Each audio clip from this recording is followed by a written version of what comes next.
How's it going? Welcome along. Time for some late night sim racing. Why not?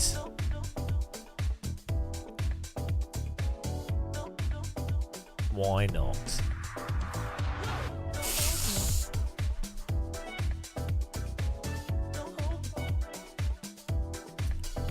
Who will be the first in here? I'm always surprised that there's like people that load in straight away, like they're notified and immediately hello Tom Jones, immediately they're like, I'd like to ruin my evening. Oh, okay. Hello Vila fellow. I think you did, Tom. Tom Jones won the YouTube, Velo fellow won the Twitch. You heard ding and clicked. Ding! How you doing? Hello Owen F. How's everyone doing? Just updating the iRacing myself.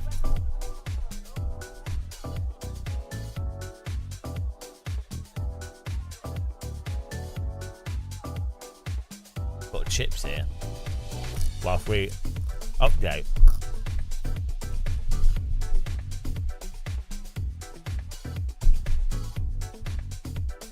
We've got a Pavlovian response. Is that what it is? Pavlovian response?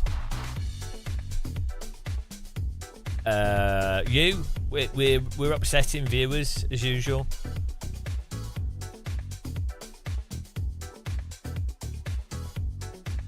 It's all about. I've been really trying my best to lower the quality of the streams every live stream. I hope we're getting there. I don't know how low. How low can we go? Oh, this trip very hot. Oh, thank you.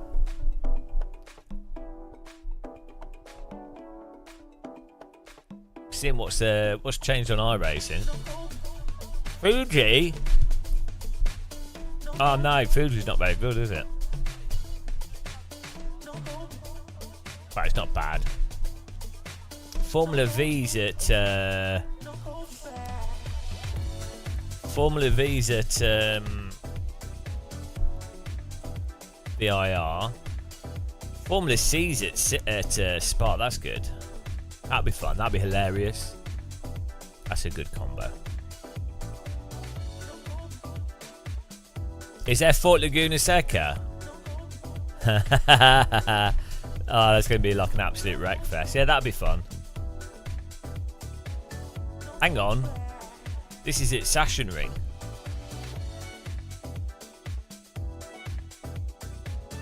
This is a different one. This is the competition thing. The normal one's at Sachsenring.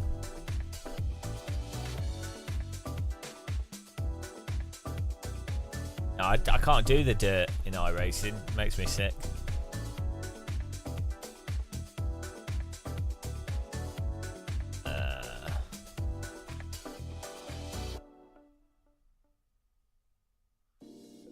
See what else. Sports car. Oh, MX-5's at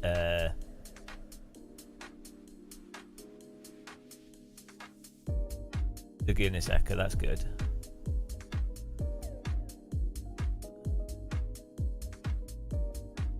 Oh, LMP2 here could be okay. Might try that.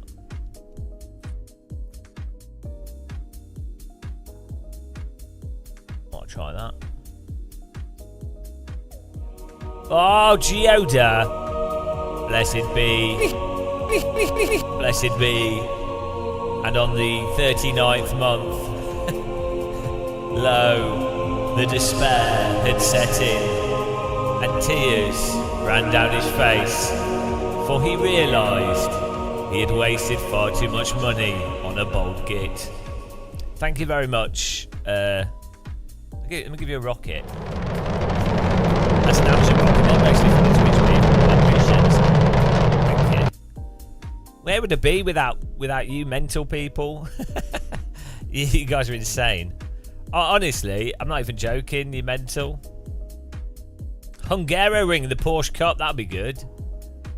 Alright, here we go. So we got... When's this at? Okay, we can do that. We can do LMP2. Fixed. No rain. Oh, here we go. Perfect. Let's do that. Sorted. We worked it out. We cracked the code. It's a beautiful rocket.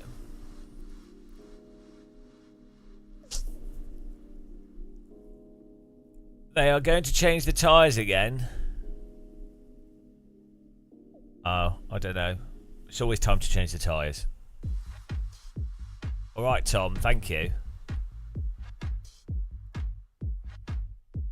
I decided for today to, like, for some reason, I woke up at 5 this morning and it felt like I hadn't slept at all. And also, felt like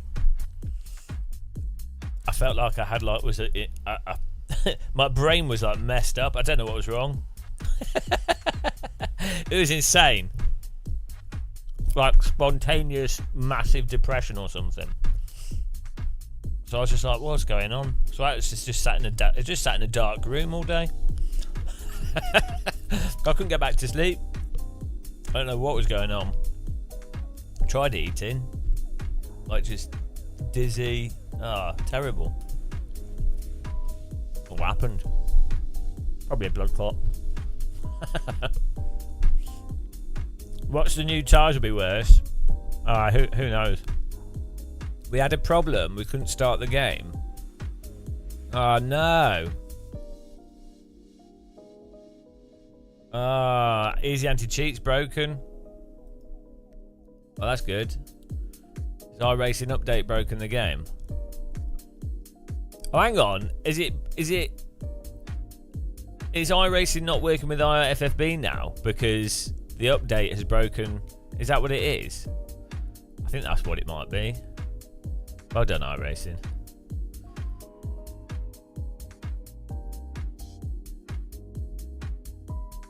Do you reckon it's IFFB?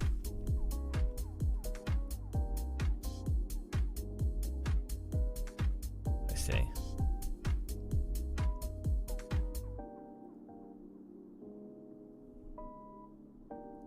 Pretty funny if iRacing has broken IFFB because I don't know, it won't start with anything.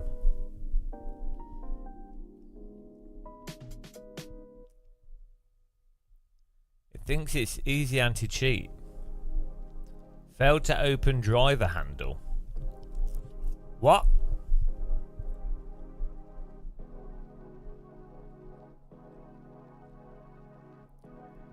What's this about? Launch error.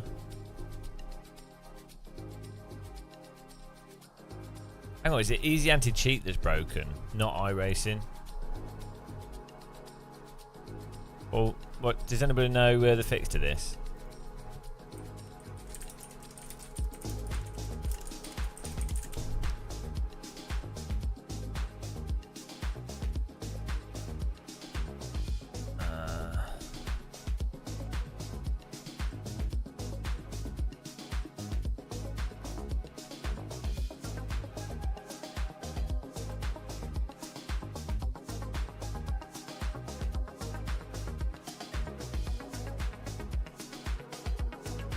I did do that. I did close the sim and reopen it. Didn't work.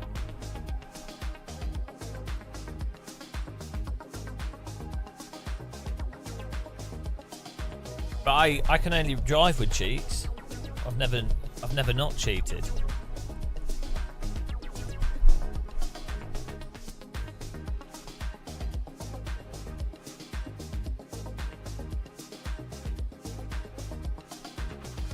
Detecting all my wall hacks.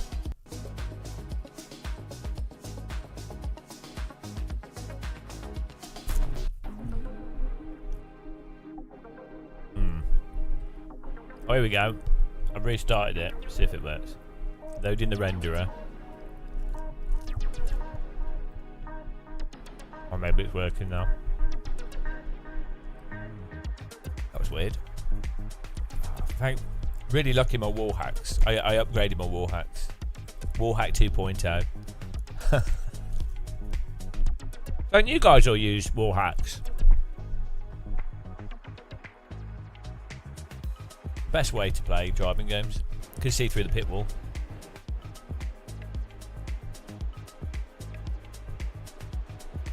That was really random. Oh no. Huh?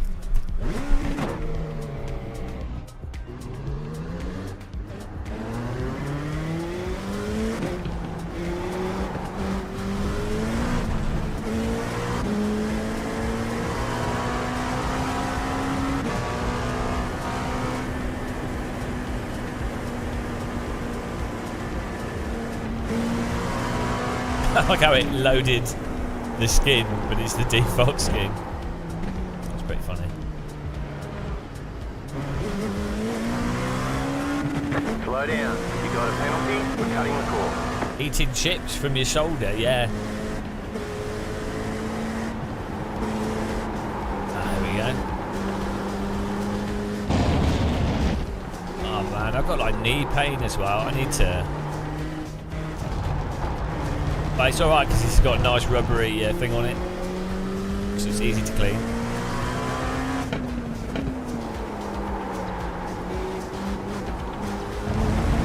This LMP2 car is quite slidey.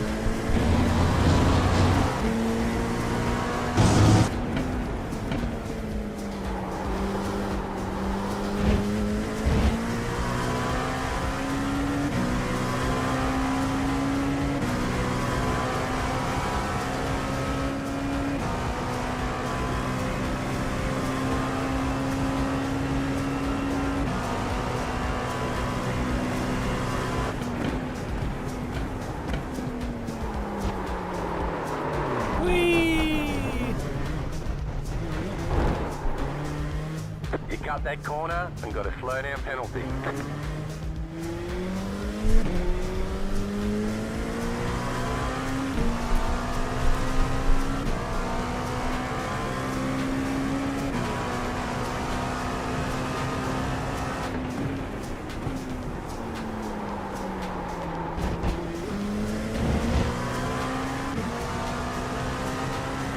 How's it going, Star Fox?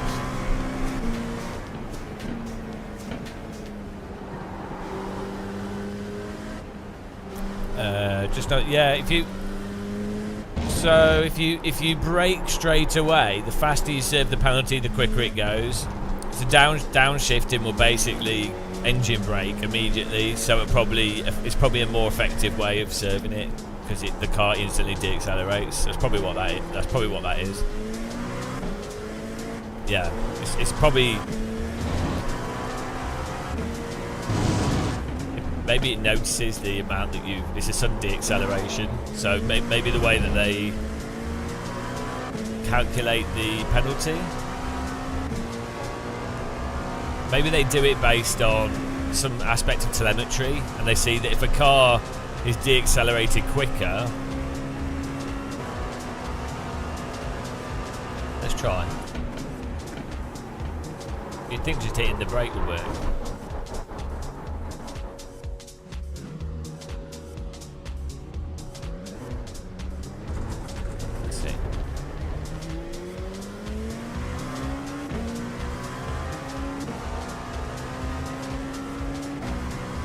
Cut the track in.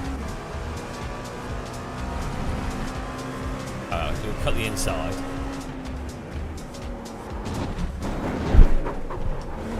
Oh no, it didn't work. That didn't work, did it? It's hard to get a track cut on purpose. Got the city. It's crazy with countries like Brazil, where you have a racetrack, which is, I mean, same in the UK. It's incredibly wealthy people, literally burning money,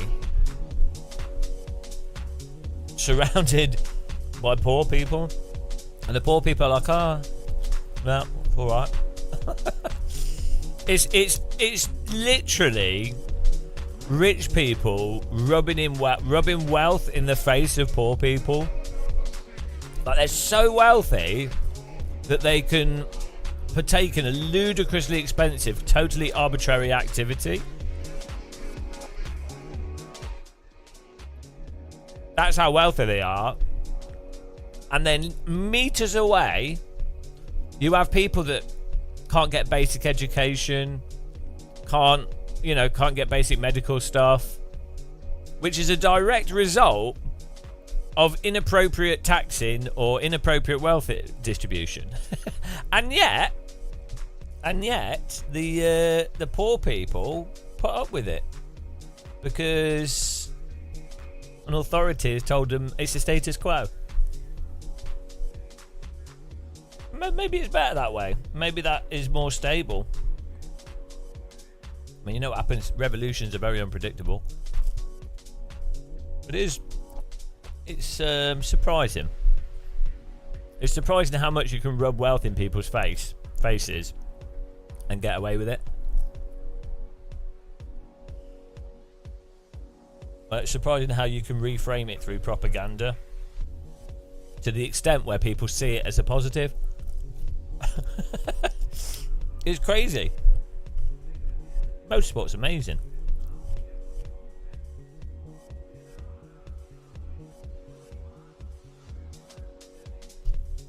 Can you imagine? Can you imagine going to a hospital as a healthy person, finding like a ward with like the most sick people on it, and then running around the ward going, "I'm so healthy, I'm so healthy, look at me, I'm so healthy, you're all sick, I'm so healthy." Do you know what I mean? It'd be frowned upon, wouldn't it? People go, that's a bit distasteful.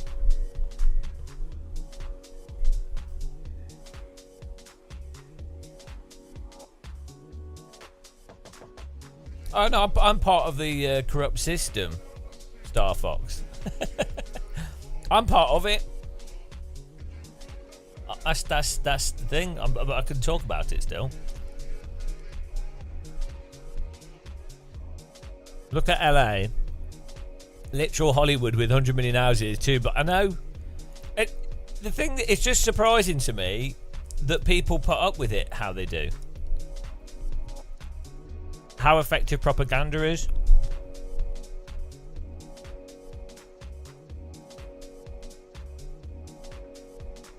It's just surprising. That's all. Like it's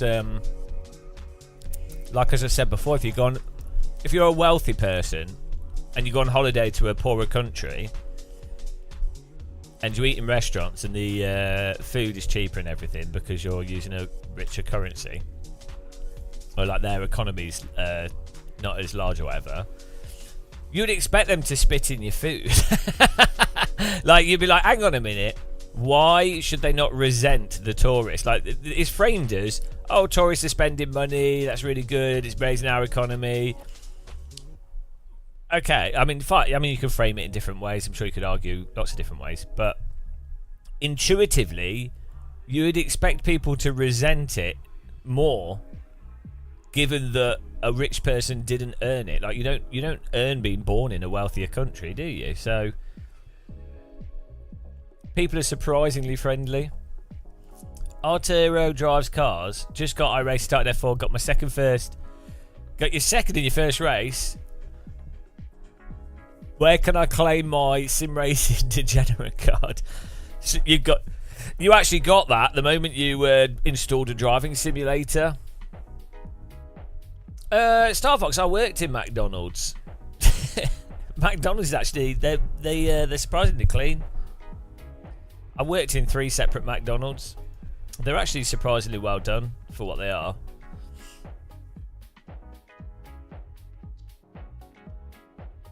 Also, it wasn't the worst job I ever did, to be honest. Morrison's was worse than working in McDonald's.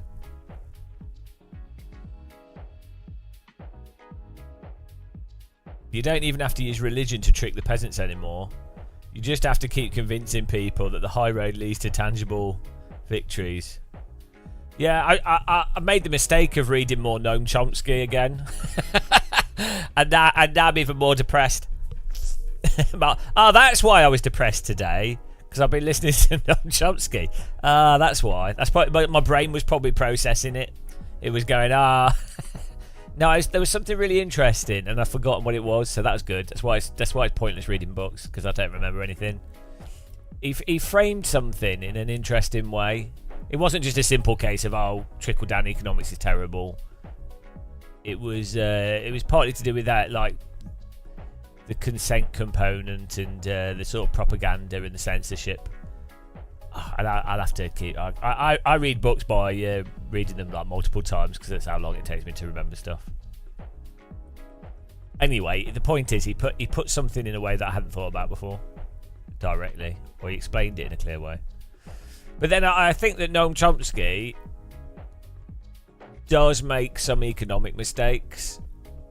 So fundamentally, Noam Chomsky thinks that, or this is from a book from 2000s. He might have changed his view, but it seems that he thinks that government has less power than business, or like his view is that.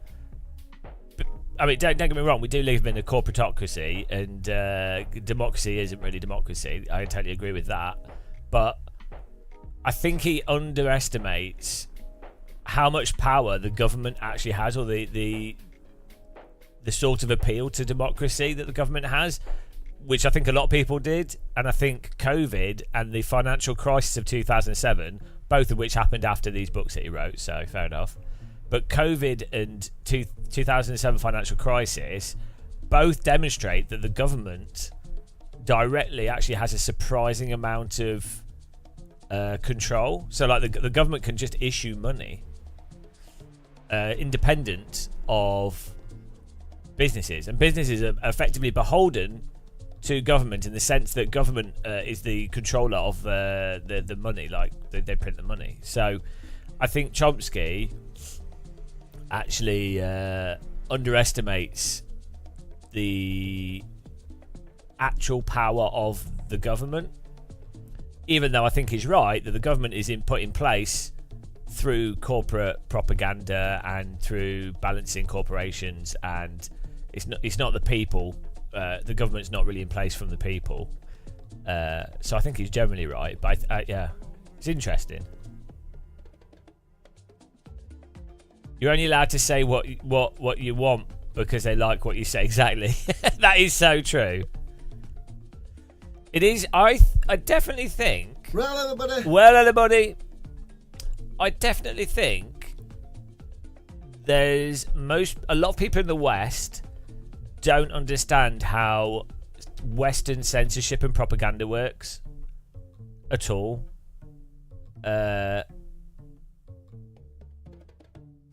That's quite disturbing. Like, they don't have an intuitive sense as to the nature of the sensitive in terms of what's permissible and the self-moderation.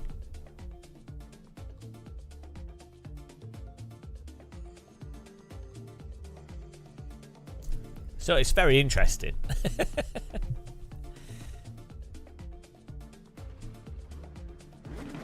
But then again, I think you can make an argument that maybe it is better, maybe capitalism as it is, with like a controlling elite, maybe that is actually better. Maybe actual democracy just can't work because there's never enough critically thinking people. So like you need to go past a certain level of critical thinking and people not being but your population would have to be well past a certain level of critical thinking for actual democracy to work. But then, I mean, obviously, just because people are rich doesn't mean they're good at critical thinking. But I think you do have an argument where, so let's say you've got a status quo establishment that could be good or bad, but it's just like a status quo establishment without huge fluctuations. Maybe that's the best actual outcome.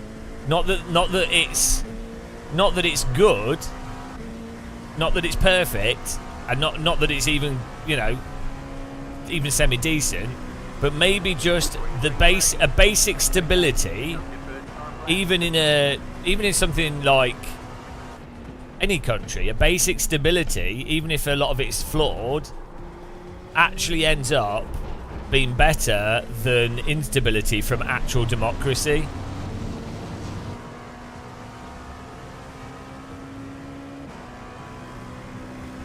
Because you would need basically the entire population, or the vast majority of the population, over 70% of the population needs to have critical thinking skills for democracy to properly work.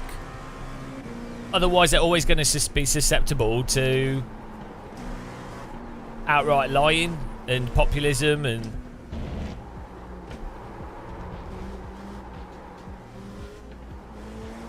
so.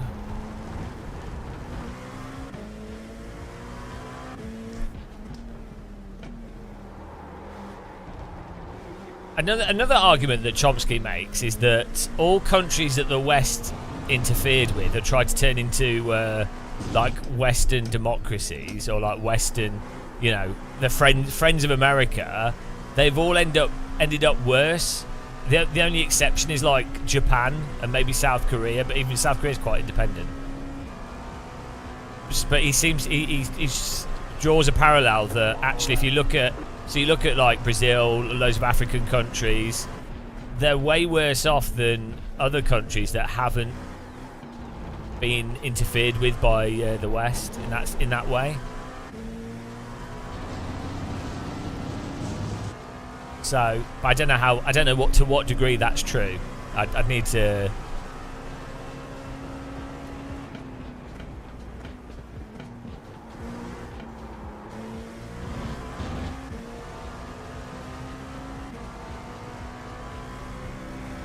Is this the real? Hello, Kirith. How's it going, man?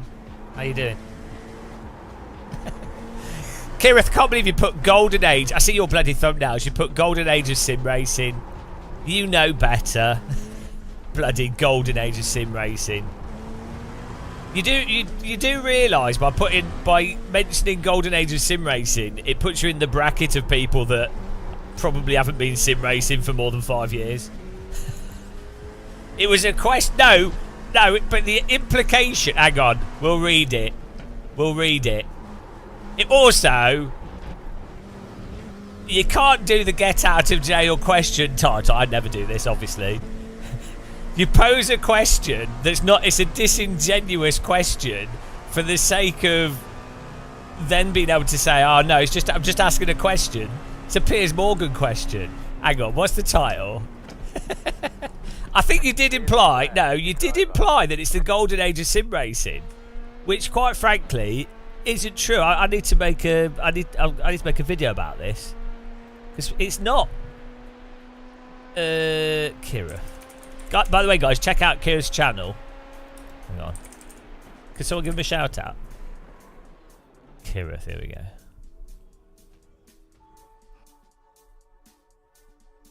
I think your logo's good, Kirith. Like, it stands out.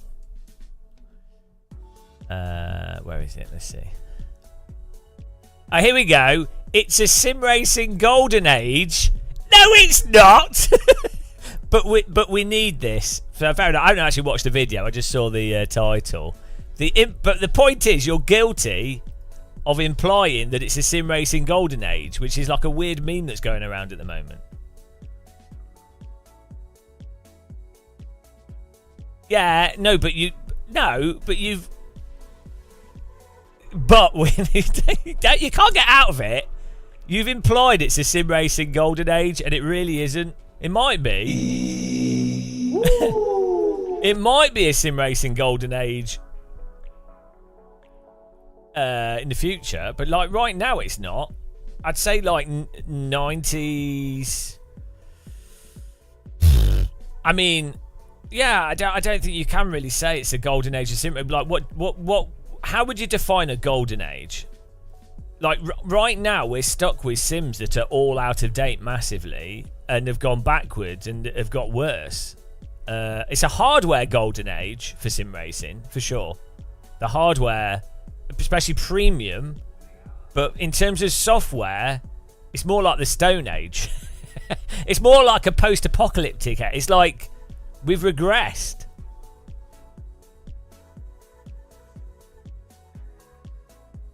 Yeah, like R Factor 1, Live for Speed, GTR 2, GTR Evolution. That was kind of the golden age, and then maybe Netcar Pro. That was like the sort of that was when the most innovation, most interesting stuff, and functionally exactly the same as what we have now. Functionally, even like iRacing and stuff was just started coming out, which is functionally exactly the same as it is now. So I think you could look at AC1 and its modding as a outlier, because that's really impacted sim racing massively in many weird ways. Yeah, but now is not the golden age of sim racing. It might be if iRacing's updated, AC Evo's good, and some other stuff comes out, and also if we get more stuff on console. So in terms of player numbers, it would be. But even Gran Turismo 7 is way worse than the older Gran Turismo games. So even on console at the moment, it's really not. So like, it's a weird. People saying sim racing golden age is purely baiting positivity. Like, it's just not true. It's absolutely not true. Other than hardware. Will Assetto? Yeah. Will it kill that title? You'll use that title. You're such a title hoe. Honestly, the worst. Kirith is the worst for titles. It disgusts me. He's not the worst, actually. There are way worse, but oh dear, YouTube titles. Will YouTube titles kill all my enthusiasm for sim racing? Yes. Kirith, he's a propaganda minister. Yeah, he could work as a spin doctor.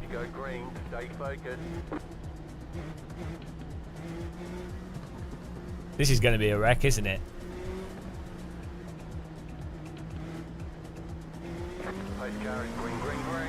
Pace car is green, green, green. Okay, let's go.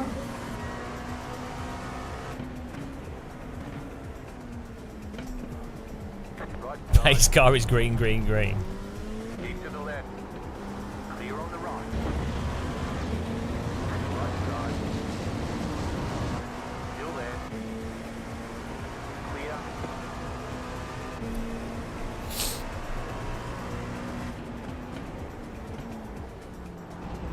Slow car ahead. Go left. Bloody hell. Clear on the left. Car on your left. Oh, come on. What do I lose out from that? I did a well good job avoiding that. This car's an absolute tank.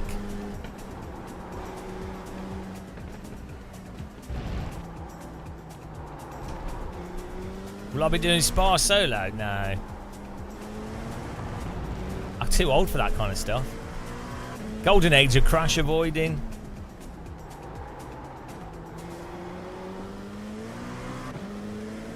It's a golden age of hair loss for me.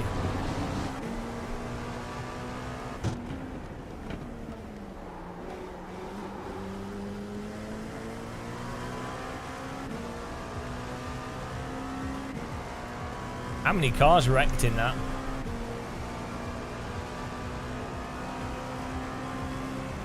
Hello, VR Hot Laps. It's not an insult. If you have to say something's not an insult, it's probably an insult. You got a big nose gamer muscle. That's not an insult, it's just an observation. You got a very shiny forehead. That's not an insult. You could actually say a compliment. but then say, I'm going to hit him. Not say I'm going to hit him. That was obviously related to this. You could say an insult and then say a compliment and then say, that's not an insult, and then it will be perceived as an insult. You can say, oh, your clothes look really nice today. You've dressed really well. That's not an insult, it's just an observation.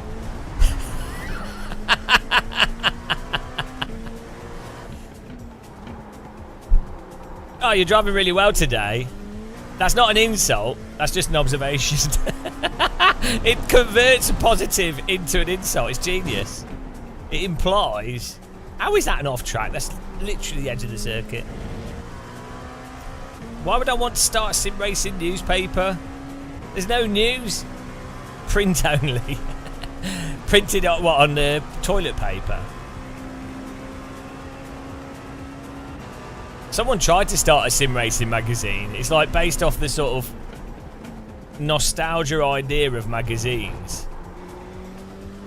There is like weird boomer behaviour in sim racing where they're like, oh, I like magazines, I enjoyed that experience, so a magazine would be a good thing to put information in. It's like, but hang on, a magazine is a terrible format.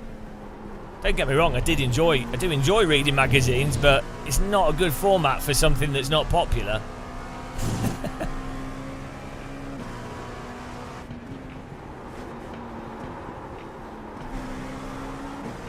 Mind you, YouTube long form videos without clickbait titles, that's old. Can't do that anymore. The bolt, your tyres are bold, you need to pit now.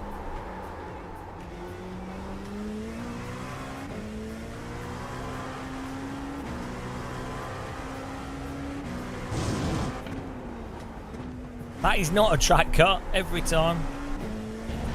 This car track combo is really bad. It's got too many tight corners for this car. The car exceeds 1 just after fastest lap, 23.06. 70 fastest lap in the session.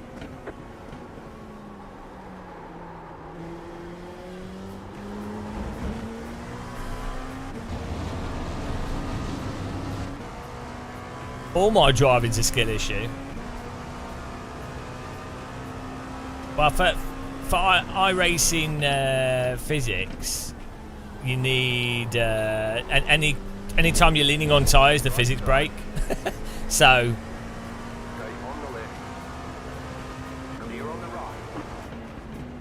you can't drive on the limit properly, so you then have to go into, you just have to rote memorise stuff.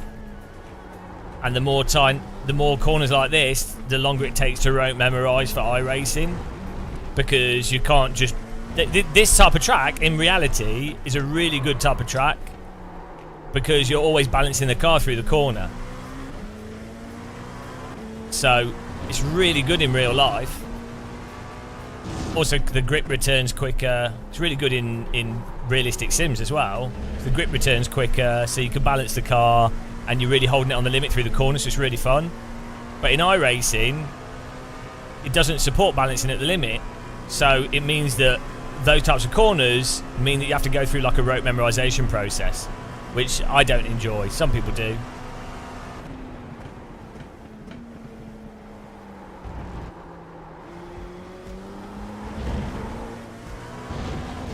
But that's why tracks like Spa, Suzuka, Alton Park, Canadian Tire, they work all right in iRacing, because you're not having to ever do... There's only a few tight corners on them. Come on, ladies, £1 fish. Come on, ladies, come on, ladies. £1 fish, £1 fish. Have a look, £1 fish. Have a look, £1 fish. Very, very good, £1 fish. Very, very cheap, £1. Thanks for the £1 fish.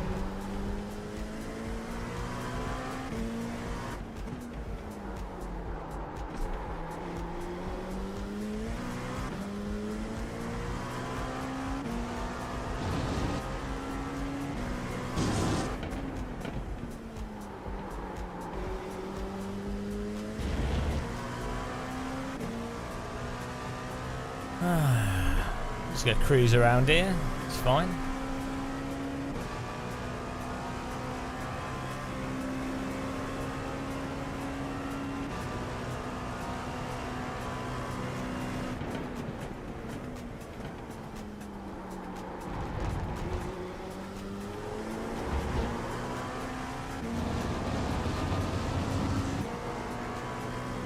Give a man a fish and you'll feed him for the day. Teach a man how to iRace and his brain will melt.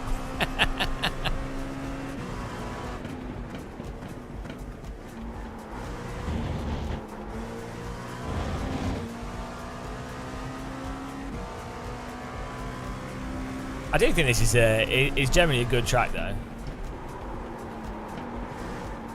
We've got a car with a bit more downforce as well. I mean, this car actually has a lot of downforce, but cars that are more snappy and downforcey drive this track really nice.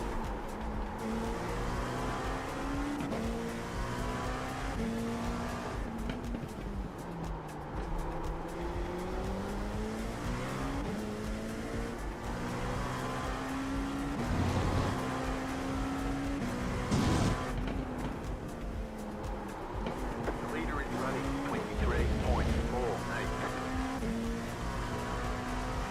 Yeah, well, there is no context on the internet. Everything is offensive to somebody.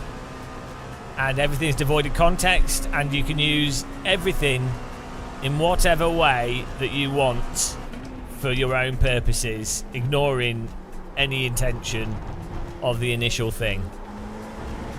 Everything is based on the impression that somebody happens to have of it. And then if whoever is the most offended or has the most basic emotive interpretation of something, that will get the most traction on the internet. That's... Oh yeah, this is something I was thinking about today, which is actually quite interesting. Basically, when it comes to like conversations on controversial things, or like an argument about something, it doesn't matter what the person making a counter argument says, or the counter argument and the thing. All that matters is the implied first impression. For when it comes to like conversations for a wider audience, what's important is the implied first impression. So, like, let's say someone accuses someone of something. So, I don't know. Someone's accused of something, but it's not actually the case. So that person, the person that's been accused, if they defend themselves, even if they are completely right in whatever they're defending themselves, they're 100% right. But if they defend themselves, the implication is that they have to defend themselves, therefore they're not actually correct because they're defending themselves.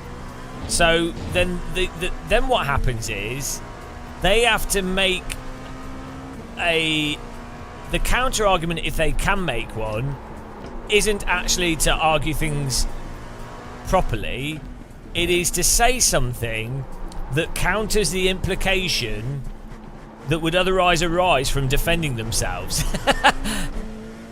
Which is why that whole never apologise or never actually explain yourself, that's where that comes from.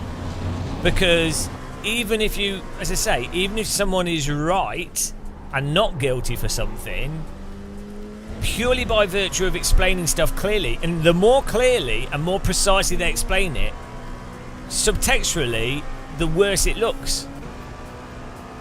So, but this is why propaganda is so powerful, because people anchor themselves in the first emotive response that they have to any single thing. So if you've propagandized someone to always to think of a certain position as the correct position, regardless of if it's true or not, they will be anchored in that position. And their emotive response will be framed around that anchoring. I'm not sure if I'm doing a very good job of explaining this, but the key takeaway, or the thing that's the thinking of it that was sort of unique, or I was unique to me because I hadn't thought about it this way, is the relevance of the anchoring of the initial emotive response that a person has to any given conversation. And I think that's not really talked about that much. Maybe you could call it emotional anchoring. This is why, and then people on the left, politicians on the left and people on the left often really fail to identify this, because they're like, oh, we disagree with this right-wing politician or this thing. What we'll do is we'll explain how it's wrong. We'll explain why it's incorrect. But they're missing the point. It's an explanation doesn't change the emotive anchoring.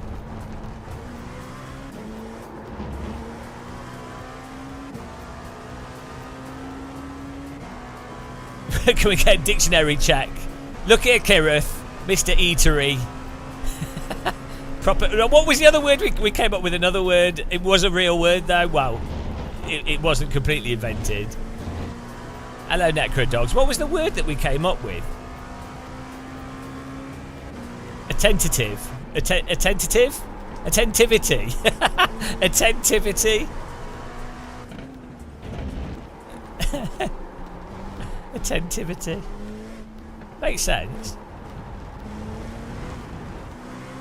You're an emotional anchor. Wow.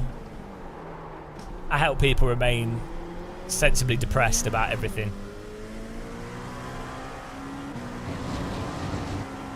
I think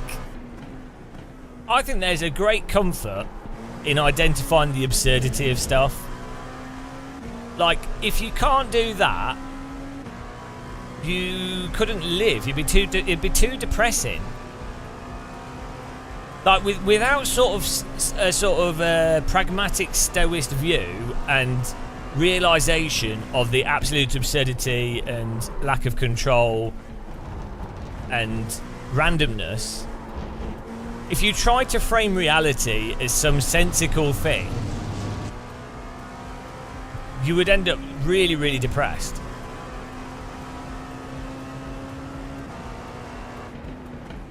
So being able to say, oh, well, it's all ridiculous, actually, I think that does help. Oh, that's it. Well, good job, Necrodogs. It's a nice wheel rim, to be honest.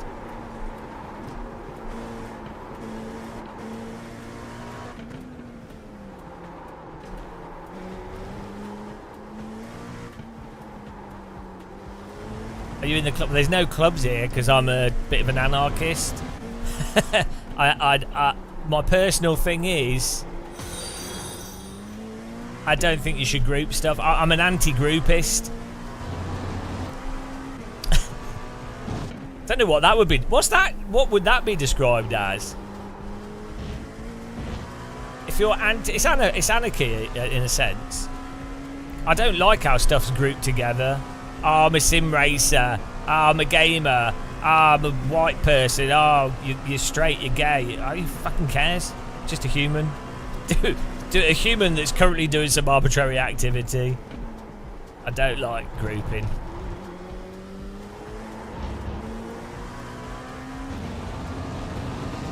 It's not even individualism, because I'm still pro society. I'm the absolute opposite of individualism.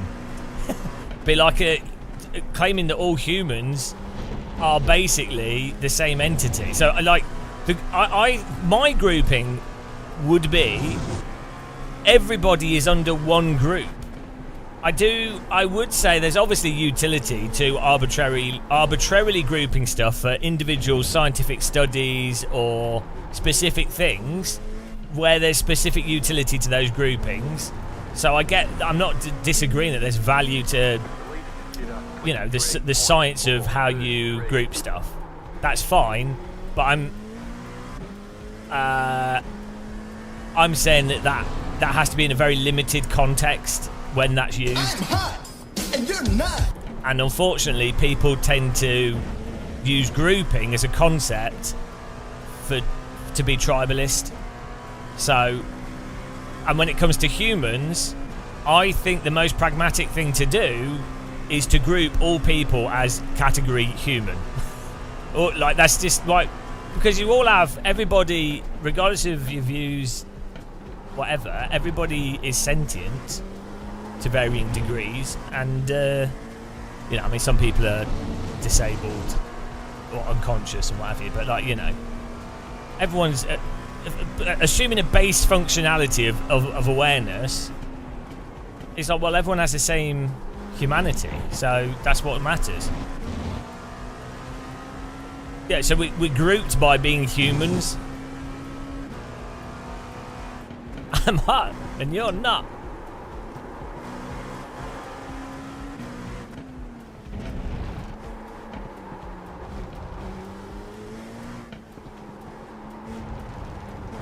Like, even stuff like sports is really weird when you think about it, like football teams and supporting a football team and going, right, okay, I support France because I was born in France, so I support England, support England.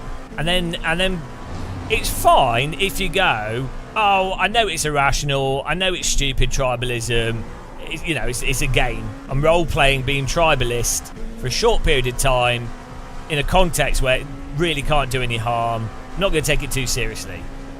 Just enjoy the positives of it. So,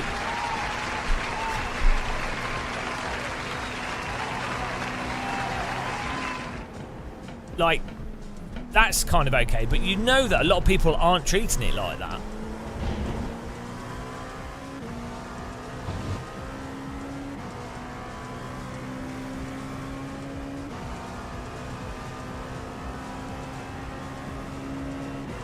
What's like people putting, like, really putting their, like, they really are.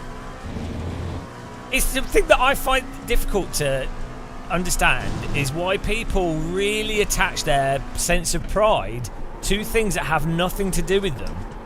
Like, just because England is called England and the players are generally English and they've got an England flag or whatever, that doesn't mean they have anything to do with you. Like, you didn't train them, you didn't work with them, you didn't...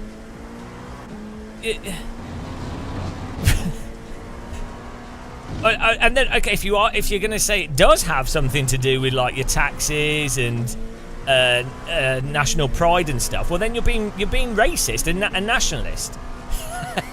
So you can't have it. Like, both ways are actually really quite offensive. One lap, one more lap to go.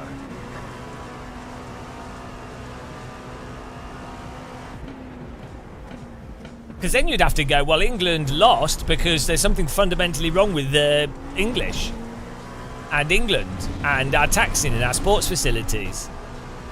So if you're actually being rational about it.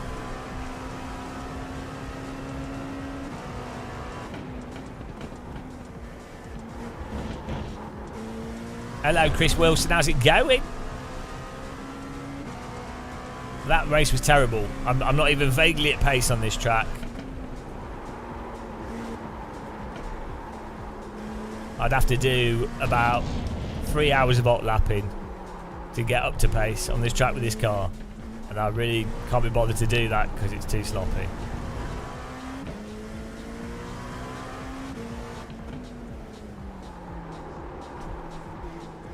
Yeah, nationalism is a bit weird.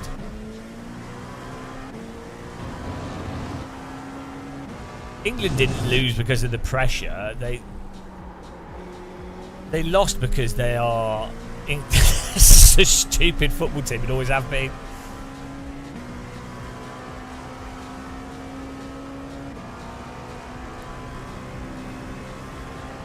Leaning in the corners always helps, yeah.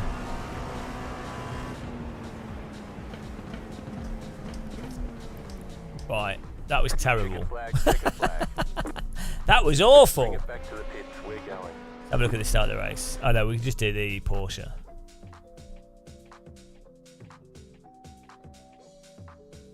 Yeah, well, it's like what I've said before. Is like, how can you be proud of stuff that's nothing to do with you? Like, you can be proud of people doing the right thing, but why would you limit that to nation? Here we go. Let's join the Hungarian Porsche Cup. That'll be fun. Like, why should I be more proud of something that's happened historically in the UK versus something that's happened historically in France or Vietnam or Bulgaria? Like, it don't make any sense, does it? It's like I'm as I am as responsible for what's happening 200 miles away from me in the UK as what happened 50 years ago, 100 years ago, 1,000 years ago in the UK, as I am for what happened 1,000 years ago in Rome or God knows what that created those countries. Or like, it's so stupid to be like, oh, I'm so proud to be British. Like, what? No, be proud of people that have done good things. If someone's done something that, from the best of their information, was right, like humanist, then you can be. It's not even proud. You're like, oh, they did the right thing. That's good. It's not really pride though. It's just like, oh well, yeah, good on them for doing the right thing.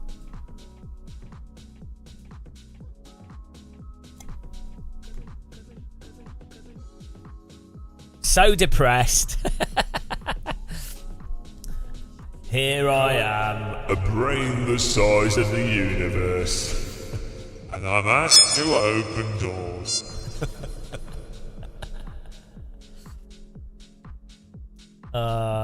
Hitchhiker's Guide to the Galaxy is so good. Why are your bots to? No, it's because you're filthy with language, Frank. What are your thoughts if we choose conscription? I'm not entirely against conscription if it's managed correctly. However, you also would need. Well, I don't know if conscription is economically the best way to do things. So that's one thing. You would also need something for people that are pacifists to not have to fight on a front line. You also would have to make sure the conscription was fair, i.e. everybody in society does conscription, not just the poor people. You know, so I'm not de facto against the idea of conscription. In a sense, it would be more democratic and actually quite good for getting people to be more aware of what happens in the military or more aware of international affairs and stuff. So it could actually be a good thing. However, in its current form and within the current structures, I don't think it would work out very well. So the problem is conscription as a term is so vast and vague. You'd have to define the specific type. Just as like now, having a sort of militia army or like an army, a paid army, that could be a negative or a positive. You'd have to define it. So at the moment, a lot of paid armies basically exploit poverty, which isn't fair, is it? Like, oh, there's no opportunities. I need to join the army. It's like, well, hang on. Why do you need to risk your life or do a more risky job or follow what the government, for what conflicts they put you in? Why do you have to do that just because you're poor? That's not fair, is it?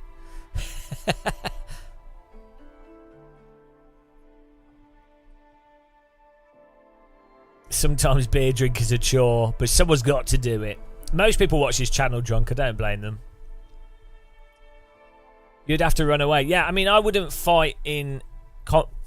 I'm quite a pacifist in a sense. I don't think I would. There's scenarios like I could see if your country is being invaded directly. That's a different context and situation. So I can see, like, I would defend myself. And I would use violence to defend myself. Or people that I was looking after. So I'm not a pacifist in that sense. But the reality of military stuff is that you're going out of the way to do stuff that's really not necessarily productive. like I mean, you can look at the... my bots are outrageously work. They're not. It's just if you just phrase stuff in a more clever way. I don't know what you're saying. Woke bot.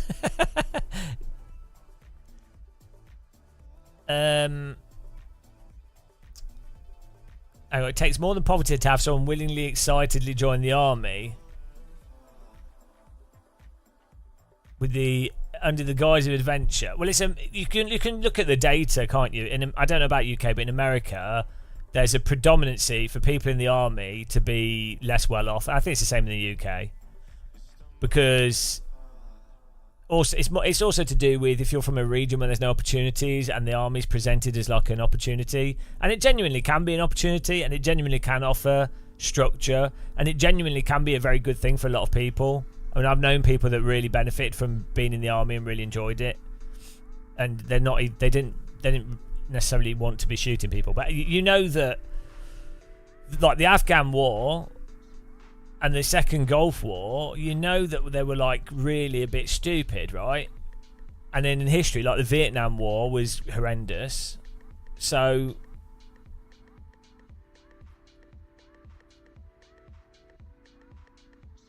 can I yell at you, Frank? You don't get to hear it. Yeah. So I do think I'm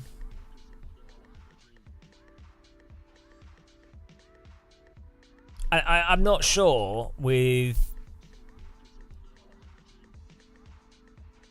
Yeah, it's a weird one. Most US military pulls for lower socioeconomic rural places. Yeah, I think most militaries do. I think I've seen some of them LFSM. Yeah, we have the UK ones. There's one in the UK at the moment that it's like, you belong here. Do you belong here? Make a difference. And it's like, the implication is that you have to be in the army to make a difference. And it's like, well, but it's not necessarily a positive difference, is it? You're probably doing something that some idiotic government minister or some realpolitik BS has pushed you towards. It's not, you're not necessarily doing, you're just a cog in a machine. Like, if you join the army as a soldier, you are basically giving away your self-autonomy to be a cog in a military machine that is deeply flawed. Some ways it's not. Some aspects of it are really good, and even some of the conflict stuff is fully justified. A lot of peacekeeping. There's a lot of good stuff that happens, don't get me wrong, but you are basically just saying, oh, I'm going to be an absolute cog and give away my own autonomy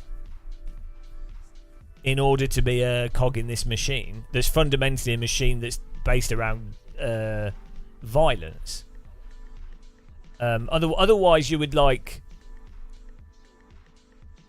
I mean, you could argue it might be necessary. Why is my YouTube stream broken? What's going on with the YouTube stream? What's broken about it? Playing fine for me.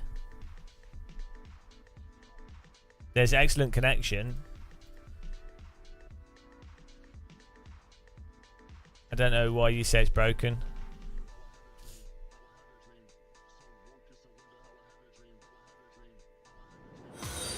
Yeah, I think it might be your computer. Thanks for following. Appreciate the follow. It must be me. Yeah, I've had pretty good settings.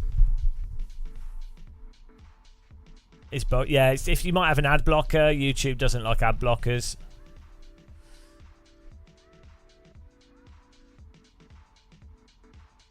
Well, yeah, we are all cogs in a wheel to some extent, but then you do have a choice to join the army. But when you don't have conscription, you might be forced through poverty, but generally speaking, you have a degree of choice as to whether you join the army. So you're having a choice to be a cog in a machine that's predominantly about killing people. Why is this not working?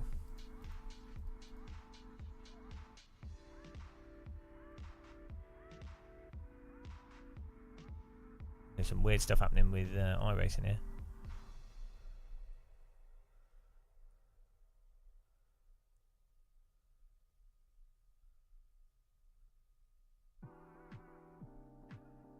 You'd rather see adverts for career options in different defence sectors rather than adverts for entire military. Yeah, well, obviously they need more soldiers on the ground, don't they? That's So they need. That's why they're advertising for that. The officers, the advertising for officers is done through universities and through more direct advertising, whereas soldiers and the stuff you see are aimed at younger people is for soldiers. So that's why you see it in more mainstream adverts. To be honest, like as I said, like I knew people that growing up, a few friends of mine wanted to be in the army. Some were in TA, and lots of aspects of it were really positive.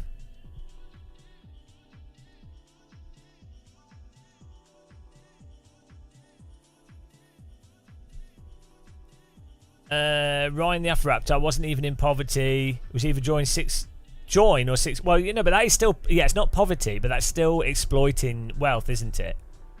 But yeah, it's not.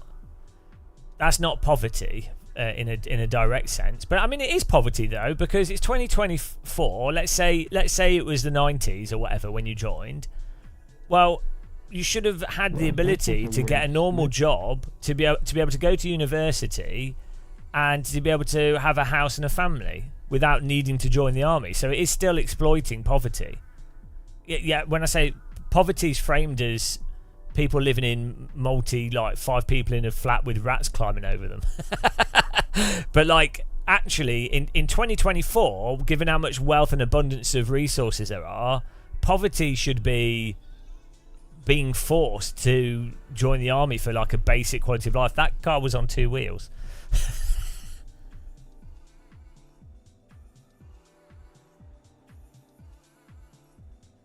But the thing is, there are people that genuinely do want to join the army. There's people that enjoy the risk to their lives and don't mind shooting other people. They go, well, you know, you've agreed to join. If you've agreed to join the army,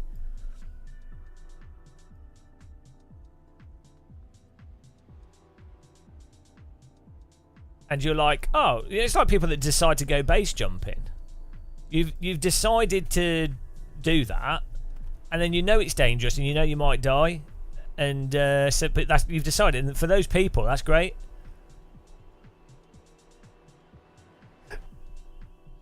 But I don't know how many people that actually represents. Hang on, is this Spa? Oh, no, it's Hungary. This looks like Spa from that angle. It's really weird.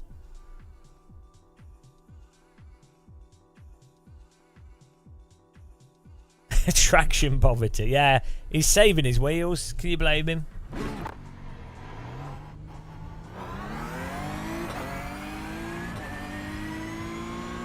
Oh, this will go well. Oh no, it's Hungaroring. Oh no, I thought it was Hockenheim. I hate this track. Oh, this is going to be terrible, guys. I hate this track. It drives so badly in iRacing. I thought this was Hockenheim. This track is awful in iRacing. It's another one that doesn't work with iRacing's physics. Hello, Amber Saber. Do any of you guys want to play some AC? I might do one MX-5. Oh, this is going to be awful. Regrettably. This track also has like weird stutter on it for me as well. Well, I don't know why, Frank. But that's coming through. Maybe YouTube hates you. Maybe you've been posting. I don't know. Maybe make a new account on YouTube. It might be you might have had your account like blacklisted or something. But it could be the username. I don't know. YouTube does weird stuff sometimes.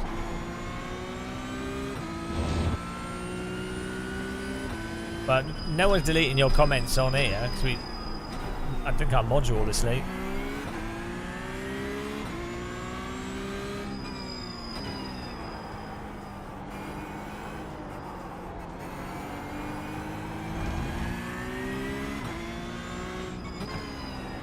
Green flag, green flag.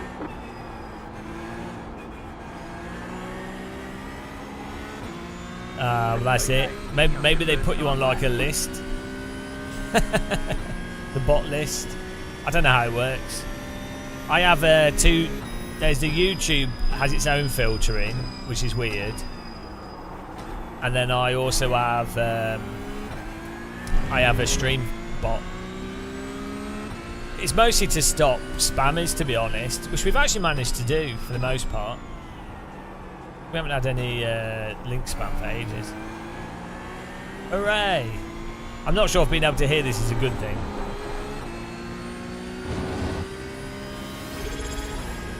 Amber Saber, tier 1 sub.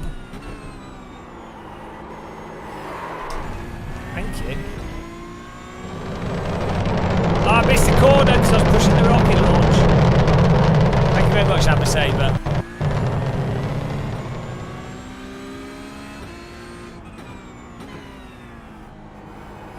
Really appreciate that.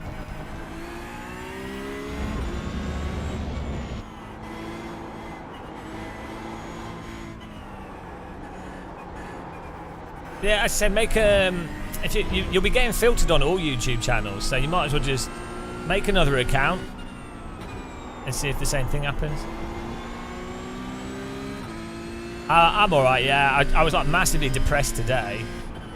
It was just weird.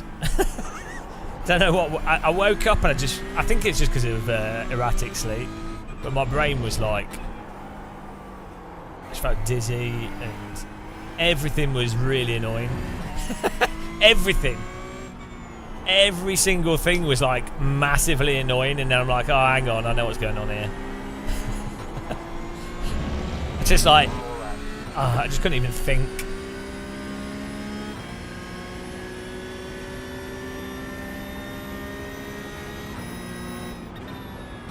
But fortunately, I managed to, and I couldn't get back to sleep. Woke up at 5, and then I was just lying there. It's all right though. Just a mental breakdown, but nothing bad. Like it's really weird because I'm totally aware of it. It's not. It was probably like a migraine, actually, to be honest. It's probably just a migraine because I was in my room and I was like, I didn't want any. Everything was noisy. Everything was bright. It's probably a migraine. But weirdly, I don't get painful migraines, but I can't. I feel like brain fog, and then I also get visual aura sometimes. So, but yeah, it probably is a form of migraine.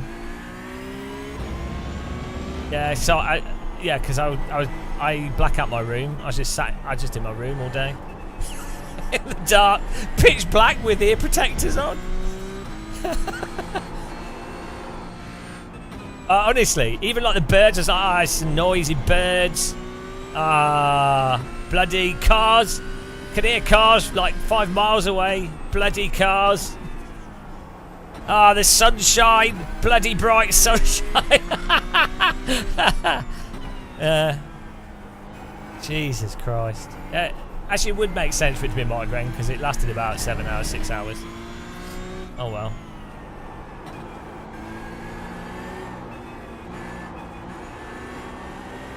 No, I don't have an infection.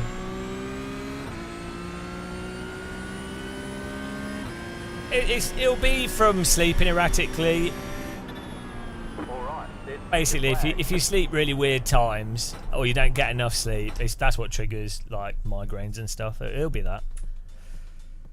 Did change my diet a little bit as well. Yeah, hard to focus on stuff. Mentally tired. Body felt tired as well, even though I haven't done anything. yeah, maybe that's what it is. I don't know. But anyway, I feel better now, so. Fortunately, I'm like very aware of excess tea intake. It's possible. No, that was it. I had a cup of tea and I was like, I don't even like the tea. I was like, I don't even want to drink this tea. It's terrible. I was like, this tea's horrible. It's terrible. It's the wrong temperature. Every single thing was wrong. Shows you how much of reality is like coloured by your brain. Oh, it's so funny. I mean, it wasn't at the time. It wasn't that bad. I wasn't in pain or anything. So yeah, exactly. Yeah, I think. But weirdly, I've been eating a lot more healthy. So who knows? I've been eating loads of yogurt with seeds, flax seeds, and just chicken, like plain chicken. Some potatoes, some pasta, tomatoes, vegetables. Hello, Matt. Tea guzzling, iRacing lover.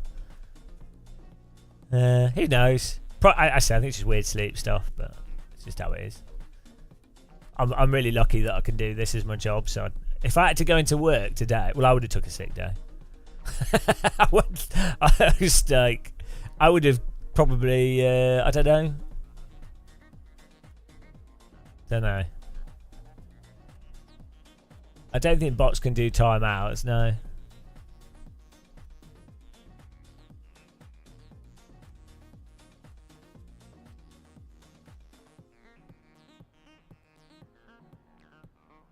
I mean, I might have timed you out in the past, but I don't think I have. I don't think I've ever timed you out. I don't think there's any mods in here timing you out. I don't know. Try maybe, maybe a different account or something. I don't know. It's really weird. Have fun, everybody. Be safe out there. It could be an auto timeout for swear words.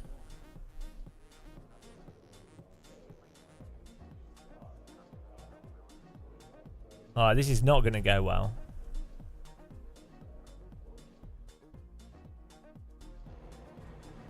Do you know what's really funny, Matt? I read posts on Reddit for like Twitch and YouTube, and so if people, you get new people coming into streaming and or doing YouTube, and they ask questions, I normally don't reply, but sometimes people ask stuff that I'm in a position to give useful advice for, so that's why I do it. And it's so funny. I was reading through stuff, and you have people giving advice. Someone will go, can I, how do you fit streaming in with your job or whatever? Or like, you know, and then there'll be all these people replying, going, I do this schedule, I do this, well, as if they're like, and you're like, okay, yeah, it's not really bad advice. And then you look, and I check the usernames. I was like, okay, let's just see these users, how big are their channels? And they're like people with like 100 followers.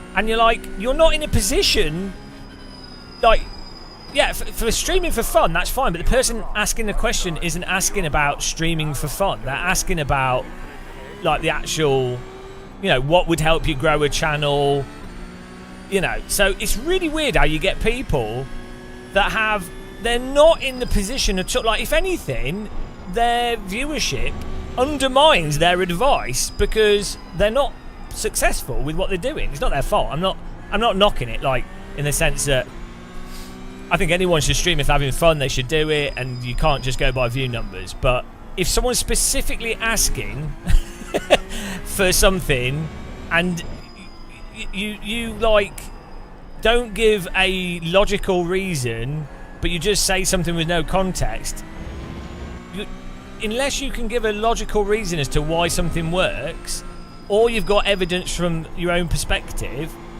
you're not in a position to reply. And people do that all the time online, like, or in life. They don't give a logical reason, but they also don't give a factual reason. But then they're completely confident. And then other people don't know any better, so they take that advice on board. But yeah, like the idea of live streaming, if you have a full-time job and your goal is to become let's say your goal is to become a professional live streamer. Like, you're like, I want to be a full-time live streamer, that's my dream. And you have a full-time job. The worst thing to do is live stream. Absolutely the worst thing to do. Like, first of all, it's just silly as a way to start from zero. Really, dude? The thing to do would be to make videos or social media posts, and then once you've got an audience, then live stream. Unless you're just live streaming for fun, that's completely valid.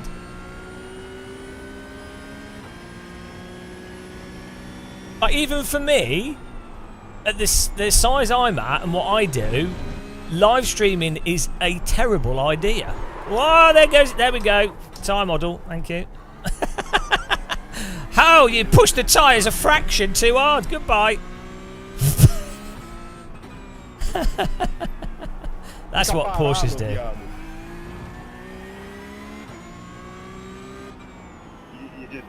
When you got in front of me, you braked so hard, I couldn't respond, dude. I barely tapped you.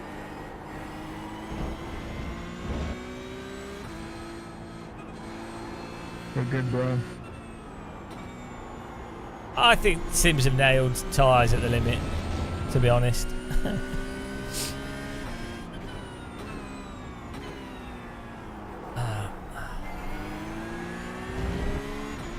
Bloody hell. We're doing alright till I dared to... Bloody...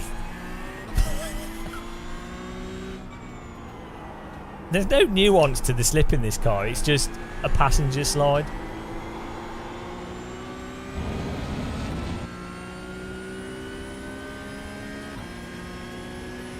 Still going! Still got wheels!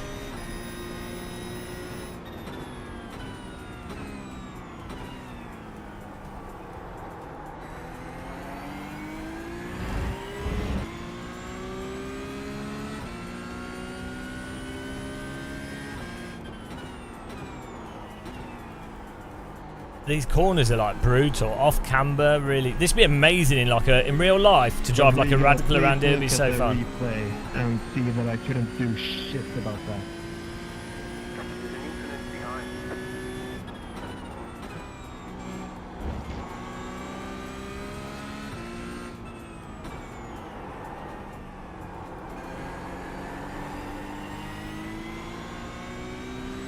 I'm a professional racing driver. I have 2 hours on AC. I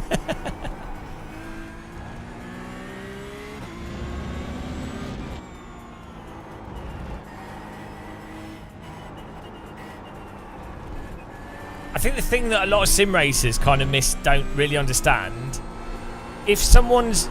Oh, why? Why did it not correct? Oh, my giddy aunt. I'm counter steering there. I'm like, oh, a little bit of slip, it'll be fine.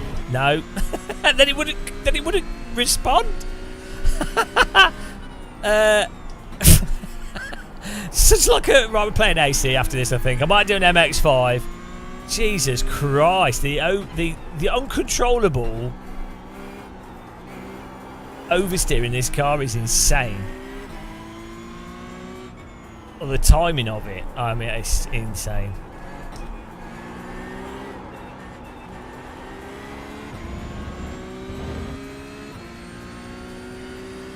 That went well.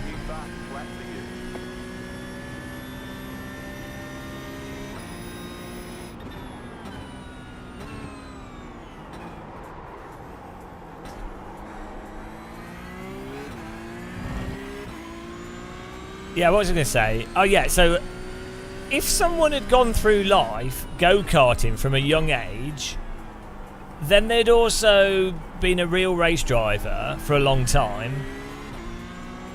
They are going to think of Sims as, even the best Sims, even like whatever would be the absolute best thing, is going to feel like Mario Kart to them. So, you know, if your context is complete, like, because all Sims feel weird compared to real driving, because you're not moving around and the depth of the tyres just isn't there, and, you know, all of them feel weird. A lot of sim racers don't realise that that's the perspective that especially older race drivers are coming from. Let's say we're younger ones because they've grown up playing Sims as well. So they're like, oh yeah, Sim. They understand the context of Sims and the abstraction. But like for a long time, I would talk to pro drivers, race drivers that were sort of older race drivers. And they'd be like, yeah, Sims are shit. Like, all of them. Like, they don't like Sims at all. A lot of them would get really motion sick from Sims, and so they hated them as well.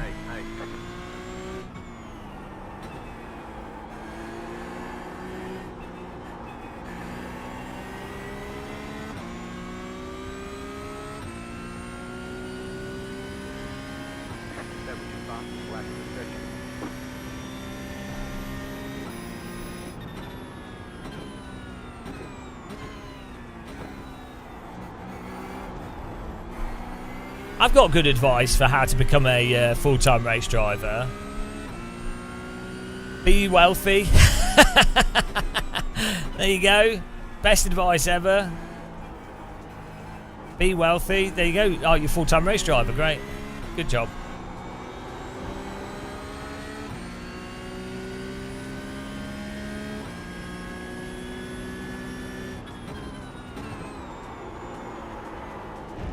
Oh, he's so unhappy in slip.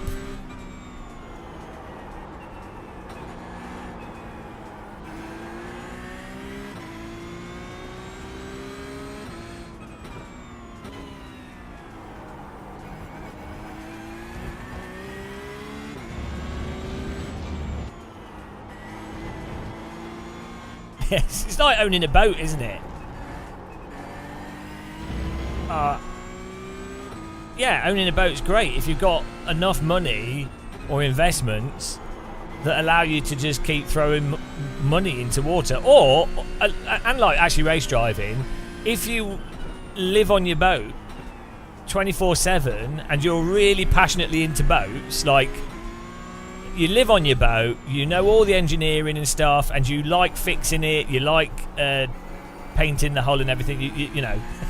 Yeah, my knowledge is good on boats, but like if you're absolutely into sailing or boat, like you know 100% committed, then you can actually do it quite affordably. But the cost is that you're converting your man hour time into boat, you're putting it into the boat. So that man hour time would be worth like 50 to 150,000 a year, but you're saving that 150 to 150 by doing that yourself and having the knowledge yourself. It's like with motorsport. If you happen to, ideally you live in an area that's got affordable housing, and let's say you have a normal job that pays like 35k, 40k or something. If you live in the Midlands or Scotland or something, so you've got a garage and a trailer and you've got a place to put a car, yeah, you could buy an MX-5 for 5 to 15 grand, like all the stuff required for it, like 8 to 12 grand or something. And then you can keep it in your garage, and if you can repair it yourself, yeah, you could do MX-5 racing and club racing quite relatively affordably. But that's not going to lead anywhere, and it's spending money doing your hobby, which is fine, but it's not, you know. It's like the equivalent of sim racing. You can do sim racing. You can spend a lot of money on a sim rig, really enjoy sim racing. It's going to cost a lot of money. Yeah, you can do what I do and do YouTube as well. And then, yeah, I get sponsorships and people give me equipment to review, and then I make money out of it. It's a job, but that's not really, because I'm not making the money out of driving. But there's ways to make things work, and that's what a lot of race drivers are doing. They're not really making the money out of race driving. They're good at marketing and being promoters.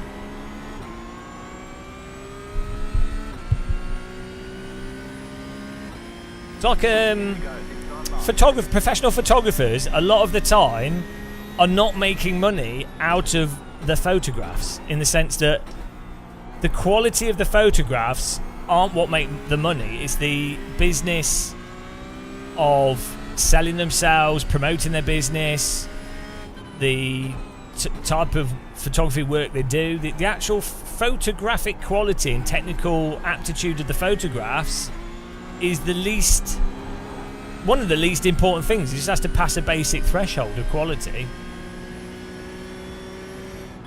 What are you doing? Why, dude? Why? Okay, Number 17. Why, Leo? I need to save that. I'm sorry, Jason. You slowed up too much, and it was my bad. Sorry, man. I spun as well. I don't know. Well, I have contact on 17. I don't know. I need to watch that replay, dude. I got clipped from the rear. Yeah, sorry, man.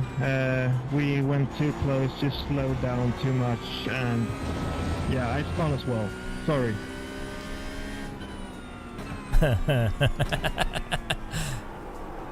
Right.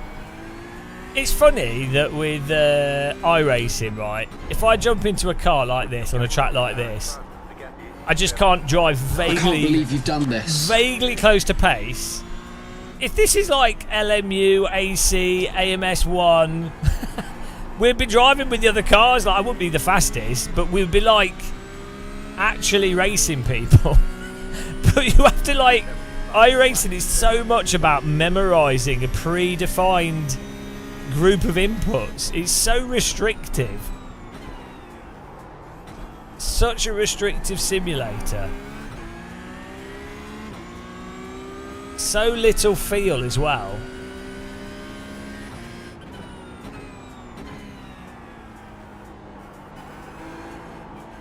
It is the most realistic, yeah. I won't be doing this race again. I feel like I'm doing alright though. With car 12, we're in 12th place, and I've managed to only hit the walls twice. Oh, look at that. No, it's not. Oh, shit, like, I could tell. We were holding. That's just a normal slide, but the wheels were off. I was like, oh. Oh, dear. That's so funny. Yeah, LMU is good. They just need better force feedback, and that's about it, really. Maybe a little bit better performance. Some more tracks. They're adding one more track soon with the DLC. But you load up LMU, and it generally works quite well. There's no force feedback or sound for braking, so.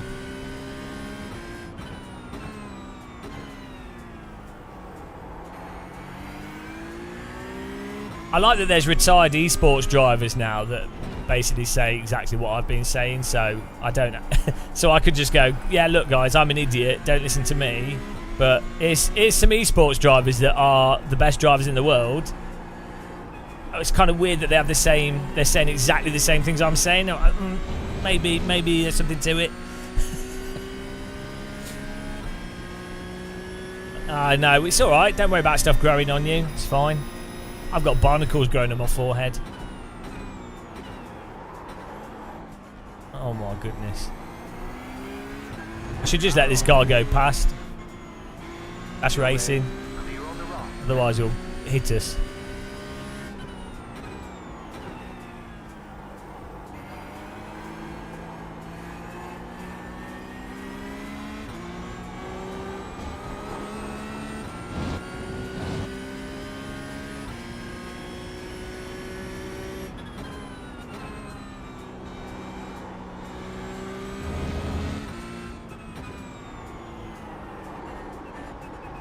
Oh, he's slow.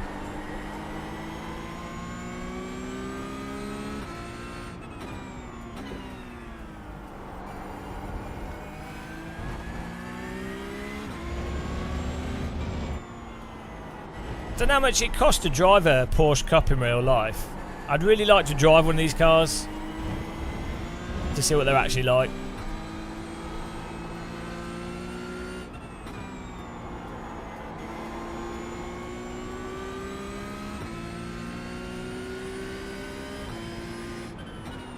Have they publicly announced the price of the DLC, Matt? Yeah, that's to buy. These cars cost 500 to buy, but I mean to do a single track day.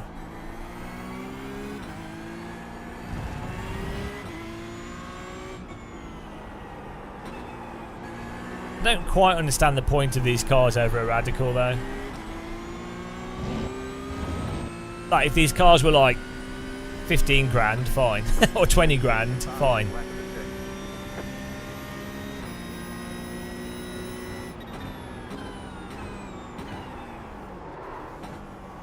But they're expensive cars. No, I mean, I know the pricing, Matt, but I can't. I don't want to talk about it publicly unless they've already posted it publicly.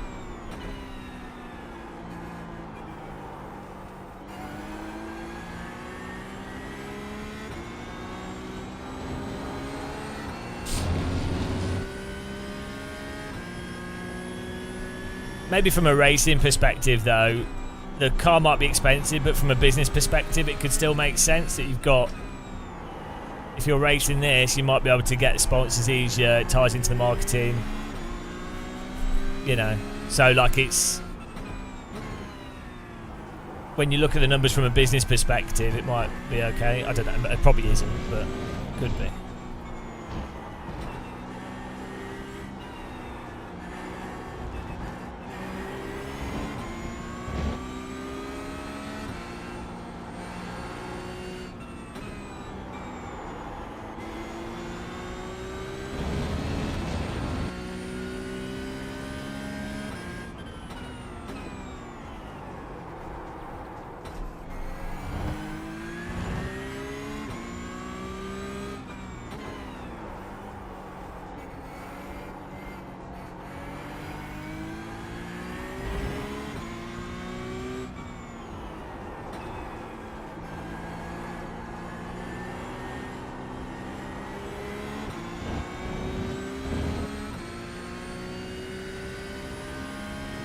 Never get past the black protection.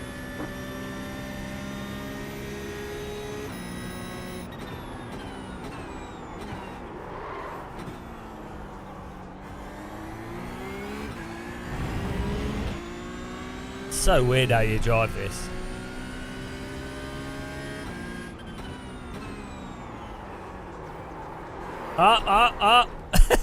As soon as you get the rotation that would actually be the rotation you would want in reality, or any other sim with this car, the physics break.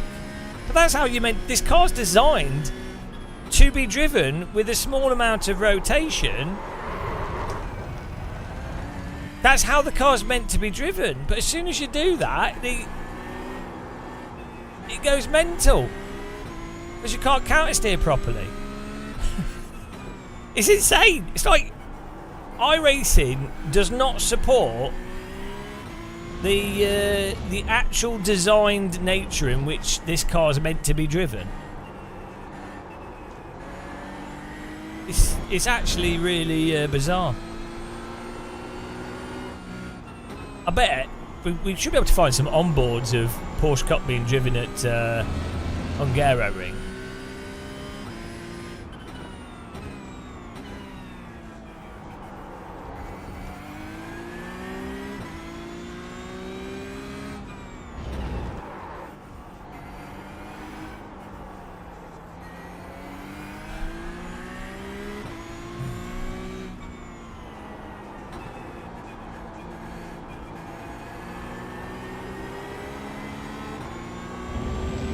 This drives worse than the Skip Barber. Five to go. Stay sharp. Oh yeah, no, the MX-5 at Lime Rock's quite good fun. There's some funny things you can do to be really quick.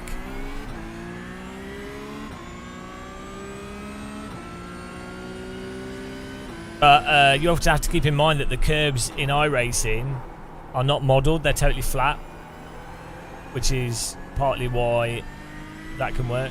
You got it. Slow car on the right. There's also so you know the left-hander kink before the hill, before they fixed the grass and made it more grippy, you could use the rear right tyre spinning up and wanting to spin the car to knock the car into the kink faster. But when they made the grass more grippy, it stopped that. It stopped that from working.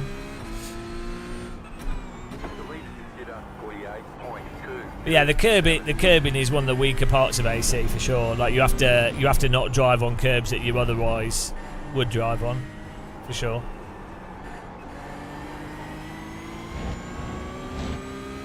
It's weird in AC. It's very car dependent as well.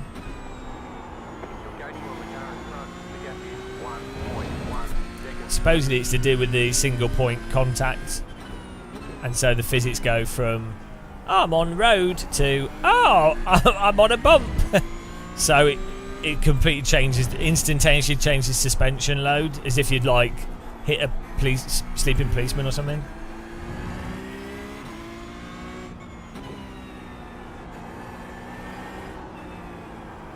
That's a speed bump, by the way.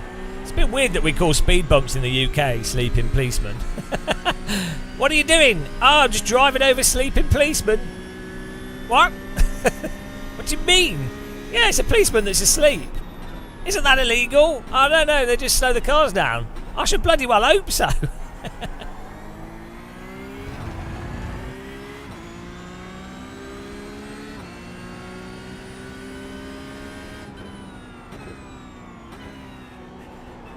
You got it. Slow car on the right. Go left. Right side. Clear on the right.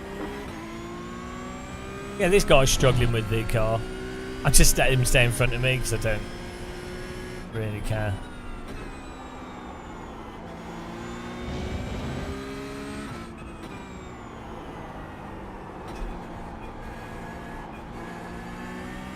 So that price he said is probably for the season pass, not just the one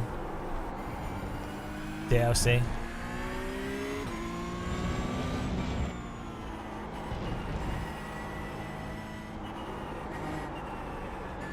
The car behind is closing on the gas is 9.2 seconds.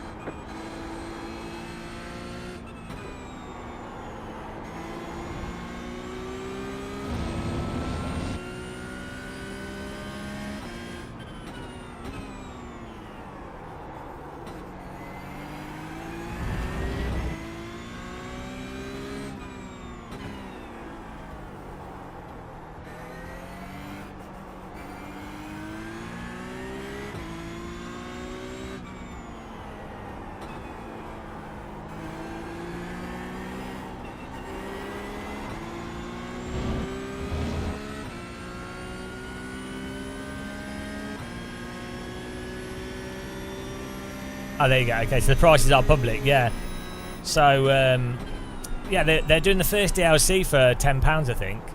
Which I don't think is bad. You get a car, you get some cars, you get a track. And then the season pass for like £40. It's like, okay. The thing is, they host the races, and if they have it so that ideally you don't need the DLC to still be able to join a lot of the stuff, then it's not a problem.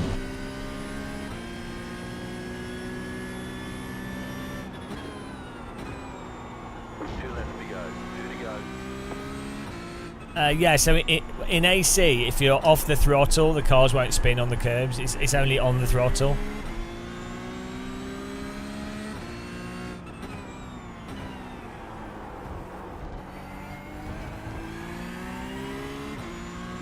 Or mostly on the throttle.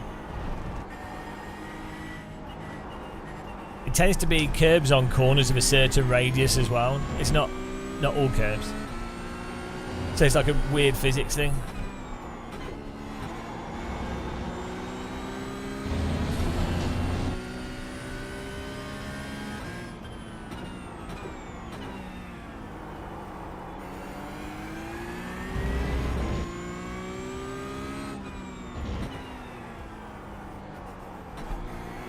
You have about 5 laps of fuel left.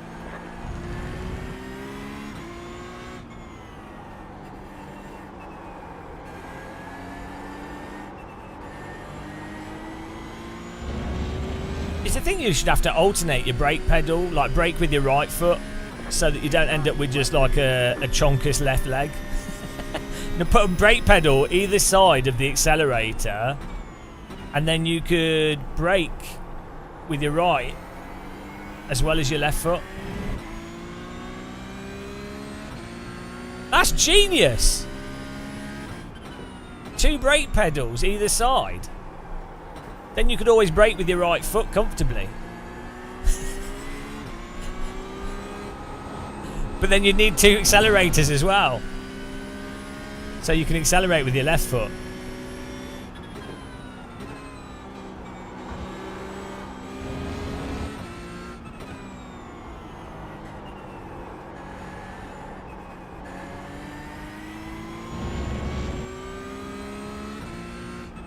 Yeah, this is an awful track to drive with this car. I think the thing with this track is there's too many corners, and most of the corners are corners that are impossible to overtake on. And they're not fun-flowing corners, so it makes it just an absolute chore of a track to drive.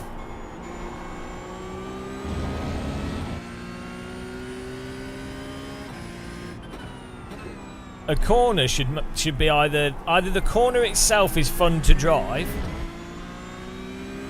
or it's a corner that gives an overtaking opportunity. It's a corner after a long straight, or it's a complex of corners that allow side by side.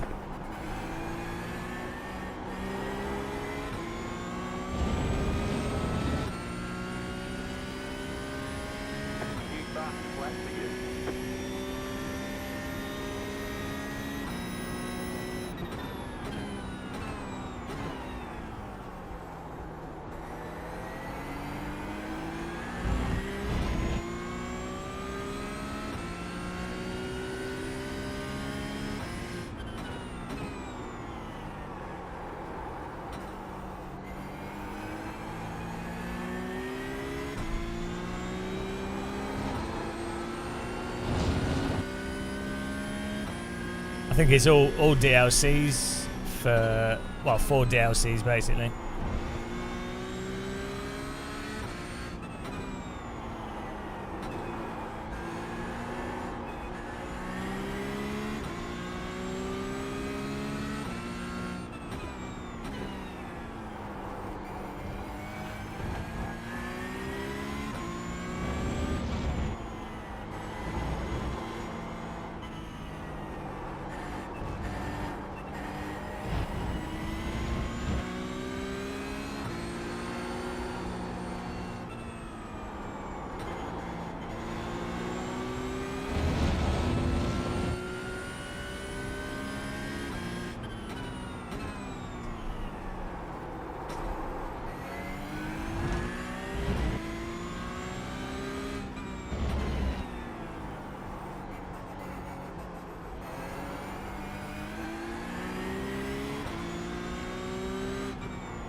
That was awful.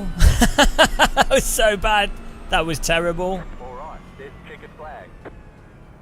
Okay, we'll get him next time. Oh, that was so bad. Bloody hell, that was awful. Honestly, what a terrible car track combo. Nice livery.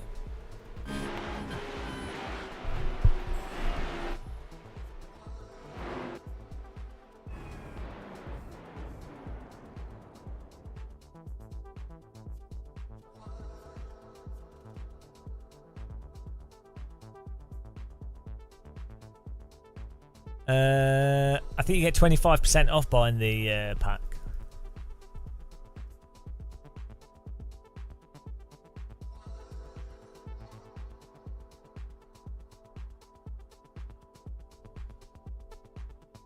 What's the... Let's have a look here at the next race. MX-5.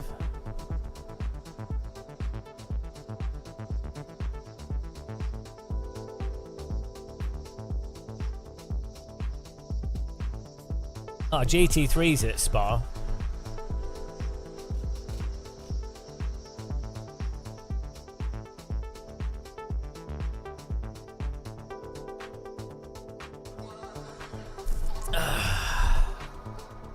Yeah, I might just play some AC, to be honest.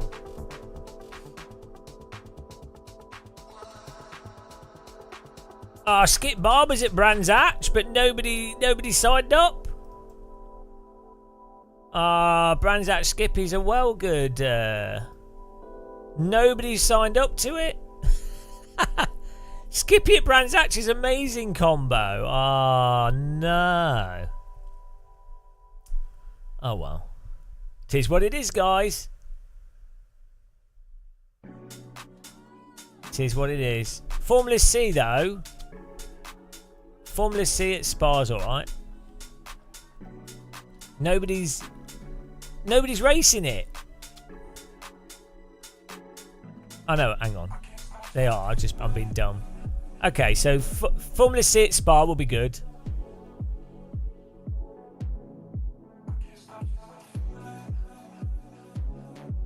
Yeah, LFM's picked really bad car choices again.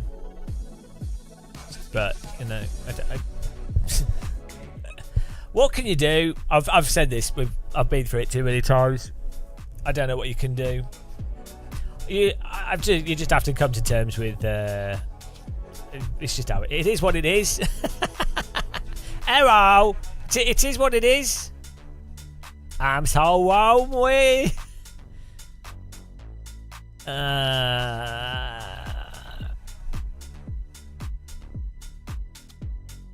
You can replace the sound in AC if you want to. Don't worry about it. Oh yeah, so how many maybe people did skip Barber? Series results yesterday. No, 11.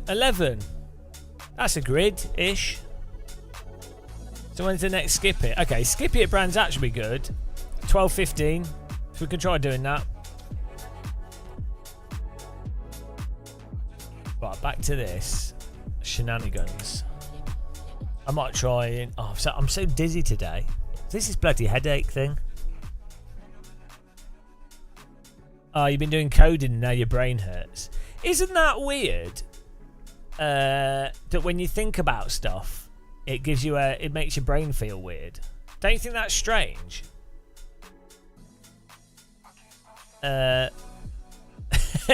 Like, it's not that it hurts, but there's that feeling you get when you're trying to think of complicated stuff, and you're constantly trying to think of like logical problems to something.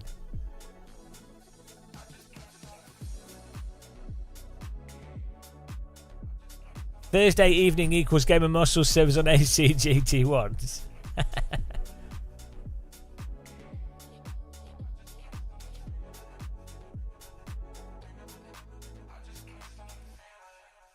Yeah, why is it that when you're thinking of stuff, if you're really thinking about something and you can't think of the solution, like if you're doing a puzzle game or something as well, why does that cause your brain to hurt? Not hurt, but like there's a specific feeling. Is that the feeling of like electricity depletion or something? Right, let's Google that, because that is a definite feeling. Right, Chat GPT might know this. Right, here we go.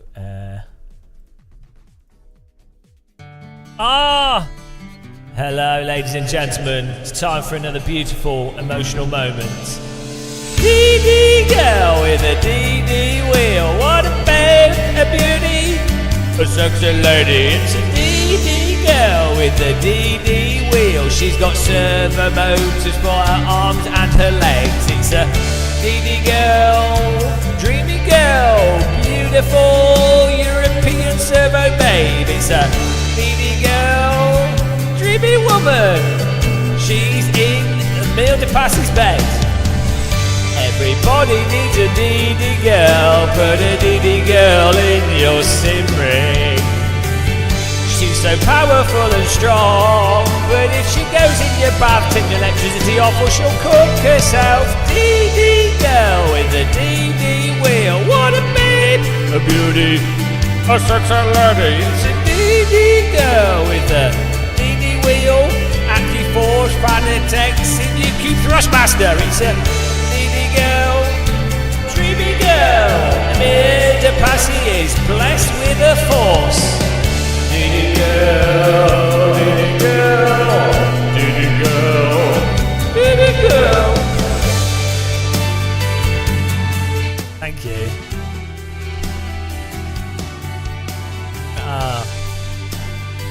That caused mental brain power.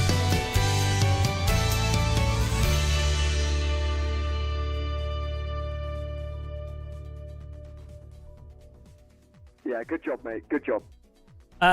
This channel's James Bold winner. There's another James Baldwin. This is easy to get him confused.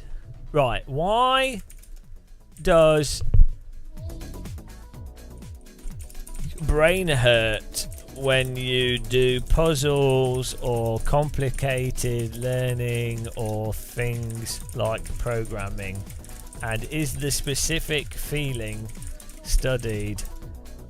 And what is the actual thing causing the feeling? see, it was beautiful. Let's see what ChatGTP says. Cognitive load and mental fatigue. Watching this channel is a mental fatigue. Cognitive load refers to the amount of mental effort being used in the working memory. Intrinsic load, the complexity inherent to the material itself. Extraneous load, how the information is presented and unnecessary distractions. Germane load, the effort related to processing, constructing and automating schemas. High cognitive load, especially from complex tasks, can exhaust the brain's working memory and processing capabilities, leading to mental fatigue, fine. Symptoms, feeling tiredness, lack of energy, decreased motivation, difficulty concentrating. Causes, continuous mental effort, lack of rest. Brain energy consumption. Right, the brain consumes significant amount of glucose.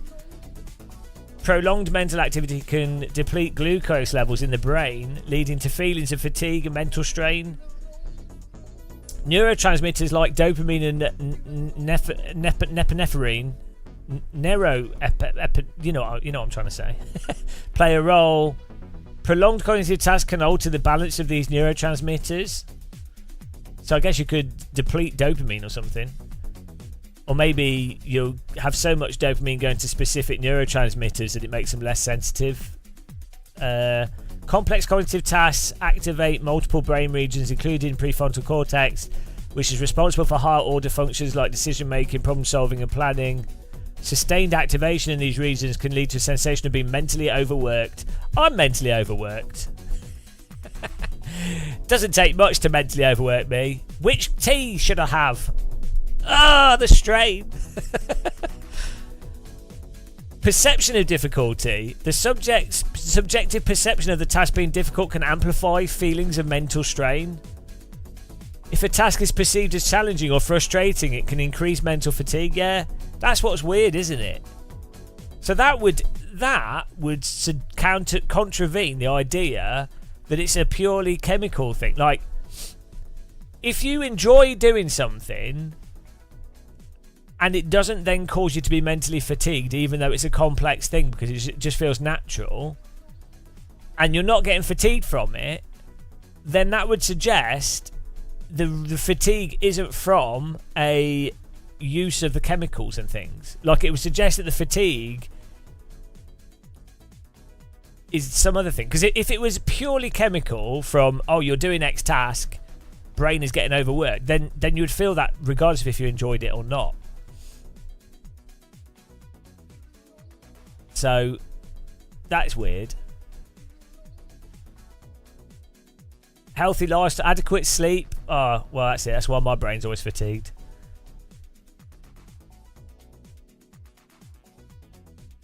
Yeah, they didn't really help. Yeah, I mean, I don't know. It's interesting though, isn't it? Like, what? There is that specific feeling if you're trying to do complex stuff or work out puzzles, and there's a specific, not even that you're tired. There's like a specific mental feeling, but there's no nerves in your brain. So that's weird as well, that you should have a specific feeling from that. Everyone has a specific feeling when they watch this channel. It's the one of a compulsion to jump off high objects. That's the feeling. The feeling of wanting to take on gravity. The wanting to experience rapid deacceleration. Regret. Yeah, exactly. Bonk. Who doesn't want to turn potential energy into kinetic energy?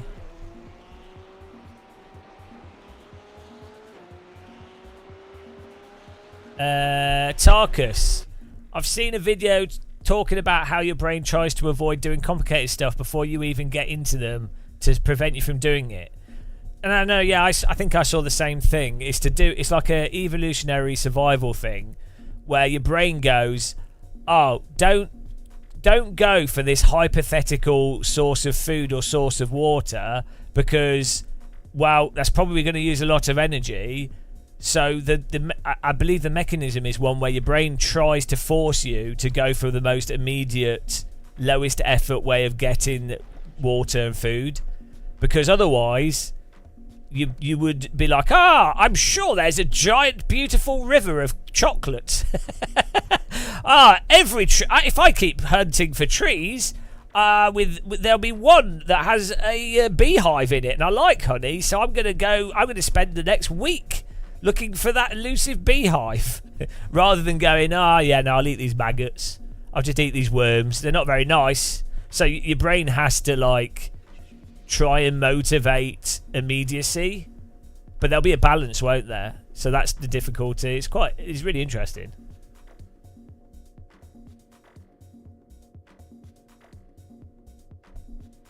But then the problem is, most modern stuff in modern life is so abstract that the original evolved mechanisms don't really work properly. And also, they would prioritize, oh, well, hang on, I can get the beehive in a split second by phoning a number. Here's my doona kebab beehive. So you might as well just do that, because why not? It costs money, but earning money is a hypothetical future thing. So don't worry about that. Just get the doona kebab delivered to you. And that's why we have vending machines and Coca-Cola. That's why all that stuff exists. It's all about beehives in trees. Listening to me as you play Escape from Tarkov, probably not helping you play better. On that note, I'm going to have a beehive of 0% Guinness. Does anybody want to join us in AC? In a barman suit, Batman suit. I'm Batman.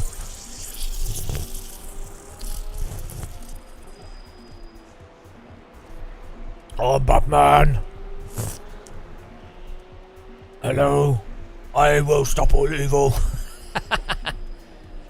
Batman. My parents were shot in front of me.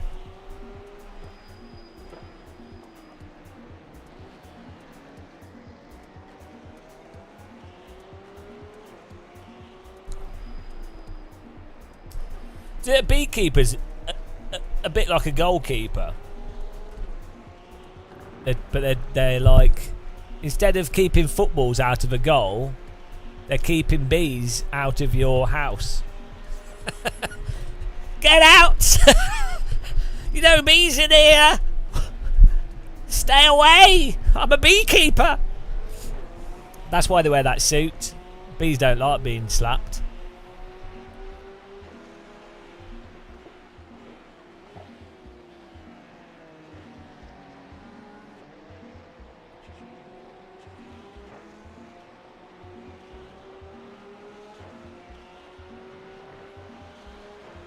There's bees in here.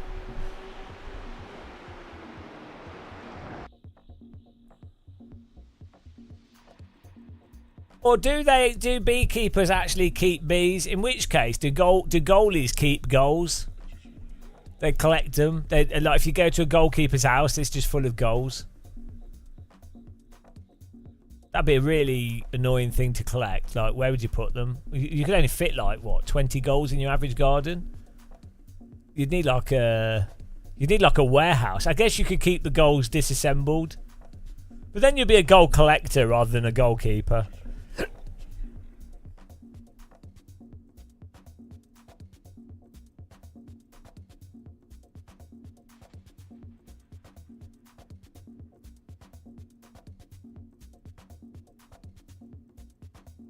This race was fantastic, wasn't it? I enjoyed that. Nobody wants to play AC. Nobody wants to sim race. Everyone's quitting everything. It's understandable. 28 minutes for Brands Hatch skip bar, but let's have a look at our results here.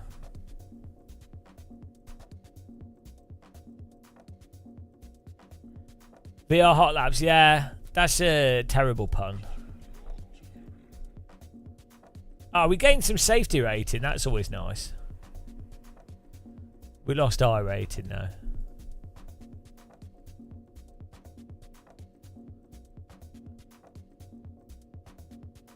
I think he should receive a beating for that, to be honest.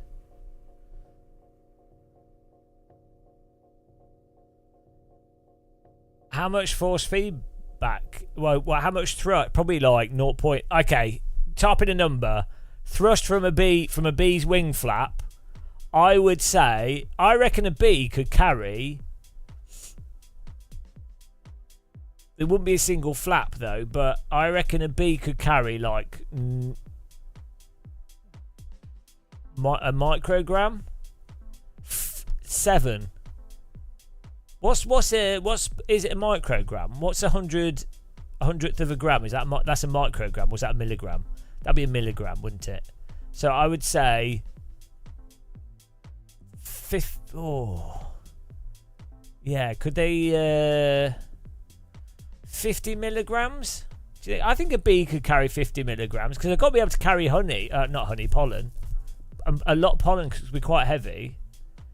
So a bee, how heavy is a bee? Like 3 grams, 2 grams? A bee's quite heavy.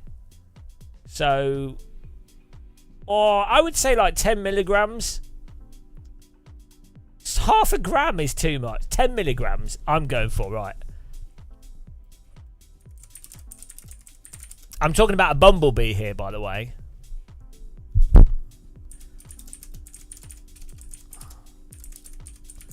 I reckon they might even be able to carry. Yeah, they might be able to carry half a gram actually.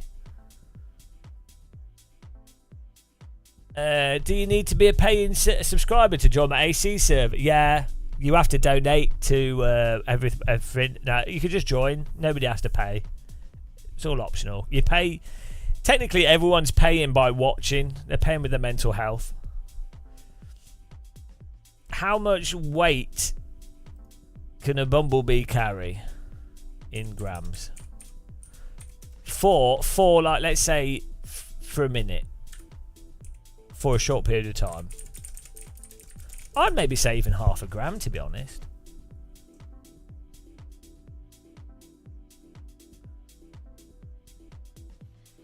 Oh, here we go. It's working it out. Chat GPT is getting in there.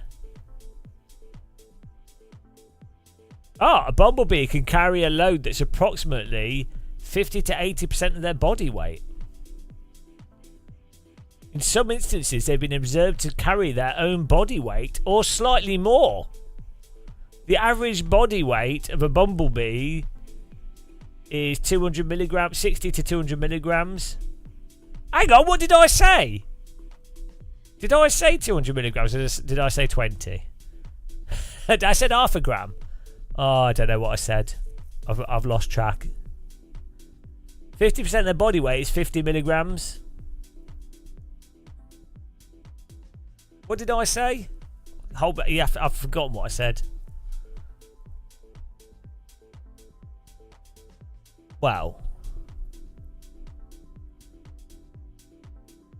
Yeah, I was not too far off. It's probably for the better that we don't remember what's being talked about here.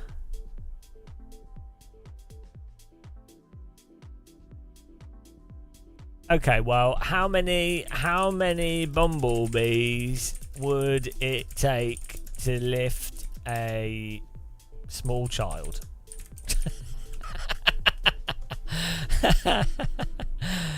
Right, here we go. 20 kilograms for a small child.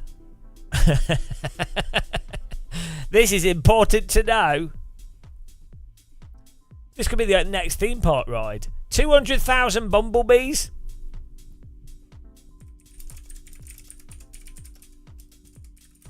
How many to carry in a large adult? Okay. 800,000 bumblebees to lift a large adult weighing 80 kilograms.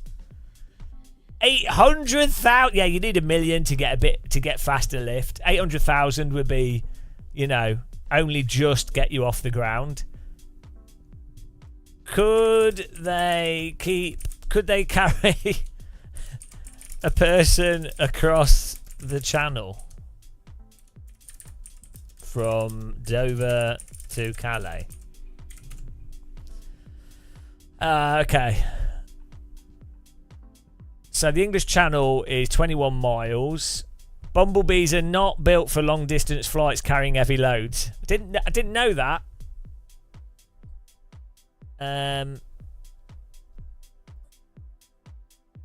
Why is no one's registered to this? It's not happening. Oh no, the extended flight time needs to cross the channel would exceed their energy reserve, so we'd need multiple sets of bumblebees. Bumblebees need to land frequently, which is not feasible on water. I hadn't thought about that. What if the wind's blowing though?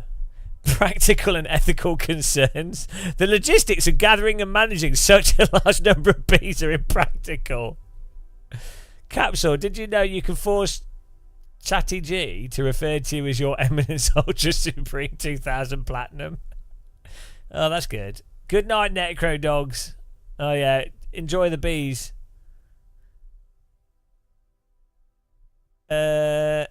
Ethically, it would be problematic to subject bumblebees to such unnatural and stressful tasks. Yeah, but it's unethical to subject people to my live stream, so it's fine. In theory, the number of bumblebees required to lift a person can be calculated, but in practice, it's impossible for bumblebees to carry a person across the channel. No, nothing is impossible. You could do it. Like if you've got 1 million bumblebees and you also position platforms to like land and then change the bumblebees over, and you trained them. All right, Matt. Have a good night. I think you could do it. I don't think it's impossible. I think it is possible. It's not practical.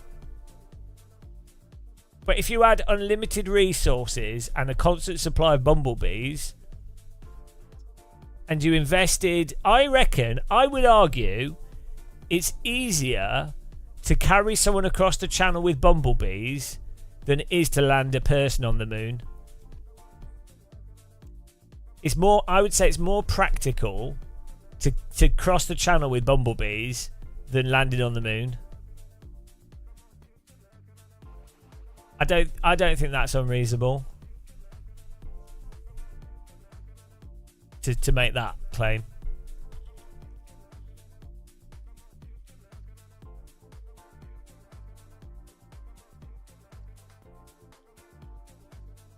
Yeah, that's it, Capsule. Big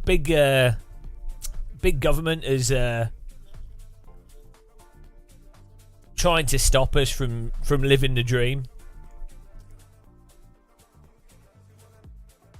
Oh, Formula C's got people in it. Let's sign up to that. That'll be all right.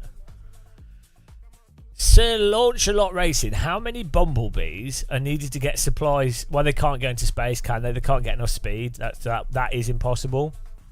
Because the ISS, it's not really about... It's still in the gravitational field. So a bumblebee doesn't have the aerodynamic capacity to get to the speed. You need to be traveling at 200 and something. How fast do you need to travel to orbit with the ISS? Well,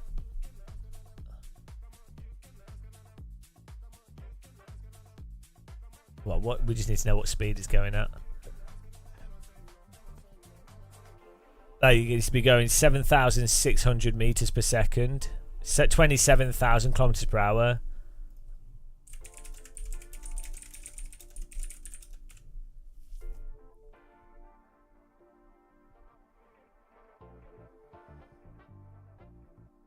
Yeah, 17,000 150 miles per hour is the International Space Station speed. So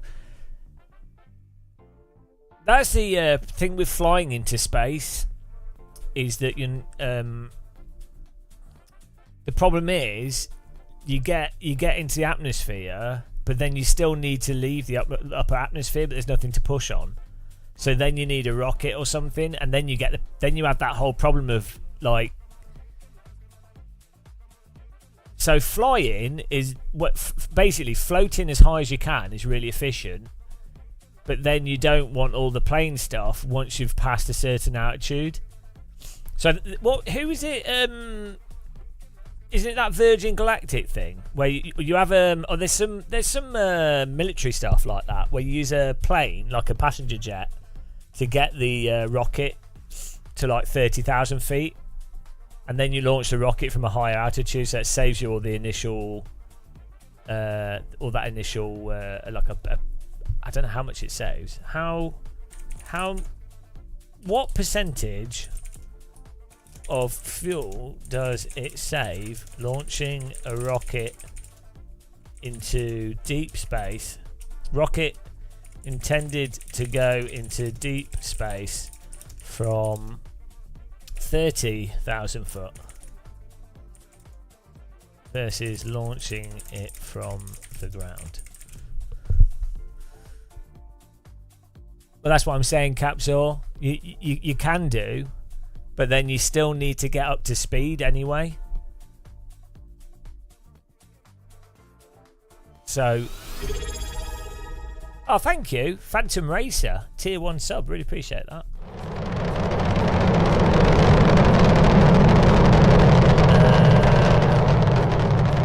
Oh, look, here we go.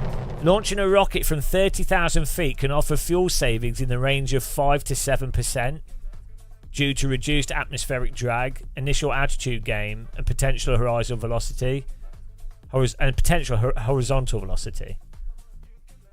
So 5 to 7% could actually be a lot. That could actually work out as quite a cost saving, but then you have to factor in all the complexity and all the other stuff. And then if you have carrying a proper large rocket, imagine trying to get an Apollo rocket to 30,000 foot. But you would think, you would have thought like a balloon platform rather than an aeroplane. If you had a platform that's lifted by giant balloons, and that platform's got all the rocket stuff on it, so it's basically like a Apollo launch pad, but it's lifted with helium. But then it's going to be moving around, isn't it? So it's going to be harder to plan the trajectory and the launch site and everything else. So, also, balloons and cables, probably not that good. Probably not a good idea around a rocket. Yeah, bees are the solution because the bees could fly out of the way of the rocket. Honestly, I think bees are highly underutilized. I think if we're being honest with ourselves, we could be using bees for more things than we could. I mean, bees are just left to their own devices. I advocate bee slavery. I think it's just a missed opportunity, really, and they're not going to complain because they can't talk. Well, we could grow more bees, 07 bucks, so that would fix that problem as well. You know? Honestly, I should be considered to be one of the greatest environmentalists that ever lived. With these ideas, just need someone to put them into action. Yeah, the market value of a bee would go up. More bees would be produced. Inevitably, some bees would escape as well and pollinate stuff, so you get more. Great. Sir Launcelot Racing, what would happen? What if mankind would develop a mini spacesuits for bumblebees so they can first fly high enough on their own? Yeah, but I mean, what are they going to do? You have like space bees flying everywhere. Thanks, Phantom Racer. That's you. Hang on, why am I getting people are like being members and stuff, and it's not displaying it? It's not. Streamlabs is broken. Thank you very much. People might even be donating and it's not coming up, which is unacceptable. Guys, if you ever donate, make sure you type in chat because that you donated, so that people know who to blame.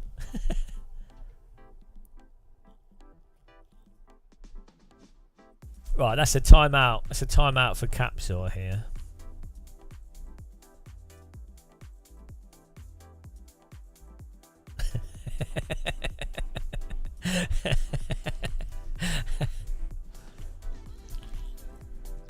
The next pun gets you a permanent ban. The next awful pun.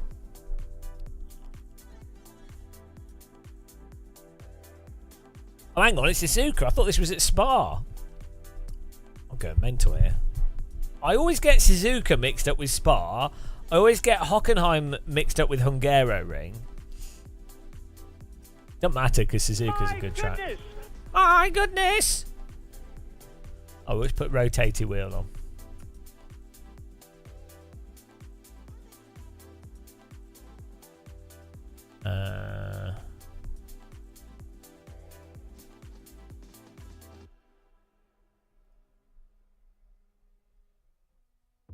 It's dressed up.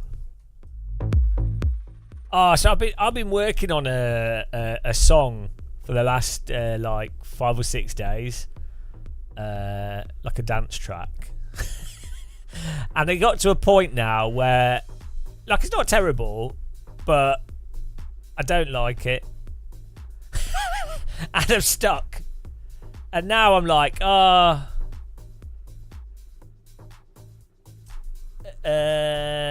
now I'm like, what do I do? What do I do with it? This is the problem. So you're like, well, what do you do? I wonder how many songs there are out there that people have worked on and then gone, yeah, but then I probably really hate it. When I come back to music that I've been doing before, then I really I really end up going, oh, what was I thinking? But also, if I come back to it in a week, I'll have forgotten how I set a lot of stuff up on it.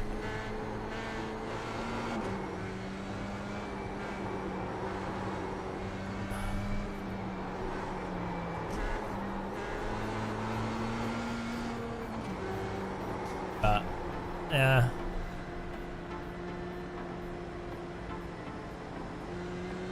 It is what it is.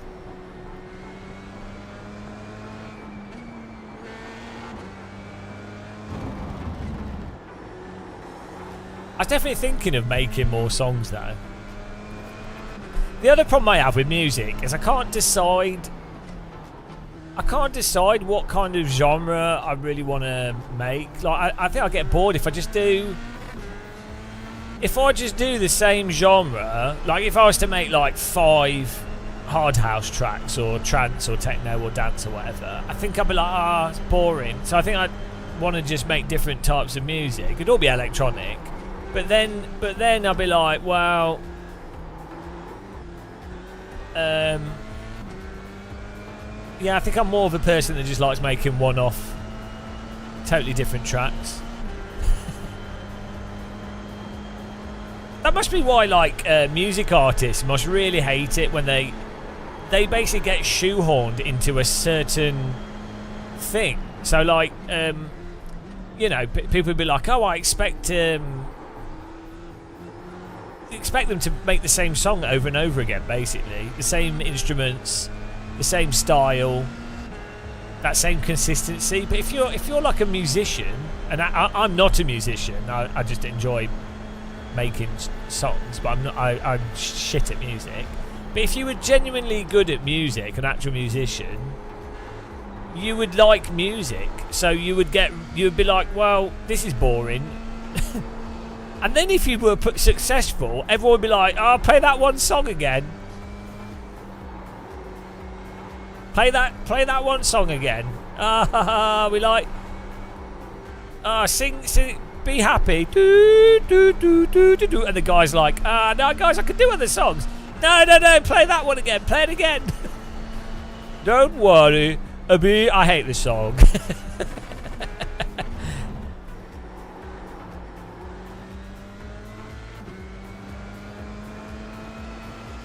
You're shit at making music. Well, the irony is, I actually think it's good being terrible at making music. I think with art, I think it's better being shit. Because if you're actually good at an art, you will obsess over all the details and being perfect and all the contradictory things, and you're going, oh, this sounds like this thing, this sounds like that thing, oh, this is giving the wrong impression, oh, I don't like that tonally doesn't work properly, or I can do better, I know I can do better. Do you know what I mean? If you're actually good at art, it means that you will self-censor. Whereas if you're not good at art, you'll be like, oh, this is kind of the best I can do, and I'll just do that, and then I'll put it out there. So I actually think that's really good, being bad at art. And I think there's a lot of really talented people. There's really talented people that self-censor and don't actually produce because they're aware of how shit what they're doing is, and even though other people would still really enjoy it. I've noticed this with people. I've worked with artists and know people that are very talented. I'm always insightful, Novotny.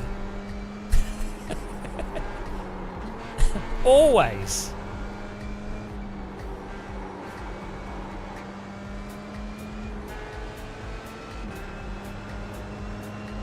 Yeah, also, if you're a personality type that immediately dismisses anything you do, which is quite a healthy thing to do, because you're like, well, if I can do it, it's not that good, obviously, then you won't see the value and you might not recognise. This is something I do all the time.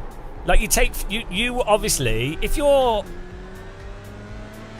take for granted the things that you can do with no effort because it's no effort for you, so you're like, wow, it's no effort, so you're going to take it for granted. Unless you're like some kind of super sociopath narcissist or something, yeah, you'll go, well, it's no real effort, so I'm not going to rip people off. But from the other people's perspective, it might be like something they could never do or something they really like, and so it's really valuable. So the mistake people make is they try and put an objective value on stuff, when in reality a lot of things don't have objective value. Well, they might do, but you can't calculate it, so it's impossible to give it that. You're a drum. Why do we have so many musicians that watch this channel? What's wrong with you all? Novotny, I sometimes record guitar parts for other musicians and think surprised at how much better it sounds. Yeah. You're probably thinking about it differently though as well. Like when you're making music, you're hyper-fixating on the individual context and the individual notes. Whereas when you listen to music, you tend to think of it more from a global perspective. So when you apply less scrutiny to individual components, the overall perspective can be better than the individual perspective as well. If that makes sense. It's probably to do with how much effort the brain, like task saturation, and how much you can concentrate on things.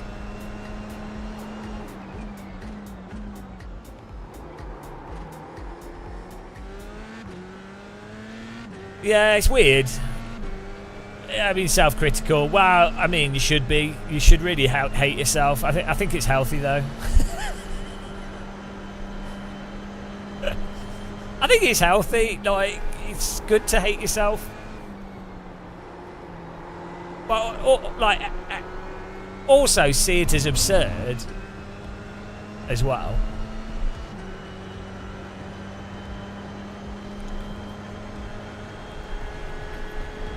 Sir Launch, yeah, I think you're selective though. So people that I know that or have known that are artists professionally, they do professional art, but then they also do private art, and so they sort of break it into. You can break down. Part of the art is just a technical skill, and you're using that technical skill in the context of making money, but you can also use that technical skill in the context of your own uninfluenced perspective. So I've known a few people that do commercial art for concept art, video game stuff or whatever, or even graphic design, but then they'll do stuff just for themselves. But then the fact is though, what capitalism and market is always going to affect what you do. You can't escape it. Even if you're trying not to, the capitalism has shaped the art that you're exposed to. So you can't escape it. There's no way out away from it. Reality is shaped by the nature of capitalism, sort of pushing people to do stuff. Imagine, you should hate yourself. Not hate, you should be ambivalent, but you shouldn't take yourself seriously. Hello, Antonio Lewis. But there's a lot of people that genuinely take themselves seriously too much. It's partly an ego thing, I guess, and I don't even mean it in a negative way. You can also hate yourself by taking yourself too seriously as well. So, for me, I don't see myself as myself. I don't know if that's healthy or not, but I think that's a good philosophy. I think that's correct. Your brain and a lot of who you are is not you. It's not it's out of your control. It's just something that's happening, and then you are experiencing. You can make choices and try and direct your brain, but you're not responsible for if you happen to feel depressed or sick or dizzy or whatever. It's not your fault, so there's no point in it. If you're slow to pick something up, what's the point in attributing that to yourself? It doesn't make any sense. So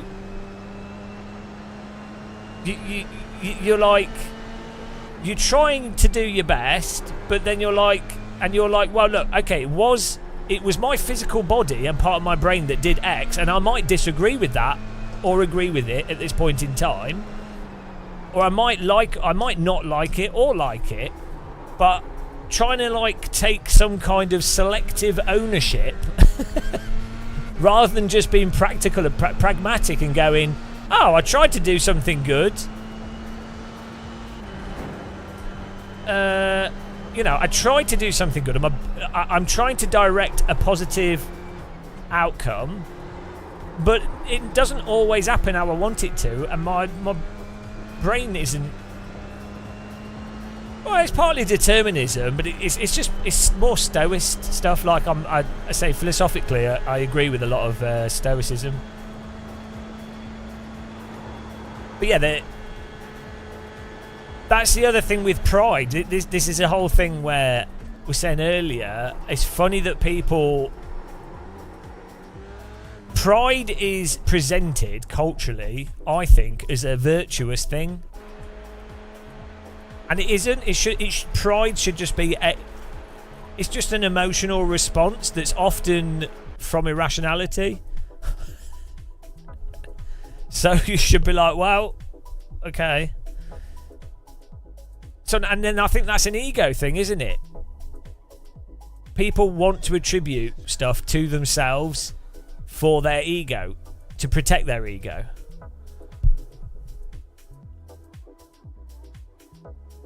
Capsule, if you do away with free will idea, it's easier to take yourself less seriously. Yeah, well, the problem is there's the thing is, you do have to, from a practical standpoint, you have to act as if there is free will, and you know you are responsible for your actions.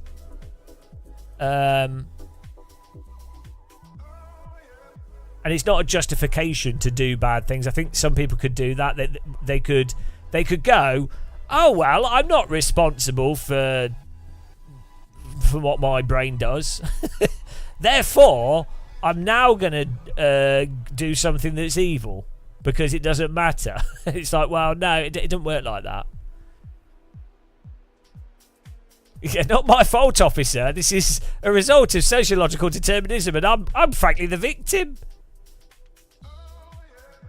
And then the police officer could just say, well, that might be the case, but unfortunately other people have been affected by your deterministic behaviour, and so we're still left with the same pragmatic solution of needing to put you in a prison. So you don't need free will for stuff to pragmatically operate.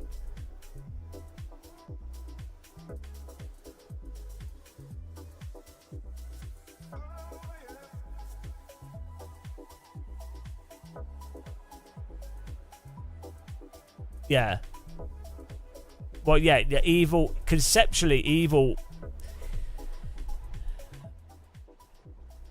Yeah, so evil is normally, bar people that are like actual, you know, there are people that get absolute enjoyment out of suffering. So that's one thing, right? But that's a very minority. I'd say the vast majority of evil is actually just arises from ignorance, basically. That's the vast majority of it, or misplaced philosophy.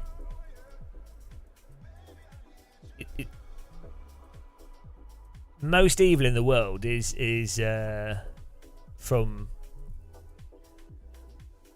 ignorance, I think. That's just ignorant.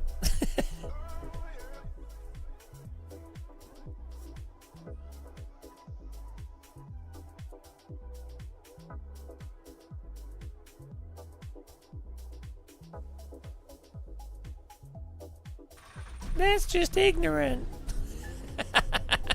You're so ignorant.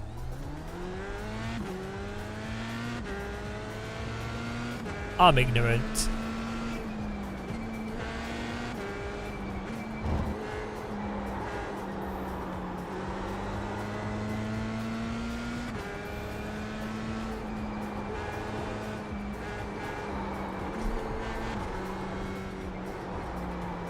I wonder if, you know, people that don't have any like bipolar tendencies and are maybe not like depressive, I wonder what life is like for them, in that they've never necessarily had an innate example of being able to see how much reality is framed by how you're perceiving it. So like if you happen to be a bit bipolar, you can experience stuff that you've enjoyed when you're when you're being depressive, bipolar, stuff that you would otherwise really enjoy or be happy about can be like terrible, like you think, oh shit, right? But then if you're being a bit manic and you're being overly positive, you're then like, oh, everything's amazing. So, and obviously you can remember the contradiction in your perception of stuff. So you then have a reference for going, oh, there's so much subjectivity to how you perceive reality, so it's a bit absurd, really.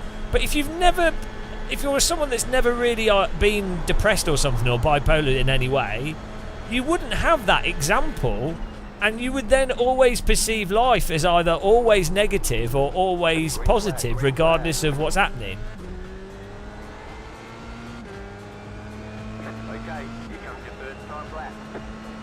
Capsule, exactly, yeah. No, that's what I mean. And so when you have that reference, you're then going to be able to reflect things in a more objective way, I think. I'm just trying to make people that are a bit bipolar feel better, all right?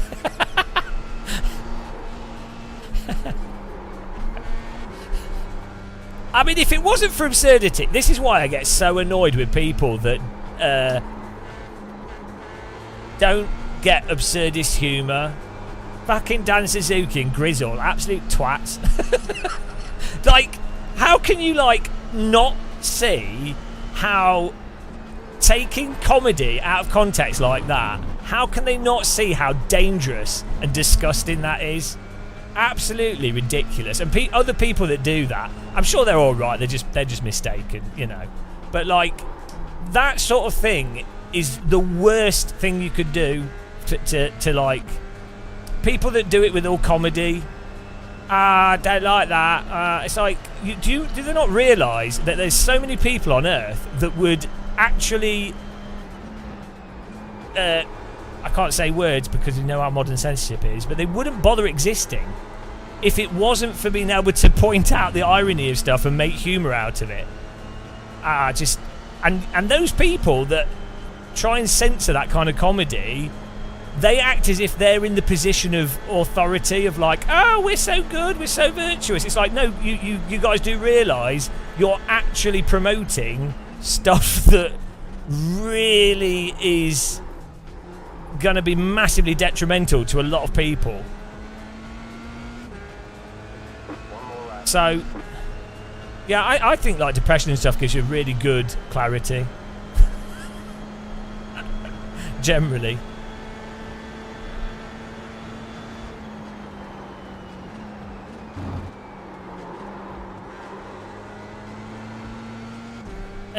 No. So depression, as from a psychological thing, is it's just a medical way to describe the outcome of what's happening. I believe. So the problem is the terms get used really weirdly, interchangeably, and incorrectly. If that makes sense. So like,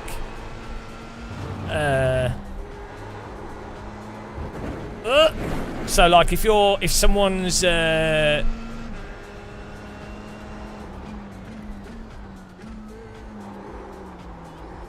it's like you would analyse that someone's being depressive. There could be there could be multiple mechanisms causing depression. So someone might have a illness. The brain might not. They might have physically damaged their brain. The brain might be not chemically working.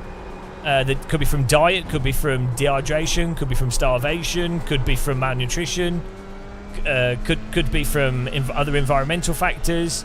A person could be like experiencing emotional trauma. You know, they could just be otherwise totally normal, but for some reason they're struggling with something. So it's just a description of the end result of any of those potential things, and then you would have to go, well, and then they use depression as a overall term.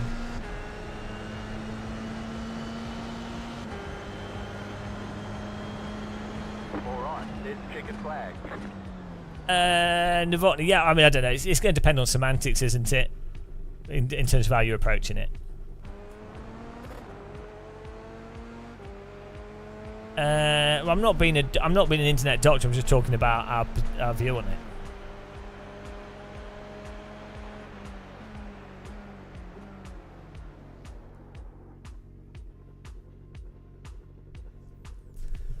But yeah, so someone could be pragmatically thinking about something. So someone could be suffering a trauma and thinking about it, and they wouldn't necessarily be depressed though. It could be an incredibly depressive thing, but they could be able to think about it and organise it without it making them depressed. So it depends how you categorise it, doesn't it?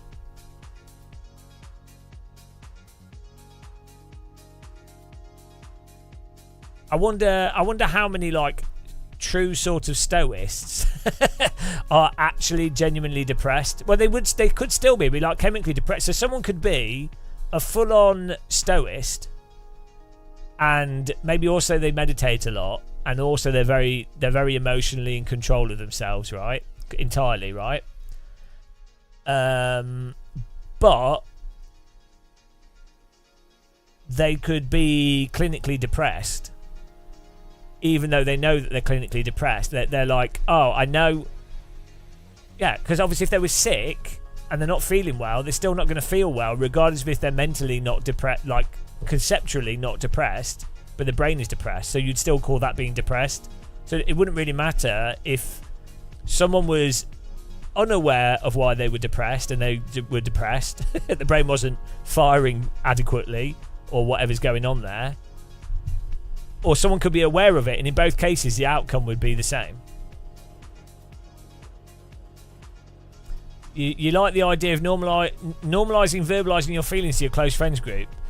Yeah, I think people, honesty should be normalised, but have you noticed how it's being propagandised? That so there's a lot of profiteering off mental health stuff, and there's also the fact of the matter is, when it comes to mental health in the UK at least, there needs to be better resources from doctors and support there, like actual systemic support. So it's all very well, having family support and friend support, that's great, but fundamentally friends can't support you unless they're economically able to support you. And fundamentally, you need, if you're clinically depressed, you need to see a specialist that's not trying to just exploit you for money. You need to go to a doctor, and then you need to go through some kind of like scientifically evaluated, more likely to work process, which requires there to be doctors and things. So what you get is this, at the moment, you get this superficial promotion of, oh, talk to each other about mental health stuff, and it's like, okay, well, you should do, that's good, but the promotion should be, let's have enough mental health practitioners available to everyone. Let's have enough wealth so that people can spend time with friends that need more time. Like, I've had friends that have had really severe mental health issues, and it's required me to be with them all day. Like, just sit with them. Like, so, which a lot of people can't afford to do that. Green. So, this is the thing. But yeah, people should definitely communicate. Especially, I think male culture has a habit of not communicating feelings. Like toxic masculinity. Hold your line. There's an incident ahead. Keep to the right.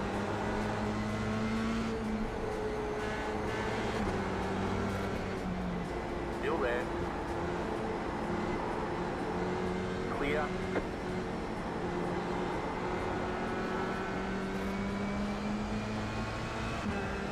Okay, let's go. Yeah, well, yeah, a lot of people that actually have depression, it's because they're worried about resources, they're worried about finances, they're worried about the housing, they're forced to do a job they don't want to do, they're forced to interact with people that are toxic and they don't have the freedom to get out of that, they're trapped in a toxic relationship, which is perfectly reasonable reasons to be depressed. But the problem is they don't have the financial freedom, or there could be other variables as well. They don't have the ability to get out of that, and then it's framed as if, oh, it's your fault. It's like, no, actually, it's often systemic.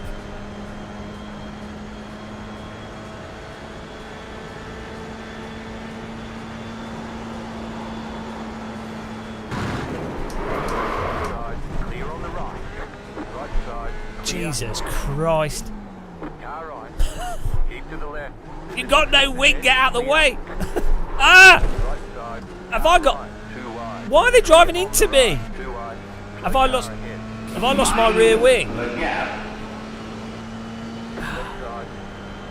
I managed to avoid all those people, and then I get driven into, because iRaces are horrendous.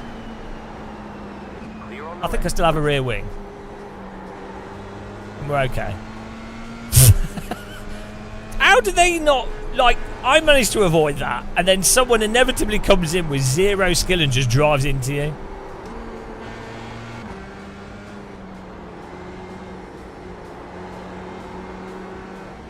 Oh my goodness. This car behind is going to wreck me. Left side, stay on the right.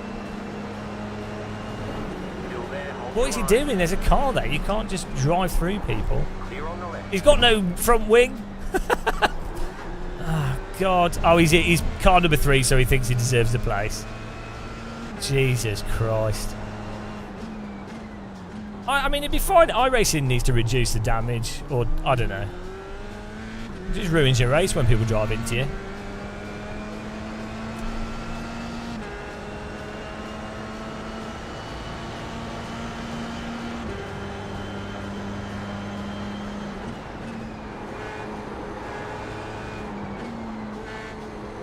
There's an incident behind.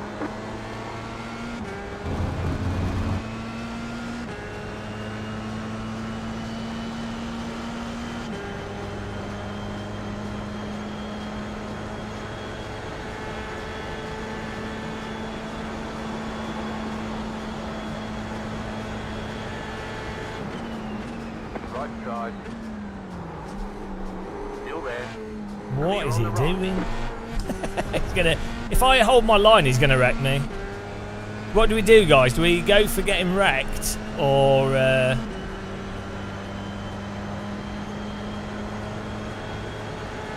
let's get wrecked by this guy?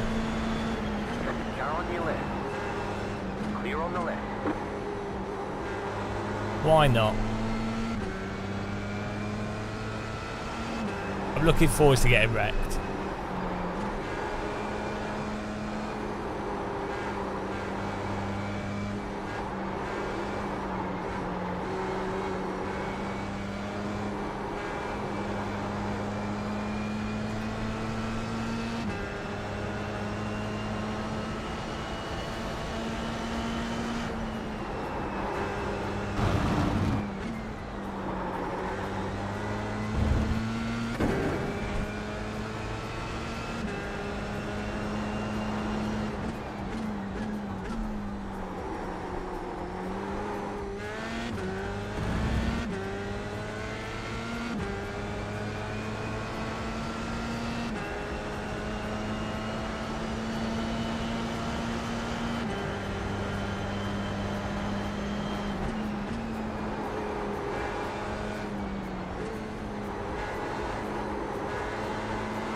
Let's go.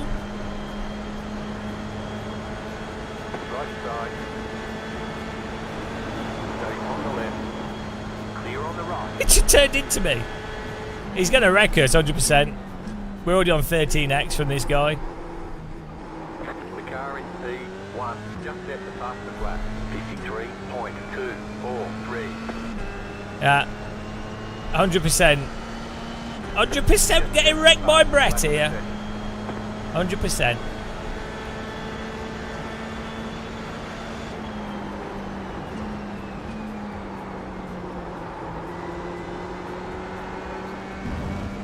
Maybe he's lagging.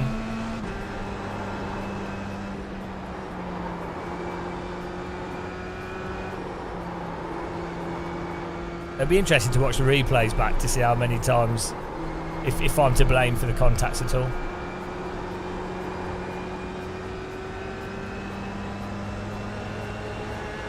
Left side. Still there. Clear on the left. What an idiot. Black flag. Never gone through the pits without stopping. Car right. I told you, yeah, told you.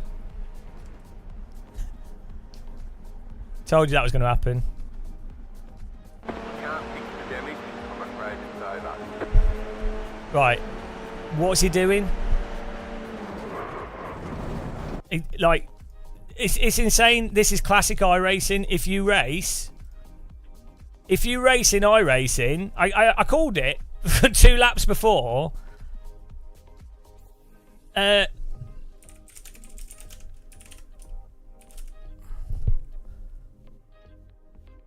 He's just called me a dickhead. He's just called me a dickhead in the chat.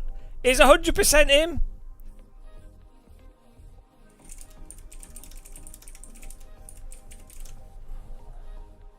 Like, that was 100% him? I'm driving.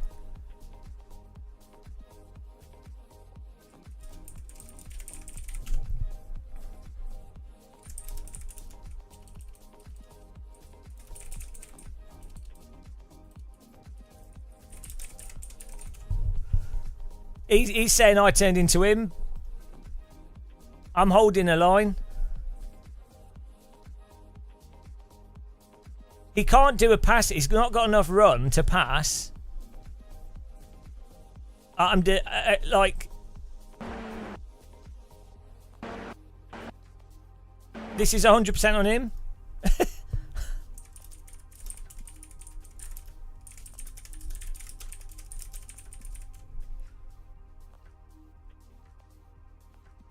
I was in his way. Yeah, I was holding the line.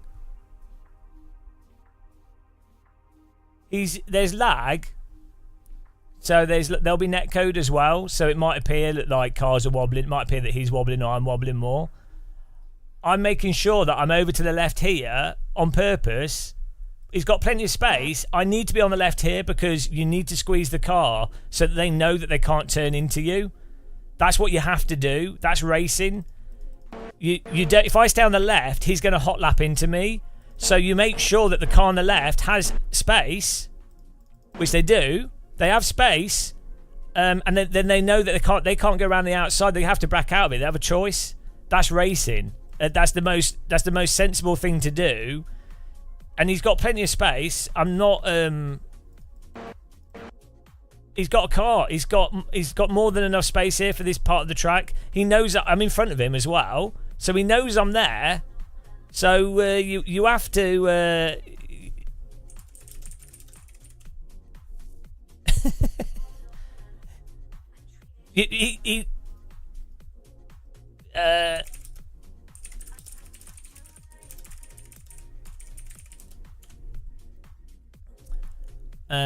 I must be on drugs.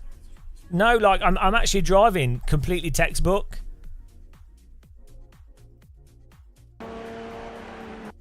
Where's he gonna go? Like, he can't turn until I've turned, so he has no choice. I'm ahead of him into the corner as well.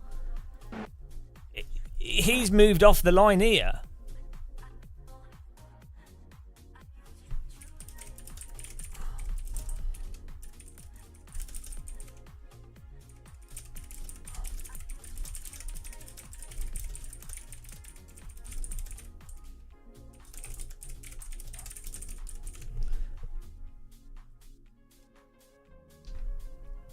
Eventually.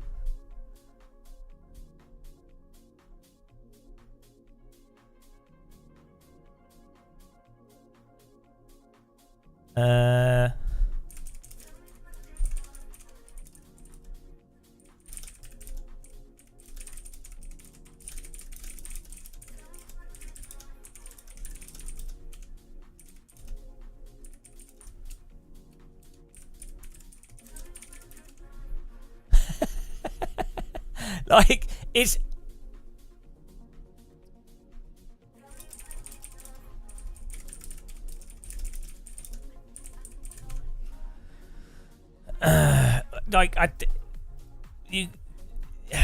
like, really, this is 100% on him.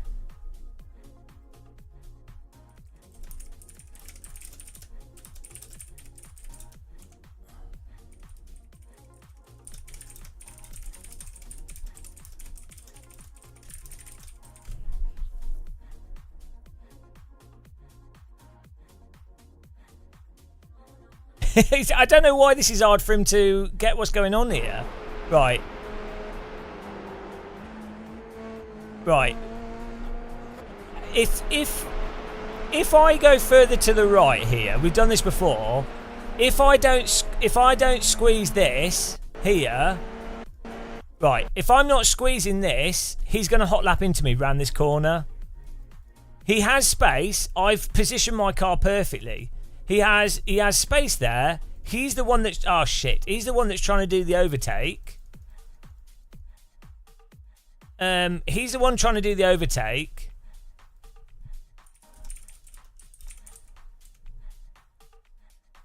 So it's he thinks that, I mean, maybe from netcode he thinks I'm turning into him. That's the only thing I can think of. But what's the point? You can't do an overtake round the outside of this corner.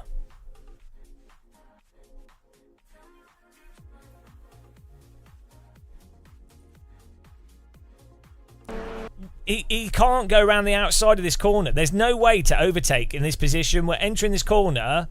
He's also broke here. So he has no way of doing an overtake. So there's no point in him turning in. He has to just wait, basically. You have no choice. He has no choice but to slow down and brake because my car's in the way, which is just driving. He's just like, he's 100% turned into me. Like, it's stable. I'm holding a line. My steering wheel is straight. I'm not doing anything unpredictable. I'm not driving across the track. I have actually driven this completely perfectly. We also called this multiple laps before that he was going to wreck it. I even said in the live stream, I said, guys, do we race properly and get wrecked? Or do we, you know, that was it. That's iRacing. That's just how it is.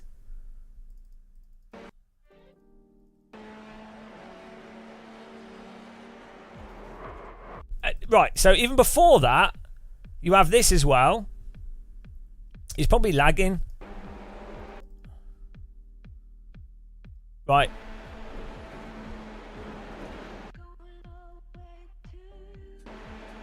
What's he doing here? He's like lagged onto us. It's like netcode. He's probably lagging.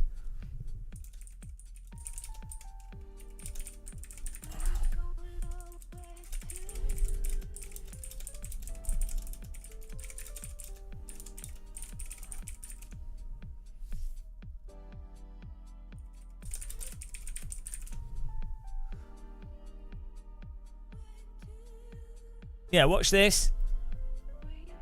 Watch this as well. So we're going in here. He's just netcoded off us.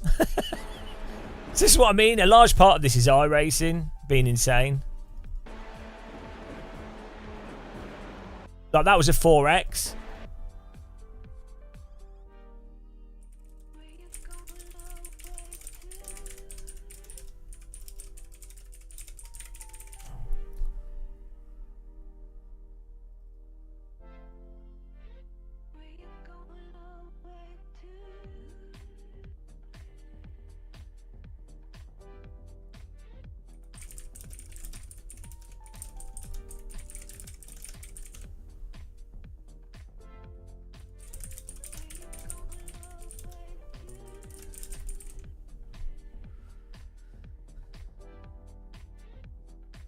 He's saying that I turned into him.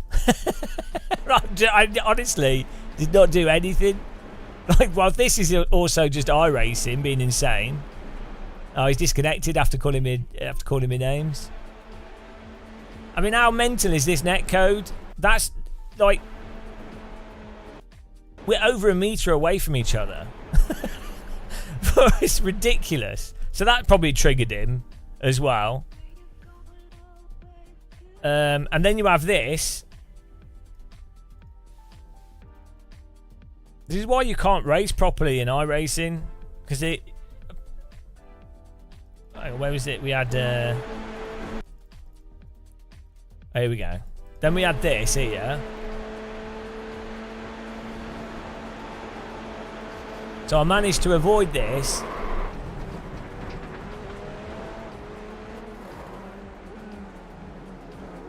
Look, someone drove into the back of us. I was stuck behind him.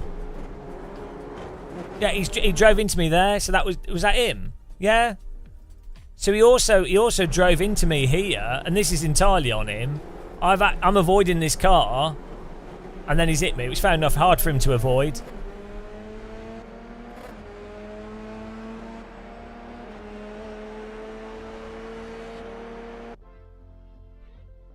Right, here we go. We could do this as a video.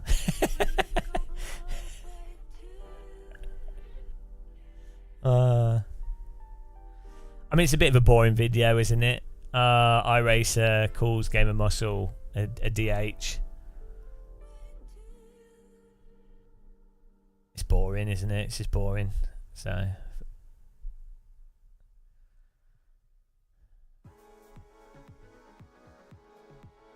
he hit us once there. Then he did a zero contact with us through this corner, which is netcode, I think, more than anything. It's on the next, yeah. Oh, here. Hang on.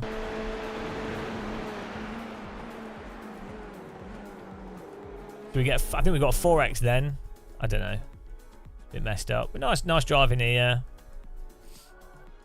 Then here. Oh, there's this here. Yeah, so then we got this ridiculous netcode. Like, what is that? Absolutely ridiculous netcode. Like, what on earth?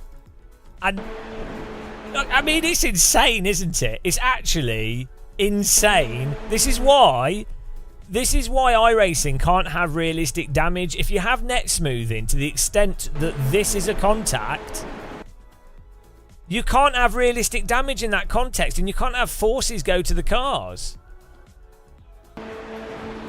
So that's stupid. So he's probably then thinking, oh, I'm overly aggressive, because from his view it probably looked like I hit him, but netcode's insane in this. So you then have that, and then so he's trying to do an overtake here, which is fair enough. It's good driving, really, you know, it's good battling. And I then moved to the left a bit to squeeze him intentionally, because you don't want the car on the outside doing the hot lap line into the side of you, because they don't know you're there, which happens over and over again. So you really want to squeeze the car on the left, but you need to squeeze them in a way where it still leaves them a little bit of space, a little bit of netcode, you know. But I've also moved over well before the corner, well before like the actual turning apex and everything. So there's a good period of time before like the actual corner, if that makes sense. So you've defensively positioned your car entirely predictably, with space for the other driver. They know that you're there. You're not driving into them. You're making it so that they have to drive into you to take the corner. So a driver would then go, oh, I need to brake earlier because there's a car in the way. They don't have a choice.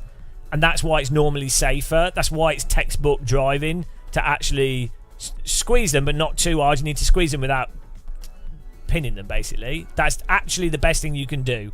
Categorically the best thing you can do. Especially if there's not a car behind you. Like, if there's a car behind you... Slow down. If there's a car behind you, you can end up with, like, you know, you can open up the inside and then it gets really bad. But in a 1v1 through a corner like this, tight corner, you absolutely want to be squeezing the car on the outside, and that's with space there. That's perfect. That's absolutely perfect. It's even better than I would even thought I would be capable of. It's got two wheels on the track there, on the grass. There's a little bit of space. Couldn't be any better. In fact, if I give even more space, it's even more like they hot lap into you. And then he's turned in here. At no point is my car, also from a netcode perspective, my car's going in a consistent direction. It's not wobbling around, so it's easier for netcode and smoothing to deal with that.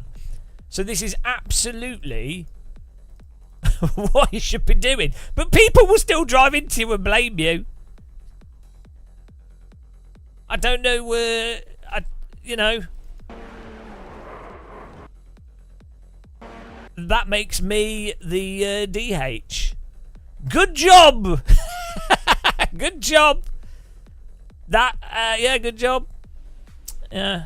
So reality happened in opposite land to him. But maybe with netcode, maybe it looked worse from his perspective. Well, yeah. Brett sounds Australian, so maybe there is a lot of ping as well. But that's iRacing. There you go. Good fun. Enjoyed that. Okay, what do we do now?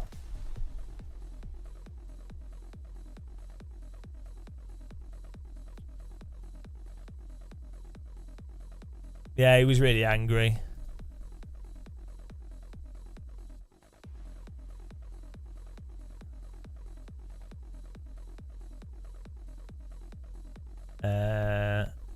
Let's get Barber racing. F4 Americas at WeatherTech Raceway. We could do that.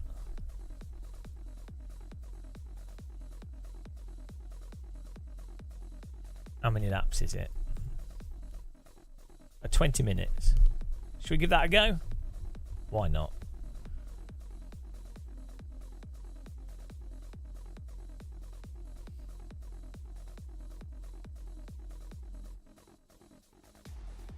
VIR, but I think it's on the short course.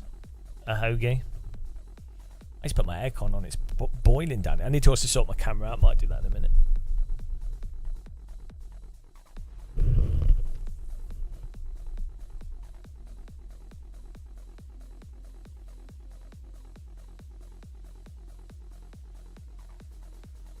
It is interesting. I think it's quite interesting that even if you drive in a textbook way, in the most the most textbook way possible, you're probably going to get wrecked in iRacing. Like, you are absolutely punished for driving. I guess someone would say, "Oh, well, you know, that happens in real racing," which it does. And then someone would say, well,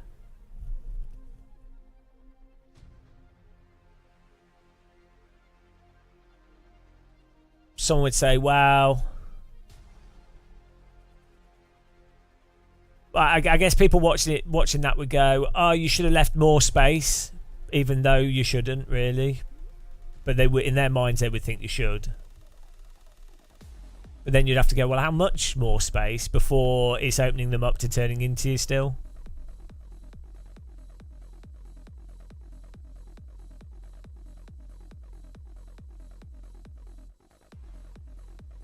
I'm not doing the 1/600 because it's probably the short layout. Yeah, it is. It's the mouse. It makes me a bit motion sick with the hill. The F4 will be good.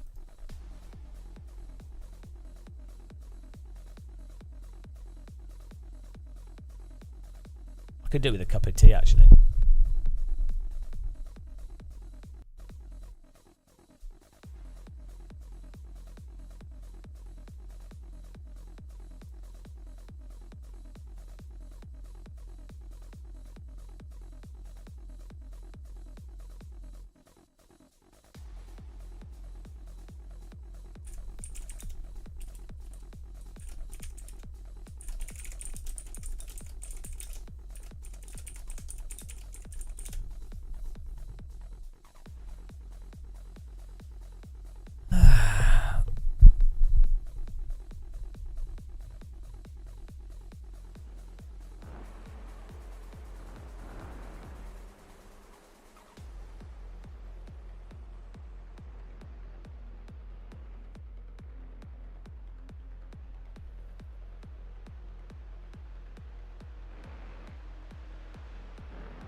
How good is techno?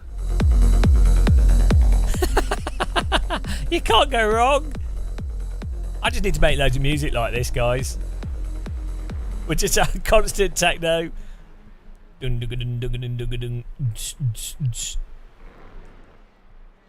can be our theme music.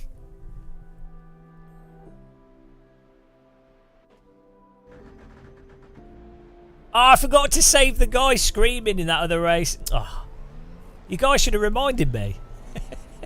We had that guy in the Porsche Cup race. The guy got really angry. It was really funny. Oh, we're back in the F4. Not been in this for ages. Ah. Need to move the brake bars a bit further back here. Brake bars disaster.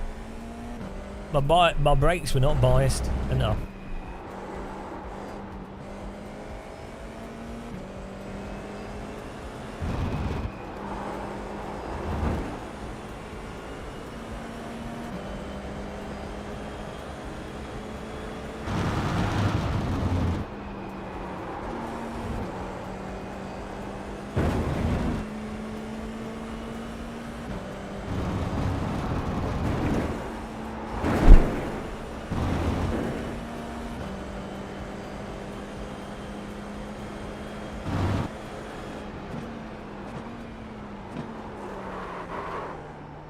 Brands Laguna. Novotny, this is Laguna Seca. What are you on? Dusty Brands Hatch, this. You got a slow car on the left.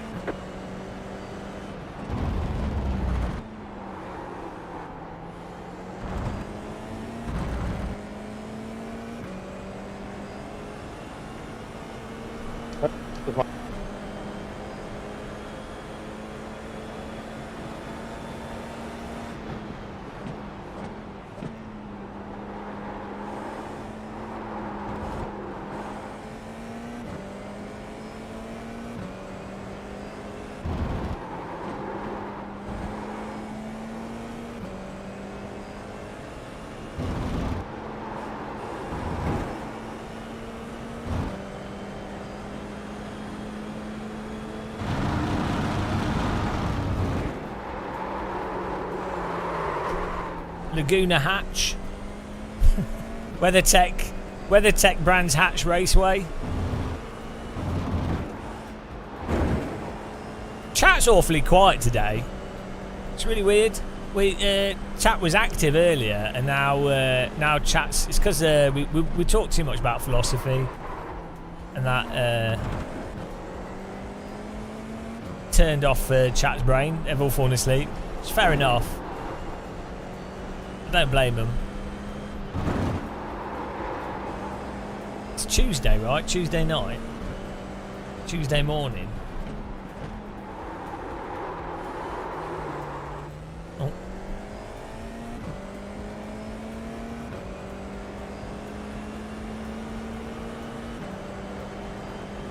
I need to make my brake a bit more sensitive.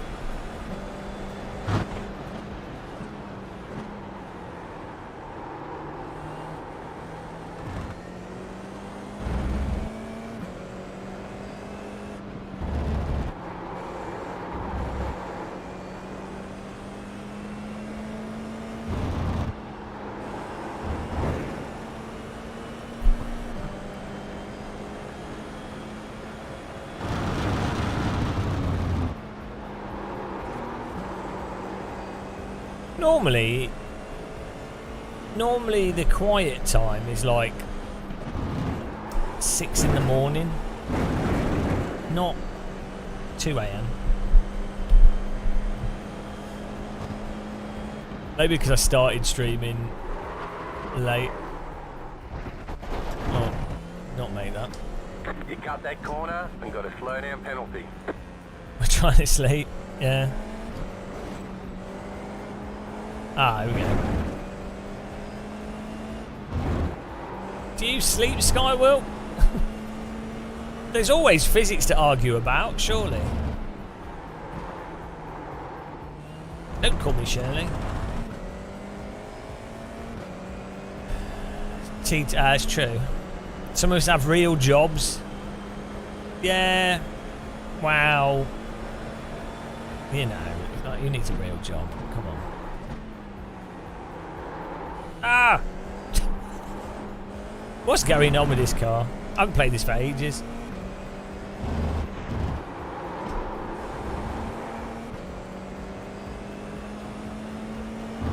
I need to watch Aeroplane again. It's just such a dumb film. Nice. I know, nice beaver. That's from Naked Gun. Nice beaver. Thank you. I had it stuffed. I just had it stuffed.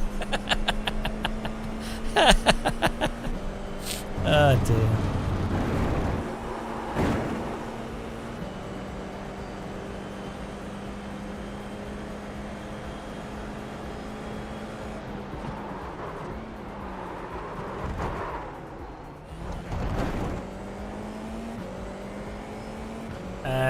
It's not sponsored. They're published.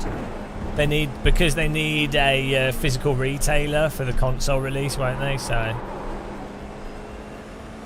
Also, it'll probably help for upfront licensing fees and stuff. Makes sense. I like they call it Project. What do they call it? Project Motor Racing.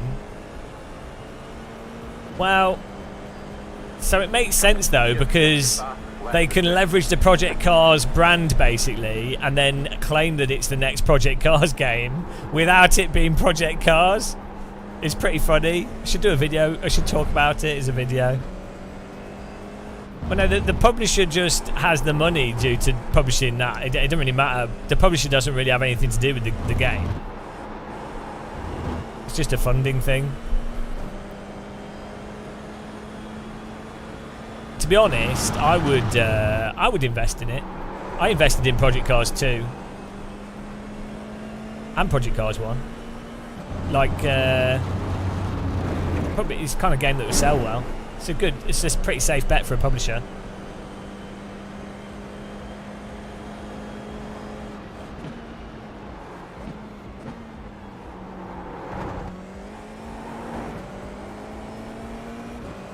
Ian Bell's crazy though. I don't know, like,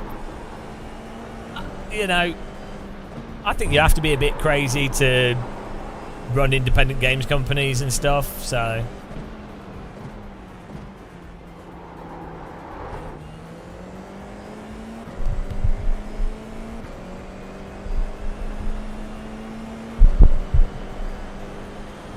Yeah, I enjoyed Project Cars, to be honest. And I don't think they're perfect. Sorry about that, man. But I enjoyed them.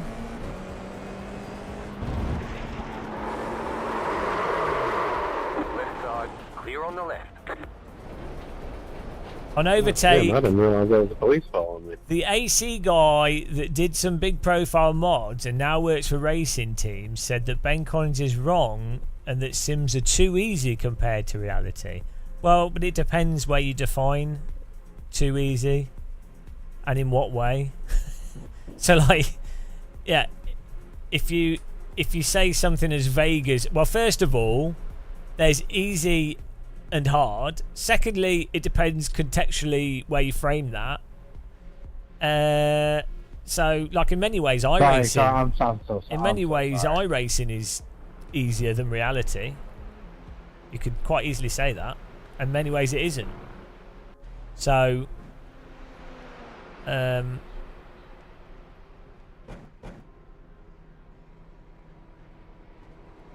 also,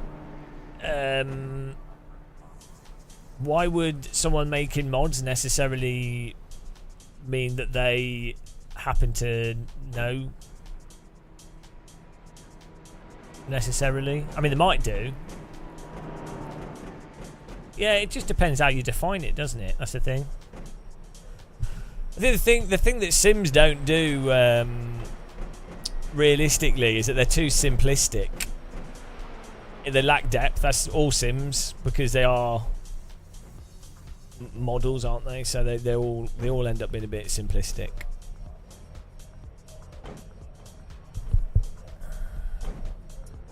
Yeah, Ben Collins said stuff that everyone would agree with, though, on for Project Cars 2. So did Nicholas Hamilton. As I say, it entirely depends how you actually define things as to what people actually mean. So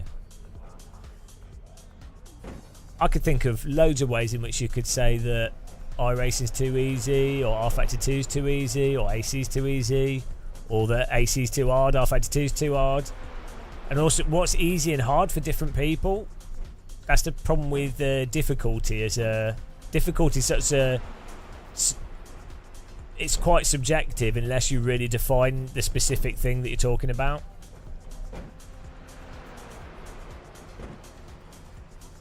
So,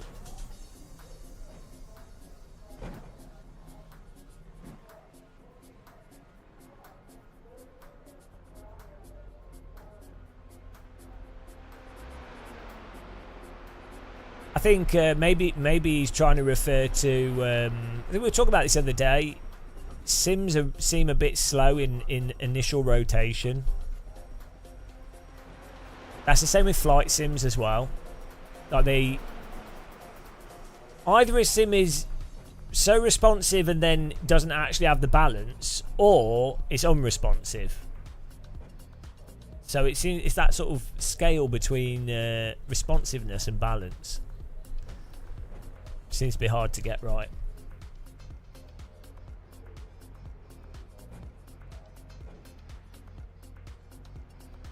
I think when people, if anyone talks about Sims, right, they should first of all, if someone just says something in simple terms, they should feel like an idiot because it's a stupid way of talking. But then also, when talking about Sims, someone should actually specifically define what they're saying, which a lot of people don't.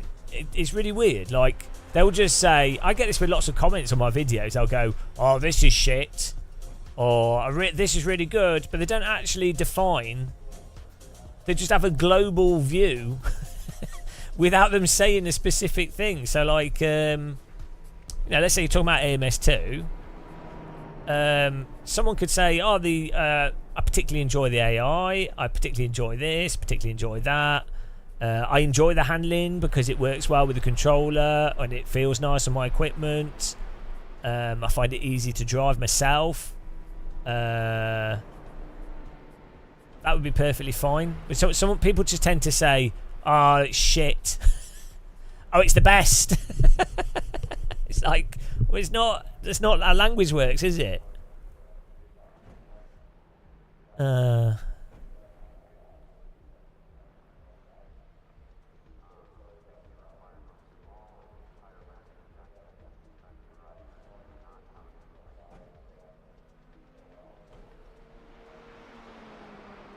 That must be a thing where people are happy to say stuff without actually defining what they're saying. Have you seen that video of that girl?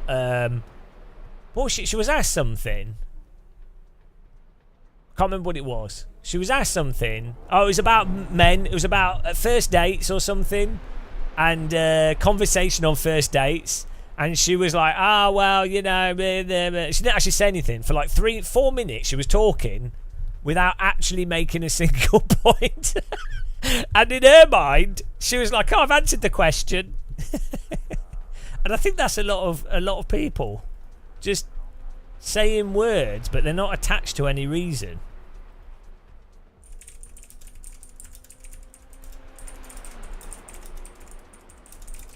I don't know what it's called.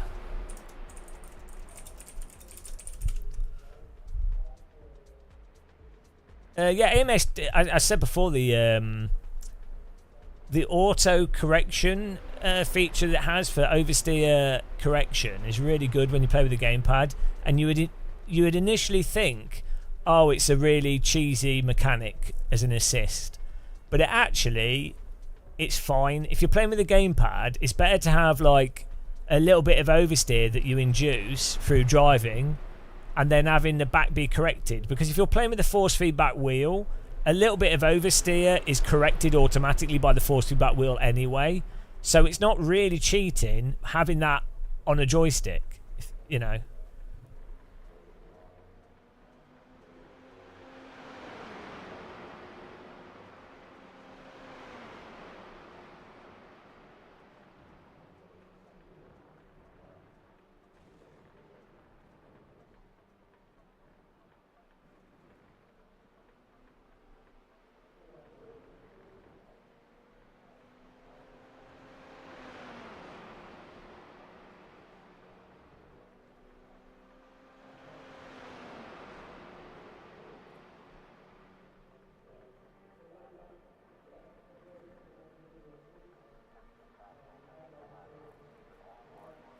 I played AMS2 a little bit on the Steam Deck, and I thought it was pretty good.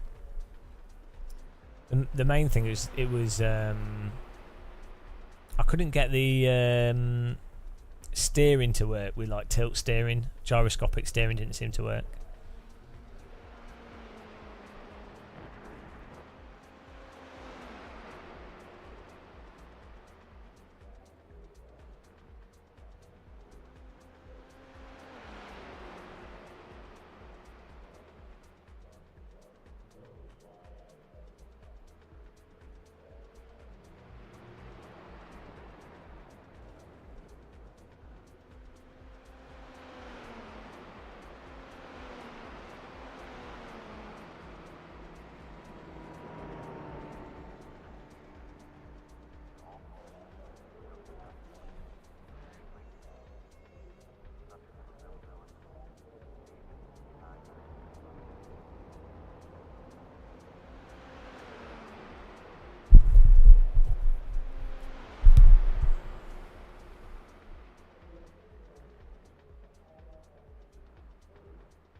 Oh, it's 200 people registered to this. It's crazy.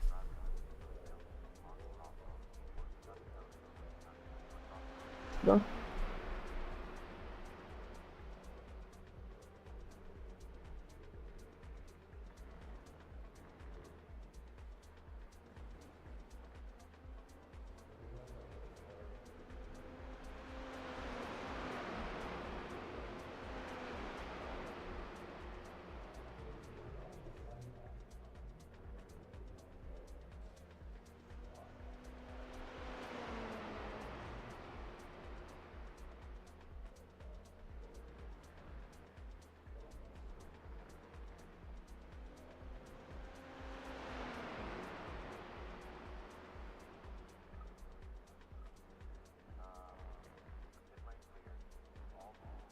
Thanks, Shane.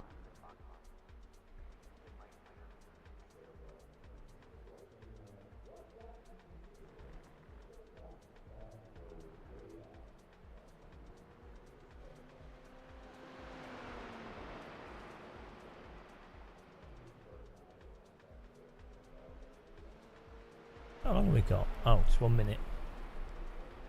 Oh, I need a cup of tea. It is tea time.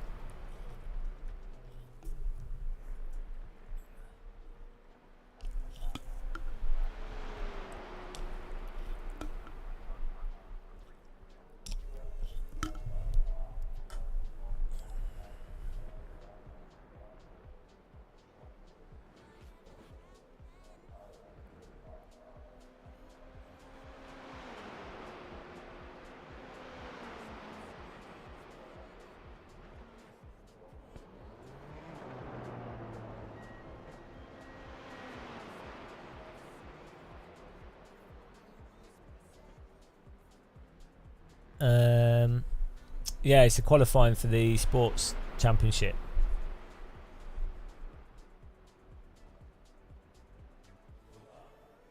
Yeah, I think the prize is that you get to do real F4 actually, which is quite good. It's one of the better sim racing things.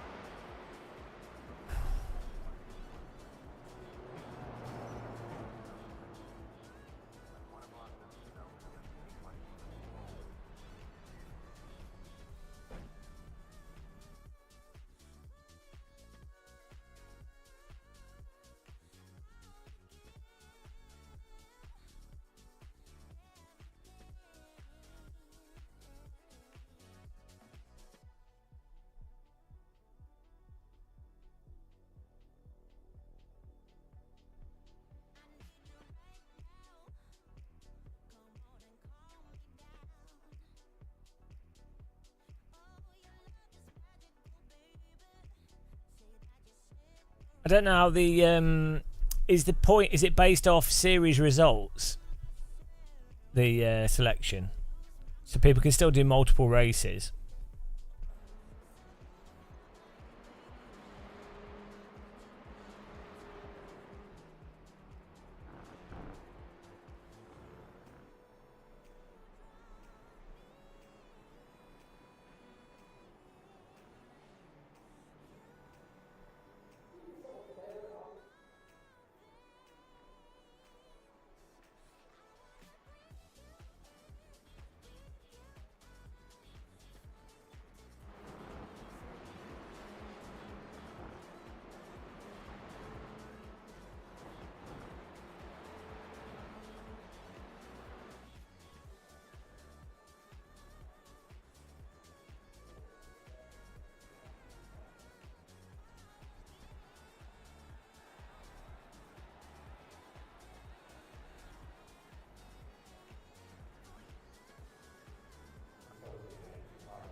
I wonder what the times are. 25 car grid.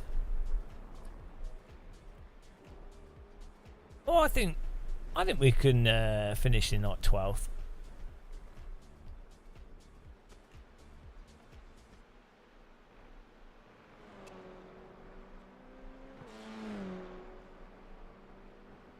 121s. Easy.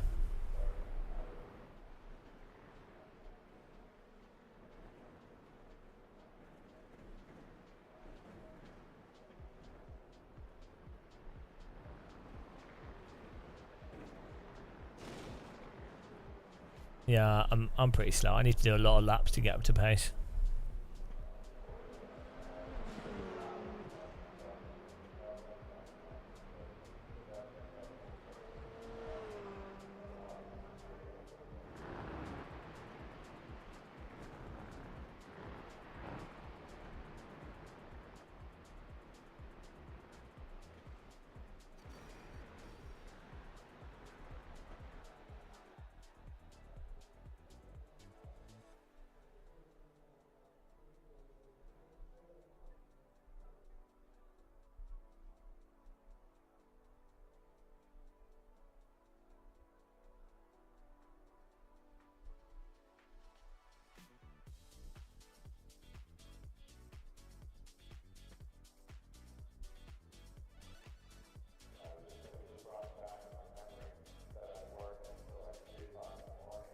Here we go.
Green flag, green flag.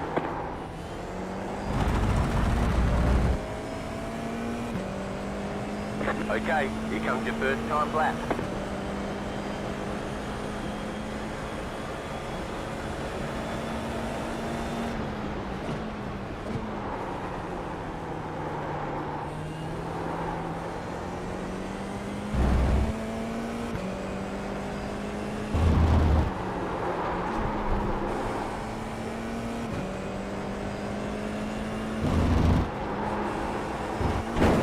Oh, bit of a suspension test.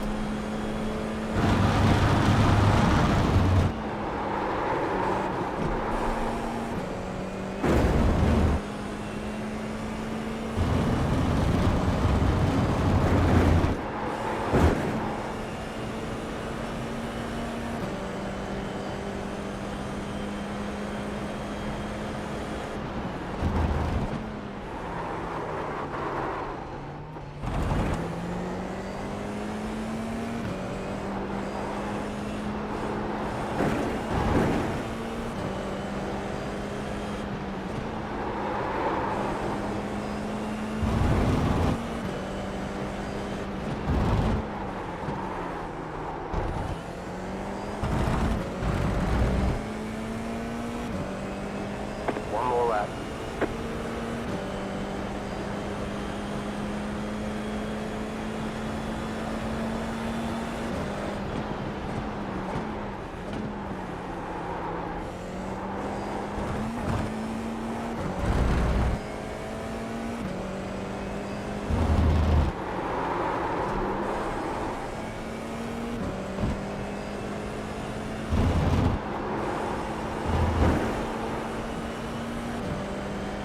I don't think we're doing too well.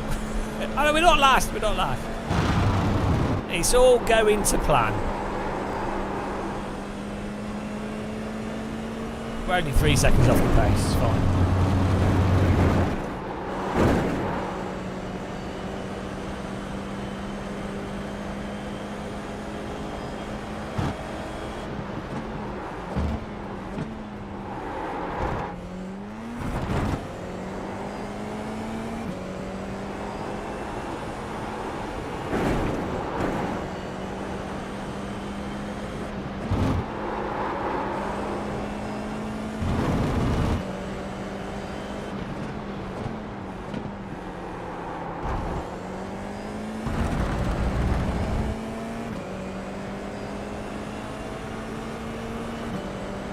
Do-do-do-do.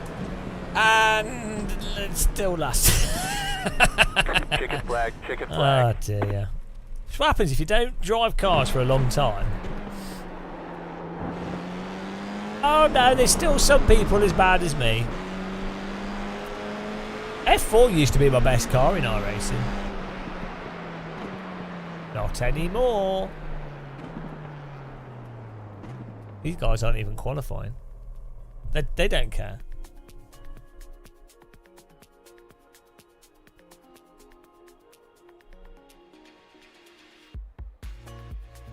I just have to do lots of laps to learn what you can and can't do.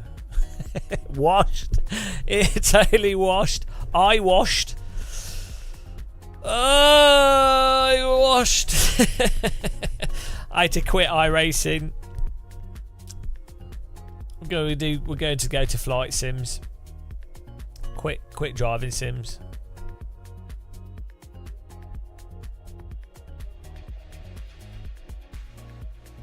Oh, I'm not tired and I'm not awake either. I'm probably gonna have to stay up all night. Maybe I'll go for a walk in the morning when the sun comes up at like 5.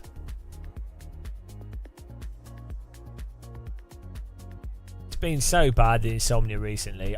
It got better and then it got bad again straight away.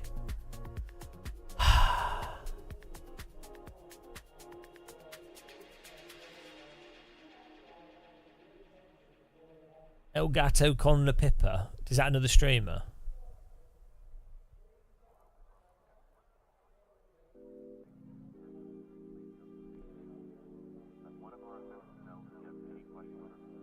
This is a real split. Yeah, I'm normally about a second off the top drivers though if I practice.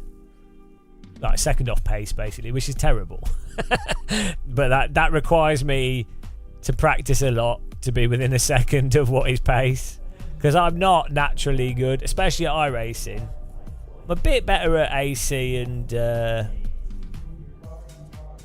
some other sims, but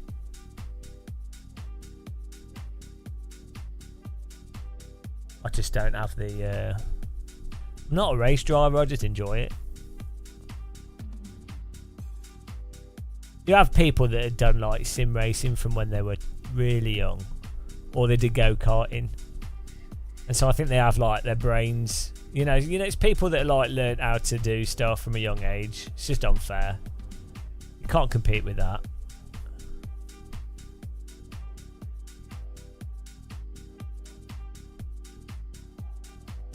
What you need is like a non-sweat rank, so people that do, you know, like amateur sports, so you can try and you're putting a bit of effort in, but you're like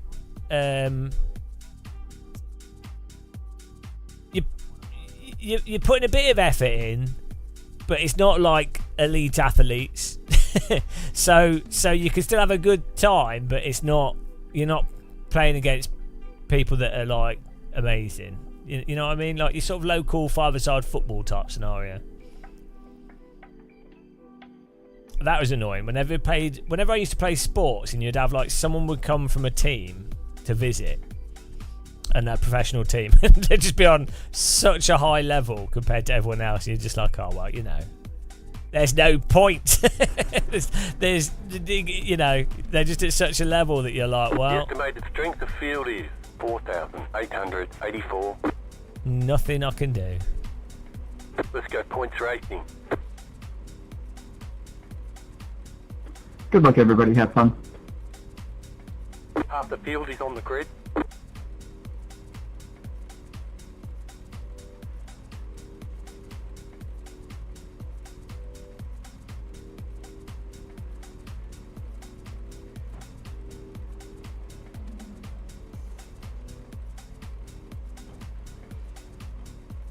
5 cars left to grid.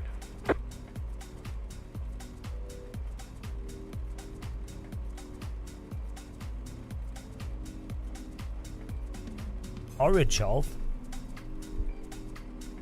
I'm gonna get wrecked. We've not even practiced this. I don't even know where the limit is in this car. This is not gonna go well. That's half the fun.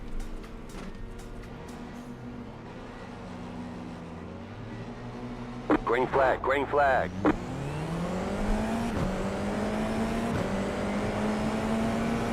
I don't know these people. Car right. Still there. Still there, hold your line. Oh, I know, my brakes set up wrong. My brakes set up totally wrong. Ah, no. I can't brake hard enough. Clear, right side. Clear on the right. There's an incident ahead. Car right. Ah, that's why. Stay on the left. Hello. Clear. Flammable muffin. Yeah, my brakes set up totally wrong, so I can't slow down quickly. I've spotted the issue. My brakes like 20% too weak. Ah, no. Oh well. Huge error. Huge error. We'll just have to try and stamp on the brake really hard.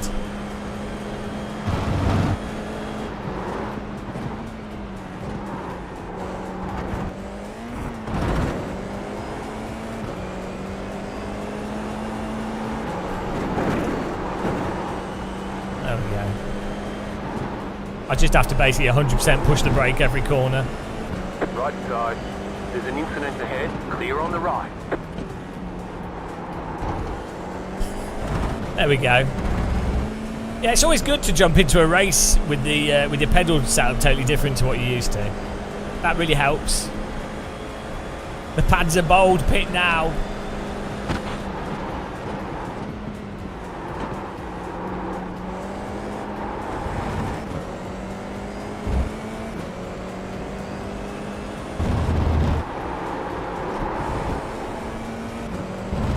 I've got it set up for how I normally have it for the LMP2 car.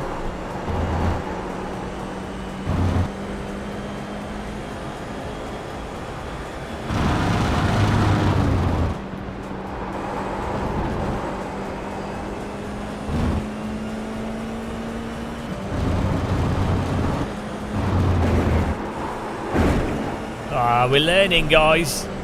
Borg's adapting.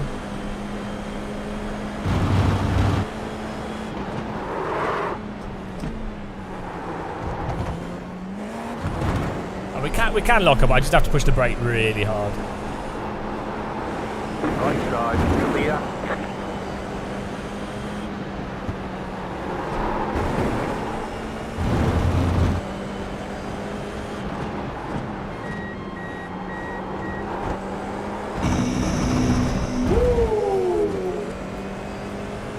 One lap will I get binned on?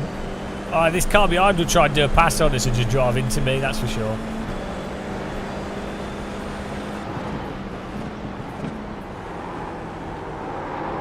Car on your left. Still there. Still there. Clear on the left. Car right. Clear on the right. That's very close.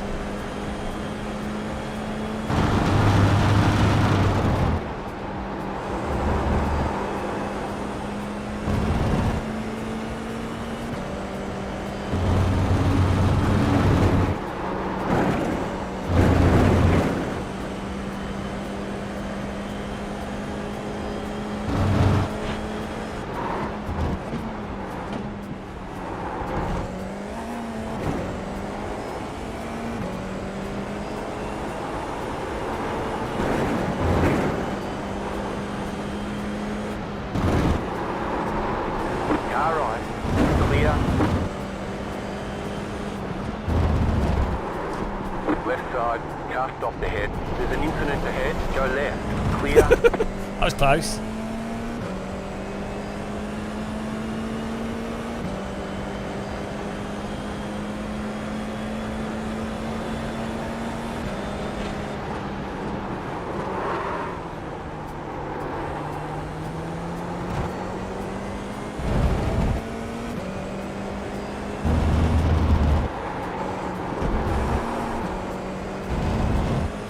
learning as we go here.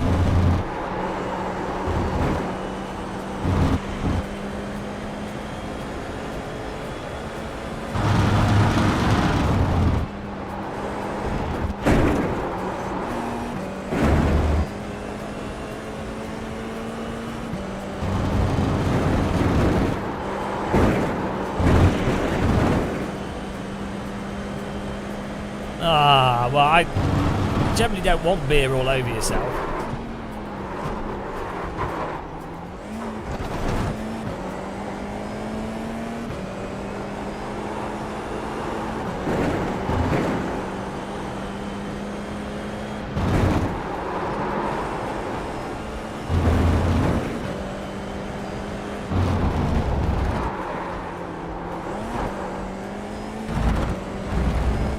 I'm getting better. The delta's getting greener. That's positive. New fast flat for you. We're only 3 seconds off the pace here.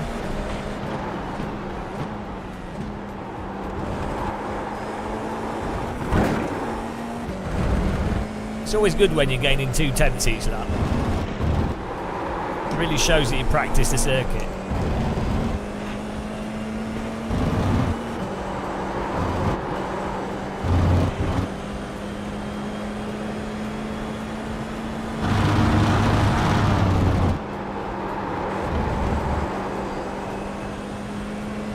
Oh, that's it. It's the old year ruined. T-shirt year ruined. If we keep gaining 2/10 a lap every lap, by the end of the race we'll be the fastest person in the world at this circuit. So things are looking pretty good.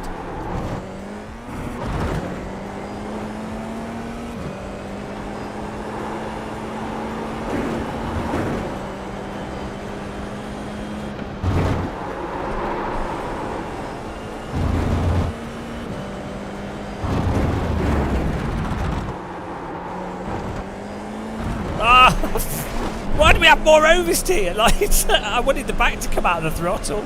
Can't just understeer. Just set your fastest lap of the session.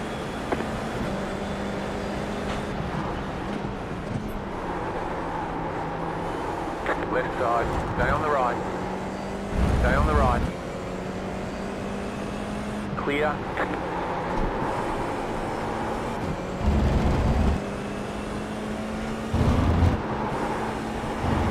I'm used to driving this track with the MX-5.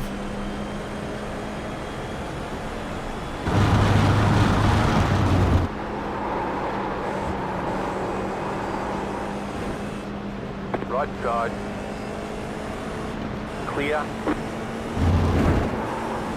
Ah! Oh, why? Saved it with the brake. I let him go past because I was like, oh, I'll follow him. The way that you can't counter steer in this. I did completely mount the bloody sausage there.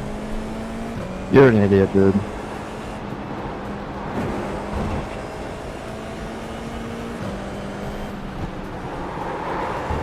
iRacing is so unnatural.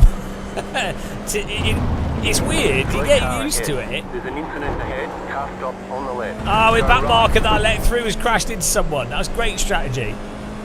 Once you get used to it, you're like, okay, right, I'm driving within that framework. But if you haven't driven a car in a track for a while, it's like being a first-time sim racer.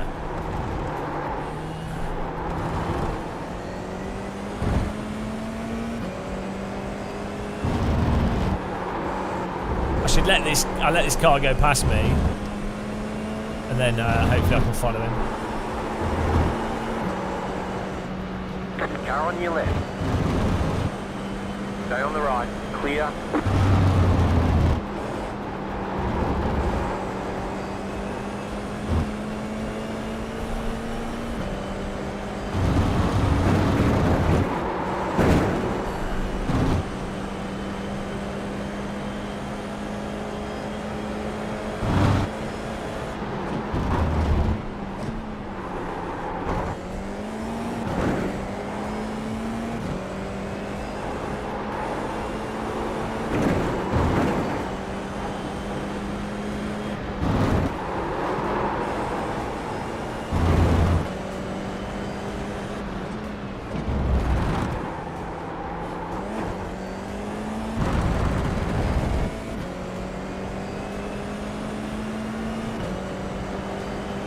car in front is pitting. Oh, that's good, Martin. We are where we expected to be.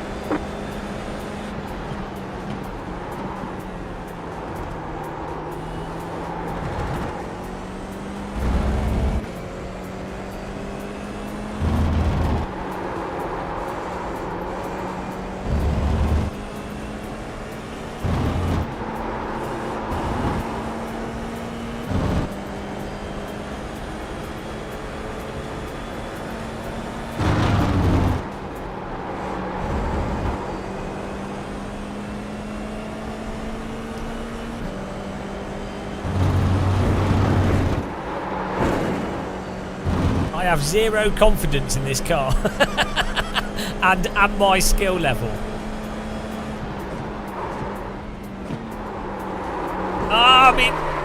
Saved it with the brakes. Why can't you just right? You know that you can't counter steer that in iRacing. The moment you do anything that's vaguely over the limit and you're like, well, might as well just push the brake and accelerator at the same time. You're losing on the car in front. The gap is 2.1 dear. seconds.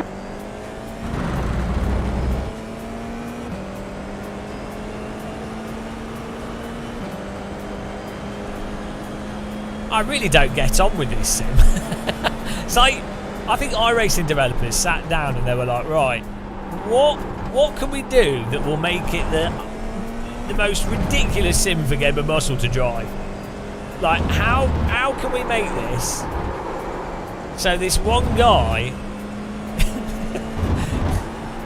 like, we've uniquely designed the physics of this simulator to absolutely work in the opposite way to this guy's driving style.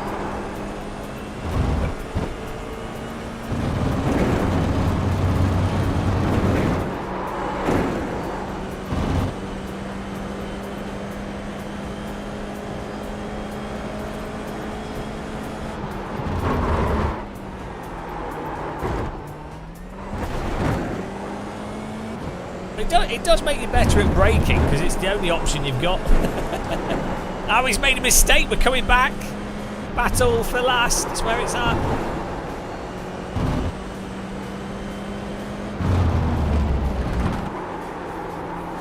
Right, I don't need to be reminded that I'm shit at sim racing though. This is what I find really ironic with people that are like, you're so egotistical. It's like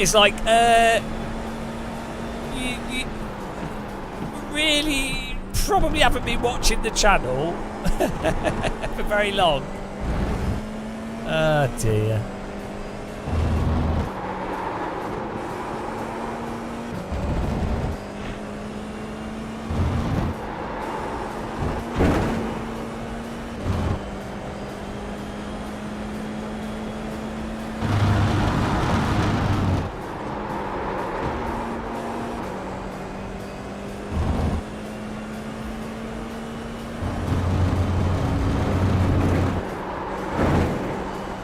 Maybe it's just a lift through that.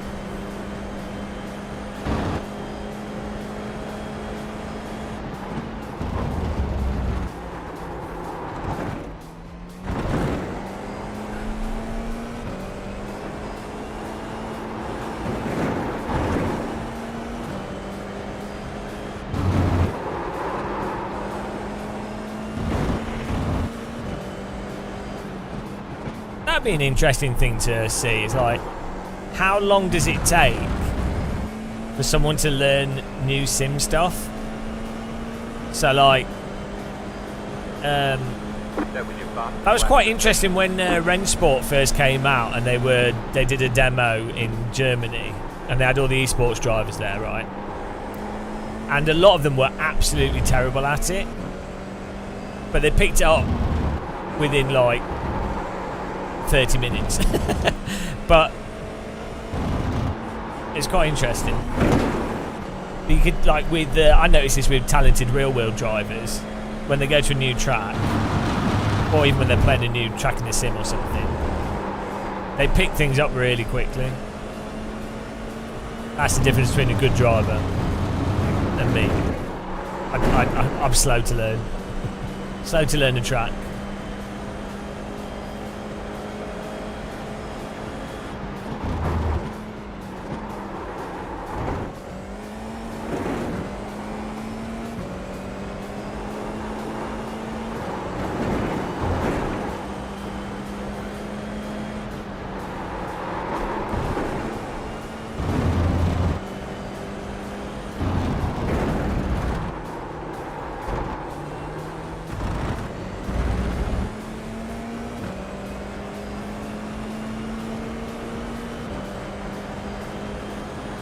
New fast flat for you.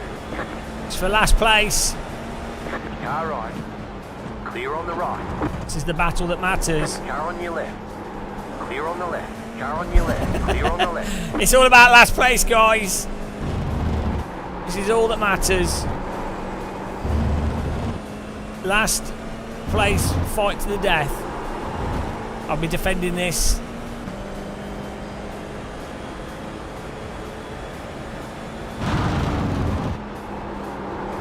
I'll be holding the inside lines. Oh, there's no clicking in iRacing. We've been waiting for decades. The click will never occur because there's no controllable slip. It's a click-free game. I move. Car on your left. For no man. Here we go. Wall of muscle.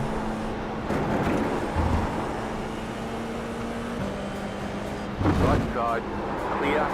Right side. Clear on the right.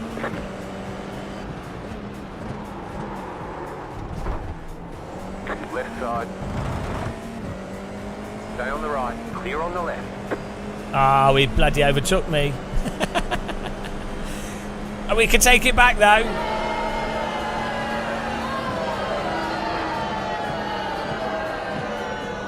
It's not over till the fat sim racer sings. Yeah, I had no confidence to be braking at the limit, so I was so slow. But then he did a good overtake. Nice clean overtake from him. I still ended up going in too deep. I have zero feel for this car.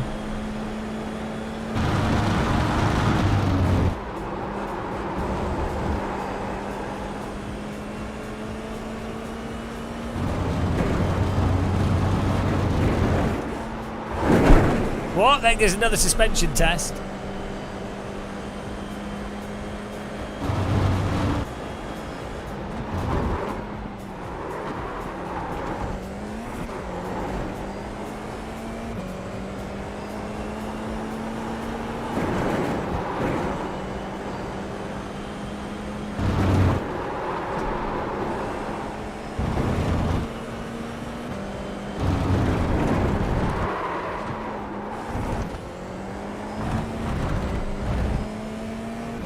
Are we? I think we are last. Oh no, we're not last. It's fine. It's gone well. Proud of the effort we put in as a team.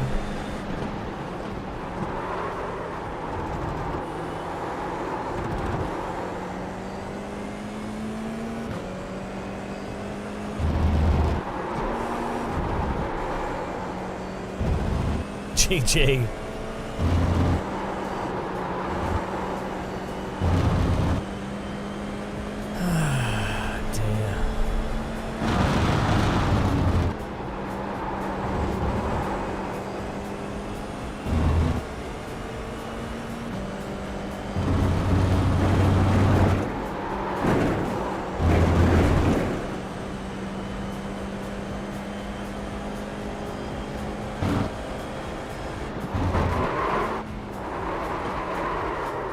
Oh, thank you. So we're You cut that corner. we're you got a locked slow up, down penalty. and then it just would not come back.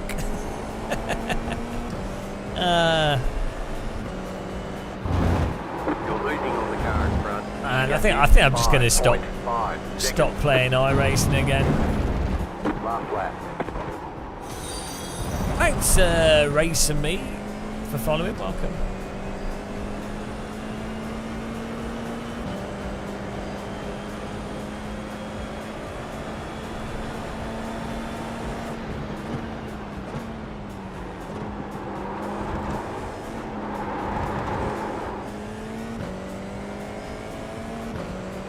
Well, no, I would do normally, but the problem is you just have to memorise. It's a good track, and it's probably one of the better cars in iRacing.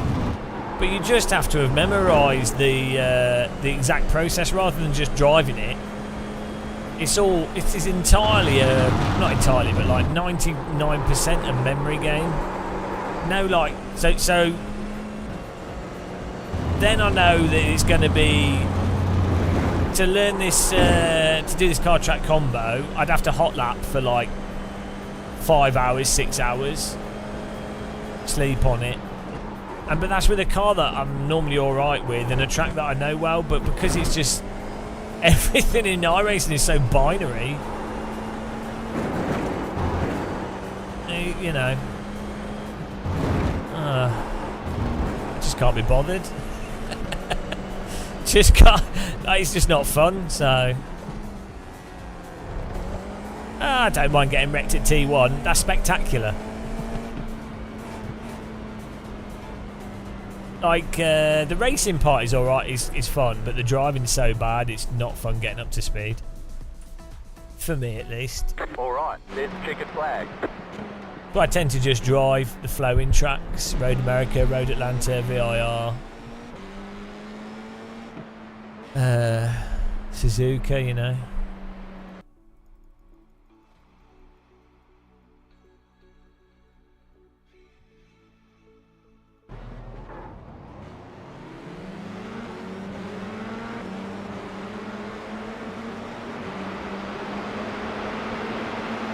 It's so funny.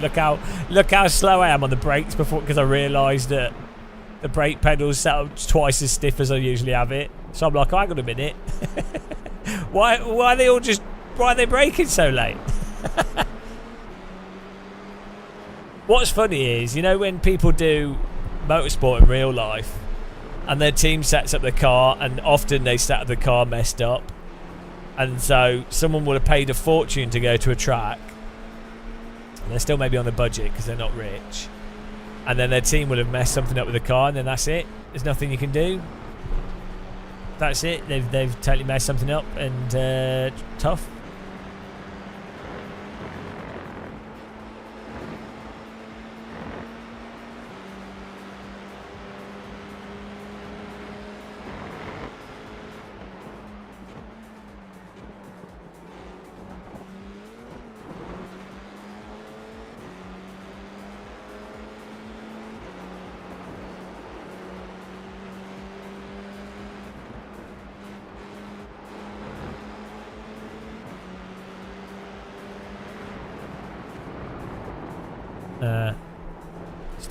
There's no feel at all for the car. Zero confidence. I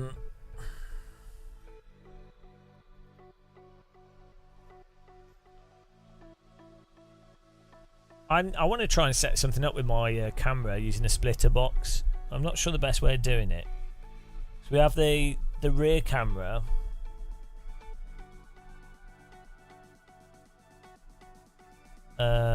I want to split it so I can use it on my main PC as well.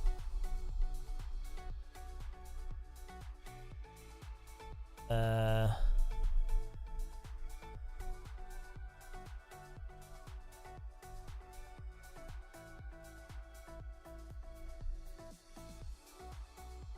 do have a HDMI splitter. I'm not sure if I've got enough cables, and I need to put a capture card in the other computer. Which I can do. I can take the network card out.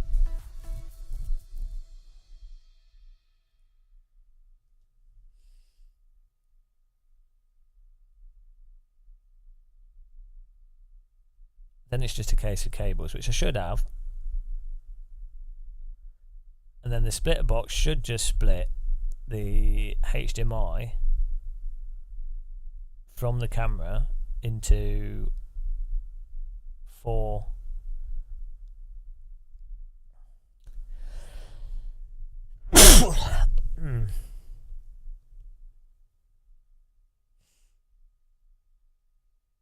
I should actually have all the cables because we were using the splitter before, so all the cables should be there on the splitter box. Shall we do it? I know this is going to take about an hour of dicking around, but it'd be a good thing to do.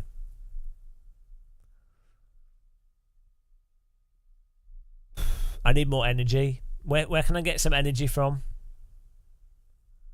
Energy! I need some enthusiasm as well. Where can I get some misplaced enthusiasm? Ah.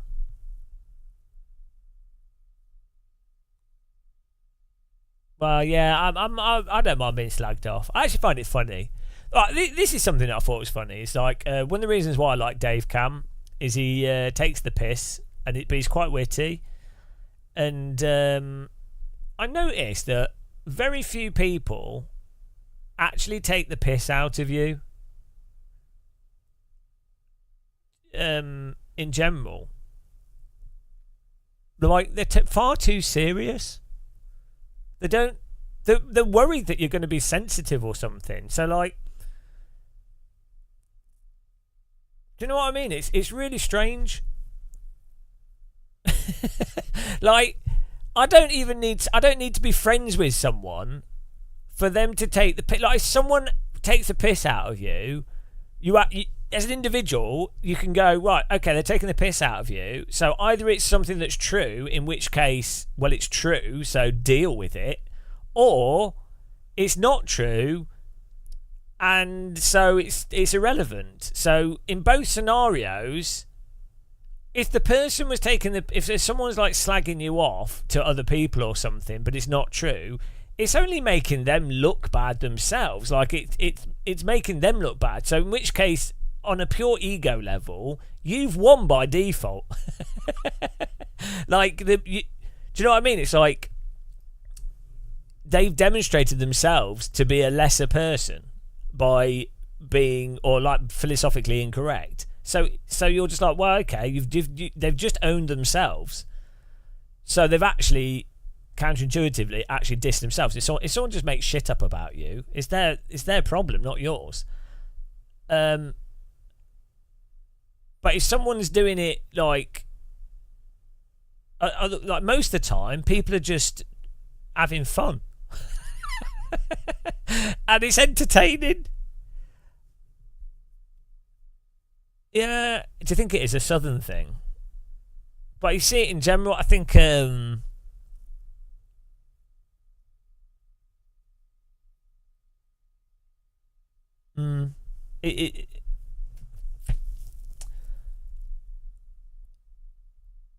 think what it is it's maybe that risk of that American thing where the implied level of positivity has to be very high, because they're actually, ironically, the level of positivity is actually really low, so it's an overcompensation. Flammable Muffin, what games have I been on lately? AC and iRacing mostly, LMU a little bit.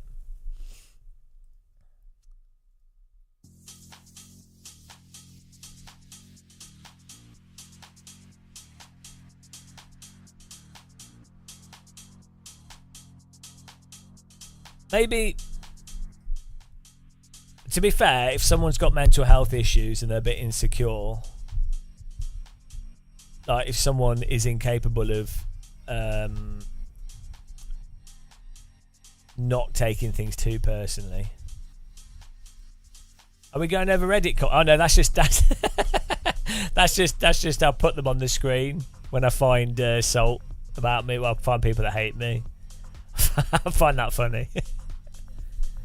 Yeah, but those comments are a good example of people owning themselves, because they're on the internet talking about me. It's like, why are you wasting your time? Like, you know, the fact that's, you know, yeah, it's just a random sample. Yeah, they're just good. That's just funny. But that's what I mean. Those people have self-owned themselves. But they're good. Some of them are good. Yeah. It's pretty impressive to be able to upset people by playing driving sims. For being critical about driving, but video games is enough to upset people. Is really quite funny in and of itself. Like, imagine the outcry when, like, a local knitters group. Oh, I don't like she uses the wrong type of wool. Oh, did you see what they used? Did you see what they said about cross stitch? The big. Oh yeah, that's not real knitting.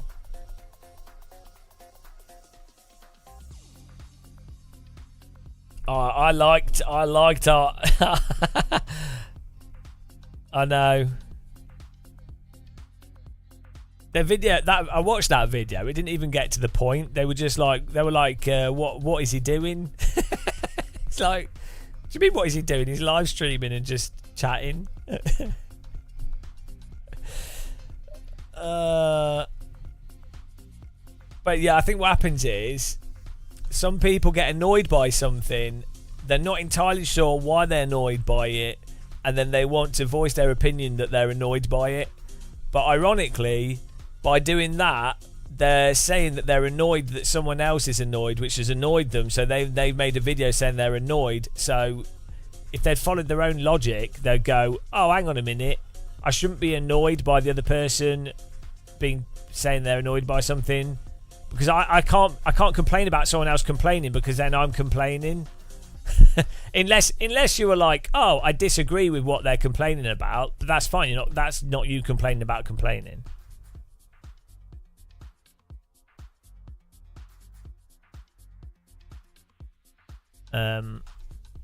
But complaining about complaining is a strange thing, isn't it? How do I do this? How do I get this camera thing sorted out? Oh, I'm gonna have to put my wireless mic on. Oh, I'm so dizzy. Right, see if this works. We'll put my Rode lav mic on, see if this works. Exactly, Martin. Well, I think right-wing people assume that the world is rational as well. To be honest, I think it's a mistake that the left make more, is that they, or not just left people, more sort of traditionally educated people, I think, can make that mistake of thinking that, oh, we've thought it out, so this is a great thing.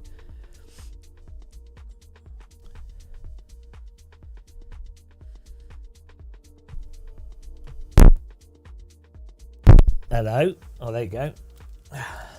Right, mic'd up. Yeah. But I definitely think people on the left make the mistake more than people on the right. Bloody hell, it's warm in here. It's humid as well. I'm going to put my aircon on. Humid.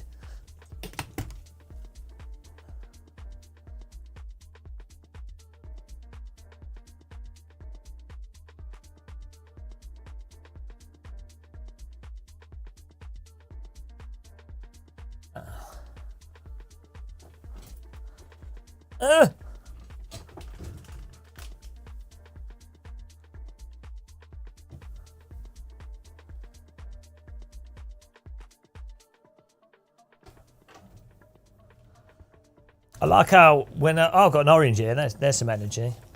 Let's have an orange.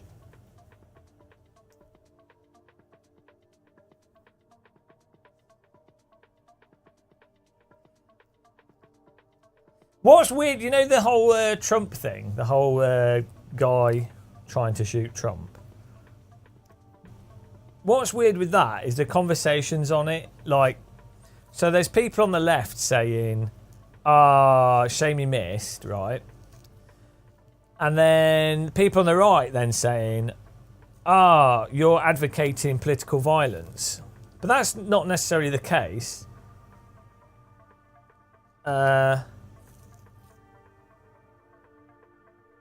Like, someone can denounce political violence while still saying X outcome may have been better. I mean, personally, I don't think it would be better. But logically speaking, I don't think Trump being assassinated would be good. I think the mistake people on the left make is that they might not like him, and he might even be evil. But the problem is violence tends to create more violence in very unpredictable ways. So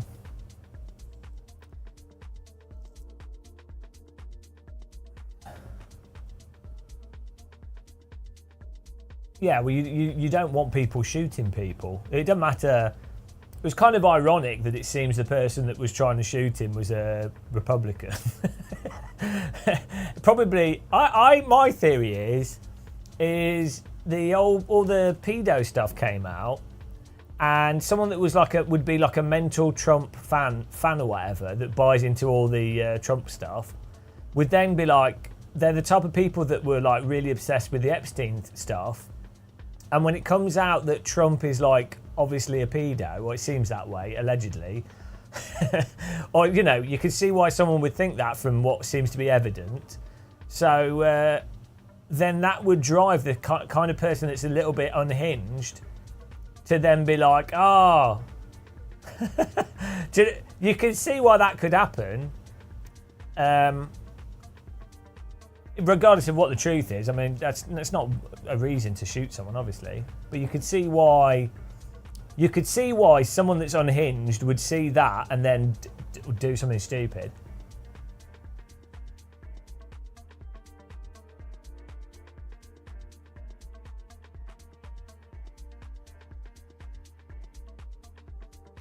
It's all a bit weird.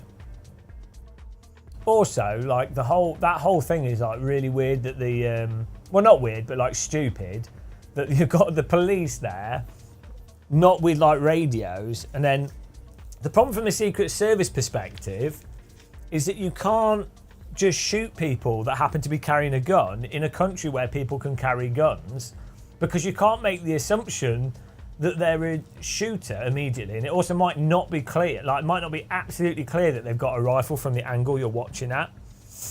So that whole thing's like stupid as well. But also like the whole, it's really weird that they weren't covering the roof, like different rooftops. Like that seems like a total fail. That seems like a bit of a security flaw. But then maybe the security, I think this is how it works, is that a lot of security isn't actually done on the ground. It's more preemptive in that they try and find people that are likely to do stuff, and then they entrap them, and then they... So you don't even have someone in the vicinity that's capable, basically. That's the bigger protection, rather than last line protection.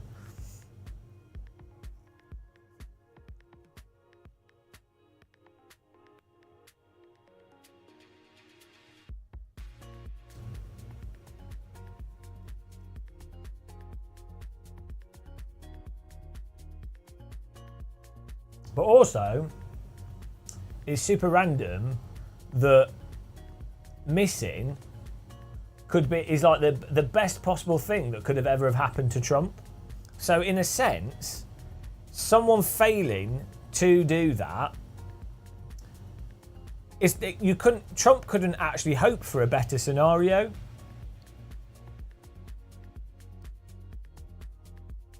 Like,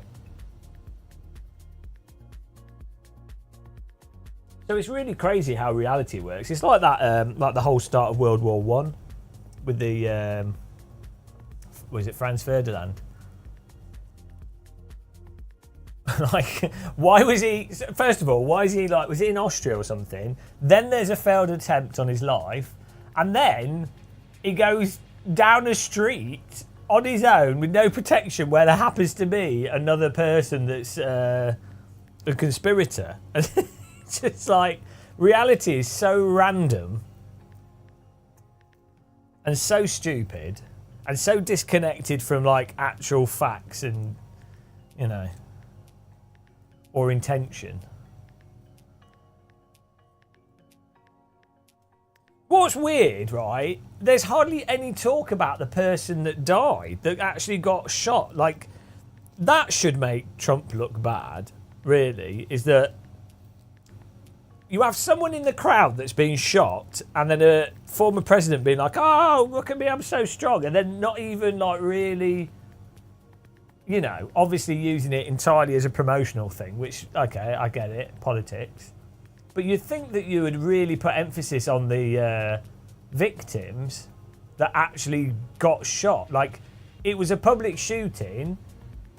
Yeah, it was aimed at you, but other people died there. Like, if I was a politician and I was doing a speech and someone tried to shoot me, but accidentally supporters of mine were the ones that died, I would make a big thing out of those supporters, not me. You'd be like, hang on, those supporters have gone out of their way to support you and have died supporting you. So you would feel like ridiculously guilty, even though it's not really your fault, but you would feel partially responsible.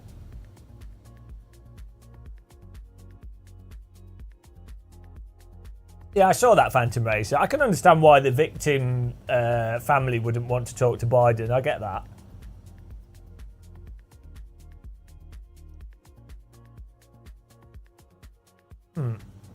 I don't have anything against the victims not wanting to talk, and you can totally see how it would seem political from someone like Biden. I mean, imagine getting a call from Biden. It'd be like talking to like your great granddad. You'd be like, I'm in mourning here. Just had a family member murdered. I'm very sorry to hear. You'd be like, what? The last thing that I would want is a conversation with Biden. That would be... That's just traumatic in and of itself.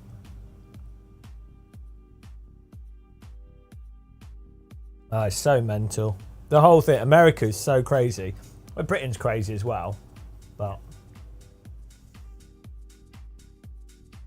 the whole thing is just mental. Kid that's bullied and obviously a bit unhinged somehow can just climb onto a roof with a rifle 400 meters away from a former president and shoot the rifle. What? Like, hang on.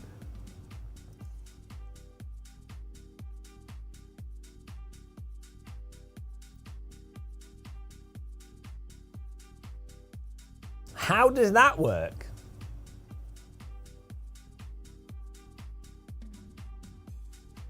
How on earth does that work? Like, I know that the thing is, people are like, oh, it's conspiracy. It's like, no, it's just pure incompetency. It's like September the 11th. It's not, you know, they let the planes fly into the buildings. It's like, no, things are really actually pretty badly organised in reality. Or it's very hard to actually organise around the randomness of reality. People seem to think everything's like a movie script. Really predictable. But yeah, you would have thought the one job of the Secret Service would be to have all the rooftops covered. I mean, they were watching it, to be fair. They reacted to the bullets firing, so they were somewhat sighted in on them, and they reacted quickly. It seems like a systemic, like the shooters were fine. Like the snipers were fine. The problem was the perimeter organisation component. But that's not exciting, is it? That's the other thing. It's actually really mundane. It will be, for some reason, they didn't have the correct communication between the perimeter, and for some reason that one bit of rooftop happened to be obscured in a way that they couldn't see it, and it was unlikely that anyone would climb up there anyway. So, but that happened to coincidentally be where the kid decided to climb onto the roof, so that he was obscured to the extent where you can't just preemptively shoot someone, because you don't know if it's just it could be a kid with a telescope, you know. You don't know for sure. Like, you can't just shoot someone assuming that they intend to assassinate the former president. So, crazy. Well, if he was actually assassinated, The amount of conspiracy stuff that would come from it.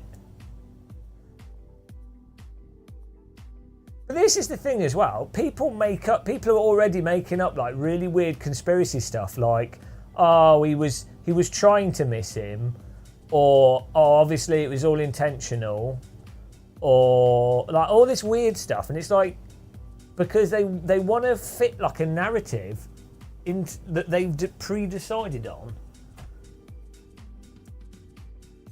People really struggle to understand how random reality is.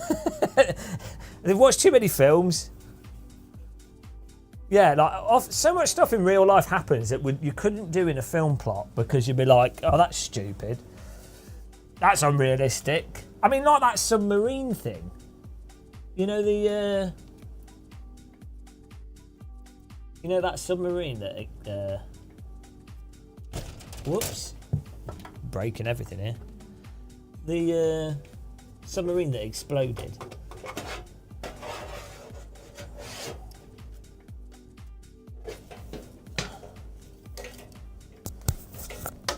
I've just found a USB-C cable here and I have no idea what it's attached to.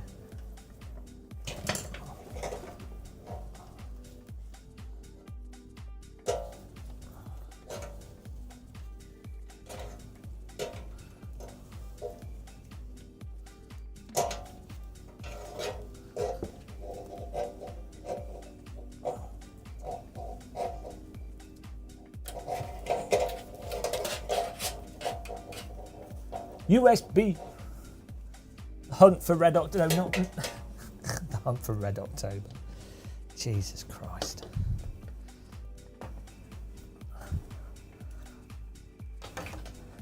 Like, if you were going to say, we got an eccentric inventor and he's built a submarine out of material that we know does not like to be compressed and uncompressed repeatedly, and he's going to use a shitty game controller, and they only have basic communication with the surface, and we're going to put rich people in it, and then you're like, oh, it blew up and it killed him, it killed the inventor.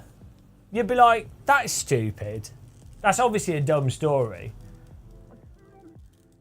No, I'm just saying, if you were to write a fictional story of that, Ocean Gate or whatever it's called, if you made that as a story, people would go, that's dumb. That's stupid. No one would do that. What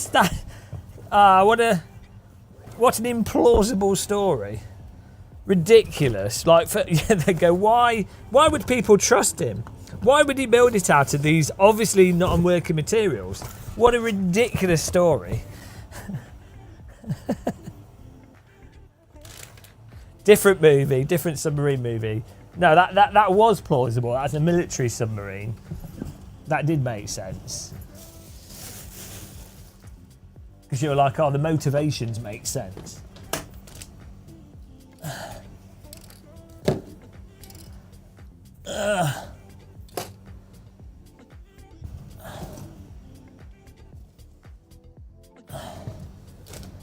I don't know what I've done with my repeater box.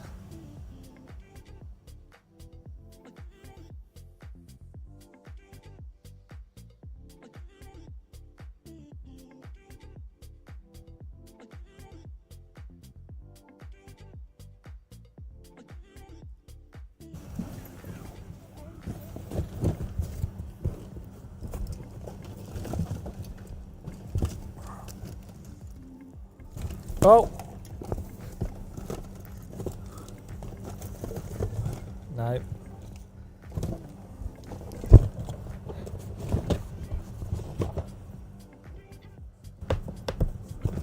Maybe we should write films that are fictional, that are ridiculous, and then when the inevitable ridiculous thing happens, you can go, I've got it ready, got the scripts ready. I come up with the most ridiculous thing imaginable, the most stupid thing imaginable, and then it'll happen, and you go, oh, I've got it, guys. I preempted the absurdity.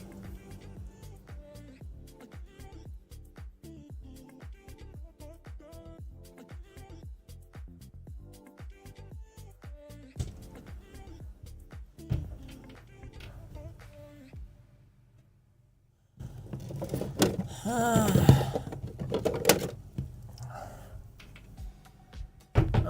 don't know what I've done with my repeater box. I was sure it was down here.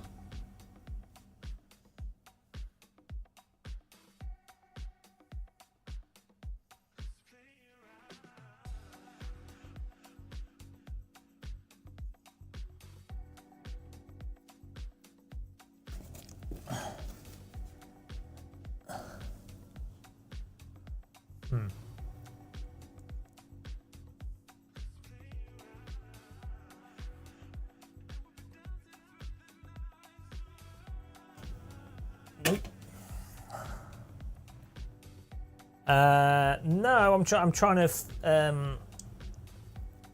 I'm trying to find my HDMI repeater box so I can mirror a camera.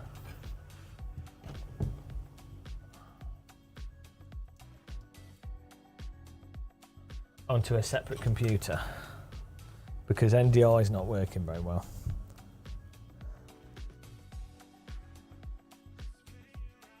However, I'm struggling to find the box.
I have too many cables.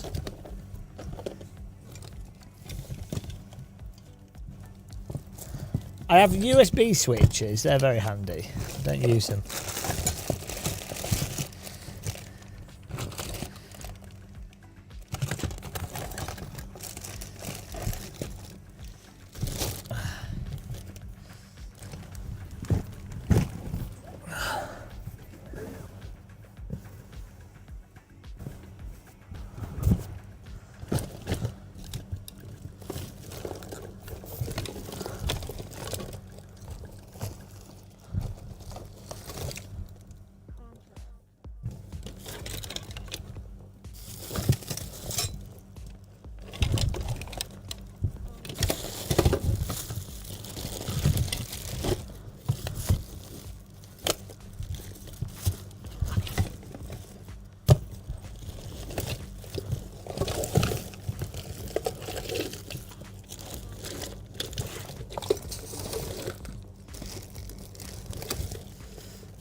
Yeah, it gets a bit over the top with cables after a while.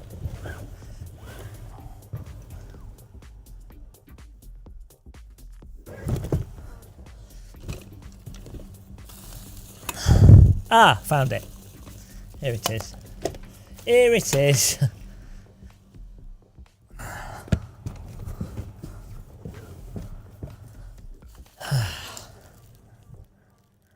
It's like a bloody studio in here.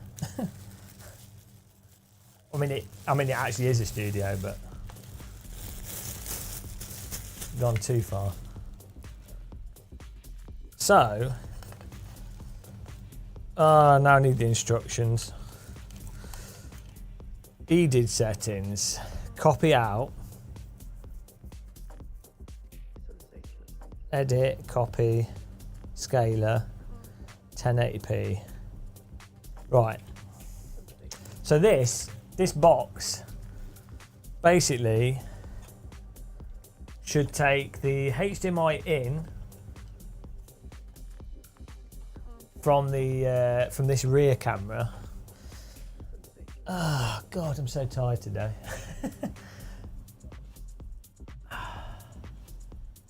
I think my body just hates me at the moment.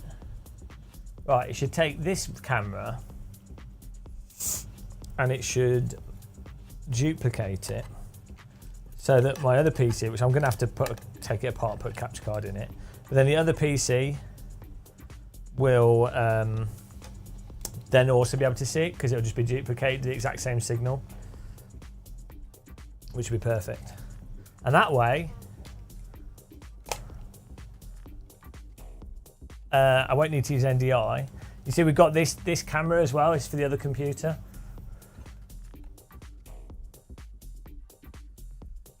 Oh yeah, I appreciate everyone that supports us, that allows for this pointless shenanigans to take place. Thank you, guys.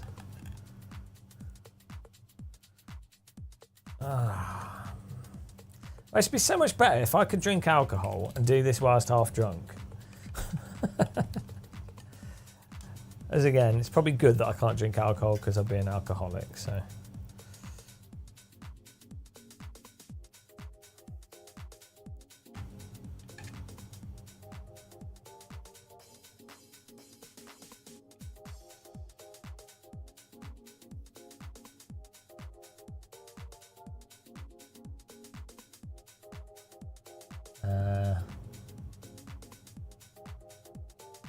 You're trying to resist the triple monitor setup. Why?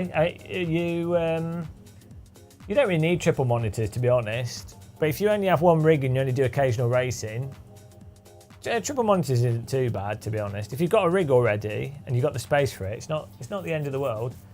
But it's a lot of games have issues with triple screen or don't support it fully, or you need a faster computer. So in many ways, it's a lot. For pure fun sim racing, it's easier to not have triple screen. I mean, I only use this middle screen for the game. Everything else is for streaming stuff.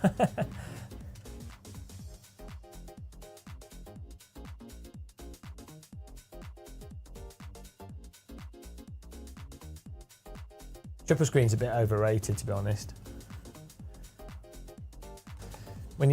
If you get reasonably fast at driving, you don't need to be able to see cars next to you.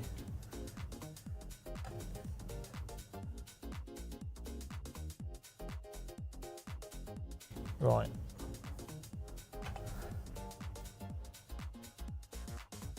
Have you used a Quest 3's got good resolution.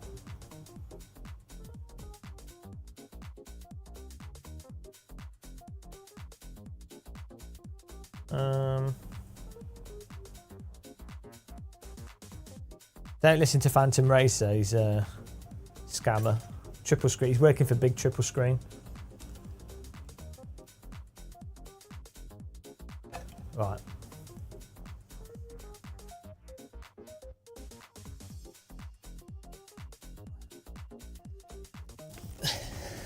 So, let's try plugging this into here. Input. Oh, I mean, this should just work straight away. So if this works straight away, we're winners. If it doesn't work,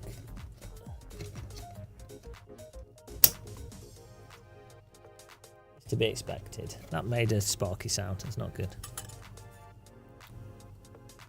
Okay.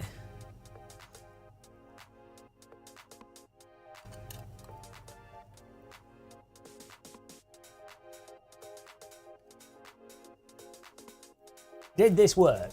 Let's see. No. Oh no, 'cause I haven't plugged it in yet.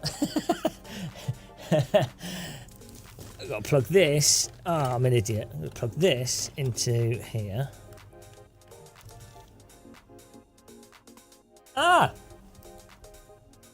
think it worked.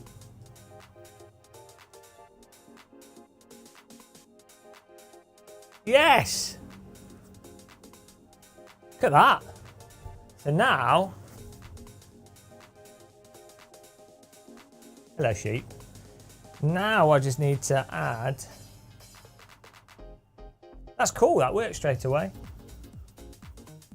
I need to add a capture card to this computer. I'm surprised it worked. It bloody worked first time, guys. Can you believe it?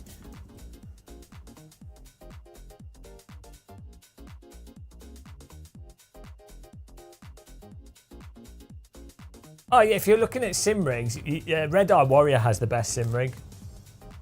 Fact.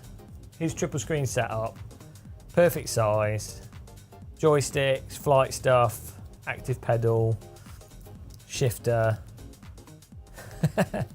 and he's insane. I think Red Eye Warrior is actually a genius, but he doesn't know it. That's my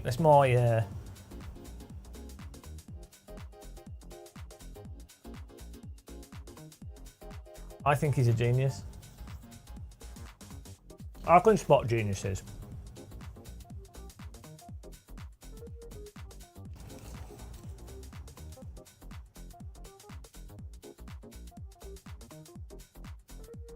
Oh, I made tea in his thermos. Oh, and it's still warm. Yes. Beautiful.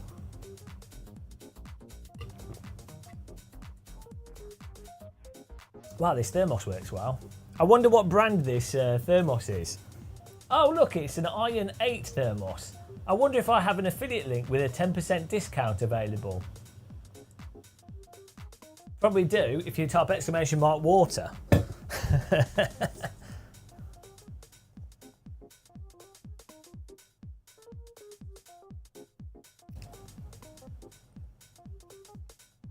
Did you buy one with using my link?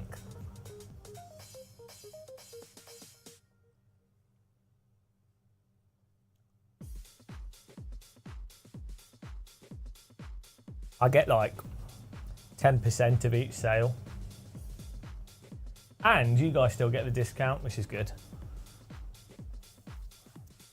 To be honest, I did it more because it's a good product. I've not really done it for the money. I won't make much money from it. They're really good water bottles. I like good products. It took me ages to find a good water bottle myself, so it's nice to be able to tell people. Same with like air fryers. I didn't realise how good air fryers were. Right, I'm gonna have to turn this computer off. The stream PC will stay on though, but I don't think I've got a capture card in here.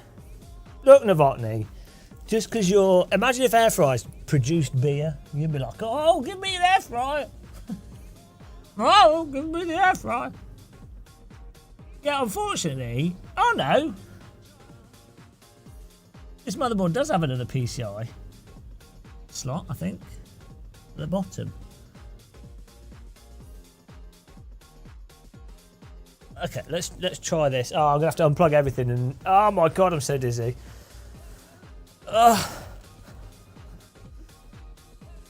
What is wrong with me today? I need to get my brain scanned for like a brain tumour or something. Jesus Christ, I feel like I've got a concussion all the time.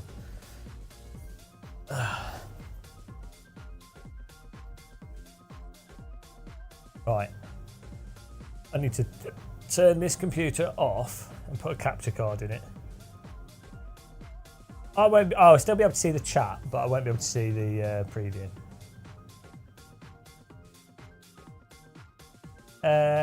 I'm not diagnosing problem sheep. I'm setting up. Everything's working. I'm setting up another camera.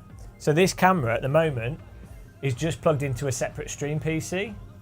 But what I want to do is, so this camera is for my this monitor is connected to this camera, so I can record directly from that computer, which is a lot more convenient way to record. If I wanted to record a game whilst I'm playing or other footage, I can do that whilst I'm live streaming, and it's a completely separate feed. And also if I'm talking to camera and stuff, I can talk to this camera, which is good. But we have another camera on top, which is what you're normally watching when we live stream. But yeah, this rear camera, I want to go into the PC as well. So basically, I have a 2-camera setup for both PCs. To be honest, I could get another duplicator and duplicate that top camera, and then that would free up the other camera. But the duplicators cost like, well, first of all, I need another capture card, so that's £100, and then I'd need another. Oh no, I wouldn't, because I could use the capture card from this, but the duplicator would cost like, they're like £100. They're quite expensive. The reliable ones, at least. So yeah, I'm going to turn this computer off, and then got to take that computer apart and add in the card to it. Should put a laptop down here. Oh, I can use my phone to see if the stream's working. Let's turn this off. I'll just keep talking to myself. I can see the chat room though.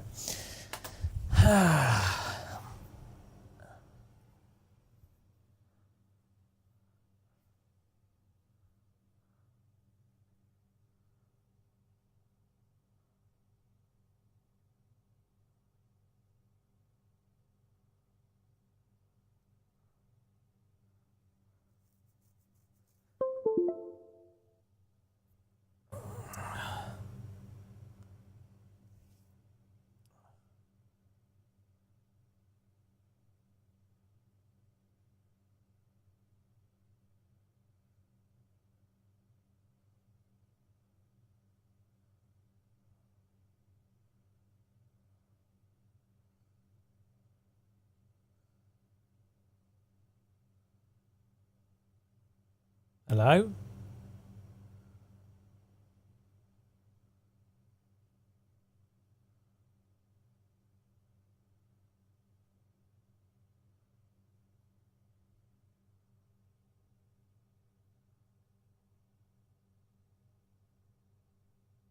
Can you guys see anything?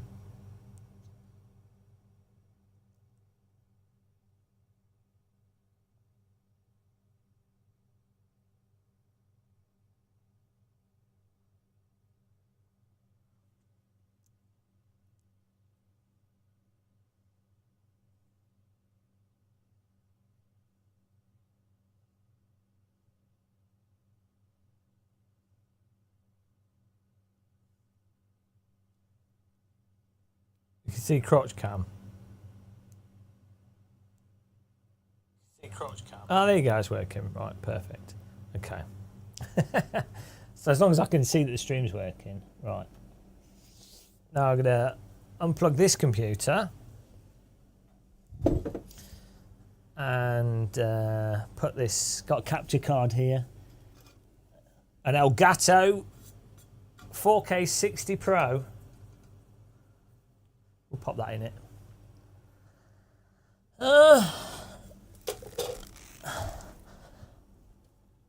Can you guys? Can one of you write a note down for me and say 3? 3 is on the far right.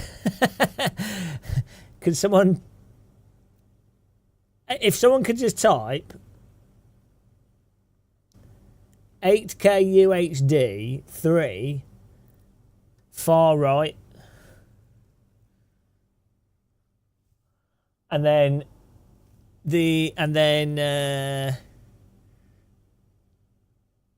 four bottom middle.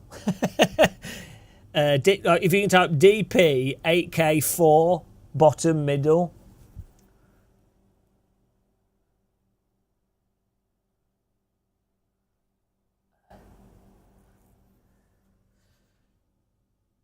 I could just take a picture though, couldn't I? Why am I relying on you guys? And that's always a waste of time. My goodness! So there you go. That was easier. Look, I try and leverage chat. I get you guys involved in the fun. Oh no! I've got to unplug the USB that are all in the right order. Oh, can I put this in without taking this? Hang on. We might be able to masterfully do this. I might be able to do this without unplugging anything. The dream. If this works without having to unplug anything. I do have it's a PCI port at the bottom. So it should work. Why did I do this up so tight? I'm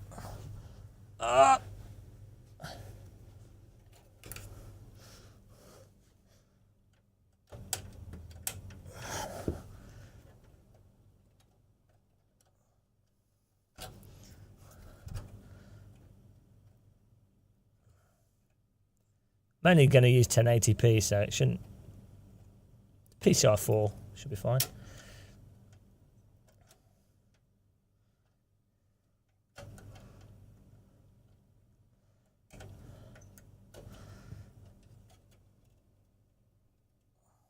Why did I decide to do this midstream? Because there's hardly anyone watching, and iRacing was boring. And last few days I haven't been feeling too well, so I'm just trying to get stuff done. I was just like, well, might as well try and do something. Otherwise, I'll just keep putting it off. So,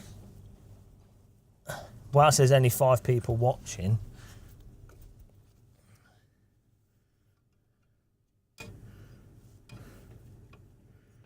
right, this should work.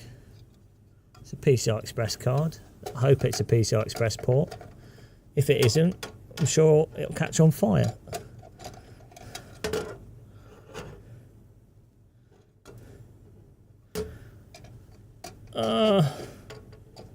It's very hard to do this on the floor.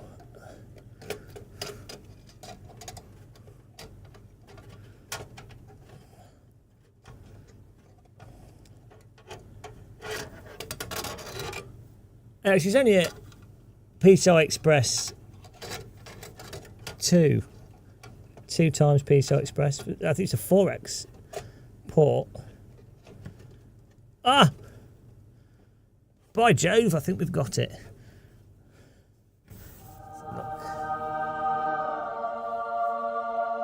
Use the phone light. Are we still live?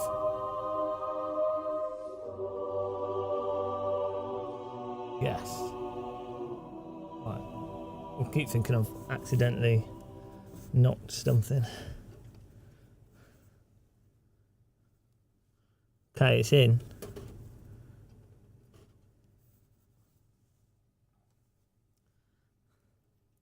I mean, if this works, that's incredible. Like, first time. Oh my goodness, I cannot. Why don't hands work both ways round?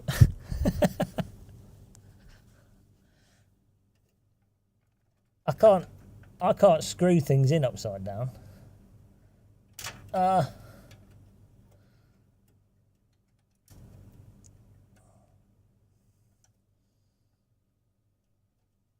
Hang on.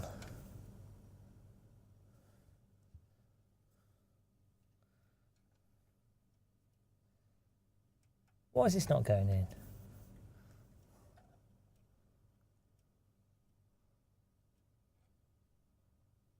There we go. I'm ready for fireworks when I turn this on.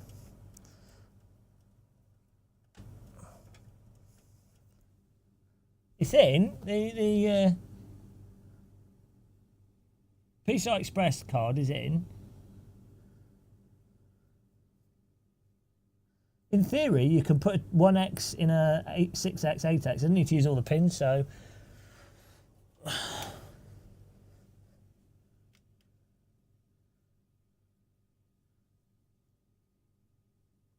Turning on.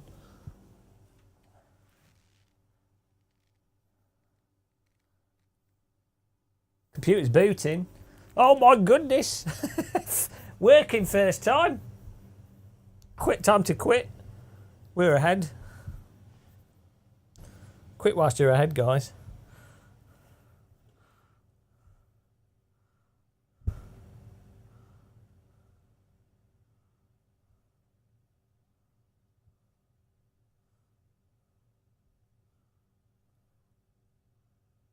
Didn't even unplug anything.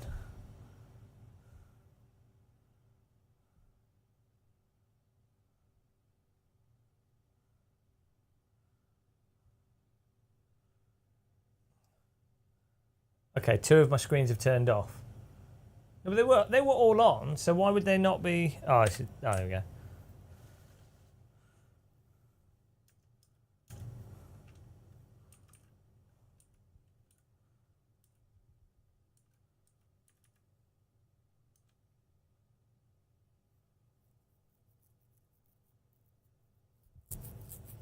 If this works, this is incredible.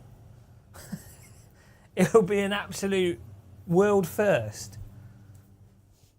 Right, the PC's back on, so I can preview the stream properly now at least. We didn't have to unplug anything. Oh my god. I was so pessimistic. Thought this was going to be a total pain in the arse.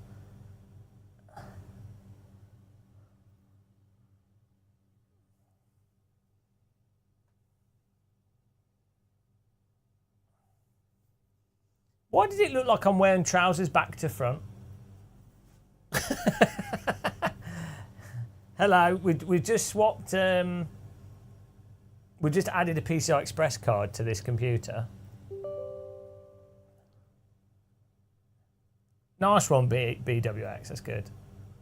I want to appreciate all the negativity, condescension, and sarcasm. That's what you should. It's good.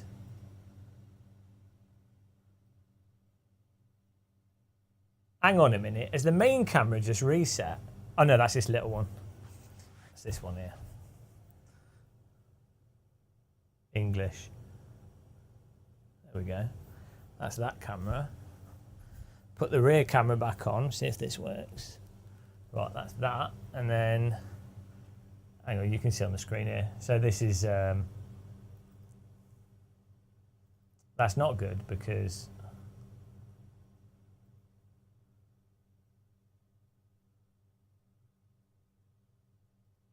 right, there we go. So we've got a face cam here on the left, and then that's this little camera down here. But I'm going to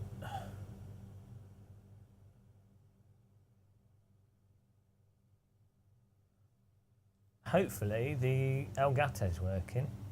Oh, we're going to need to plug it in though. Operation find a small HDMI cable. Oh, here we go. Oh, that's DisplayPort. It's a nice cable though. Check out how nice this cable is, guys. You can't beat a good quality cable.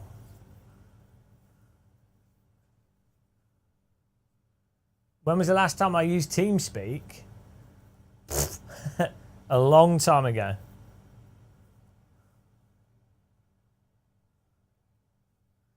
I used to use Ventrilo back in the day. Rock climbing gills. That's not a bad idea, you know. I'm telling you, those rock climbing gills are the best.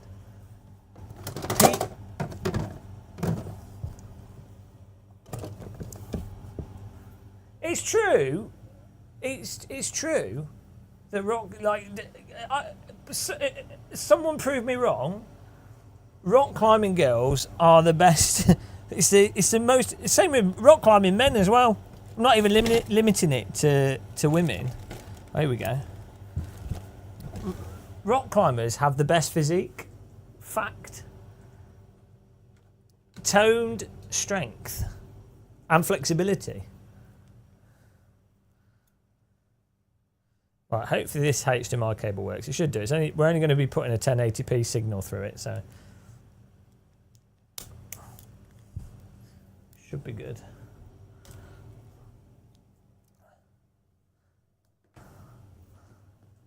And if this works, then I can hide the cables.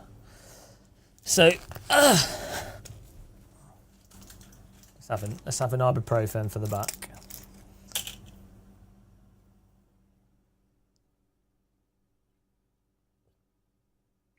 I think Ventrilo's the best, to be honest. I think Ventrilo's... So it was Ventrilo, Mumble, and TeamSpeak, and ICQ. But I definitely think Ventrilo was the easiest to use. Mumble wasn't too bad. No, Motorcycle Racer, I'm mirroring a camera. I'm using a splitter box to split a camera so I can capture the camera.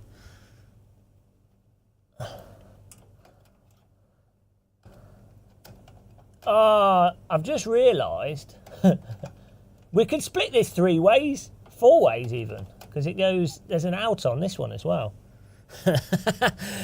So I could have actually. Oh no, I can't do that.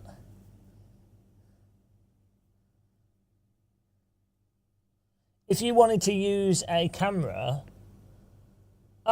we could have done this without. I could have put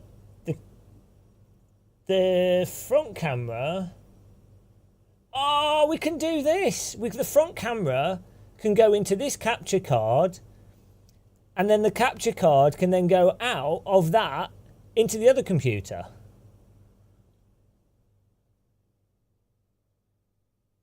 So the front camera can just go, it's just chained through the capture card.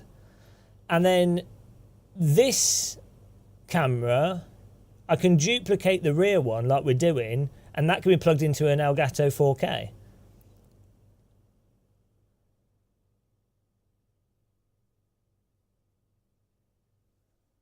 Genius. Okay, well, we'll see if this works at least. Bloody hell. Those foxes.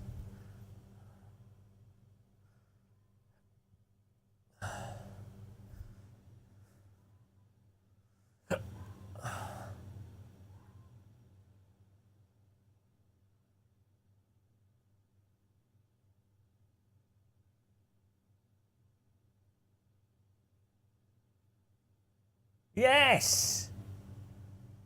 Oh, no, that's the wrong one. Hang on. Oh, yeah, no, it's been...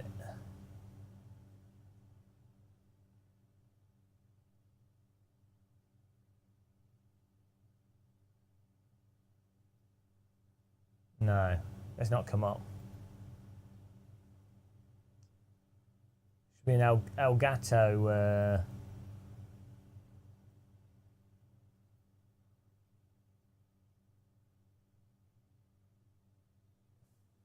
I need to check device manager here.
4K 60 Pro.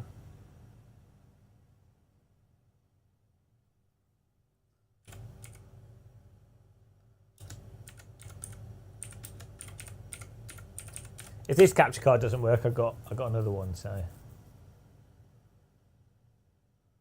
you were talking about TeamSpeak Twitter stuff, and it was separated in different messages.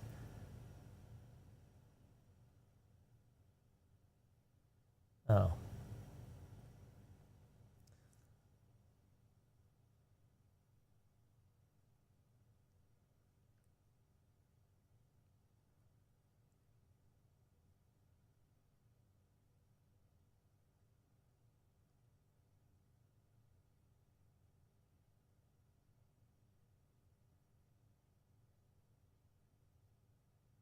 Here we go. Got to install drivers, I think, for this to work.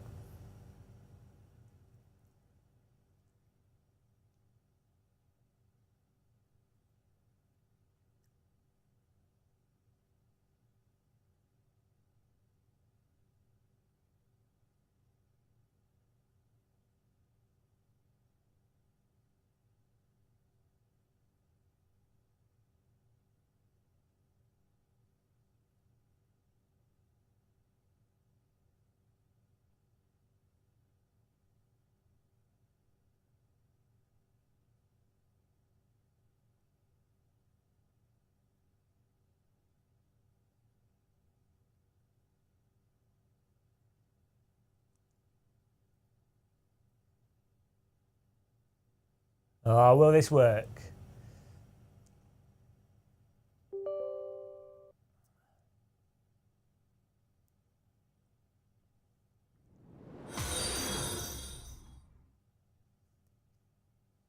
Thanks for following, Dmitry Demenko.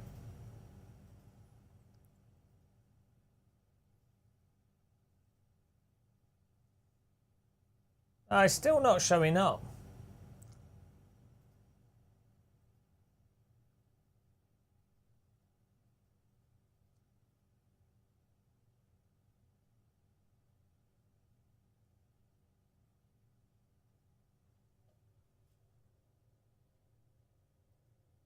If it shows up in the Elgato Stream Deck software.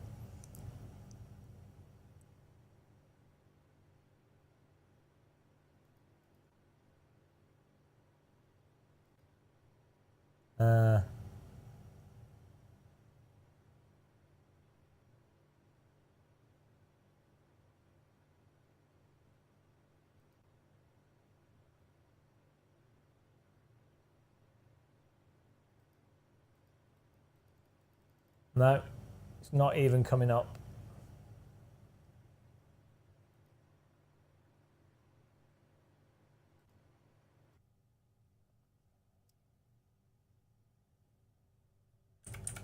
Maybe I didn't. Maybe it won't work in that port.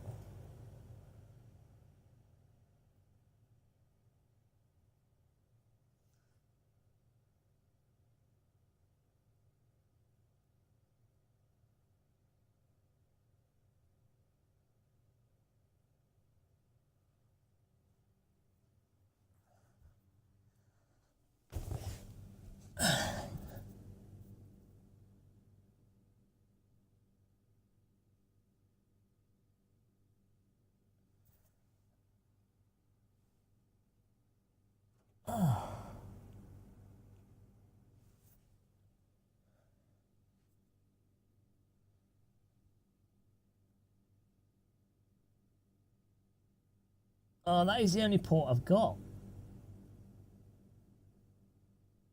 Hang on. Let's try.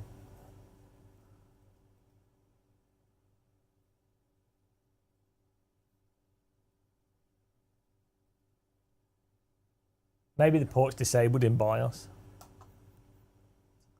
That's always possible.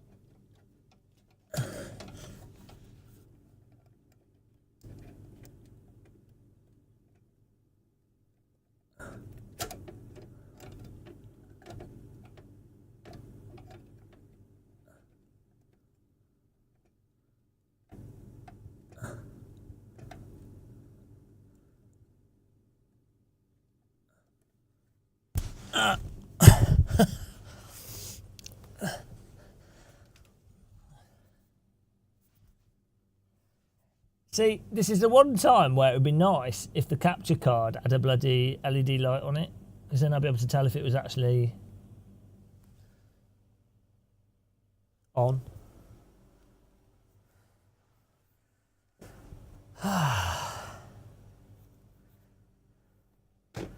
See, I got ahead of myself. I thought it was going to work. Everything else worked, but the easiest part.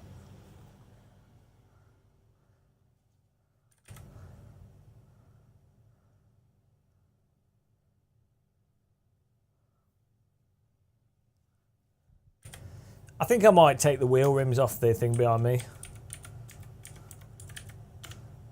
And just put plants there. I think that'll look nicer.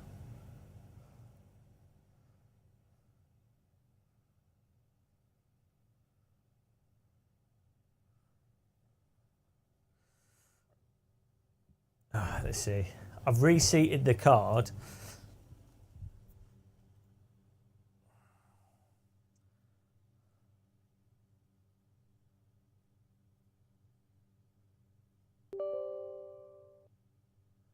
Hopefully it was just not in the socket enough.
Not working.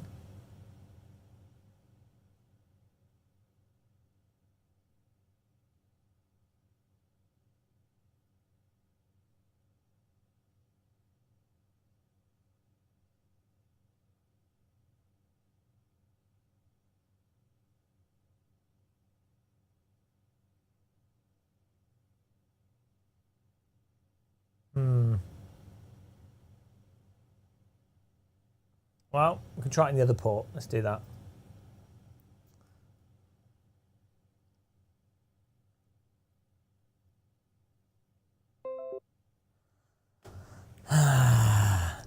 How naive of me to think it would work first time. Of course it won't. I was lured into believing it, you know. I honestly thought, you know what? It's going to work, I thought. What an idiot. What a simple fool I am.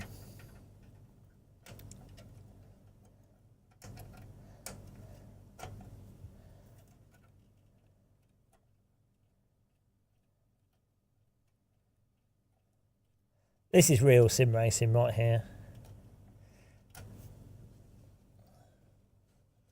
Real racing. I'm a real race driver.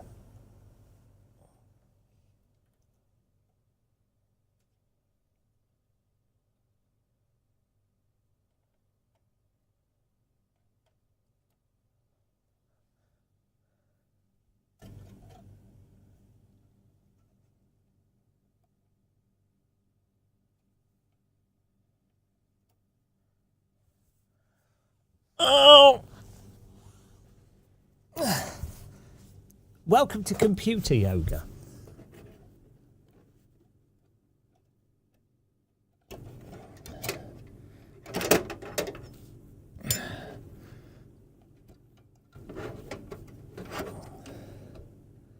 Oh no.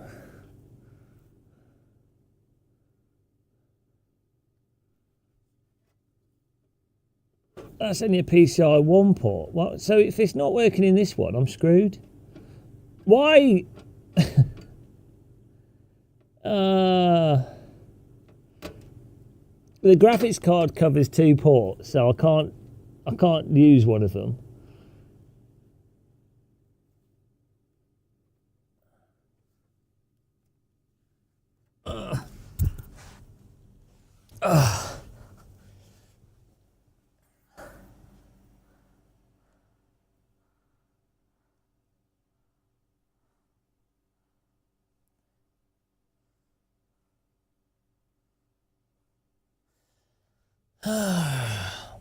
There's nothing I can do. Oh, it was looking so promising as well.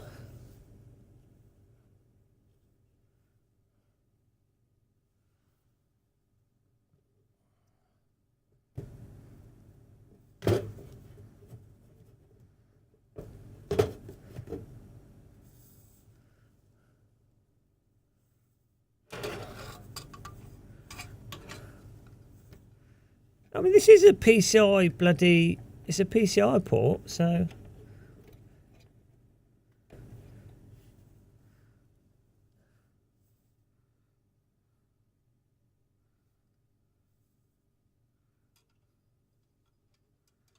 Maybe it has to be enabled in BIOS.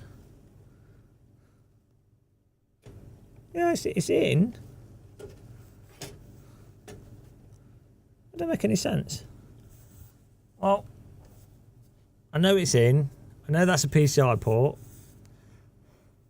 I know I can't use my hands upside down for some reason.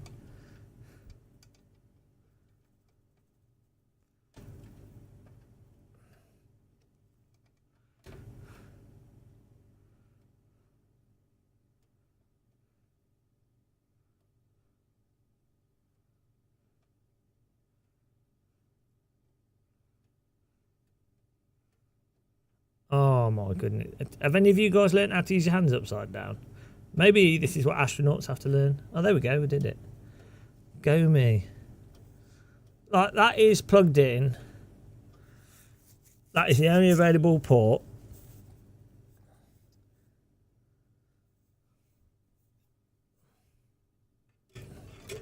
All I can think of is that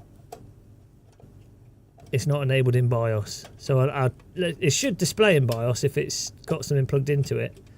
So that's the next thing to do. Probably should have done that first, but...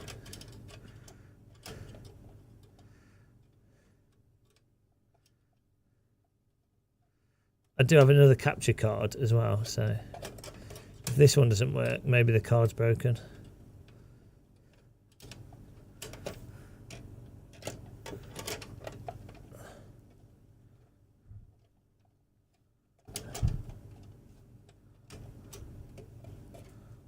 Oh my goodness, it does not want to go in.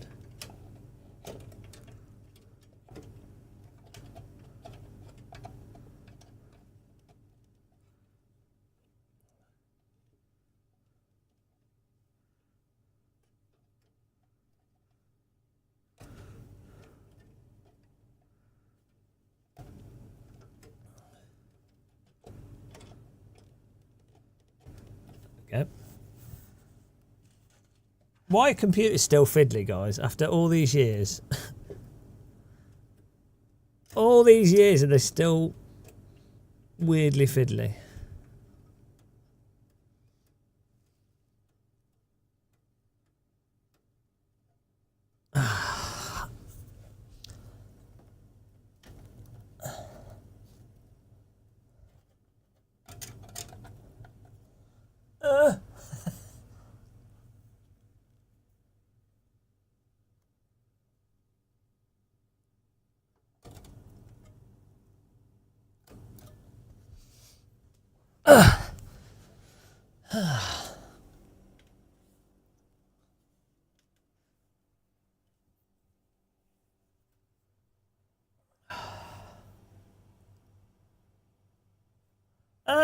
BIOS.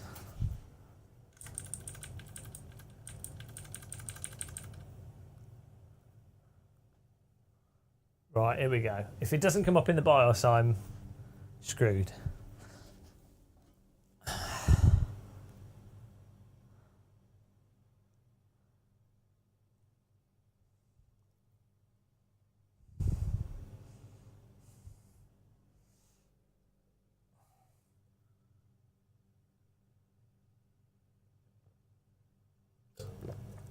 should say.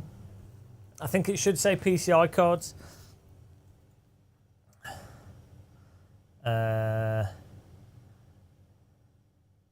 Where does it say what's plugged into your motherboard? On a BIOS.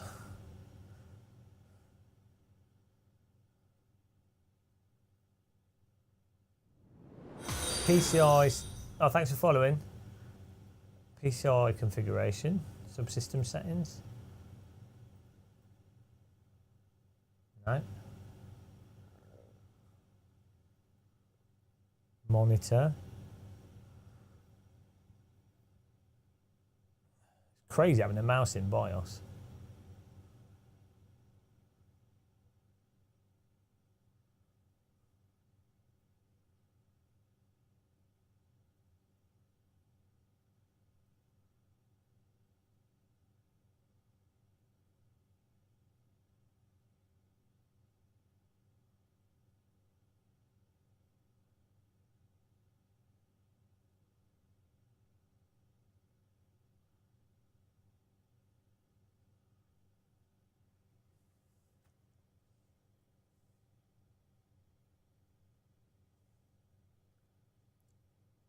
Can one of you Google for me if you can see what PCI cards are plugged into a computer in BIOS?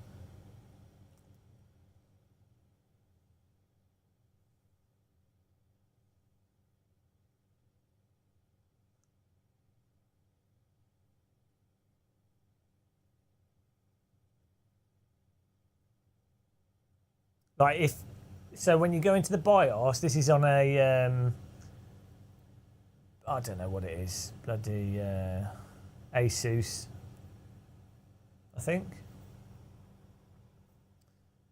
Can you see what?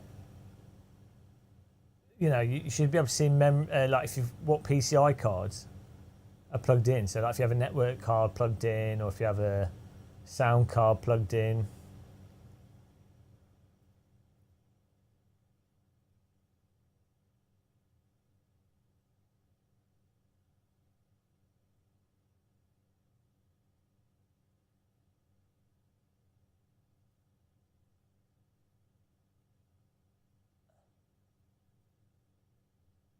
I don't know.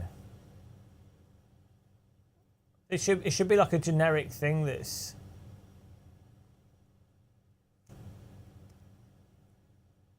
Well, that's what I can't see it in the BIOS. So this is the thing. I thought it'd be somewhere obvious. Yeah, you can see CPU and graphics card and stuff, and hard drives, but I don't know about PCI cards because I've never used BIOS to check PCI cards.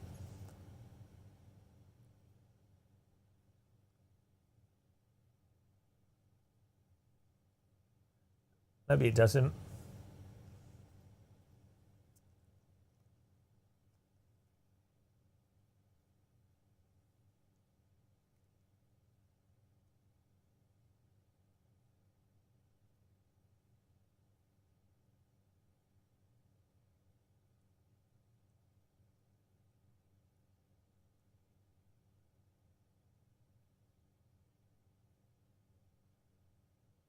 Oh, it's telling us what graphics card is plugged in.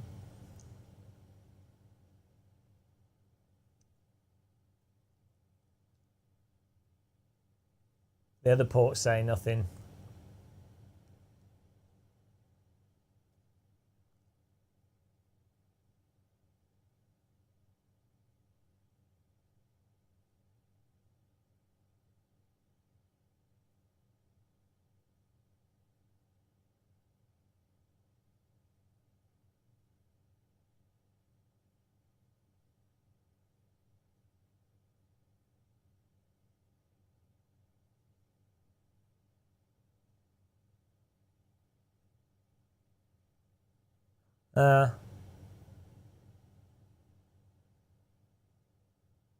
Maybe that port only works with graphics cards, but it's PCI Express. Should be fine.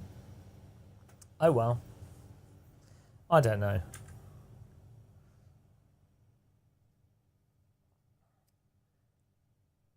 It's all plugged in though, so Guess if it doesn't work, it doesn't work.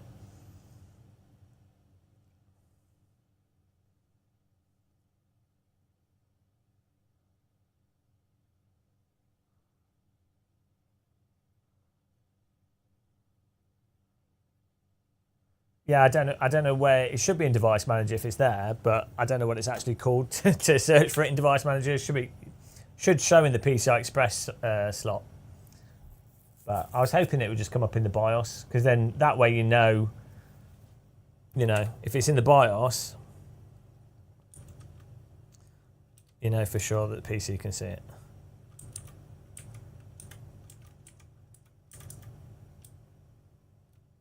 Yeah. I think it works with that driver as well.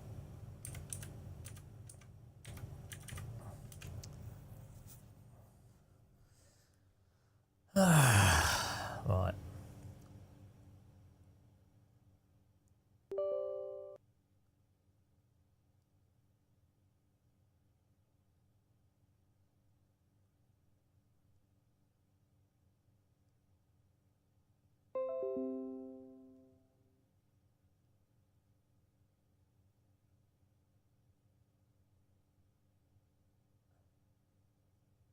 It's not coming up. Let's check the BIOS.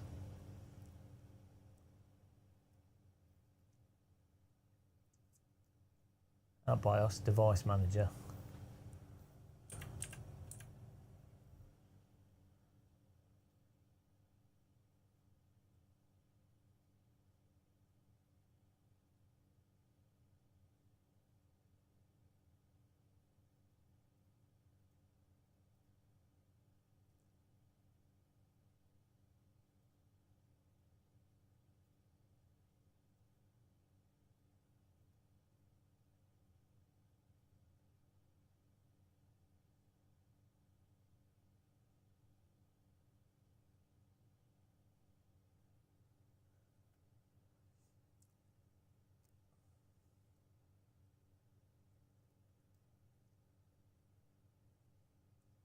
What would a PCI thing come up with in Device Manager?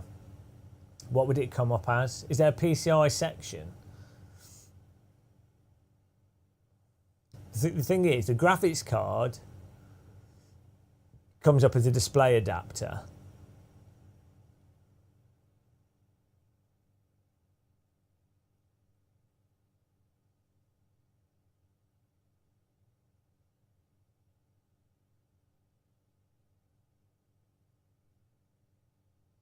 It's a capture card.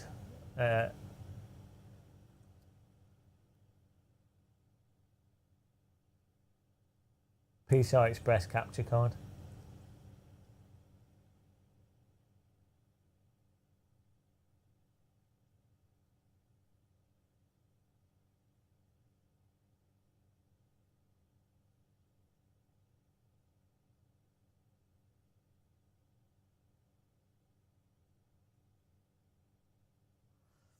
Let's have a look. I'm going to sit down and do this.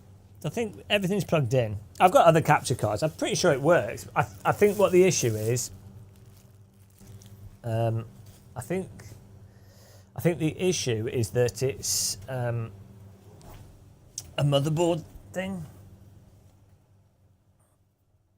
where maybe it doesn't allow you to use that PCI Express slot.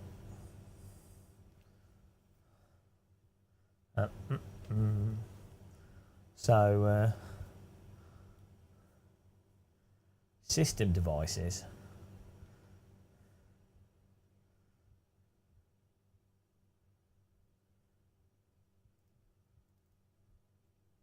Here we go, yeah.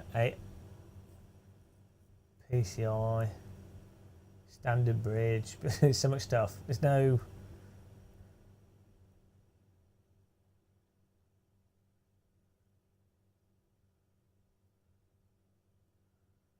Yeah. It normally does just work. I was using it on my other computer, so...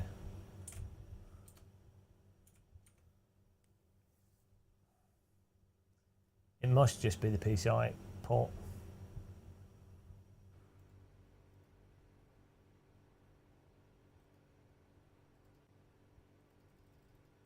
Yeah, PC's not seeing it at all.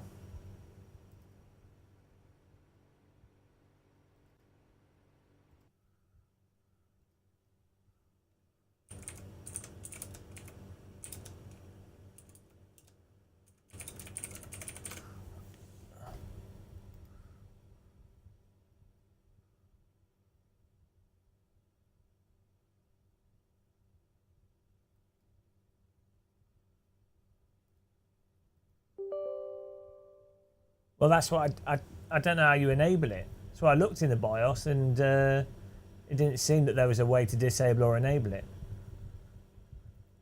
That's what I was looking for earlier. Pretty sure PCI ports are enabled by default.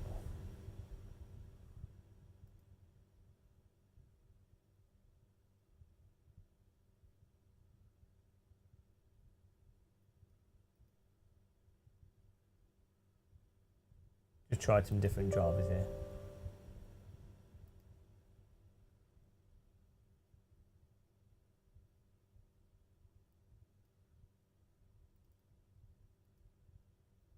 Oh, hang on. Different drivers.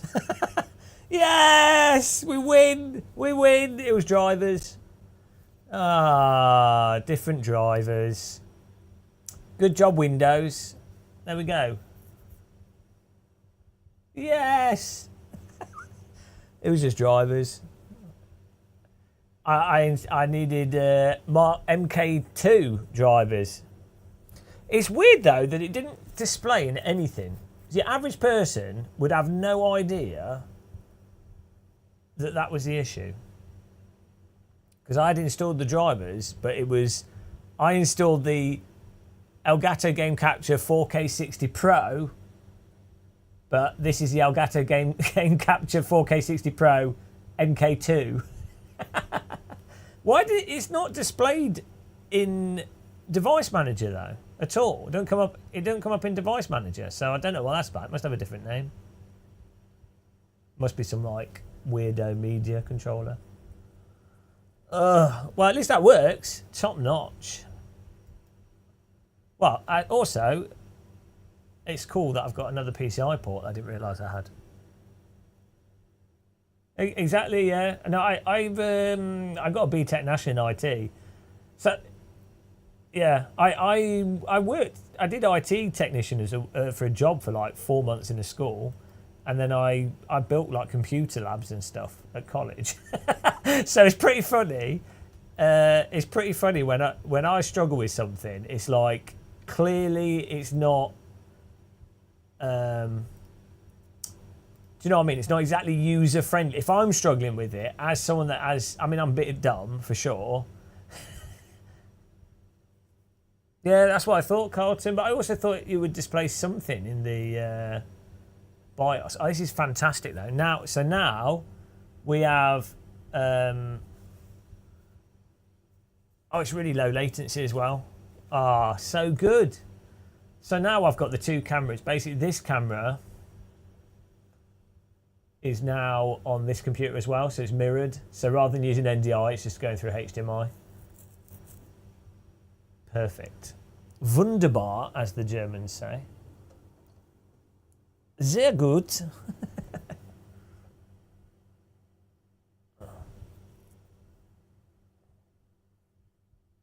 Okay, let's go. Okay, let's go. Oh, that's cool. So now I need to zoom this camera back in. I can take this off now because we were using this. Well, I can even use this on the pedals now. But I was using this to record the wheel.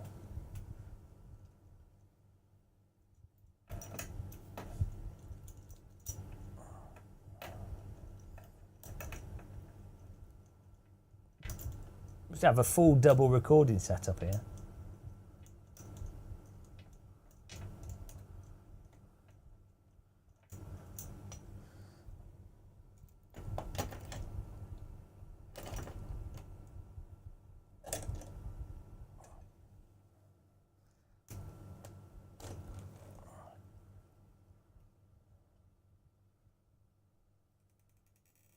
Perfect. The amount of cameras on this rig. 1, 2, 3, 4, 5. 5 cameras. And then we've got that one behind us. That's weird. It's hard to point through a camera. That one.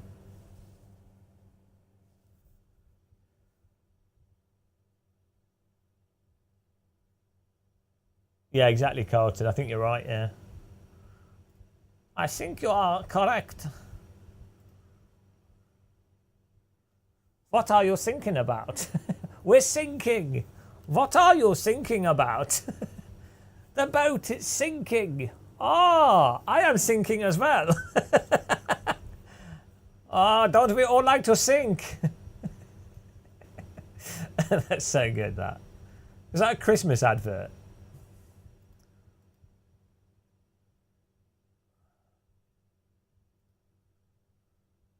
Who doesn't like to sink? We need help. We're sinking. Oh, yeah. I am sinking as well.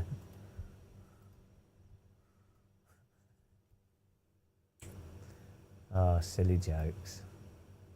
That's probably offensive, though. Deeply offensive joke about language.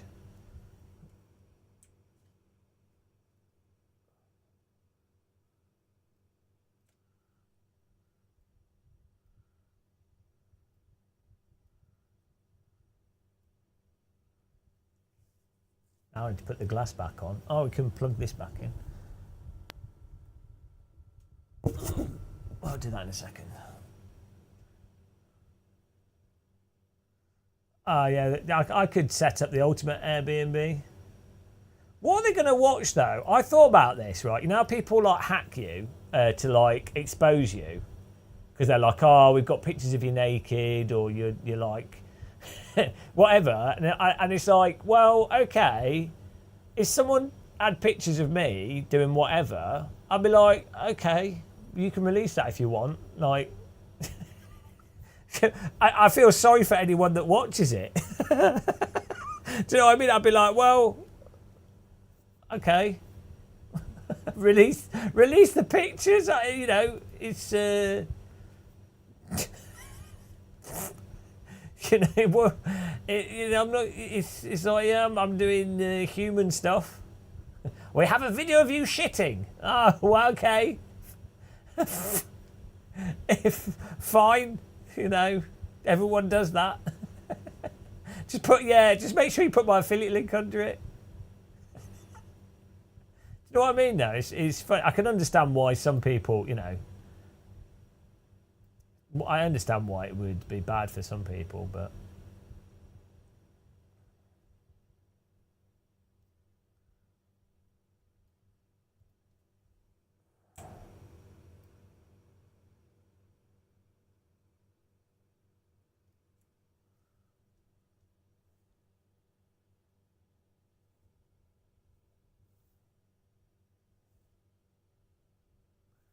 Haunted. Haunted house. What's that about? Like weird noises? To be fair, this building is old enough to be haunted. Woo! Haunted by the ghost of Christmas past. Surely ghosts would exist outside of space and time.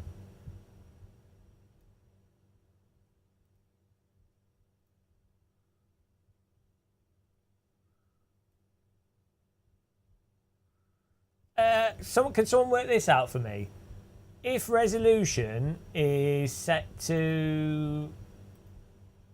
This is the question for ChatGTP. I'm sure you guys are clever enough to work this out. If the resolution is set to... 3748 by 1080. What is 2 times 1080? What's the width? So that's the width. What's the normal width of 1080? It's 1080 by 1920. 1080 is the height, isn't it? Or yeah, 1080 is the height. So what's half of 190? Oh no, so half. Hang on a minute. Half of 1920 would be, well, it's supposed to be 2000. So half of that would be 2000. So half of that.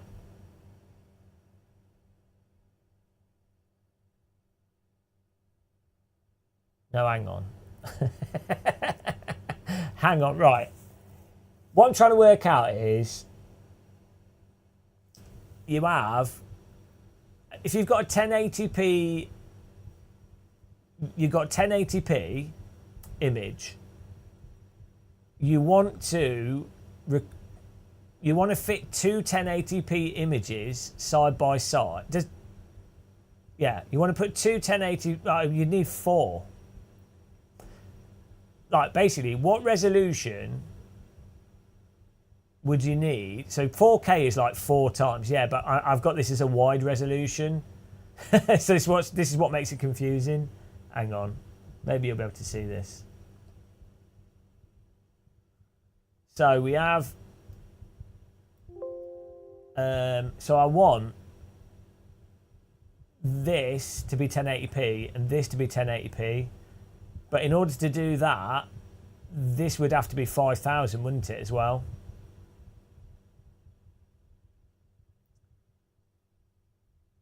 What's 5000 by 1440?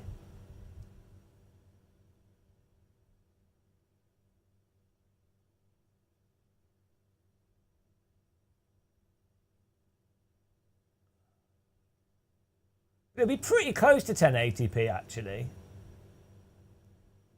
What's a quarter? Right, what's half of 3740?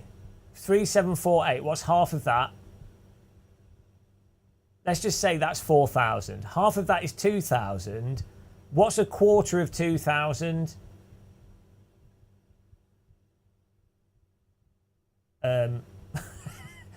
500, right? Yeah, so 500, and the normal width of the. Hang on. So what would 1080p be? 1920 by 1080. So that would be half of 1080. It'll be 720p rather than 1080p if it's this resolution. Like these, if I have these, 4 of these, and each one would be 720p. So for them to look 1080p.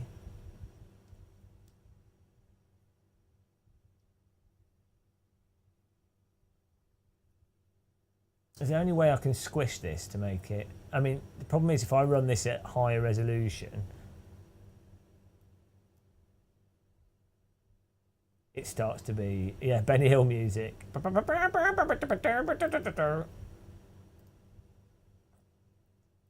I can crop this a bit, and I can crop this one a bit. And then that way they can take up more horizontal width. And probably still look all right. Or this is only ever going to be equipment, so it doesn't have to be that high resolution compared to the face camera, which does.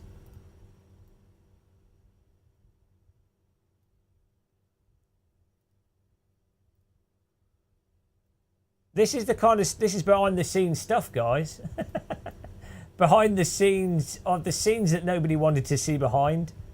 This is basically like what you'd see if you hacked me and you're like, what does Gamer Muscle do in his spare time? Absolutely pointless stuff with video cameras. That's what he spends his time doing. He really has no life. he genuinely has no life. Absolutely no life at all. What a failure. Completely failed at life. But that's fine. Kind of feel dirty. Oh, it should do. Is it a good kind of dirty? You're looking behind the curtain. Unfortunately, it's a mouldy shower curtain. It's the worst kind of curtain to look behind. It's like looking at bacteria, like looking at water through a microscope. You'll only regret it. Right, that should be good quality. If this works, which hopefully it does, but there we go. That's that. I'm so happy that works. Now let's zoom this in. I can't believe it worked, guys. I'm so happy. Stuff like this, I hate. So when it works, it's a relief. It's like being constipated and then being. Look at Jardier sat on the wheel, mini Jardier.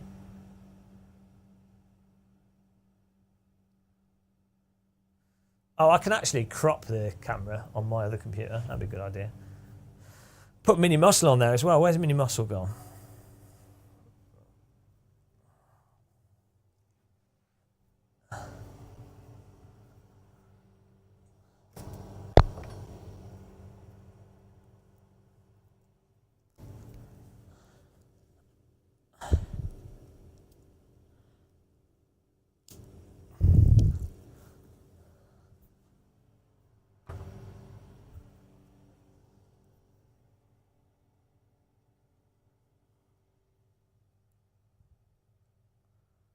I accidentally broke mini muscle.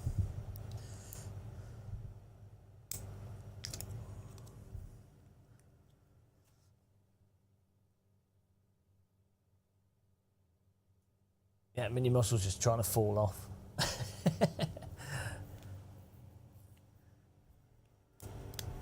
Yeah, this should be alright.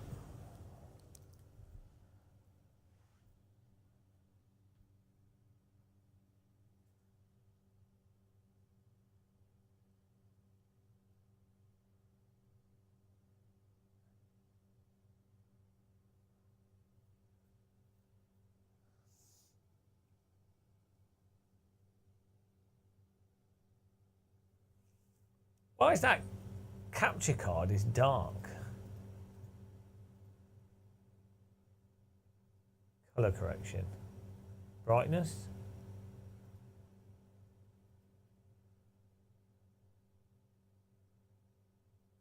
Oh, there we go.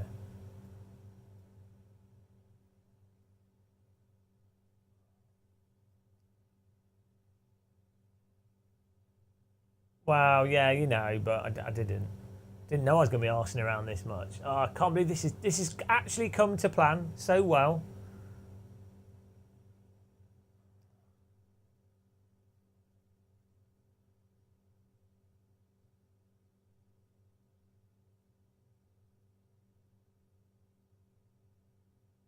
Oh, it's perfect. Hey, look.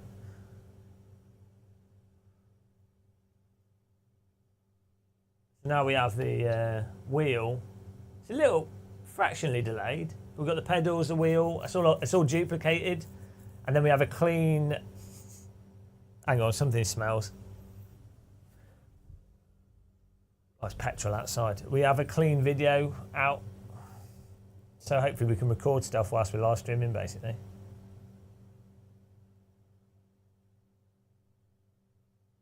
Which is good. Man, it just smells of petrol in here. Oh, it's coming from outside. He's like, have I set fire to my sim rig? Not again. It's the 4th time that's happened. Right. Bloody hell, that worked. What on earth? Put this over here. Ah, was she a cutie? Yeah, Let's good job, reduce mate. all Good women job. into objects of desire, shall we? How mature of me. Yeah, good job, mate. I'm not sure if that'll work. Oh, I need to tidy these cables up though. We'll just stick them. We'll just stick them here. Nobody needs to know. Nobody needs to know about them. Don't worry about that. Oh dear. Okay. We'll just stick them here. Don't worry about that. You can't see it on the camera. Nobody needs to worry about those cables. Can't see it. Out of sight, out of mind.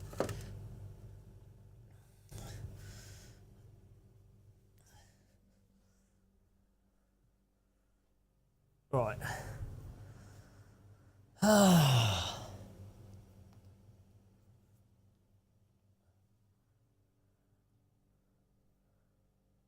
What's this? Oh, it's this. I thought it was something on the floor.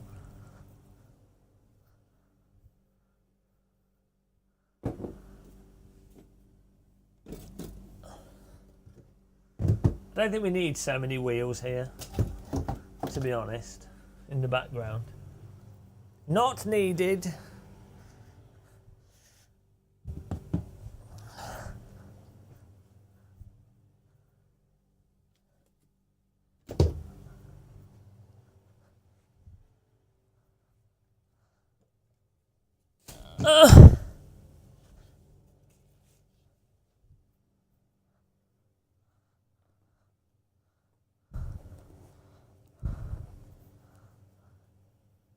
Don't know where to put the fish.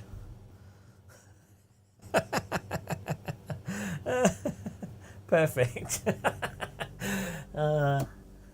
Fish are just funny by default, you know.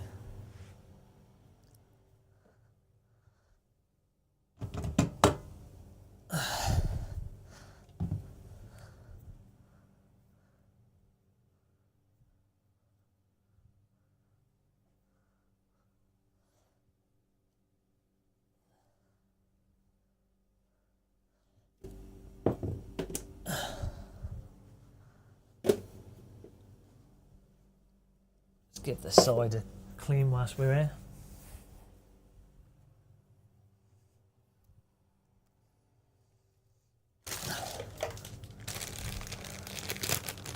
She wanted to check if your CO2 levels were okay. Did she? Maybe she was in a game of CS with you and she was like, there must be an explanation for how he's so bad at this game. And she was like, well, I'm a fireman and I live pretty close. So maybe it's to do with oxygen deprivation. That would explain his skills being so poor. And so, she was like, oh, okay. Might as well do my civic duty. And then she was like, oh no, it turned out that he's just terrible. He's just actually really bad.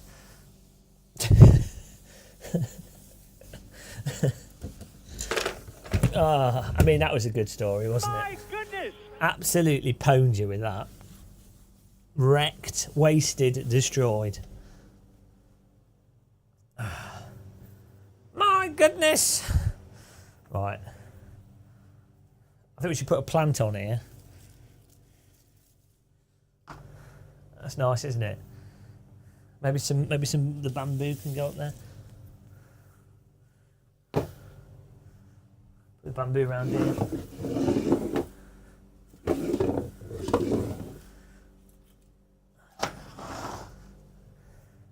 That's an improvement already.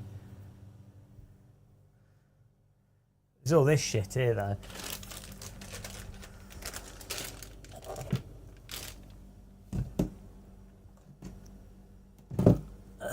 I mean, there's whatever I do, there's stuff in the way. Can't win. Put a plant there. Oh, they can't even see the plant. Doesn't work. It's a disaster. We were better with the wheels all along. Look at that. It looks terrible. Absolute disaster. Oh, I'm quitting. I'm quitting arranging stuff. Let's put another fish on here.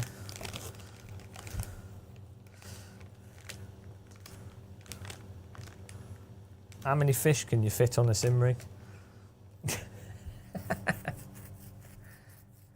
It's like Game of Thrones, but with fish. Game of Fish.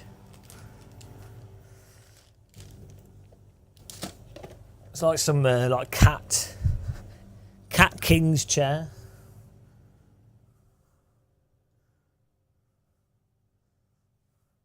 I think the row of fish looks pretty good. Stupid. It looks absolutely moronic, which is quite good. Right, I'm just gonna. We've got a bin bag here. Let's put some stuff in the bin bag, and then we can. I might jump onto AC for a bit.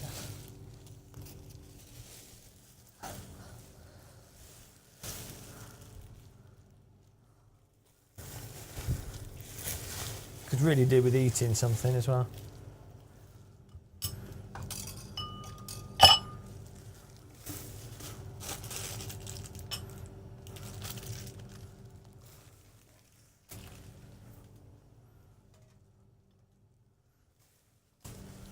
Oh, actually, I wanted to. I'm not going to do that now.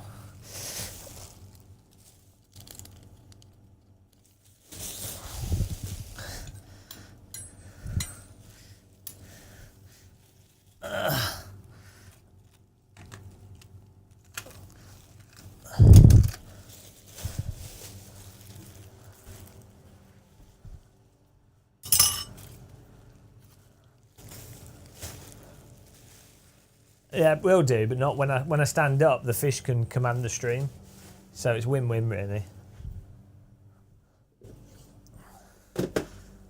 Fish takeover.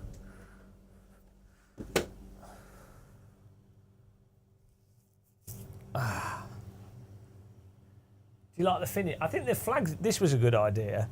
Putting this flag to block all that sim rig stuff. That was the best £7 that I spent, I think. Righty.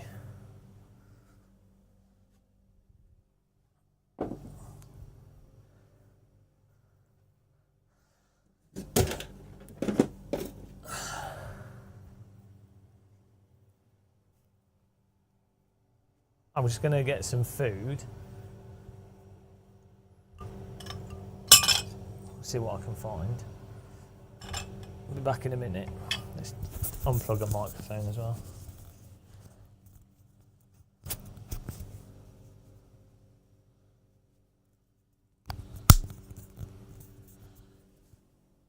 Plug it back into my wired mic.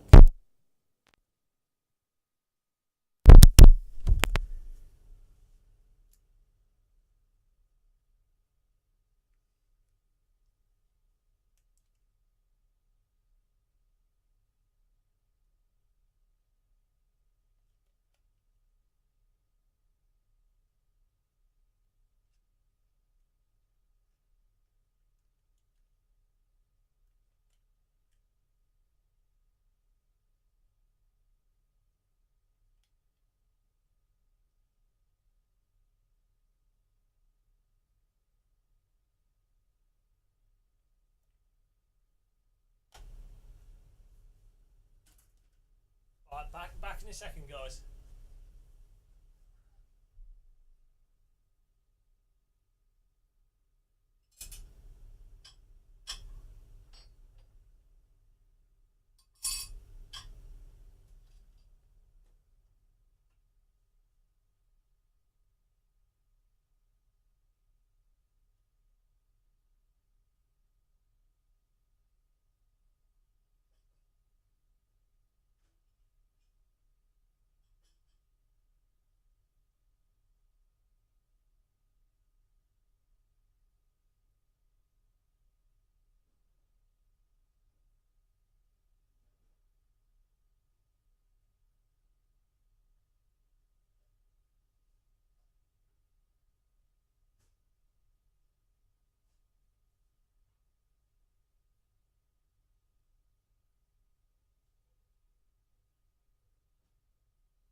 got me some pizza. Beautiful.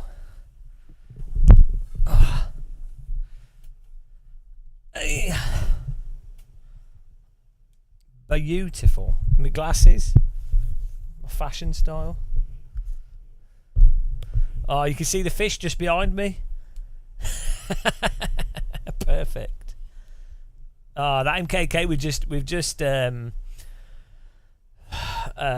duplicated and wired a camera so it goes to the computer. How do I make half a pizza? I buy frozen pizzas and then I rest them on my countertop and I go bong and it snaps it in half whilst it's frozen, and then I put the other frozen half of the pizza in the back in the freezer, and then I can have half a pizza and it's the right size for the air fryer.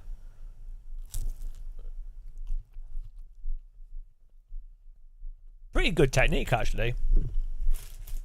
If you don't mind me saying so. Get the Game of Muscle pizza technique.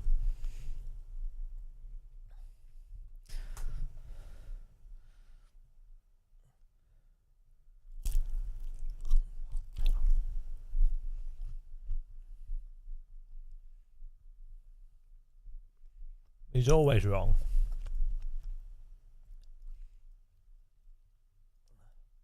Right. Oh, that's good.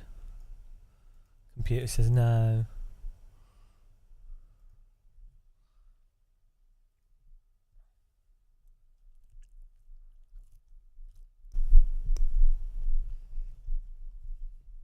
Computer says no.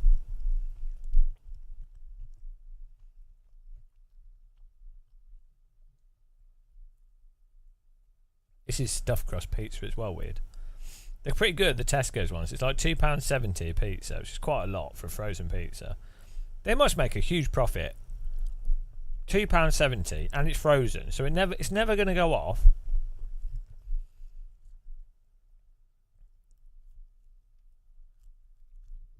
Right.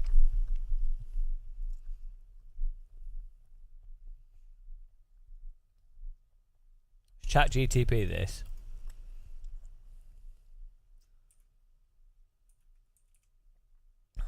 Alright, let's just get some music on here. Let's get some house music. What is going on? Okay.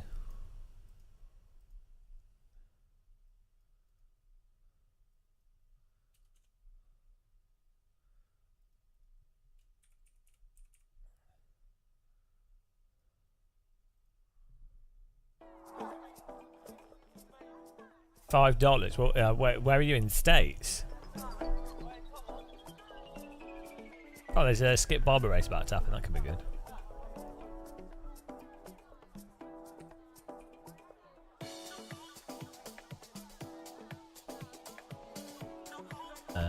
Chat GTP.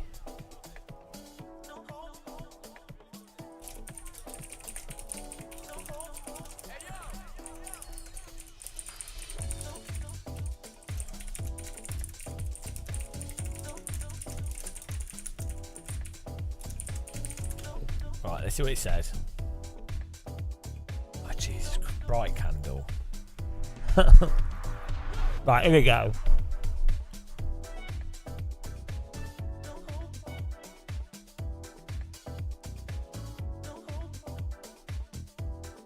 Profit margin.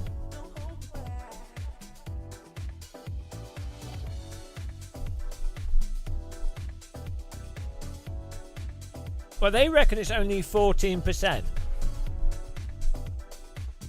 No way does it cost them. Let's say the pizza costs £3. No way are they only making 15% profit.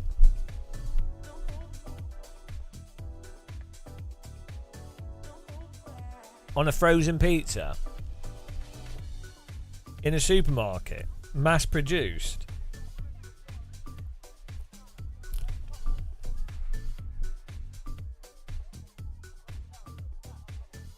No way. Right, okay, you can buy a block of cheese yourself that would be enough for like 10 pizzas for like £4.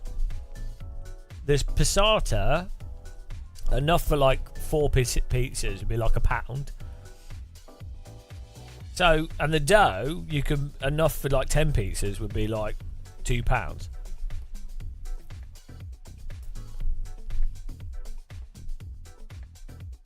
So normally if you can do something at home for reasonably cheap, it normally means it can be mass produced for cheaper. Maybe not though. Yeah, the supermarket will be taking a lot, but it's frozen, so it's not a perishable good.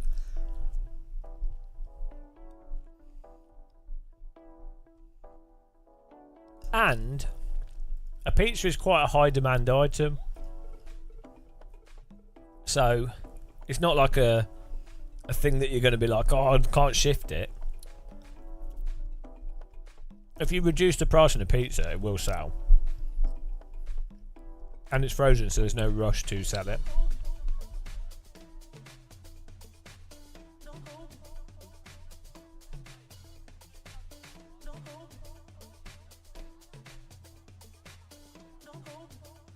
Freezer truck company.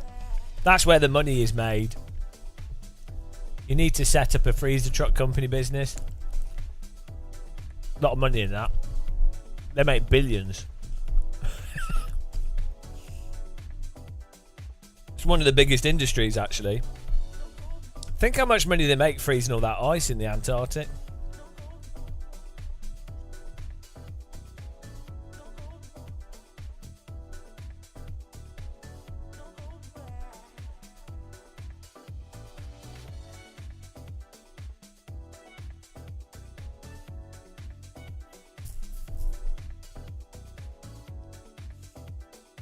Hello, Tony. That thing is, the stream looks exactly the same for you guys as it did before, but it's not. It's not the same because we're now duplicating this rear camera to 2 computers, and you wouldn't even notice. You wouldn't even notice that we've done duplication magic.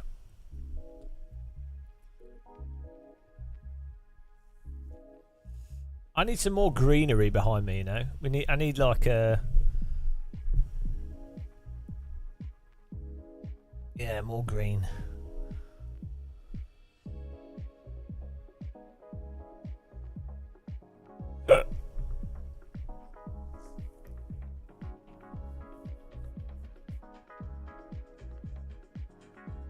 Wow, today's like a bad day to live stream.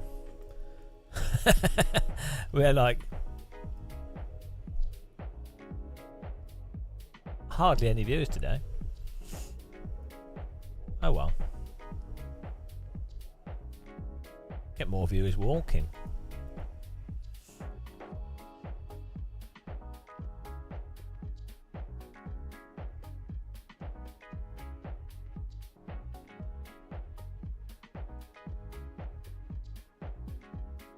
Oh yeah, top quality viewers right now. Well, no, but most people really like Bumcam. Bumcam's where it's at.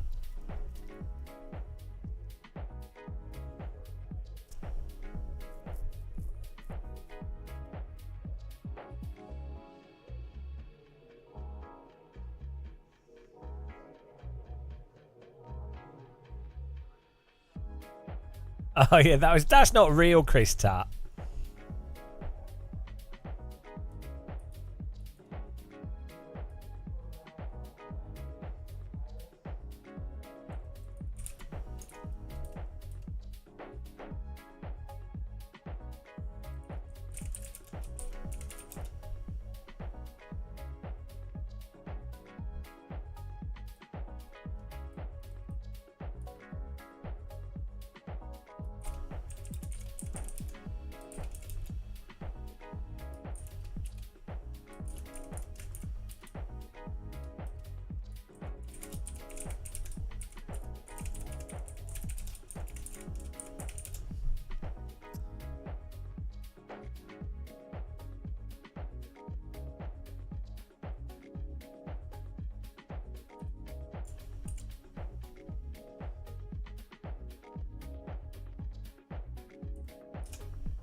What's PCC?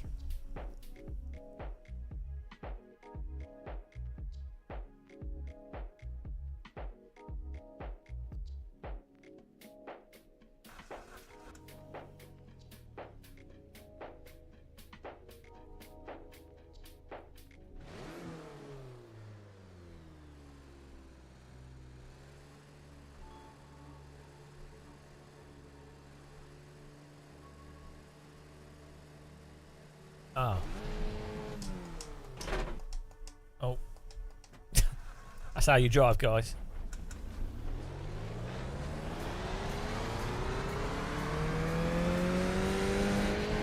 I can't. I'm not really. I'm probably just going to play more AC, to be honest.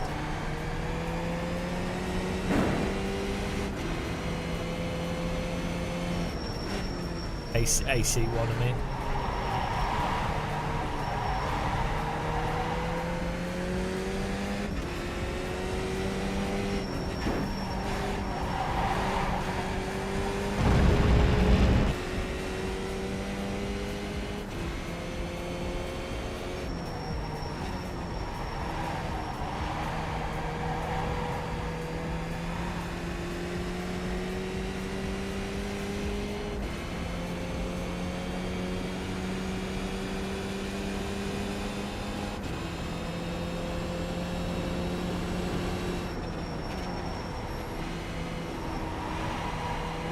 Oh, they had a Formula 1 round.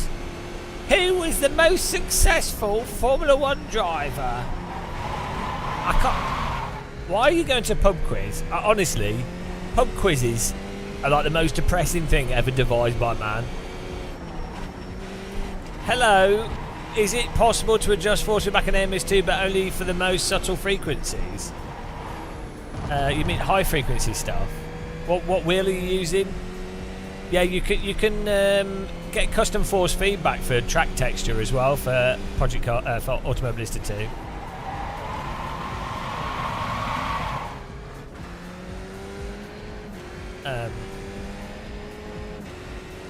Yeah, you can on your wheel if you reduce damper settings, on a Moser wheel if you increase high frequency settings.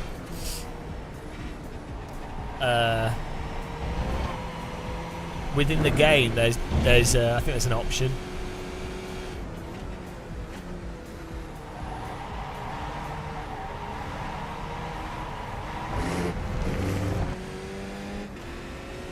Ah, no, yeah, but pub quizzes. It's normally like some dingy pub, some really dingy pub with dim light and a depressed person going, "Question 1.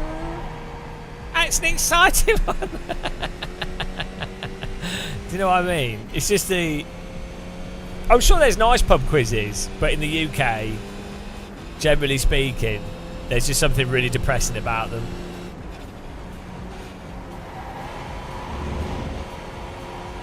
Okay, we've got an exciting quiz today.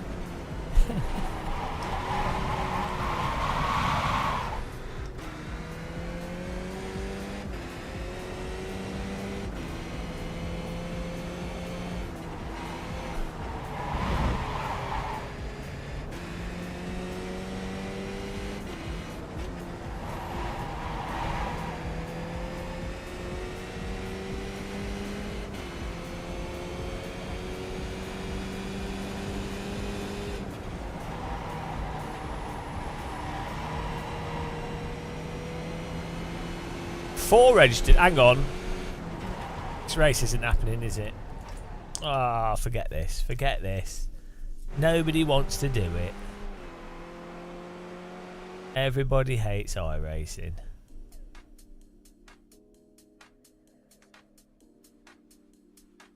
Quit.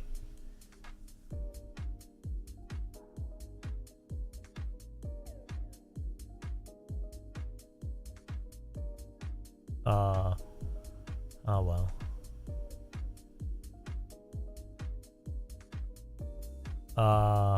We missed that. Oh well. Let's try the AC stuff I was gonna try. see if this works properly.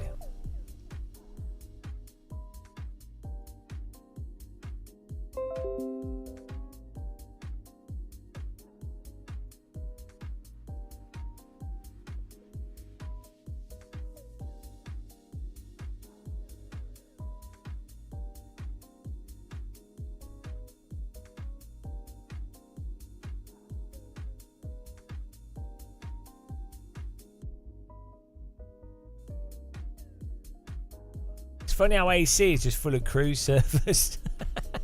AC's turned into some bizarro cruising game. It's crazy. Shows you how much demand there is for it.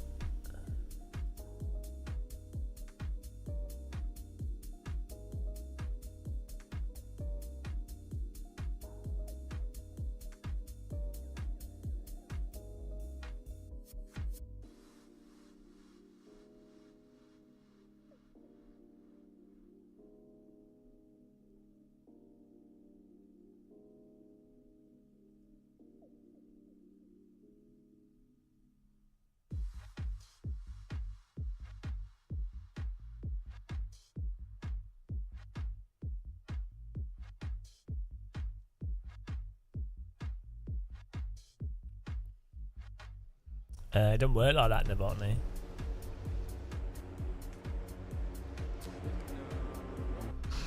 Oh.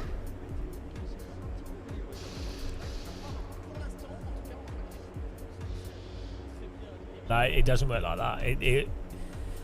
You have to build up an audience through Sims, through F1 game or something, or build up an audience through Formula 1 stuff. So that's how that works. You'd have to do stuff for like a while.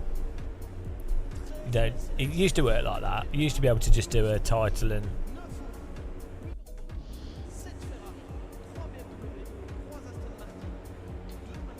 Well, I'm using the R12. What's the AB9 base? This R12's been alright.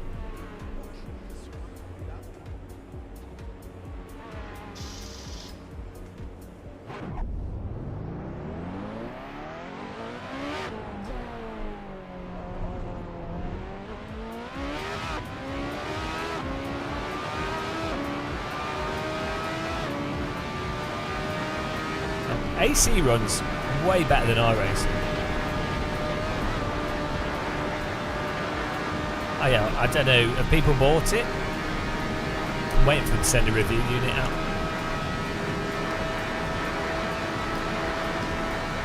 Oh, I need to bind DRS.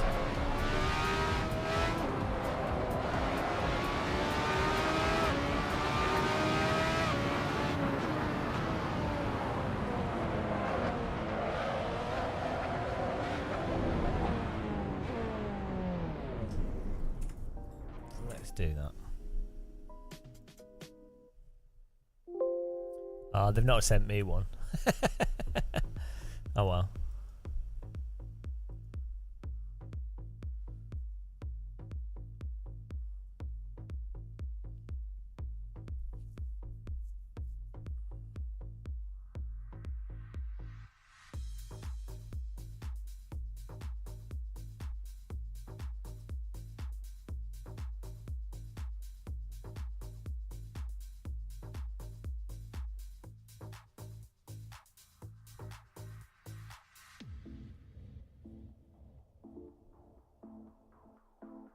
Okay.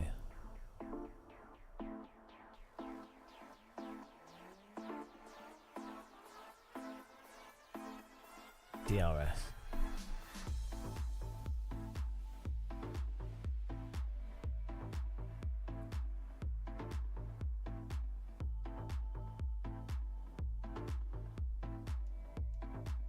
Because, oh, DRS. We do have a DRS button.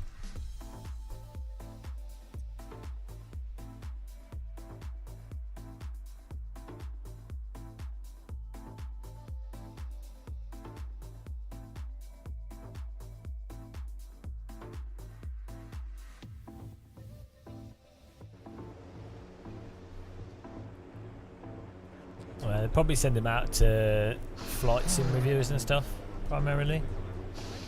I don't know. I'm not really in a rush for this sort of stuff anyway. I think a lot of these things are going to require the sims to actually support them properly. And at the moment, I don't think they do.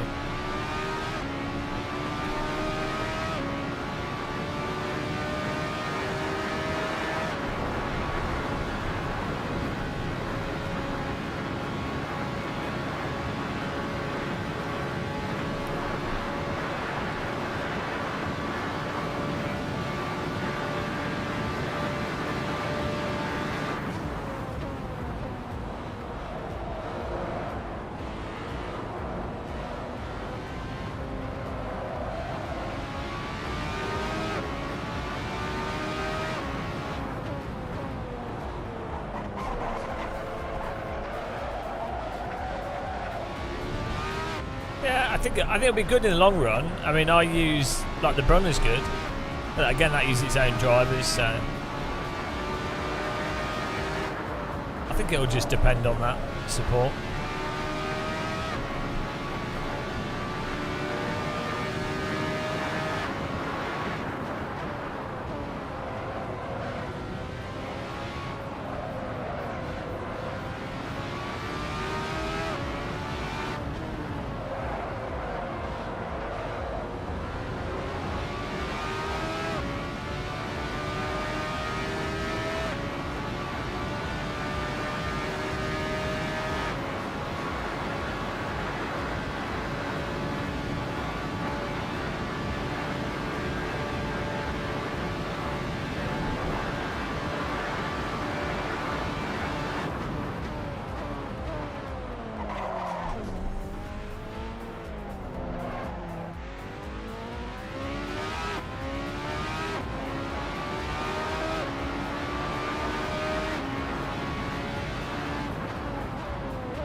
Does this car not have DRS?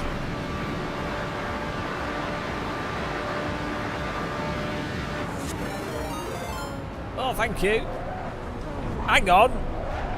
Matt Malone's just raided us. But we're just chilling out. We're just chilling out. Oh, hello. Thanks for the raid. The alerts aren't working properly. Just a casual Matt Malone bombardment. How's it going, guys? How you doing, Matt? I do appreciate the raid. Yeah, I feel like I need to sleep as well. Welcome along, Maloneites. It's weird that the my alerts are broken. Like, I get the Twitch ones, but not the Streamlabs. If you've come from Matt Malone's channel, I apologise in advance for him making the error of raiding us. Absolute disaster. Really a big mistake. There you go, it's a shout out for Matt Malone. Legendary streamer. Legendary streamer and accidental raider, Matt Malone. Ah, dear. I think he needs to go to the gulag. Direct to the gulag.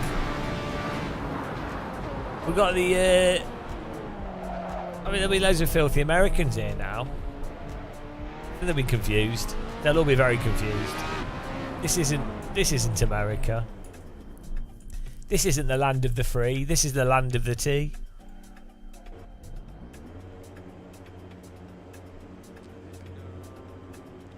I think they're all disgusted that Matt Malone sent them here. they're all like, oh God, why are we here? What are we doing? What happened? What happened? They're all confused. I don't blame them. I'd be confused. We're just doing an AC race to test something out, and then I'm not sure what we're doing. We were doing some iRacing, but we missed the races that were on, which is a bit of a mistake. This is a public service, so this is going to be an absolute disaster. This is really not going to work well. We'll see how much of a crash fest is a public server. 10 laps. Ain't nobody doing 10 laps, that's for sure. Nobody's doing 10 laps. Watch this, it's going to be hilarious. I reckon after 3 laps, everyone would have quit.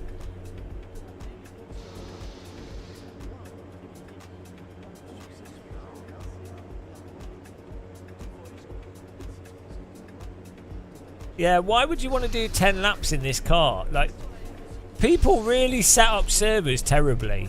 It's like a weird thing that they do.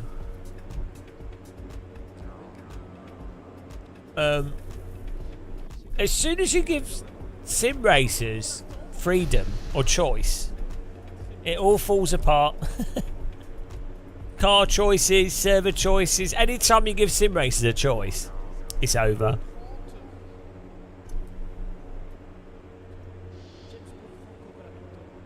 I have that, yeah. Well, I've used my air fryer twice today. Once for a pizza, and once for chips. It's been an emotional day of air frying. Right. Somehow we're in third. Right. There's no way this is going to last like a lap at best. Such a terrible server.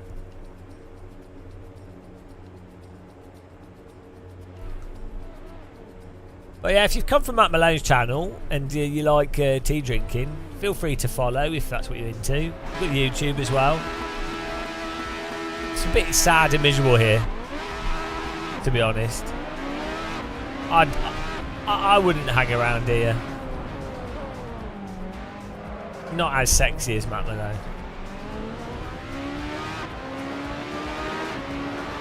What's he doing? Oh, sweet. Ah! Ah! I mean, that was lag. That was lag. I don't know why. And that's why AC's a superior sim. What? What even was that? What even was that? What even was? Like, I don't even know. I can't even explain that. But I'm in front, so it was tactically a good move. Yeah, I don't... He was like lagging, and then he went on the grass, and then he stopped, and then did a backflip. I think... do you know what? I mean... Not even a corner before total failure. That's why you need ranked racing. I thought it was impressive, though. It was an interesting move by that driver. Yeah, credit where credit's due. If you can pull moves like that off,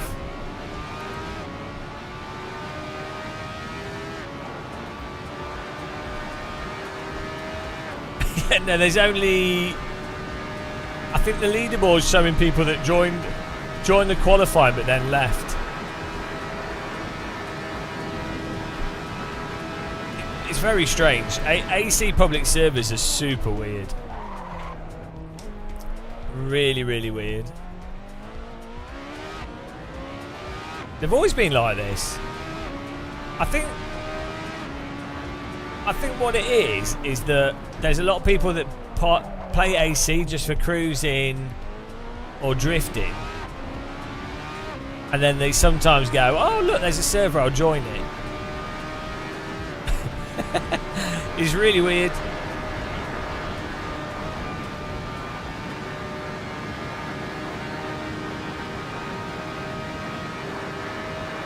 Yeah, you sometimes can have good races. LFM's good. We have good races when I host servers. Ah, good job. Oh, nice try. I'm still winning. You failed.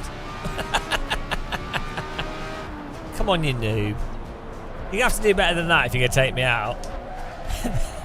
See, these guys, they've not suffered sims to the extent that I have, so they think they can just take me out, but they don't know how. They don't have the technique, you know.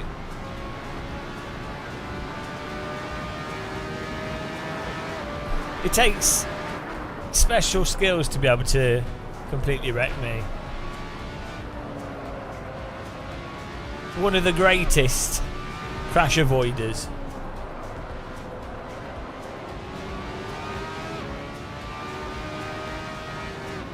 Yeah, I think if you made it so that you could just drive into people and that's part of the sport. Mind you, that isn't that F2.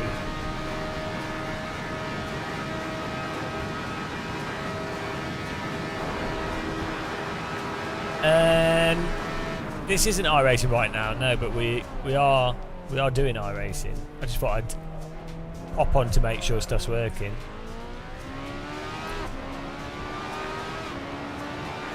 We had some technical issues with our computer. Well, we decided to create our own technical issues.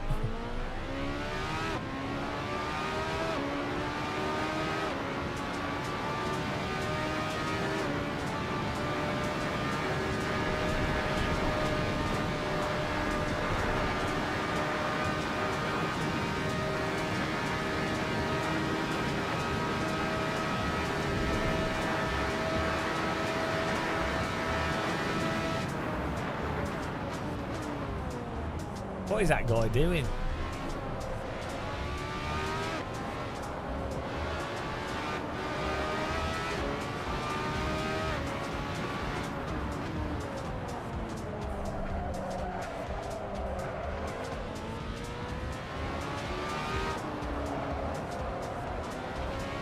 You put a whole... yeah, that works. Yeah, I think... pixel therapy, I think it'll be interesting. Be interested to see how it.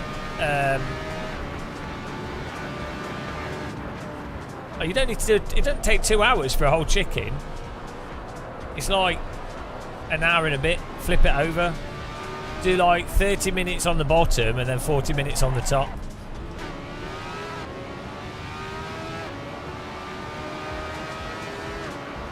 Spatchcock chicken works a lot better. Like, air fries work best when you treat them like a barbecue. It's the size of a pig. Was it a dodo?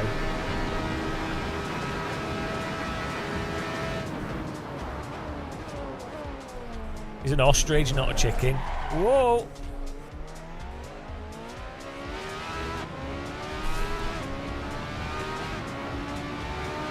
AC has a weird bug where if you have OBS open, it causes AC to slow down,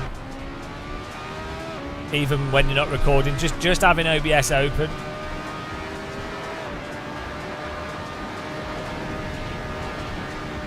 I'm not quite sure why. I like turkey. Oh yeah, that's really good in an air fryer. If you get a turkey leg. You put a whole turkey leg in an air fryer. Turkey leg joint. It's about 45 minutes or something. And it's awesome. Cooks really well. Cheap. And you get enough from a turkey leg joint that costs like £5. You get enough turkey for like 4 meals. Like 5 people basically. Really good.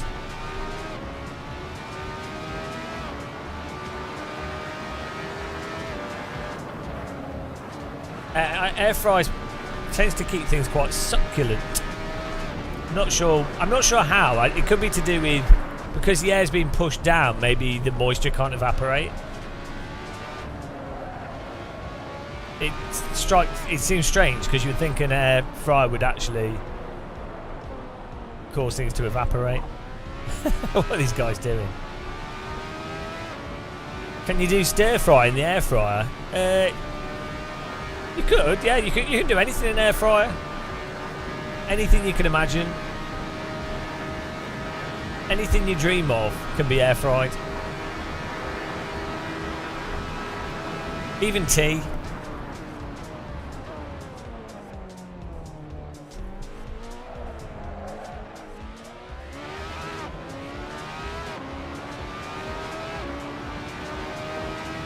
Right, we're 36 seconds ahead of second place. So, needless to say, this is pretty silly. I wonder if there's an update to OBS that makes it not affect AC frame rate.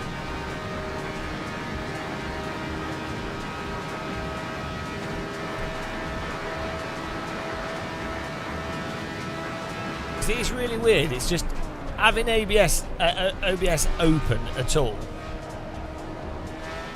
for some reason causes frame timing issues in AC, and I've not found a way to fix it.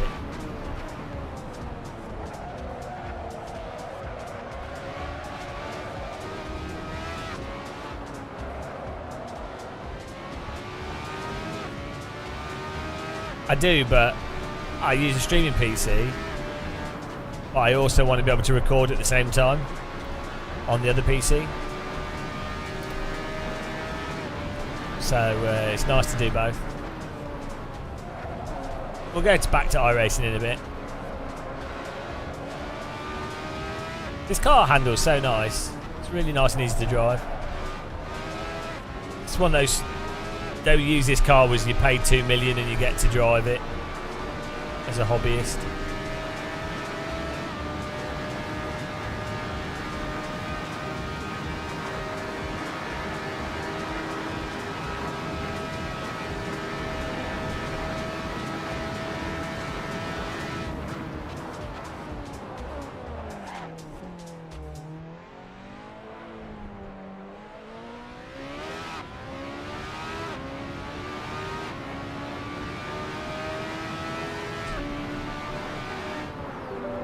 Oh, I'm just opening OBS again to see if it causes a phone timing issue.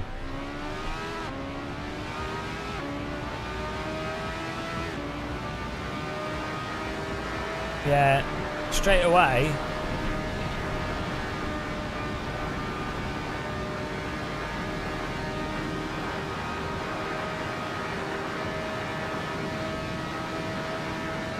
I can't reach the alt and enter key with one hand.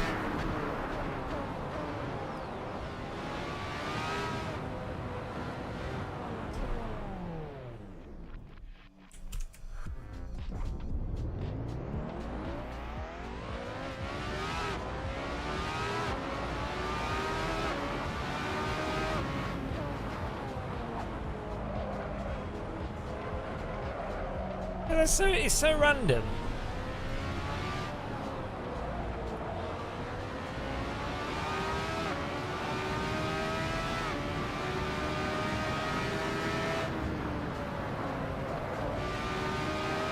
Because OBS is only using 1.8% of CPU as well. It's not doing anything. It's really strange that having a window open causes that issue.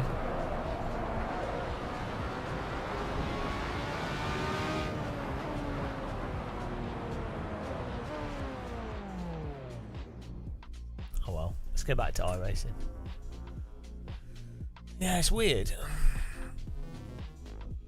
It doesn't do it with iRacing, it only does it with AC. AC has really weird frame timing issues as well.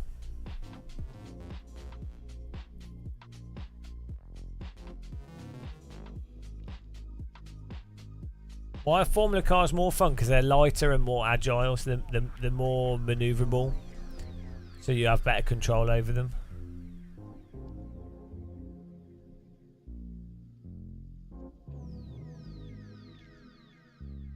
Oh, I need a setup for this Formula C, that'd be good. Let's see if we can update OBS. Version 30.1.2. Check for updates. Update now.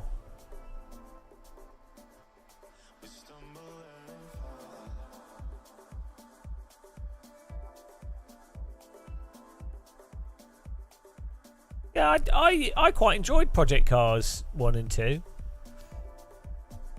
myself.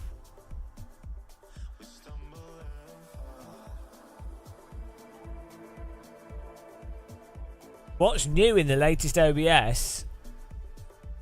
Introducing hybrid MP4 and new video container format. A long time appearance updates. Updated our theming.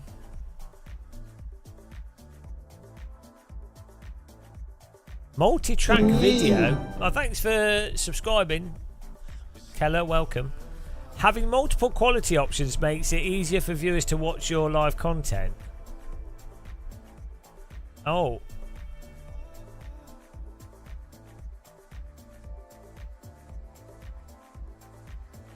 Is that an MP4 thing? Multi-track video allows OBS to encode additional resolutions directly instead of the service having to re-encode your original stream. But then that's MP4, but Twitch doesn't support that yet.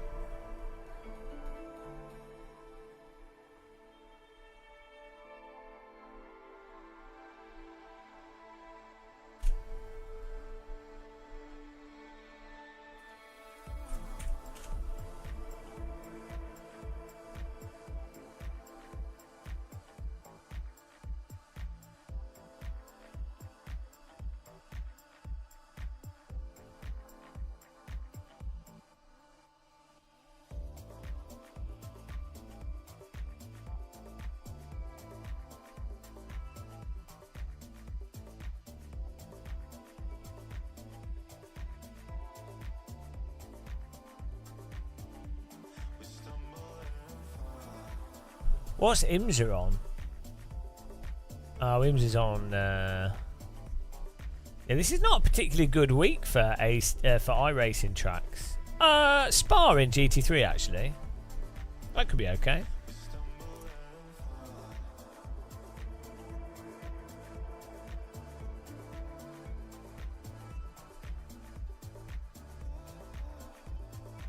Oh, I don't know. Why isn't IMSA? Why aren't they doing the 24? Yeah, they've got this. Is Spa 24 only GT3?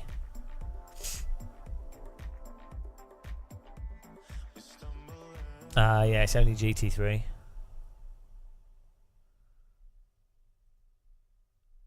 LMP2 would be fun. Multi-class LMP2.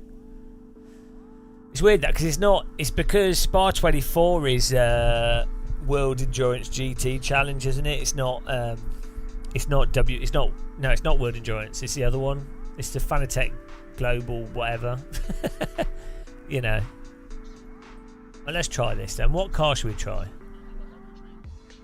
Maybe we could do it this weekend. We could have a team this weekend.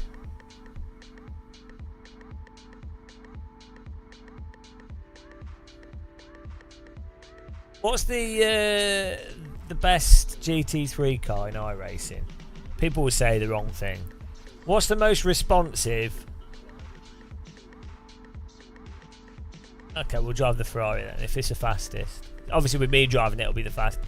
To be honest, when you're at my level of skill, whatever I drive will be the fastest. Let's be honest. So it doesn't really matter, does it? I shouldn't really. I'm well funny.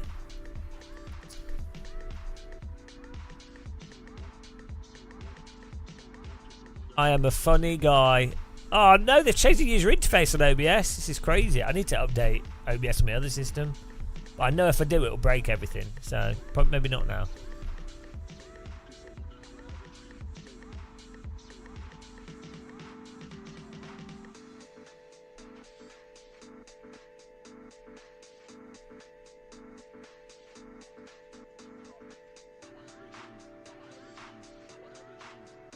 Yeah, I normally like Porsches, but not in iRacing. In other sims, I'll always go for Porsche, AC, ACC, R-Factor 2, LMU.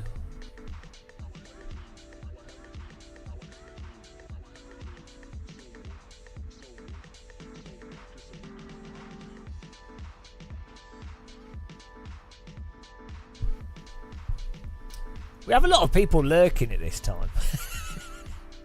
I can't, like, Matt Malone raided us with like 100 people, right? And not a single one of them has said hello in chat. It's a bit very suspicious.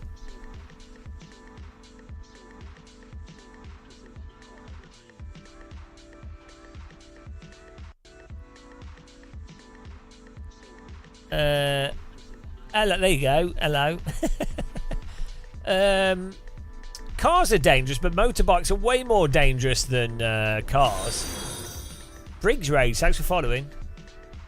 The problem with a motorbike is if you fall off it, someone can run over you.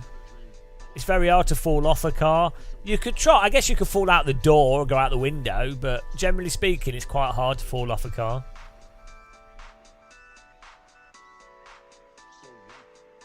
No, Frank. Well, I'm sure you'll be fine.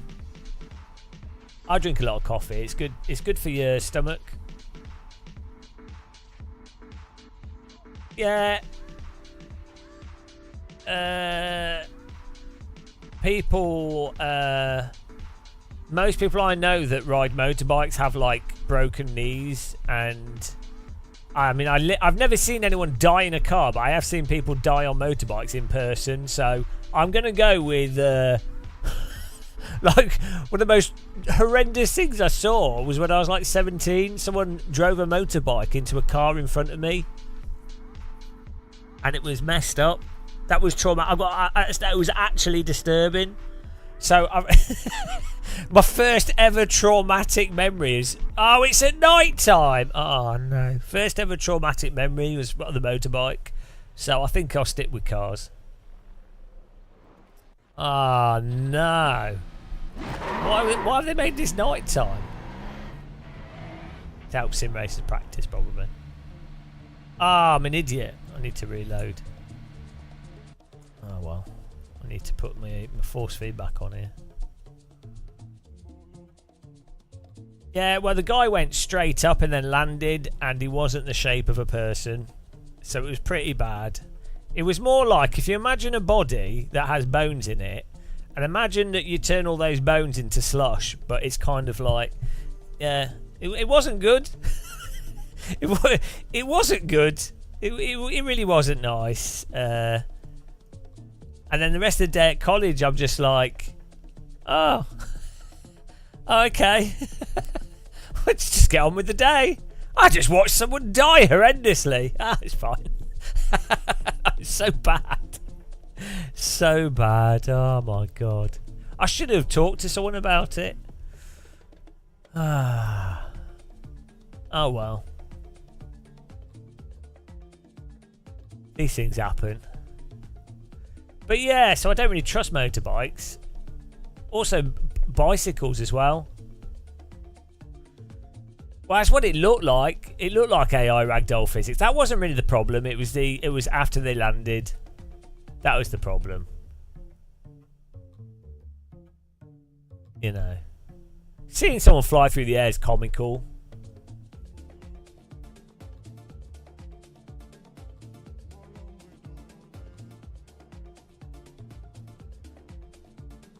Get in there at Spa. Yeah, when I lived in France, everybody was on mopeds, like teenagers as well. You just ride mopeds everywhere. I didn't, but they would. I'd cycle.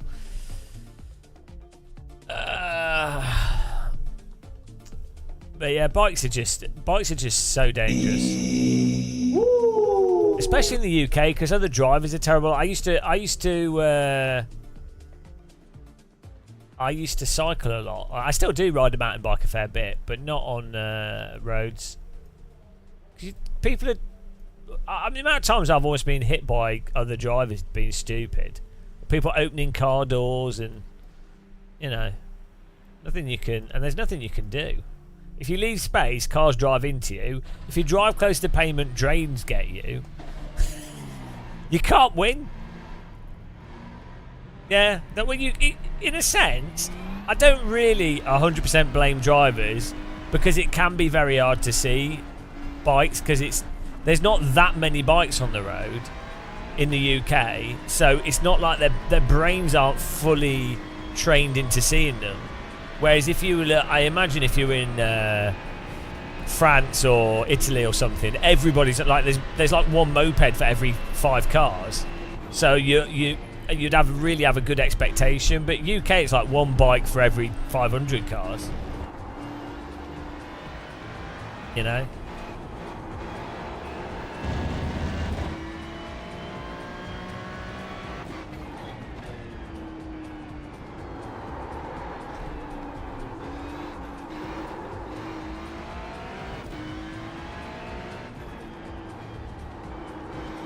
I think the headlights should go a bit further in iRacing, you know. I've been to Spa in real life.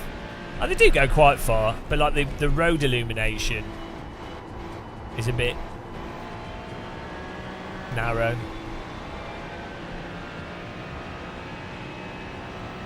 It's not normally pitch black like this unless it's cloudy. And even then, if it's cloudy, you get reflection off the clouds of the grandstands.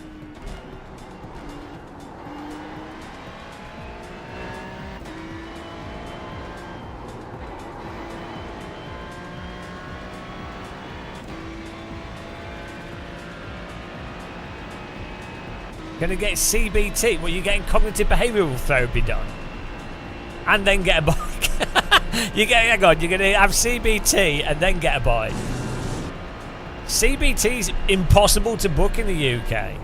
I've a good friend of mine had some mental health issues, and we were trying to get them booked onto therapy, and it took like 6 months.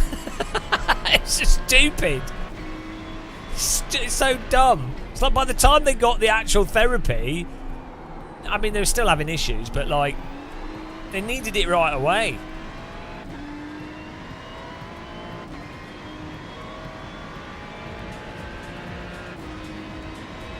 But it is good. You can get a lot of the a lot of CBT is just a lot of it's just information. So there's a lot of studies showing that if you're able to do basic research and stuff and look into it, yeah, and actually look into like actual proper CBT information, you can self do CBT. Like, obviously, some people respond better to having someone talk through them, and also therapy's good in general. It can be good, but yeah, there's a lot of like the general processes with CBT and stuff that you talk through. You can actually teach yourself.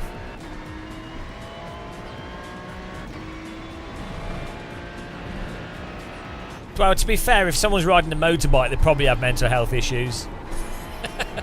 So it makes sense.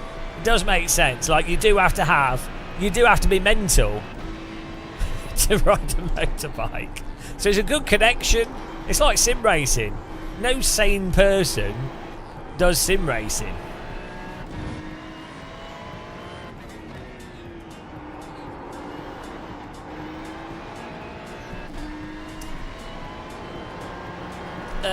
Yeah, I think a lot of CBT is, yeah, it's like, yeah, it is rationalisation and understanding processes and like self-awareness. But the annoying thing is, there's so much bollocks out there. People exploiting mental health to make money from it, rather than.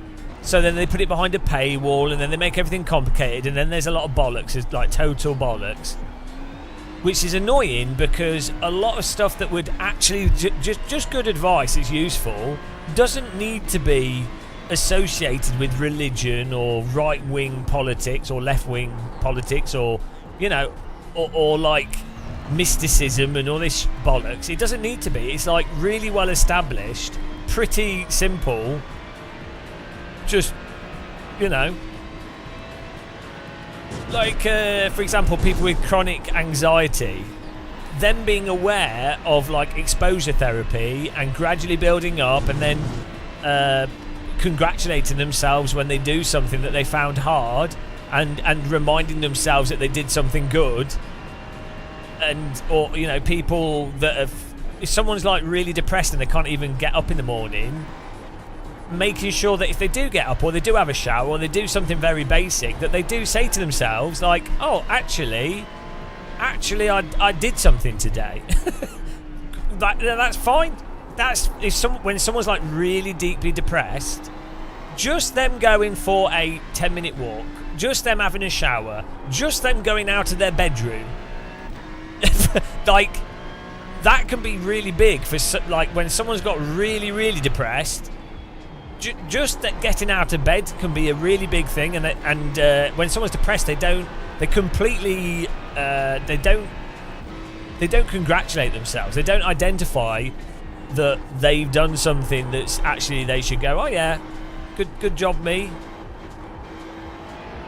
You know, not in like a pat yourself on the back way, but just a recognition that, oh, you've done something. Something's better than nothing.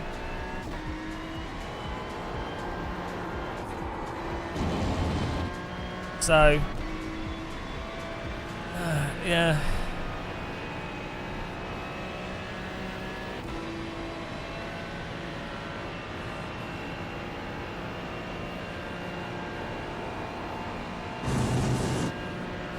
Oh yeah, writing things down can be good. Yeah, there's loads of different things, isn't there? Some people get stuck. Also, people can lack perspective. Riding. Well, writing as well. Maybe writing about your riding. But getting stuck in a specific mindset, I think, is quite common for depressed people. It's whether, you know, well, a whole bunch of mental health conditions. So they'll, like, they don't reflect on what's actually happening correctly. So it compounds. So there might be, like, an actual reason why they're depressed, a physical reason, you know, traumatic or whatever. There could be an actual reason. That's fine. That's is what it is. But then they could be reflecting on it incorrectly, if that makes sense, or reflecting on other things incorrectly. Like, it's the same as if if someone's in a really good mood, they could be positive about stuff that they probably shouldn't be being positive about. If someone's in a bad mood, they'll be moody about everything. Is that a new sub? Everything's broken. SDM Kuhan, subscriber Prime, thank you very much.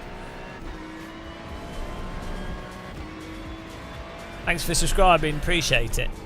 Welcome along.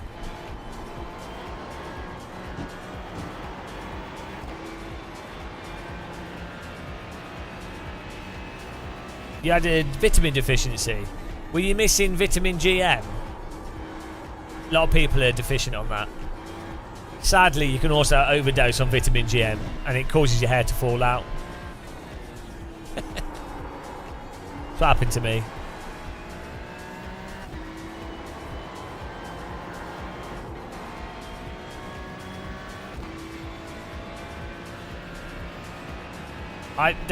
The problem I have with bikes and sports and stuff, I think I have a disorder for adrenaline release. Right. Basically, I don't get any adrenaline for, like, a lot of stuff. Like, I just don't feel any adrenaline whatsoever. I'm like, no, like, totally calm, nothing, right? And then there's, like, a threshold where it's 100% adrenaline, 100% like excitement. And the problem is there's no, like, ramping up to it. I'm like that with lots of stuff. It's either 100. It's like our racing tyre model. It's either 110 or 0. Well, it is good in many ways, as long as once the adrenaline happens, you know, adrenaline makes you go crazy. But I've been on my bike, and I have to be careful because I will just keep going faster, and I will go on my bike I'm not good at what I do. I'm not very good at sports, and I will do stuff that's too dangerous for my skill level, and not realise it's dangerous at all. Or I'll just be like, oh, this is nice. Oh, there's a big bank. Okay, oh, let's jump off that. and then I almost fall off my bike, and I'm like, oh yeah, that was actually really dumb. Really shouldn't have done that. I should have actually, you know.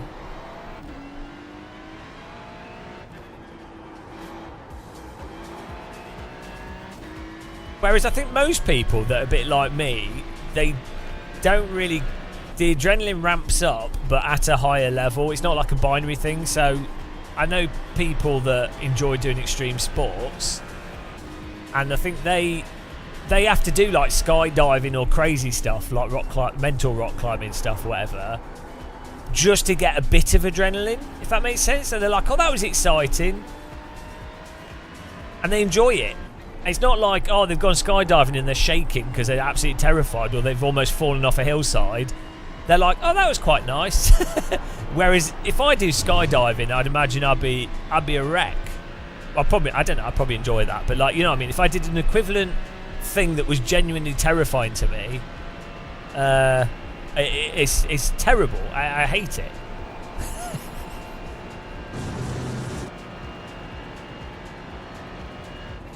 I think that's the danger with bikes as well, especially, is that you probably have to have a few near misses to understand where the boundary is. But the problem is, if those near misses aren't a near miss, then you're screwed. So, as a retired extreme sports, were you one of those weirdos that just didn't get excited about stuff, but only a little bit? No joke. I knew people that like would just be like, they'd go base jumping. They'd be like, oh, yeah. Woo! I'm like, Those people are mental, people that are like that. They genuinely don't have like there's something missing in their brain. It's a Ferrari GT3 car. Novotny, you're freaking out.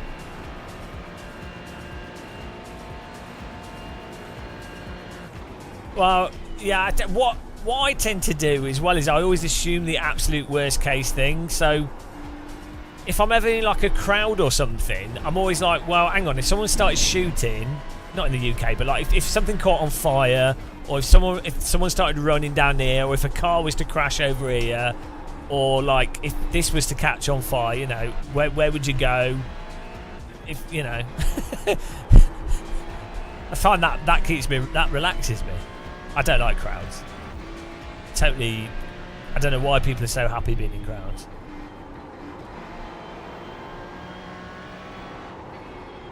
Well, it's better to jump off an aircraft at 12,000 feet than lower. Gives you more time to make sure your parachute opens and your reserve. So the higher is actually safer. That's the weird thing with aircraft. It's counterintuitive, isn't it? You think, oh, high is worse, but it's like passenger jets. Generally, if they have a problem at cruising altitude, you're always within range of like a few runways, unless you're over the middle of the Atlantic. But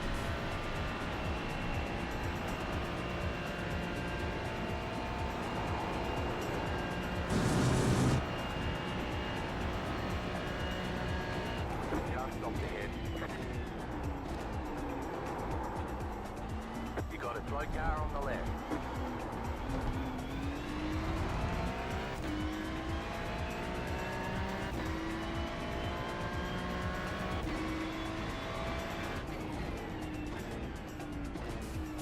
yeah, just accepting stuff is probably a good idea. That's what I'm like with flying now. I used to be absolutely terrified of flying, but now every time I get in a plane, I go, oh, this plane's going to crash, I'm going to die. And I go, I've just accepted it. I'm just like, oh, I'm going to die on this flight. Nothing I can do about it, so... Weirdly, that works. I'm like, yeah, I've just accepted it. Like, when I'm booking the flight, I'll be like, oh, I'm going to die on this plane. Okay. That's straight. That shouldn't work, but it does.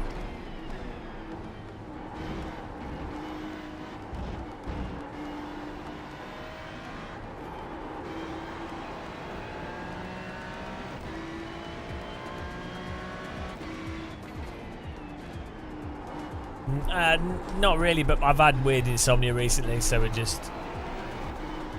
we set up our camera, we've been doing bits and bobs, and we're just chilling out. Enjoying the Ferrari at Spa here.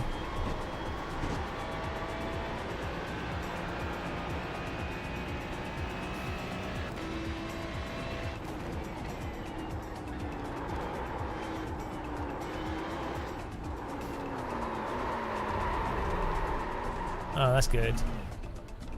10 out of 10. 10 out of 10 GT3 physics. Look at that.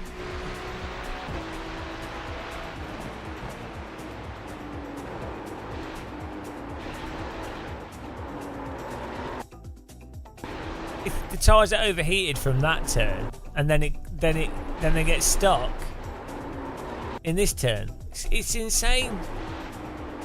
It's a car with bloody traction control. Okay, let's go. It's a car with traction control.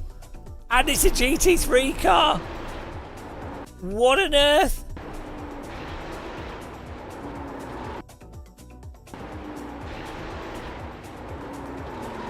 There's nothing you can do.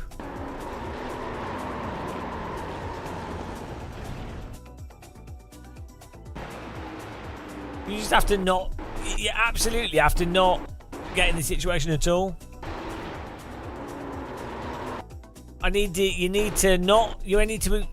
You have to delete from your brain the idea of basic counter steer, which is intrinsic to all to driving and every other racing sim. And as a result, you have to, if you do this here, you then have to straighten up and go in a straight line and then turn, rather than rely on the rotate. Like, you have to just not drive. Keeps catching me out. It keeps catching me out. Yeah, join the Teapot, guys. The Teapot Discord is good. It's a good time in the Teapot.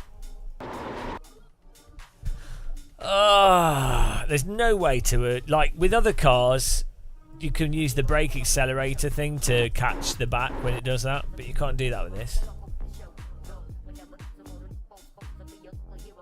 Sorry, man. That's it, Bright Candle, yeah.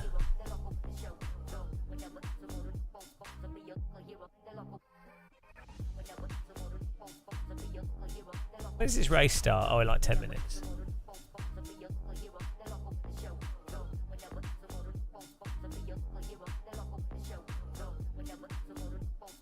It's not a bad track though for this car, generally speaking. Flowing tracks are quite alright in iRacing. Man, the day they fix the tyres in iRacing will be so good. I think I'll be like the most excited and hyped iRacer. All the hardcore iRacers will be like, oh no, I don't like it. It's Simcade now. And I'll be like, oh my god, guys, I can drive. I'll be crying. I'll be like overly emotional. I'll be like, finally, I can use basic driving technique in the most popular sim. But maybe at that point, iRacing will be dead and Assetto Corsa Evo will have replaced it, and I'll be like, and then maybe AC Evo has messed up tyres, who knows? Oh dear. Sim racing, guys.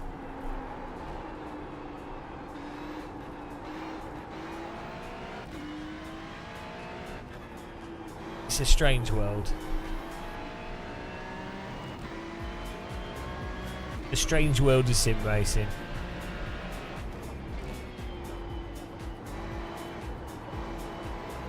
That's not true. A media. That's not true. So that's actually completely not true. And I'll explain why. Right. So people repeat that because it's become a meme, and I think Daniel Morad partially started it. But it's not true, and I'll tell you why it's not true, right? This is controversial. Obviously, I'm not a real race driver, so what do I know? Explain to me how you can use realistic brake technique in a simulator that doesn't support locking up tyres. I.e., if you lock up a tyre, the physics basically break because the tyre overheats and then the grip's gone. Also, how can you use proper braking technique in a sim where you can't do combined slip or proper counter steer and combined slip? How can you do proper braking technique in that? It is logically impossible. Also, how can you use proper braking technique in a sim that has no force feedback for how much brake you can apply before the wheels lock up? You physically can't. So when real drivers say, oh, it does the best brake technique, what they're referring to is that you can turn the car on the brake under the limit. So that's fine, but you can do that in AC1, AMS. I think you do in AMS 2. You know, the thing is, they then fixate on the ABS features that you've got in ACC, where you can put the ABS on and you just ride the brake through the corner, or the cars don't rotate on the brake with as much granularity as they do in iRacing. But yeah, so what happens is people are just repeating what a few drivers have said, but they've not actually thought about it logically. And I don't think those drivers that have said that have actually even thought about it logically. They've just not liked the braking in ACC, or, you know, it's different, or they like the way that you rotate on the brakes in iRacing. That's fine. But they've not really compared it between AC1, AMS1, or the simulators. And as I say, they're ignoring the huge physics issues of the tyres warming up. So yeah, and the thing is, people keep repeating it. Now, I haven't driven these cars in real life to go, well, that's what the car's like, or that's what this is like. But what I can do is I can say, if you lock up and you can't do anything with it, you can't actually brake at the limit. If you can't feel where the braking limit is, you can't naturally brake at the limit. So I don't need to be a race driver to logically deduce what is a massive flaw.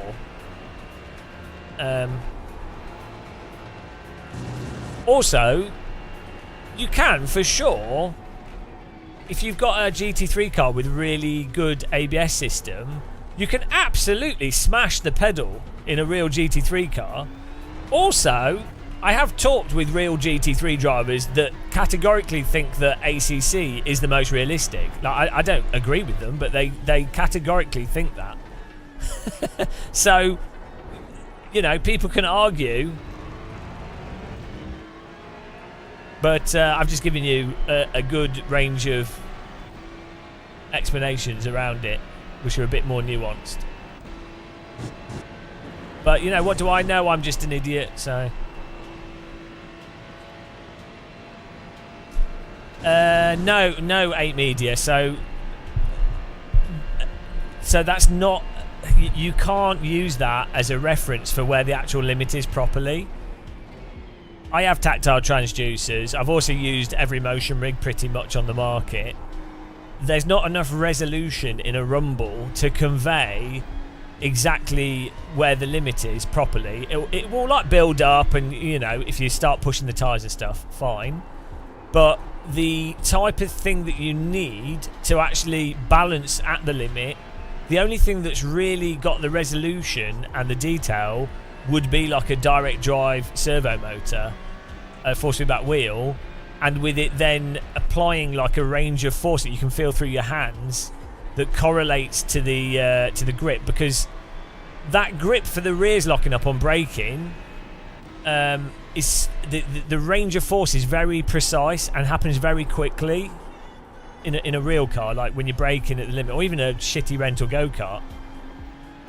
So yeah,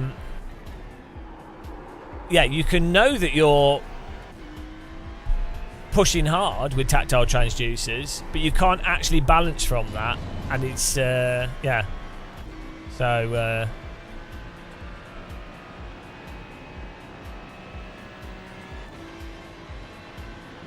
it's just not high enough resolution.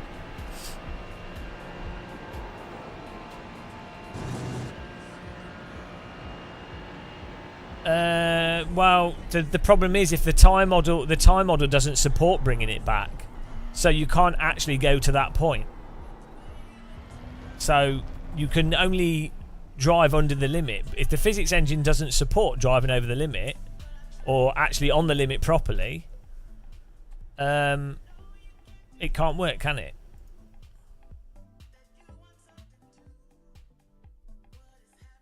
Because I think that's the thing, is that the if you look at a slip curve, the bit where you're holding a car is a really sort of, there's like at the top of the slip curve, there's like a sort of peak, a little sort of trough shape, like it goes up, and then there should be like a sort of flat bit, and then it goes off. And that top bit is where you want to be holding a car, like through a corner, braking, and that is a very subtle area, especially with the slick tyres. So, and I've used, like, as I say, most motion rigs, seatbelt tensioners, surge. All right, Novotny. Have a good night, man.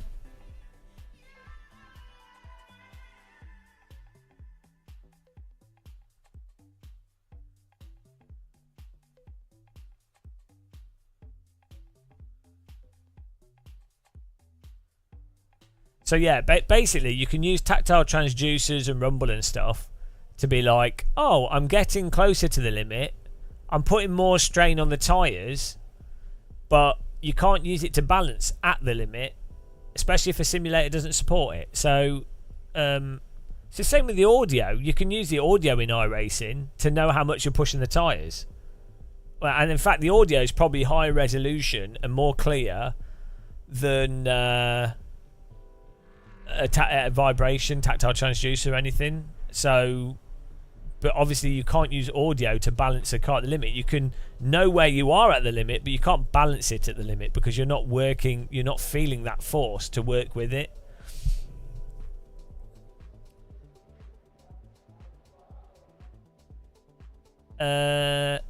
Well, yeah, it feels nice having a big motor, but you're better off having you're better off using a tactile transducer bolted onto the pedal. The problem with larger motors for rumble is they've got more inertia, so they take longer to start rotating. So if you really want the pedal to, so the larger motor stuff's good for like an ABS kind of rumble. But a tactile transducer is better for like resolution of rumble because and it's faster because it's just a speaker basically, obviously, so it can effectively work instantly. Yeah, no, I've used them. It's good for immersion, but as I say, like if the Sims physics don't support driving at the limit, then it doesn't really fix it.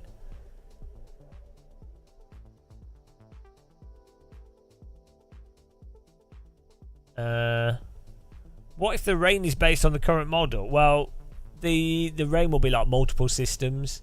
So like, all right, Chad, thanks for watching. Have a good night. So like the rain system the system of the track grip decreasing, the racing line, the graphics, all those things would still apply. And then when you do a new, new tire model, we'll just hook into that. So.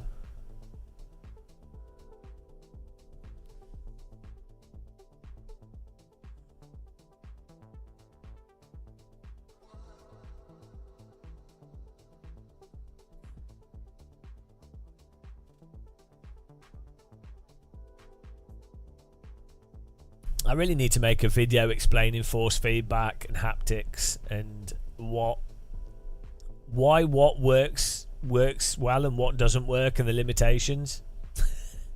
Because they're so, for some, I don't know, I guess other people haven't tried everything, so you'd have like a hypothesis as to how things should work if you're the type of person that's interested in that. But then also you want to actually test it yourself. And most people haven't had the opportunity to test all these things. They don't play every simulator. They haven't used every piece of equipment on the market. They haven't fiddled with every piece of equipment on the market. And they also don't necessarily have an interest in haptics. So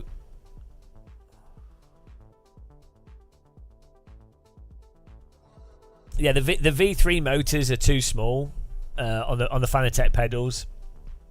They're really kind of useless.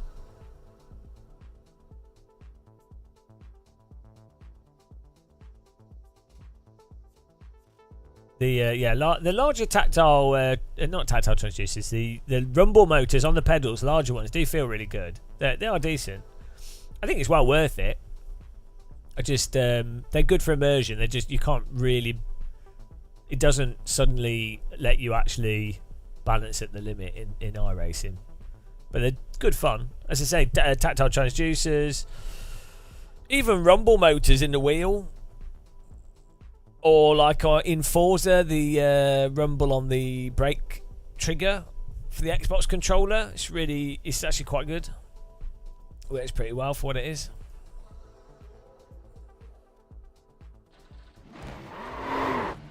I want to try that G-force effect that they put on the SimuCube Active pedal. I really want to try that out. Because I could see how that could feel quite good. Yeah, it's funny, Tony, that so even companies like Gran Turismo and Sony messed this up massively. Like the Xbox Forza, the old Forzas at least, on the Xbox One controller, the braking and the rumble for braking in that is really, really good and really precise and really lets you avoid locking up with Forza, which is obviously it's more of a Simcade title. And then you play Forza, Gran Turismo 7, and the PlayStation controller has way better rumble motors. It has the same as the Wii controller. It's really good haptics, how they work. And it also has a motor for each trigger. And it doesn't use it in a way that's useful. It just changes the stiffness and then throbs a bit for ABS and things, or if you're locking up. It's like, well, that's not really useful. The pad rumble thing is really well done on PlayStation controller. Really, really, really good. But it's not used as well as it could be. This is really stupid. Yeah, the Wii controller, say basically use the first gen of what's in the PlayStation 5 controller, and it's really good what you can do with it. Like, surprisingly, the haptics are mental. Like, actually mind-bending. Like, you can do this as if it has a metal thing that's bouncing around inside the controller, like a die or something. And it genuinely feels like there's something that you're shaking in your hand, like a die in a box or something. It's crazy. Yeah, no, it's interesting, Tony. You can use the PlayStation controller on the PC, but if you're a Westerner, often the problem with the PlayStation controller is I think it's designed for smaller hands. I find they always give me cramp when I play with the PlayStation controller. The arrangement of the analog sticks as well. Whereas the Xbox controller, I think, is way more ergonomic. Maybe not for Japanese people or people with smaller hands.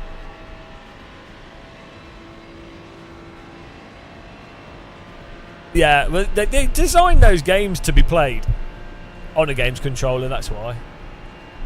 Which is fair enough. But hardly anyone actually has a wheel on console. So it's not really worth the developer spending too much effort on that.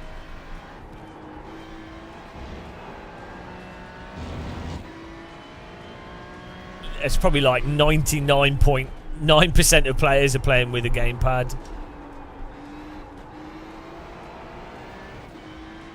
So, fair enough, you know. It's easy to forget that. It's like the VR thing. No VR, no buy. It's like, well, look. I agree. VR is mental. VR is incredible. Absolutely bonkers, isn't it, really? Like, VR is probably one of the most mind-blowing technological things for video games that's ever happened. And for some reason, it's not hyped as much as it really should be, given how crazy it is. However, most people don't have a VR headset, so it doesn't make sense for developers to design for VR unless they are literally a driving sim or a flight sim. But there's no real financial incentive. why people don't VR more, because you have to put something on your face. It's more stuff to fiddle with, and ultimately, it is functionally better as well. But like, ultimately, convenience is always the most important thing. It's like why a mobile phone, like people would rather use a mobile phone than a computer monitor, because it's like, well, I've already got the device in my pocket. Yeah, it's small. Yeah, the resolution's not good. Okay, the performance isn't amazing. Oh, the keyboard's annoying, but it's in my pocket and it's there and it works. It does the job. Yeah, and then with VR, you need a Quest 3 is particularly good. You need a fast graphics card. You need a cable. You need to... Unless you're playing VR games directly on the Quest 3, but if you're doing PC VR with it, there's a whole... Yeah, it's the fiddling. Is that 100%? As you get older as well, you just hate fiddling. When you're younger, or when your technology's new, you're like, oh wow, I do whatever because I'm really excited. And as you get older and more jaded, you're like, oh, I just can't be bothered. Just you're just like, does it work? Does it work? That's all that matters.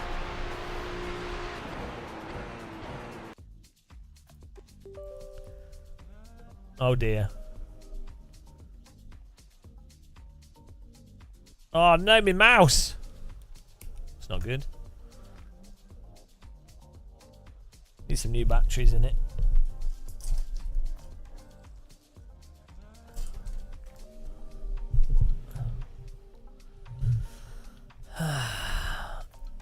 Hello.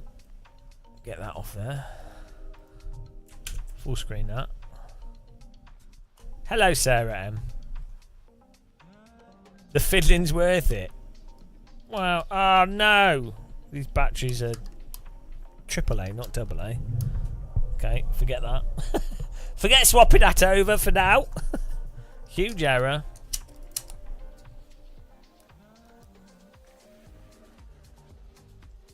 We'll swap them over after this race. I need to get some rechargeable batteries. Fixed setup, here we go.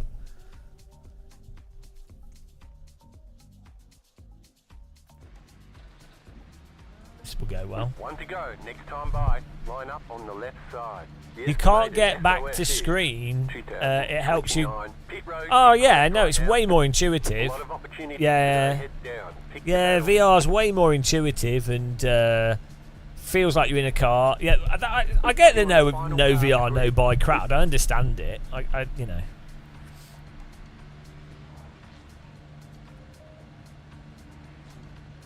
Everyone's gridded. I get why people. Once you've got into VR and you've got it working, it's then a pain in the arse to use other stuff. It's like the triple screen thing. Once you've like fiddled with it and you understand it and you got it working, it's annoying when stuff doesn't do triple screen.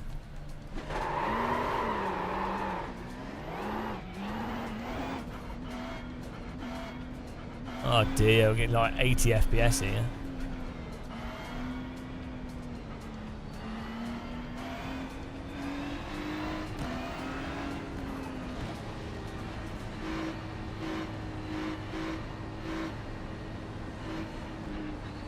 iRacing cars and headlights.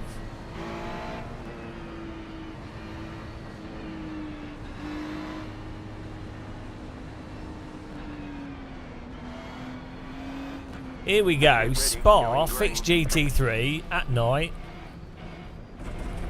Time to get wrecked in T1.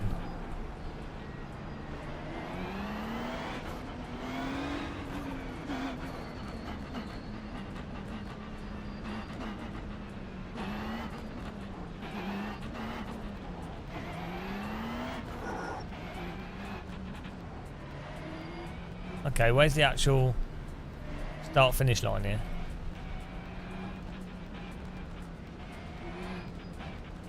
Oh, it's down the east. Okay. I thought it was going to be sooner.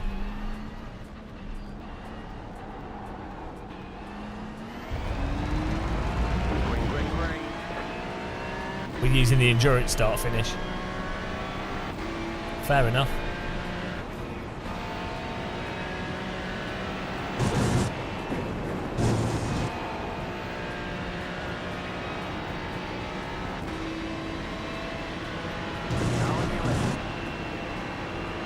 Still there, hold your line. Stay on the right. Clear. Car on your left. Still there. Still there. Clear.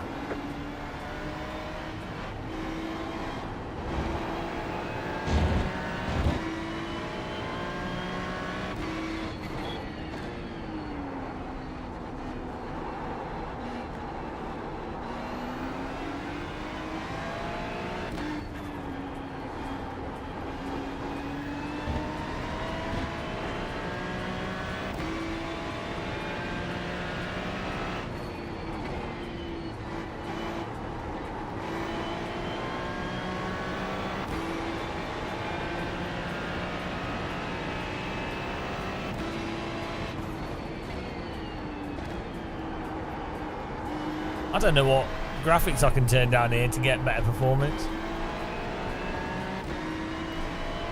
I think it's the headlights.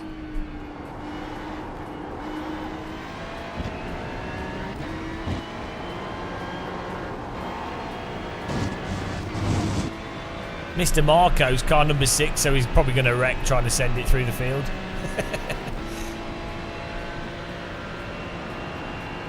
The driver number is actually a countdown for when they're gonna, when an accident's gonna happen. Okay, he's not opening the inside, so he doesn't have to. Fair enough. Still there, hold your line. Still there, hold your line. Clear. There we go. Oh, there he goes. He's driving into him. He's on the grass. Marco's going full on Jack the Ripper. Oh, here he goes up the inside. Out. He's lagging as well. That's always good. He got past him. He drove into him 3 times, but he did get past him. Fair play. Sometimes, you know, you've got to do what you've got to do.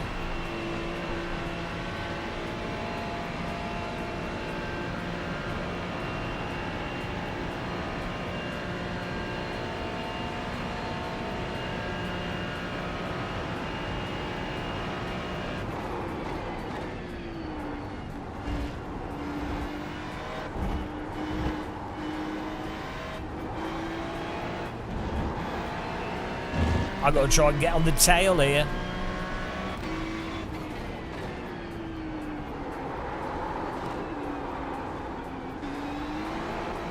Bloody hell. Car tried to kill me. Car behind's getting stuck in there.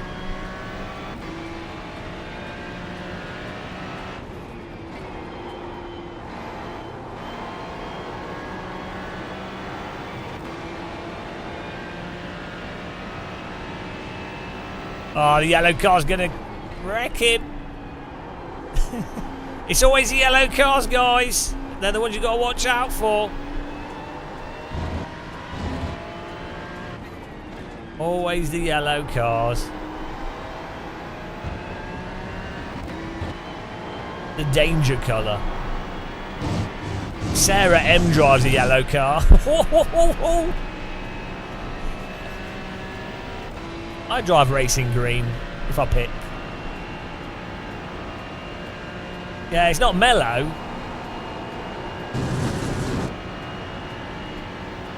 Nothing mellow about a yellow car.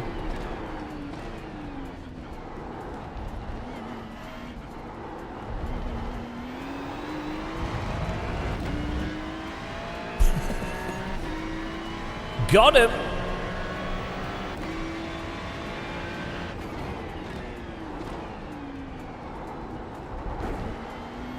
Why does their car look like a... Have they put like comic books lines on their car?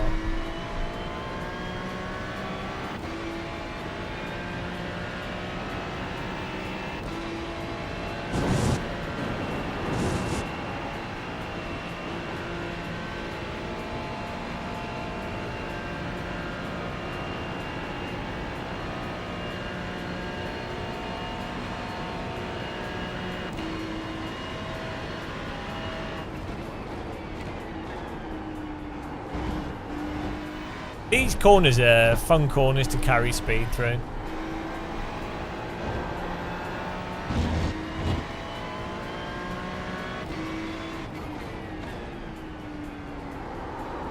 They've got like comic book damage on their car.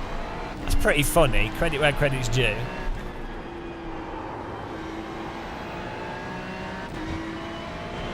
Ah, 1x. 1x.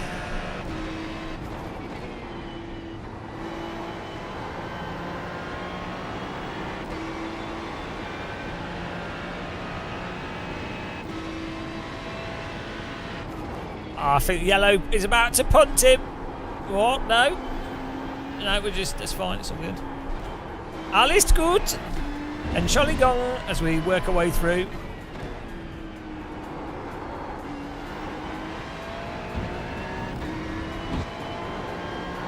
Sandong. How's it going, G Hammer? G Hammer. Still here. Filthy Regs tuning in, regretting every minute.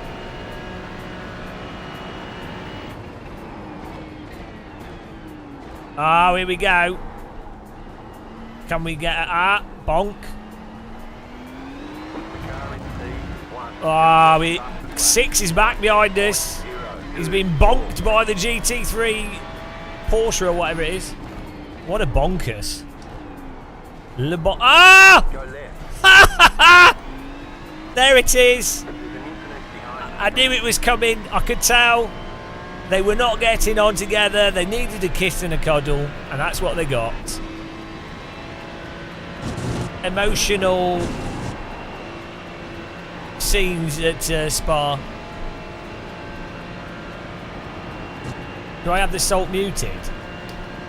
No. Oh yeah, there isn't much salt, is there? That's weird. Are you joking? He's just said. Still there, hold your line. Hello, this guy's lagging. Special lagger. Thanks for subscribing. Welcome. Our alerts are broken. I need to switch to a different alert platform. I'm having constant issues with Streamlabs.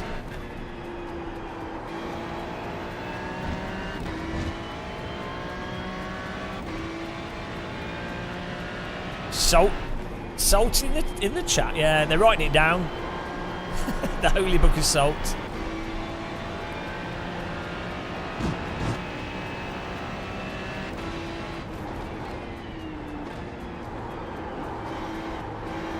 This guy's it is carbon fibre BMW.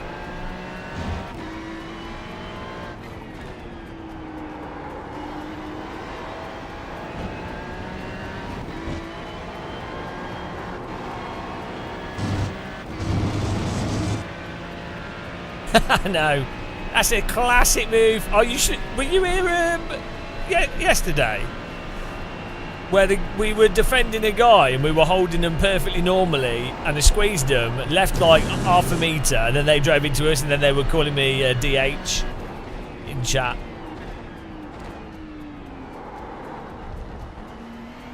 DH stands for definite hunk.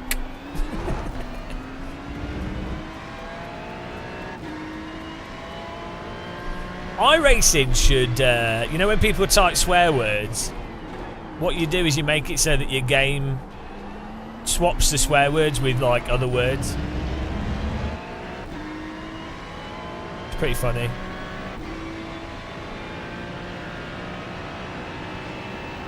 Defined helmet. Dreaded hernia. No. He didn't. He wasn't on voice chat. He was just typing. Everyone's forgotten how to use their voice these days.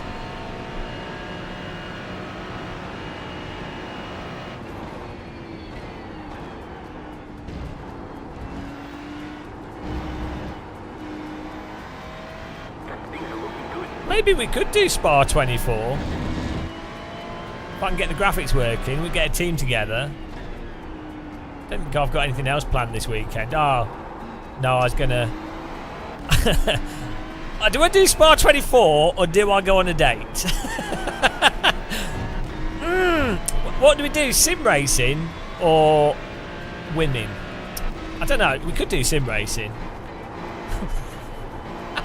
I can't because the bloody they're out of the way. They're not close. Oh, I guess we could. Like we could go out in the day, but no, I'd want to just I'd not go out properly on the night.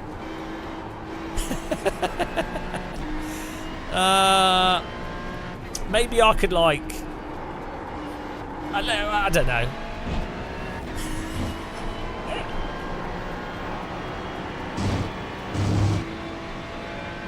I stay away from English women. Boring. You get like German. The German wife has to happen.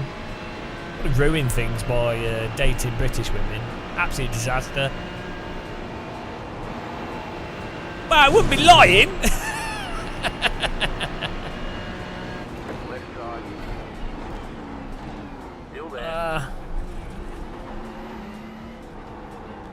Clear on the left. Here comes a punt. See Padaya.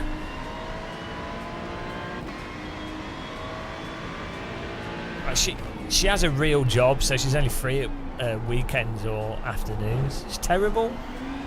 Disaster. What is people with real jobs? Loser. Loser. I hate people with real jobs. Worst. Absolutely the worst. I know. Why would you do that? Let's go. Oh, I smell another punk coming.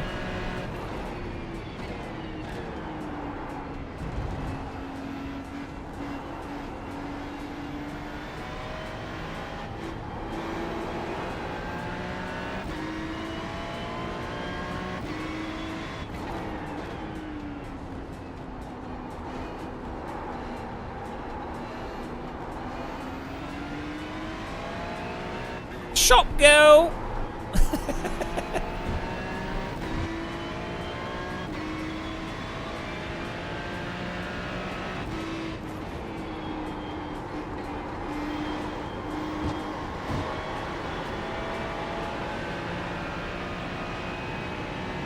go.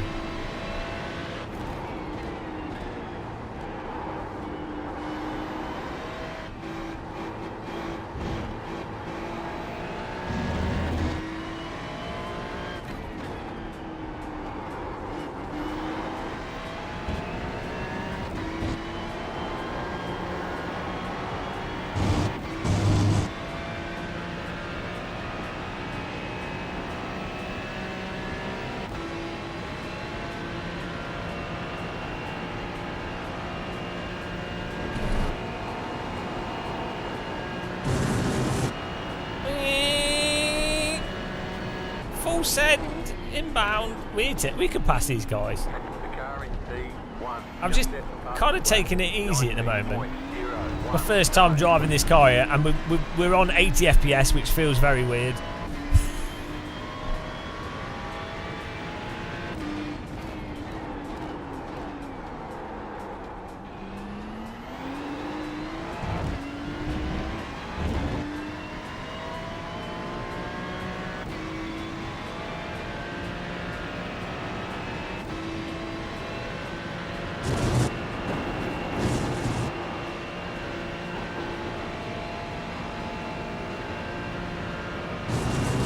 Oh, look at that run!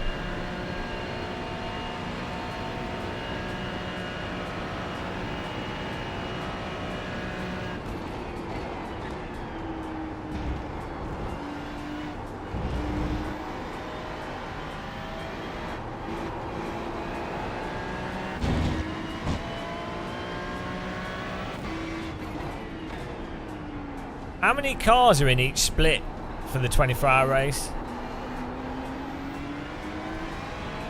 About 40.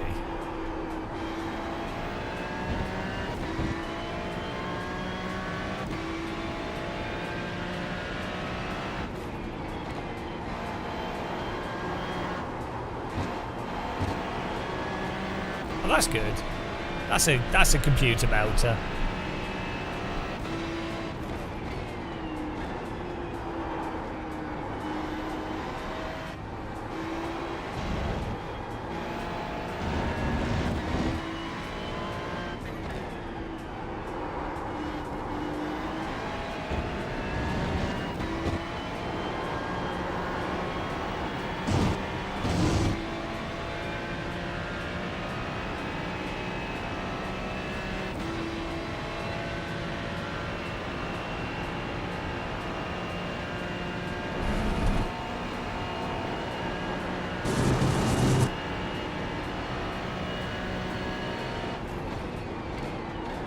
The car in P1 just set the fastest lap, 18.877. Sleeps for the week.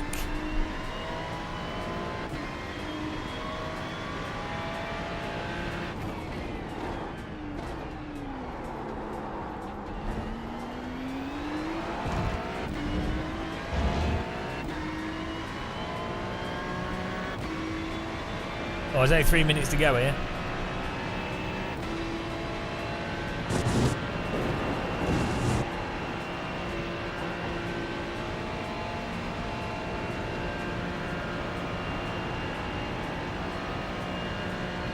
You ready for a move?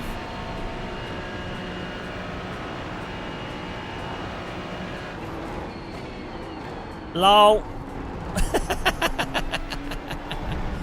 Cars are total tanks. You can't do F4 moves in these. Probably could have got it alongside him there.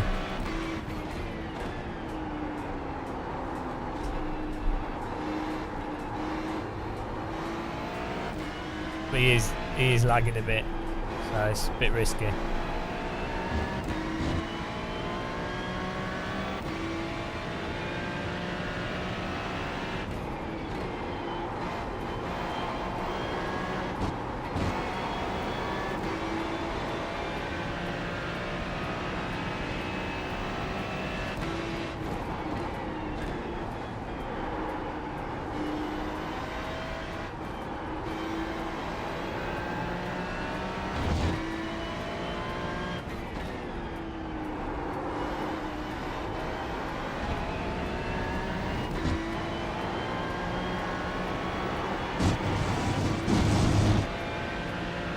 Oh, this could be interesting.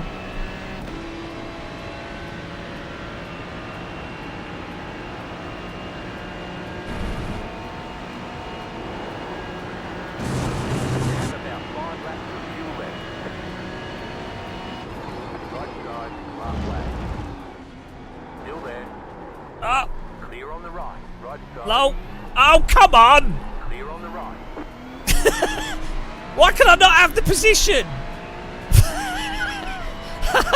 Come on!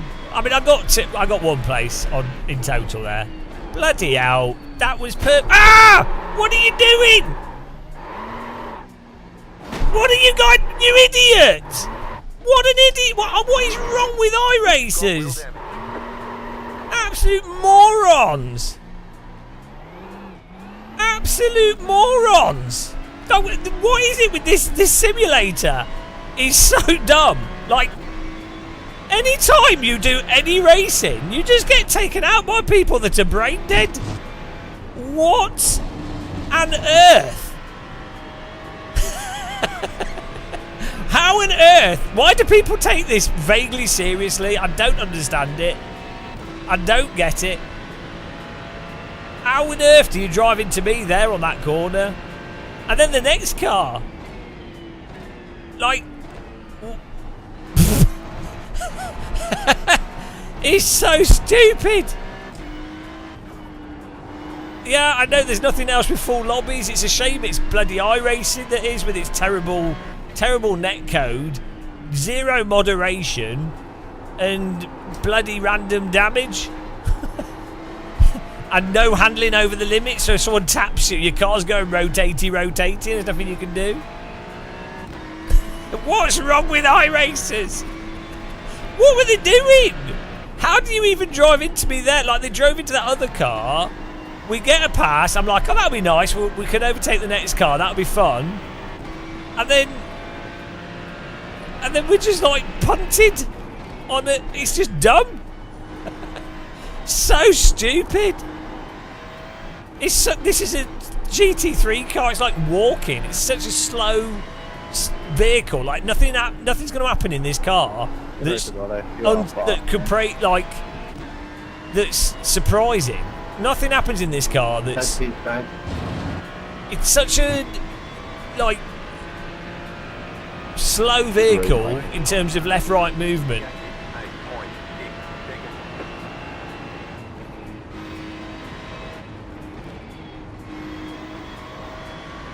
Good race, everyone. Yeah. Like... Oh, dear. Let's watch a replay of that. So moronic. It is what it is. Well, no, because I'm actually not really that MKK because we're driving at the same pace as the other cars that were with us, and we were catching with the other people. So that's irrelevant, really. Doesn't matter. As long as you're at the same pace as the cars that are with you, it doesn't really make any difference. It's not like we're driving, like, as long as you're not doing surprise braking and stuff. I mean, that was so dumb. Absolutely ridiculous. Right, here we go. What is going on? He just he just outbrakes and then just drives into me. What are you doing?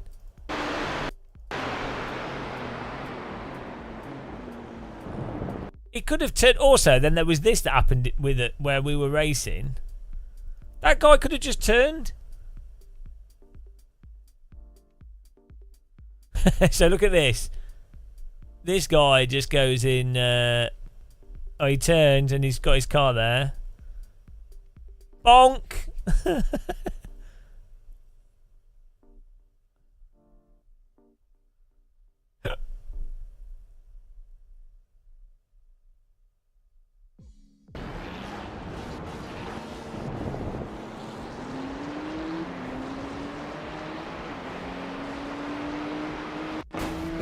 He's probably lagged into us. I'm braking at the same as this car in front of me. So it's not like I've broke too early. Like we're holding the same. We're actually closing in on that guy.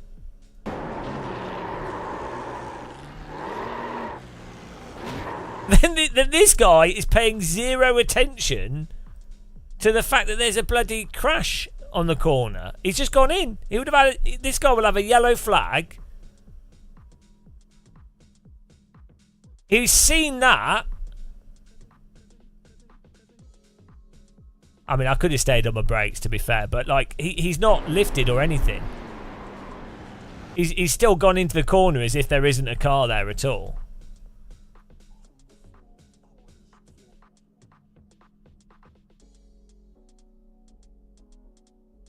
I did a good job of blocking him.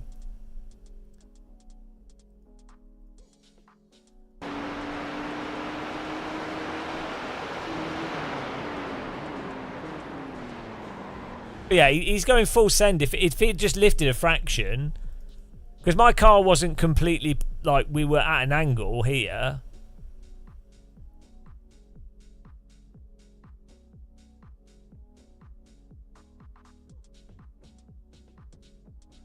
But we are actually facing down the track.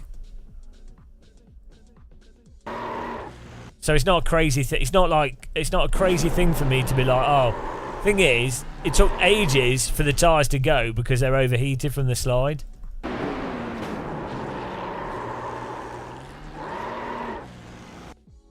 Yeah, well, he's not slowed down in the slightest, even though he knows that there's a car parked on the track.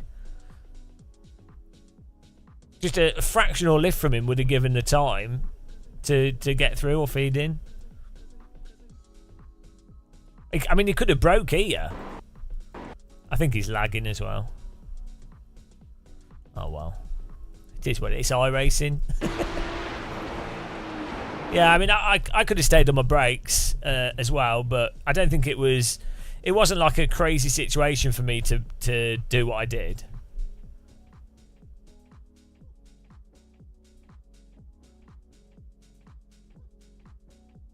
Yeah, no, I'm going again because I'm facing the right way, and I'm going. You know, like because of the slide, I'm actually on the track in the right position. Like if this was like if my car was at a different angle, fine. But I'm actually, you know, I'm actually facing the right way to go, and he's having to drive. He's driving into me, so.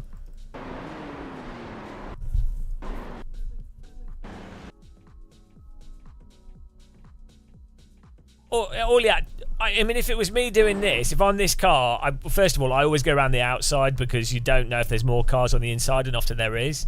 But you would slow down fractionally. So you've at least got the option. But yeah, it does happen quite quickly, and from his onboard, he's probably hard for him to see. So I'm not that, you know, I blame me as well. Like, you can argue that I should just stay parked. But, I mean, you could also argue if I stay parked there in that position, it's quite likely that another car wouldn't see you at all and they just pile into you. So it's a bad place to be parked, to be stationary as well. But it's not really it's fine. It's not really a problem. It's the guy that just rammed us in the arse. Wasn't even close. Bonk.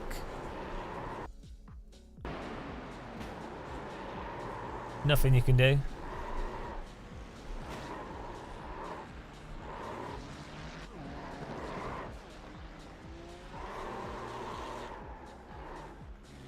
Oh dear, iRacing.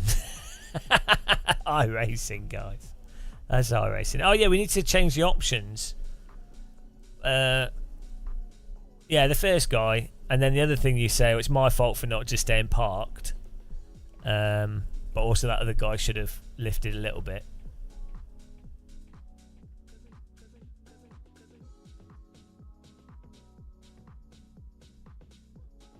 I'm not sure why it's the night lights.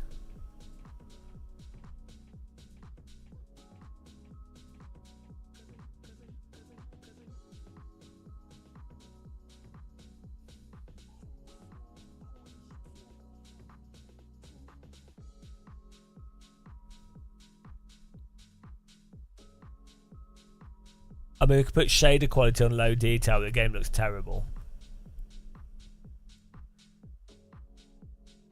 Oh, here we go. Low detail.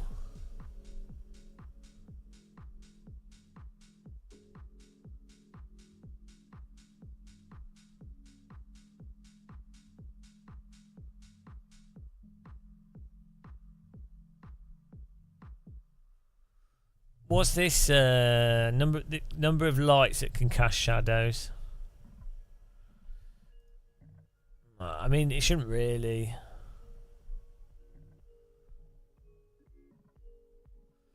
It's weird. iRacing is weirdly demanding and has really variable frame rate on it.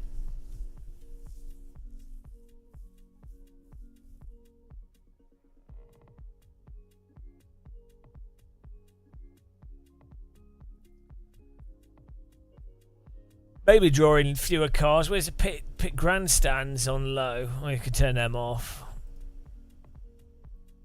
Let's say 20 cars. What's this second option? This setting controls how many pit stall related objects draw in the mirrors and other cameras.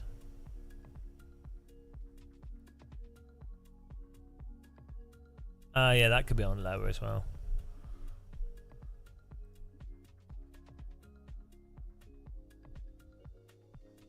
Move the slider to frame rate.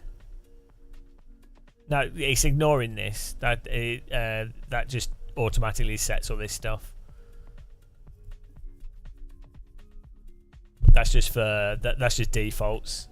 So if you change that, it will just change all these. It's not a good idea.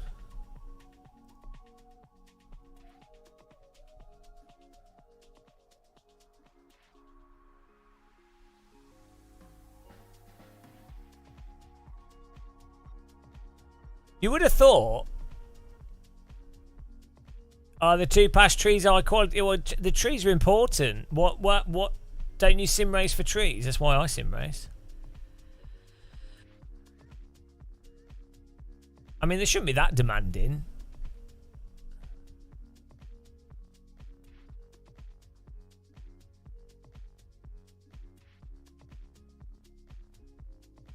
There's hardly anyone in practice, so we can't really test it.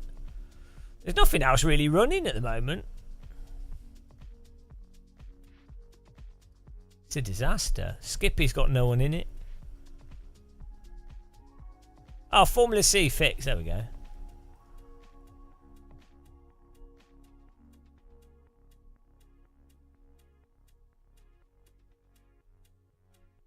What do you mean, when did the fish arrive? Oh, my new head. Do you like them? We found the perfect place for the fish. I think it's genius. Do you like our mug display as well? It's not actually the mug that you can buy. That was an early prototype mug. I need to put my other mugs there. Dishwasher's on at the moment, though, cleaning it. And then I'll put a merch mug behind us.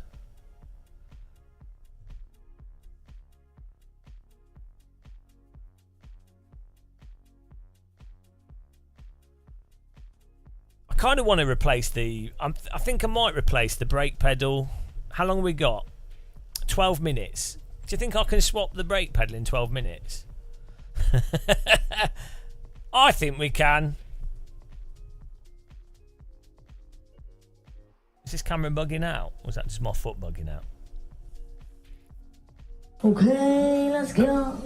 Right, let's do the brake pedal. Let's go for it.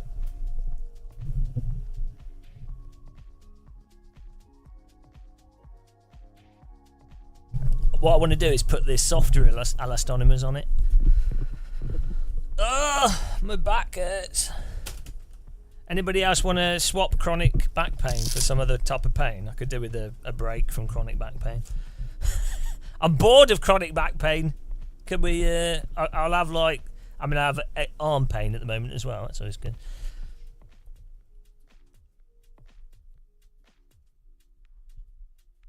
Oh, look at this. Hardcore.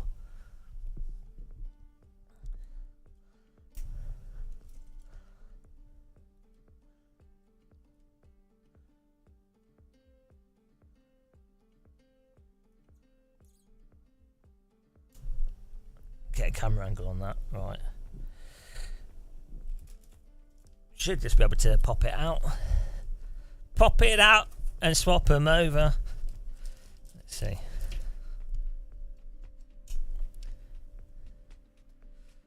So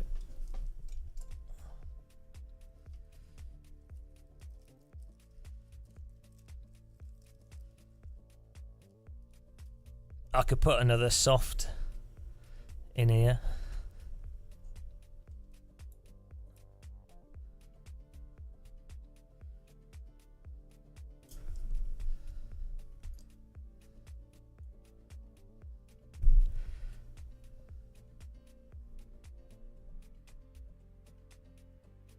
Soft.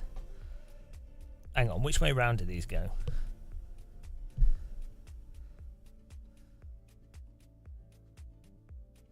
This way. Okay.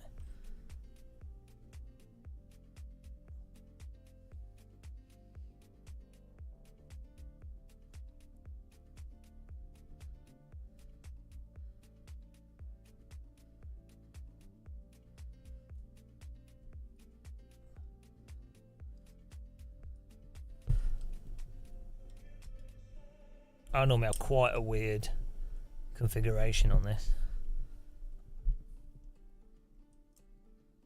But it's how I like to roll. Look at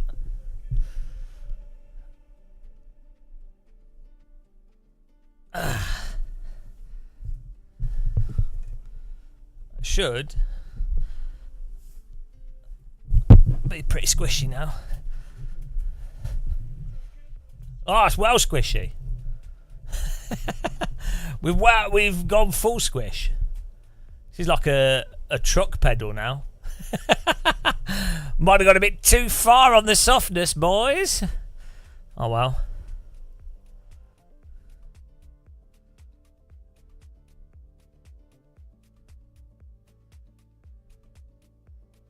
Feels good.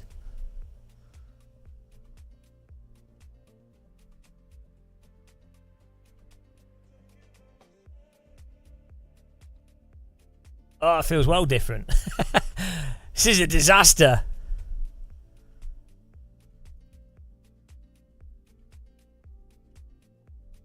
It's got less preload on it.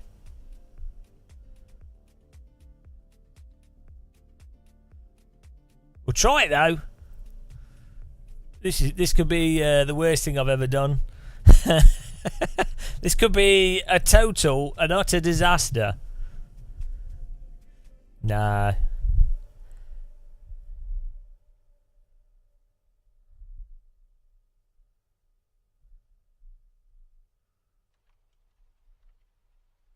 Yeah, I think it's better for simulator pedals.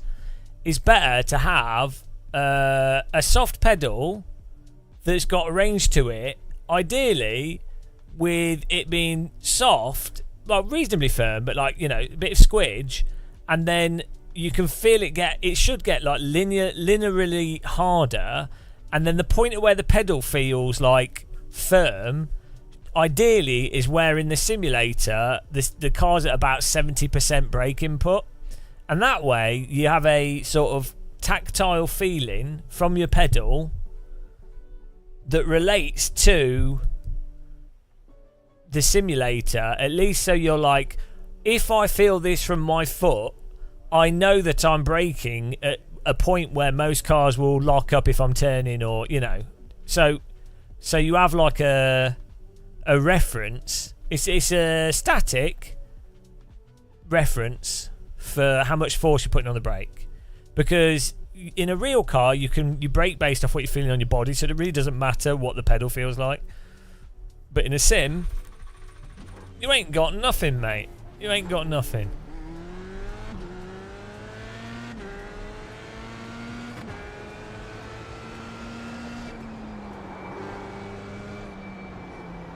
Oh, it's so soft. Oh no. Feels like a road car. Feels like my parents V'd up my Volkswagen. Oh no. It's not bad, it's just weird, really weird. Bloody hell. This genuinely feels like my parents' Volkswagen Golf. We've golfed our Formula car. Terrible.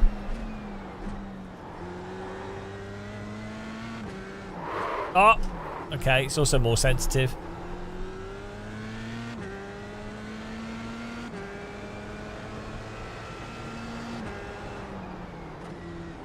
Oh, there's so much throw. It's too soft. It's too soft. I'm not used to pushing my foot this far. It's got more travel than a hella flight racing race. Oh my goodness. That's so confusing. It's got more travel than a passenger jet.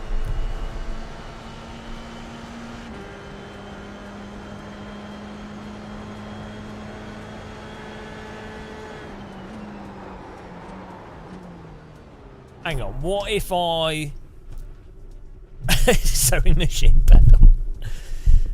What if I put the... we could add some preload in with these other bushings. Let's try that.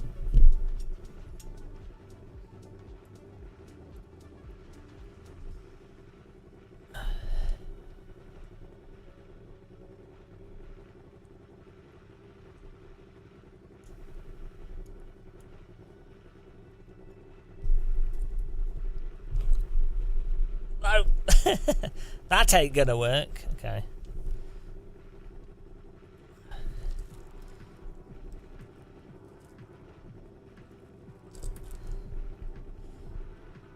Hang on.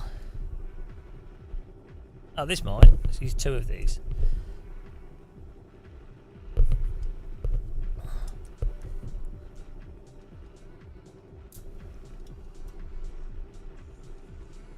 There we go. Oh. Give it some preload.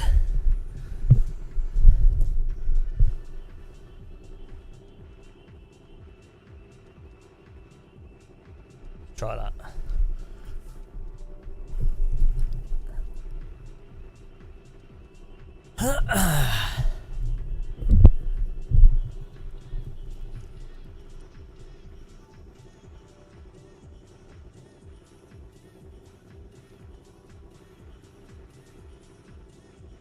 Ah, there we go.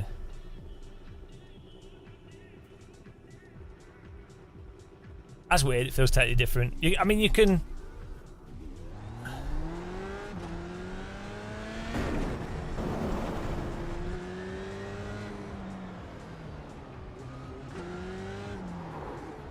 It's crazy how much you can change the feel of a pedal with dampers and stuff, and the throw. Like that's the nice thing with housing valve pedals or high-end load cell pedals.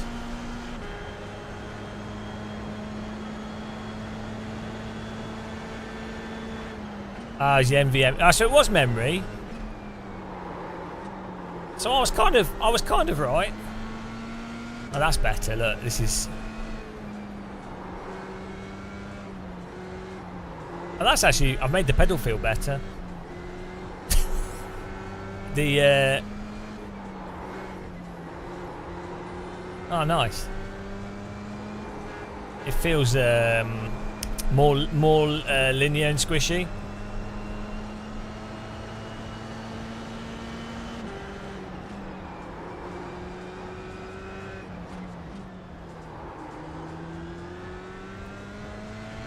It's weird that I don't normally, so I don't really tend to change my brake pedal settings much because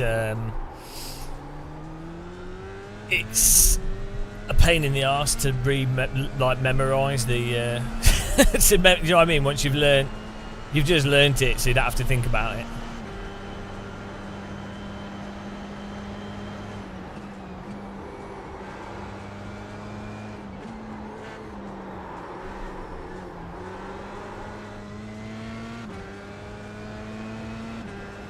It's worth, if you can you not get a bigger one, Flight Sim Racing? It's always worth buying the big, absolute biggest NVMe drive that you can you can afford. That's what I found. I always, every time I buy hard drives, I'll be like, oh, that will be enough. And then I'm like, oh shit, I need to upgrade it.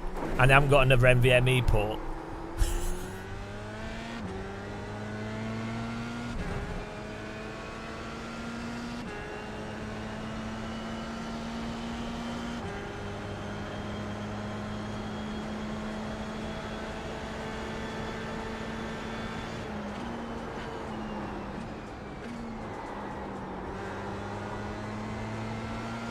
So I think this F3 car drives way better than the GT3 cars, and because of the downforce, you can actually slide it a bit without the physics just turning off.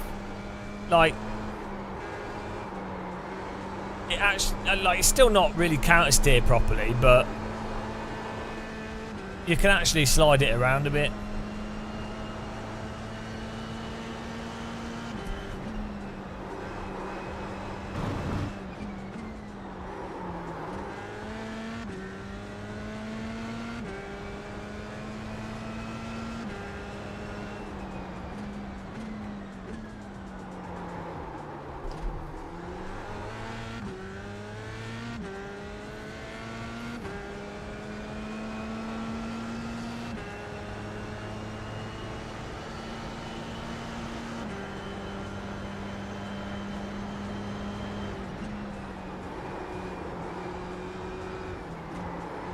That's really weird. The pedal feels totally different.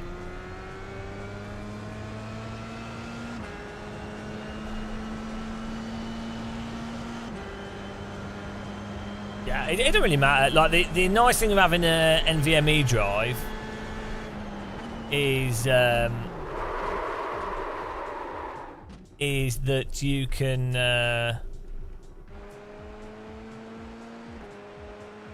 just stick it on the motherboard. You don't have to do anything else.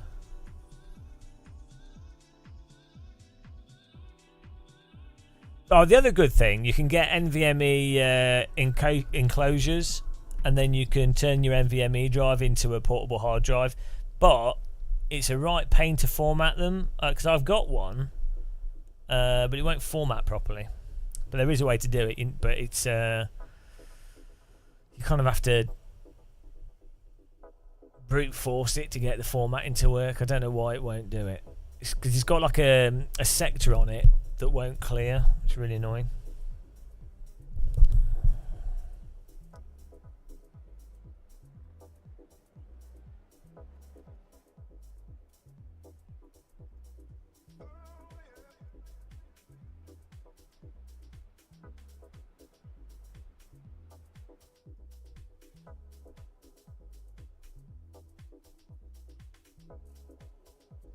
Oh yeah, this is pretty good.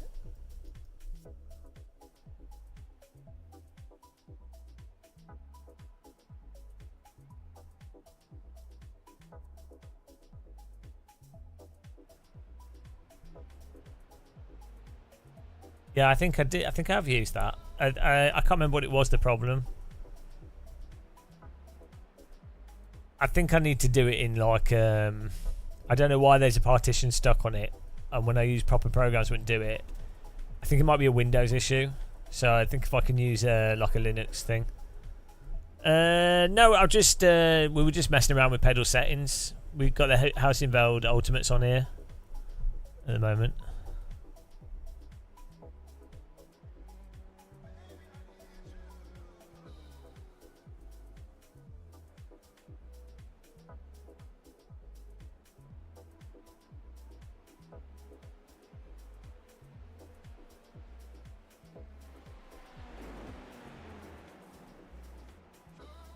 Oh, he's well hard, yeah. Proper hard worker. Well hard, innit, bruv? Well hard.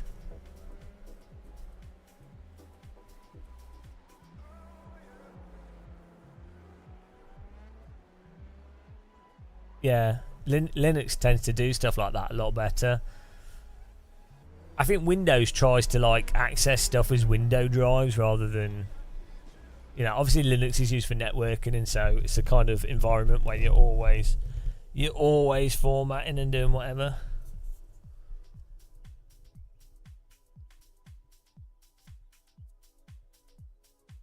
I've never used this in Magic Pedals.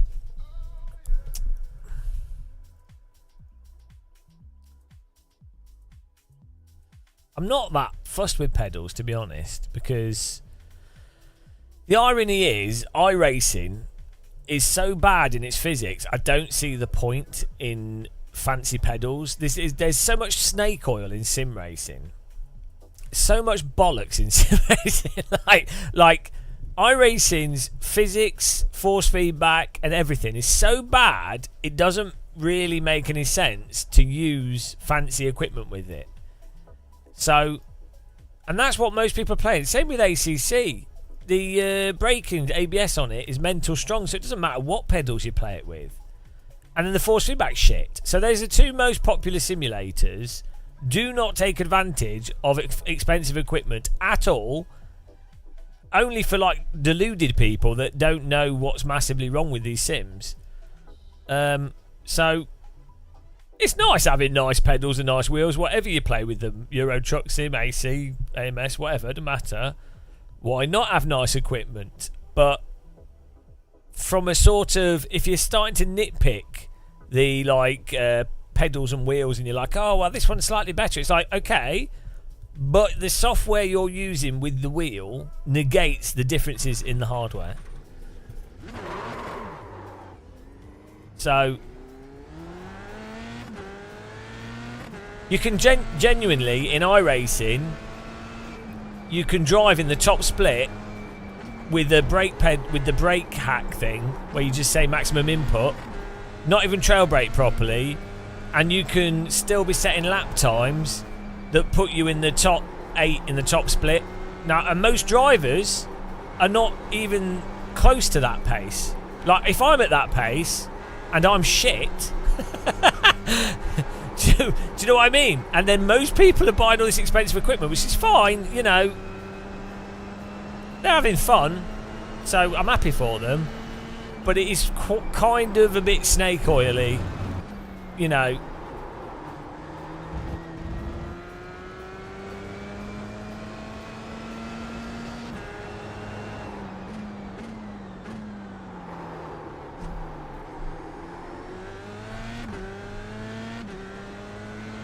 Yeah, well, but that on a Driving Force GT, you're not going to notice the difference anyway.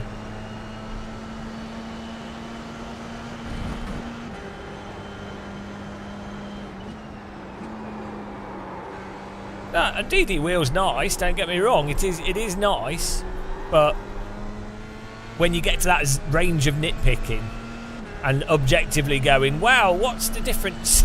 You're like, "Well." Not really that much. Of course, then someone would say, "Wow, that's because you can't drive Game of Muscle." But then I'd say, "Well, I'm clearly able to get in the top split in iRacing, which isn't that impressive, really, but it shows a basic aptitude." Okay, here comes your first time lap. And for sure, like you could do that with a G25. You know, there's really fast sim races on any equipment. So, nicer equipment does make it easier, but it's not even... Nicer equipment makes it easier, but up to a point, again. So, once you pass, there'll be like a threshold of where quantitative difference between equipment really does or doesn't make a difference.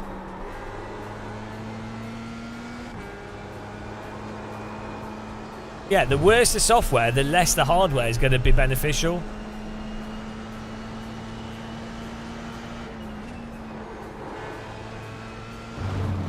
Because the force feedback's so good in AMS1 and AC1, a DD wheel or even like a CSL Elite, something where you can really feel the force feedback, really has like quite a large difference, because you can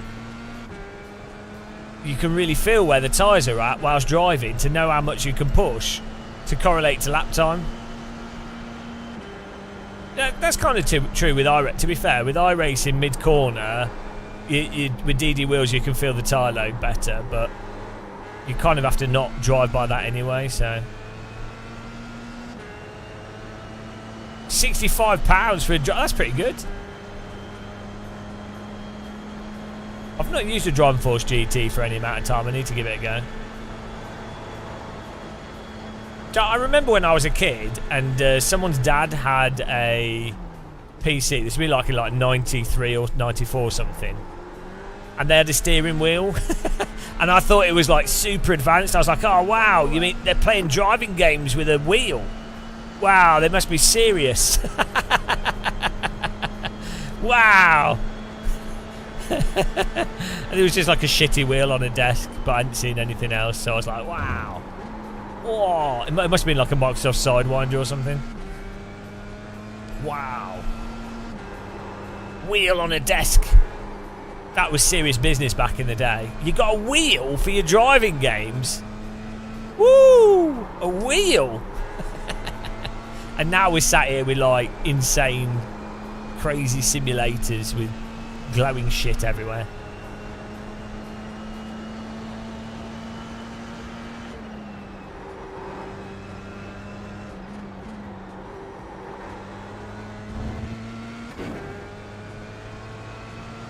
Yeah, you'll love the DD.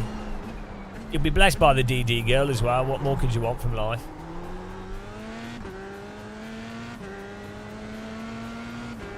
It is nice having a solid rig, yeah, like you can...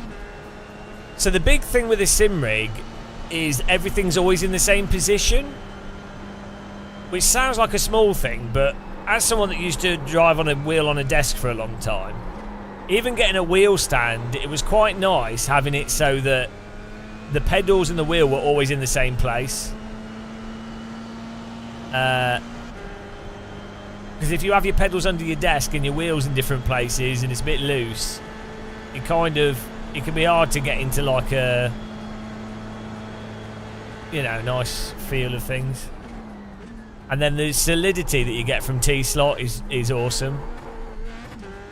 Like it really does make things feel more punchy, which is nice. There's the flag. It's over.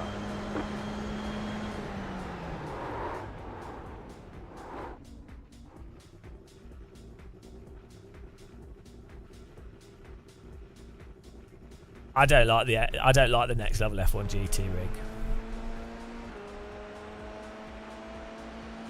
500 is too much. It should be like £200, €200 maximum, because they're a bit tacky and a bit wobbly, and the seat's not very good, and the gear holder's not very good, and the driver position's not the best for monitors, and their monitor stand's expensive, and the monitor stand that goes on the rig isn't very solid. So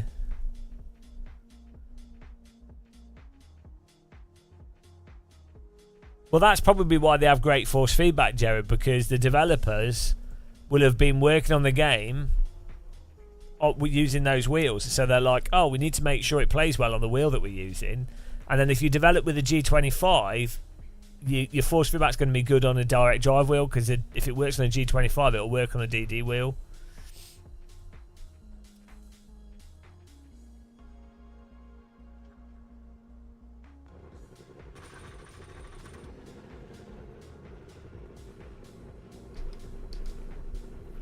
Put the salt on. The estimated strength of field is 1,894. We expect to be fighting for the podium.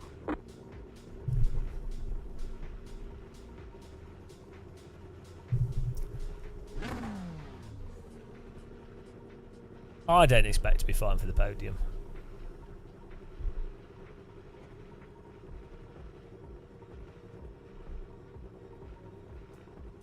Five cars left to grid. Well, they should do. So that's the thing with games development. You'll notice that games always play best on the input device they were designed for. So light gun games play best with light guns. Those arcade golf games play better on a trackball, or like what's the game with the things coming down from the sky?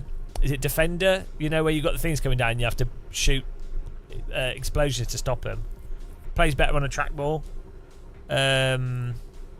There's a whole bunch of games like that, and then like fighting games and Metal Slug play better with a binary arcade stick for that immediate pokey responsive play. Green, green, green. We need launch control for this.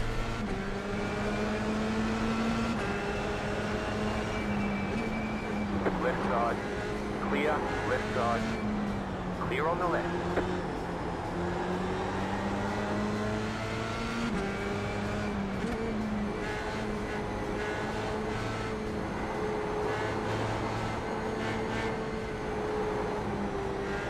I'm stuck behind the Momo car. Oh well. Whoa, Momo! He's Momoing me to death. He's probably driving with the Momo wheel. Oh dear, Momo! Momoed. I knew that was coming. iRacing. It's the place for clean racing. Slow car ahead. There's an incident ahead. Car stop on the left. On the left. Okay, thought it would be. Go right. Ah.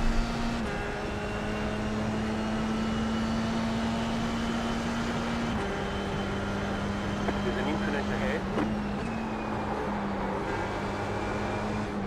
I've had an incident on my head when all my hair fell out. Is that an incident ahead? Is that what that means?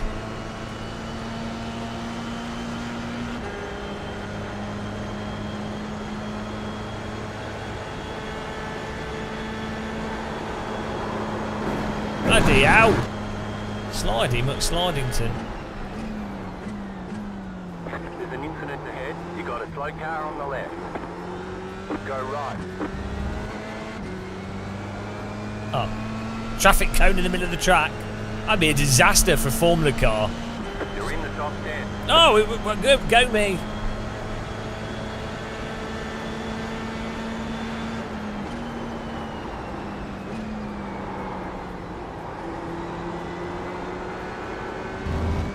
Oh, it's a Red Bull. This is death. It might as well be. It might as well be death with a scythe. Might as well. Oh my goodness. He's slow as well. Has he got damage? Bloody hell. Trap behind. There we go. What? Okay. I was spared. Death didn't touch me, so that's nice.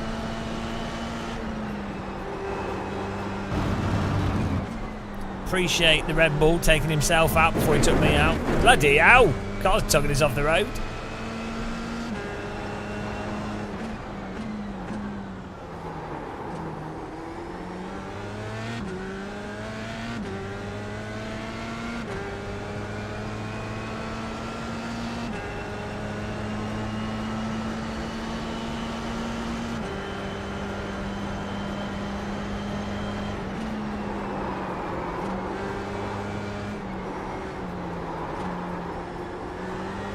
Twiddle your knobs. Moving the brake bars further back here.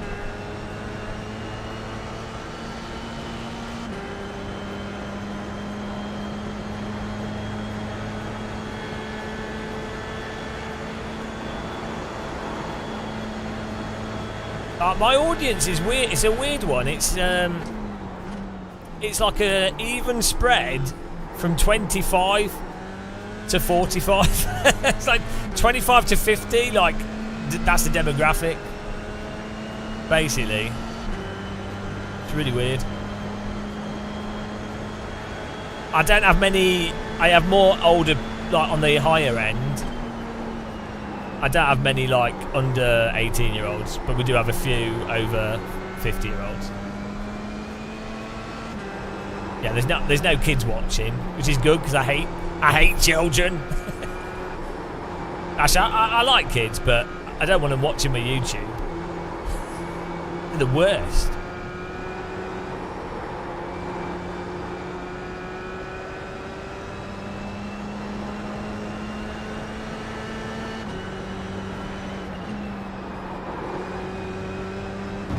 Oh, look at these. Look how I've adapted to the brake pedal. Pure brake pedal adaptation master. How does he adapt is the question. Like the Borg. Just join the stream. Okay, we must have said he hates children. No, I really like kids actually, but I don't think I could have my own. I don't know, maybe, but not now. I like looking after other people's kids, and then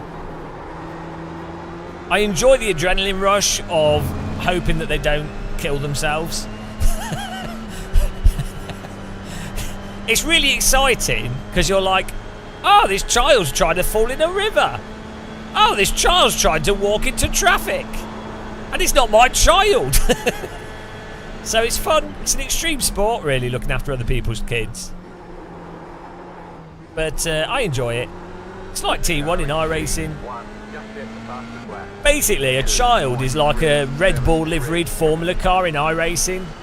They're always trying to blow up. And if they're not doing that, they're putting stuff in their mouths that they shouldn't be putting in their mouths. Oh, look, some soil. I wonder what that tastes like. Oh, look, there's a dog turd. I wonder what that tastes like. Oh, look, there's a snail. I wonder what that tastes like. Oh, a plastic thing I can choke on. I wonder what that tastes like.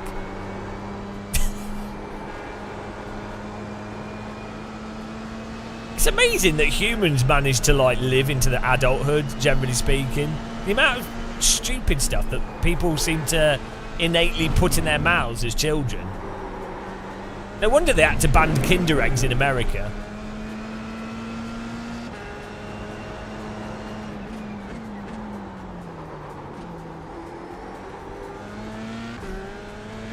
Your kid dropped a bowling ball on his knee. Children are so dumb, but it's funny. It's really funny when children hurt themselves. Not when they hurt themselves badly, but you know when they hurt themselves in stupid ways. And you're just like... you're just like actually impressed by how creatively they've managed to stupidly hurt themselves. As long as when they really hurt themselves, it's terrible, but like when they're just falling over them and it's stupid, it's pretty funny. Morning, George Rogers. And I'm amazing at looking after kids. I'm the coolest. I'm awesome with kids because I'm mental. Like, I like having conversations with them. Like 3-year-olds, 2 or 3-year-olds. I find it's really fun talking to them because they don't. They're basically on a acid trip, and so it's really interesting what they come up with or how they explain stuff. And it's really fun to go along with it. Also, like even like 5, 6, 7-year-olds, they don't quite know what's true, what's not true, what's imagination, and sometimes they're just being playful with the words and stuff. So it's really fun to just go along with it. And they won't, they'll just improv. Whereas adults will like not, you know, you have to do like improv class or something for most adults to go along with silly ideas and be playful with it. Whereas a child would just 100% go along with it. You'll be like, oh, what were you doing? And they're like, oh, I saw a flying dragon in the park. And you're like, oh, right, what colour was the dragon? Oh, it was rainbow coloured. Oh, did it have a massive tusk? Yes. And you're like, oh, how high did it fly? And they're like, oh, 1 billion miles. It's well good. And you just keep going along with it. It's so good. Are you? Good overtake. Nice overtake, man. Sam, good overtake.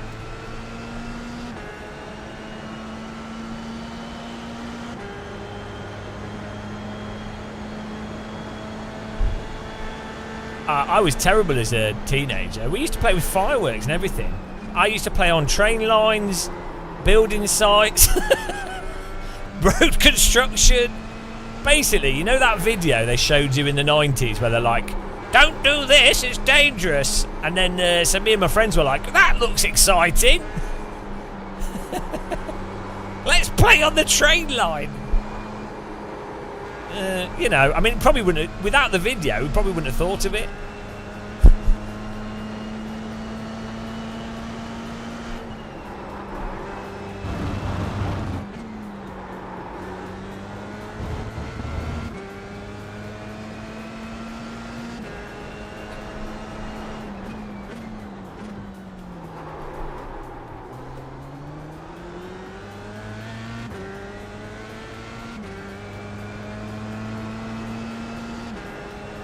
Yeah, we would like, I mean, I've said this before, but we would make like shape charge it. We'd get fireworks, we'd take the explosives out of the fireworks, and then we would put those into shape charges, and then we'd attach them to trees and then try and blow up the whole tree.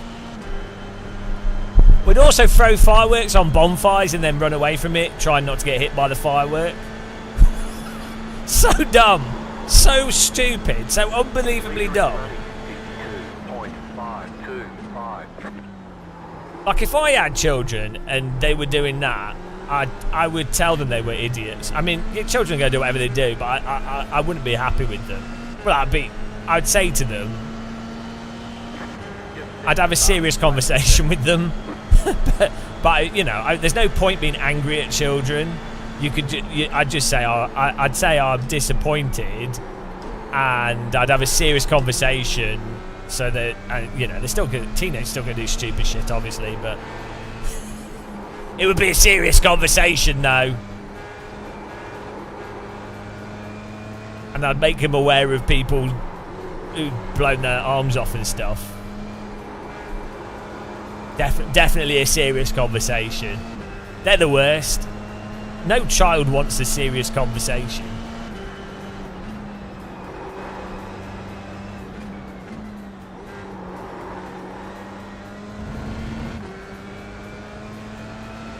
Yeah, well, the thing is, it's really weird, because I wasn't that stupid as a child. Well, I did dumb stuff, but I wasn't...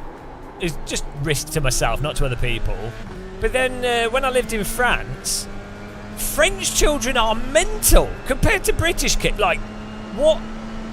on a scale of mischievousness, French kids are, compared to British kids that I knew, the French kids were doing insane stuff, like speeding on mopeds. This is like as a 13-year-old, driving through the wrong way down roads on mopeds, making explosives and putting them in wine bottles in public areas. French kids are on another level to British kids.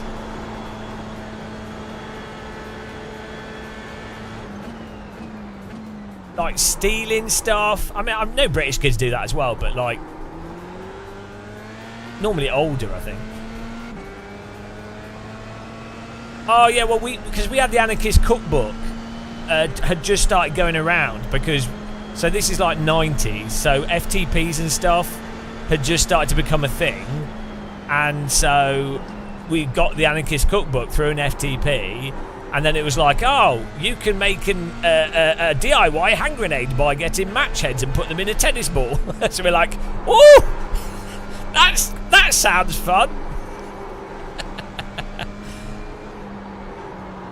We really wanted to try making what's that stuff that melts through concrete and the metal? What's it called? It keeps going on, the reaction. What's it called? Thermite, isn't it? Thermite. Yeah, you mix. You got a dry car on the way. Yeah, you mix magnesium and some copper, something else, and what else? You mix a whole bunch of stuff together, and basically once it lights, it ain't stopping. But we couldn't get all the materials. We tried to take some from school, because we could get the magnesium from the science department, but I think it was it might have been copper oxide that we needed, that you couldn't get easily. Yeah. So bad. That would have been fun though. I mean, burning holes through concrete. I think the problem with copper oxide is it has to be stored very carefully. Otherwise it oxidizes, and then it's no longer copper oxide. Or maybe it is, I don't know how it works. I was never really into chemistry. But yeah. Oh, iron, yeah, iron oxide. I don't know. But either way, that was like a whole thing.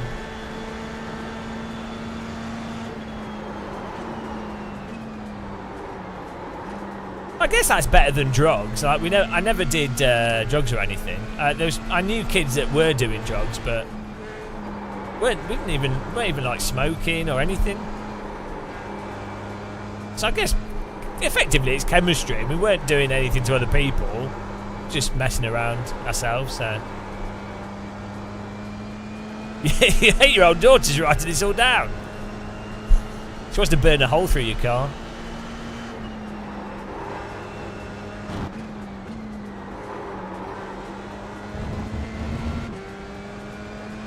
Yeah, there wasn't any proper internet.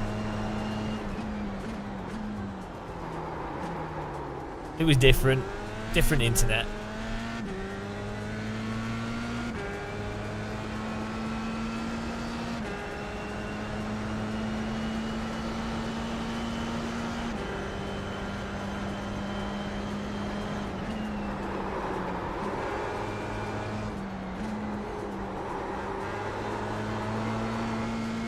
See, this car, at speed, with the downforce, you can actually counter-steer through the corner and hold slip because it has downforce. And this is also an older car in iRacing, and this is a high-speed track. So, it's really weird. It's the R Factor 1 thing, where in R Factor 1 had this physics issue where you couldn't do combined slip properly unless it had downforce. Or was a super specific mod? 5 to go. You're going well, Big Bennett.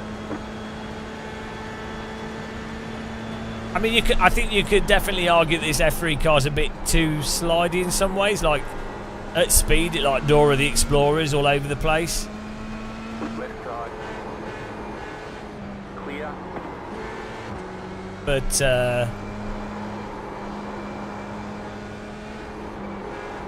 still, I think on balance, that actually makes it more fun to drive.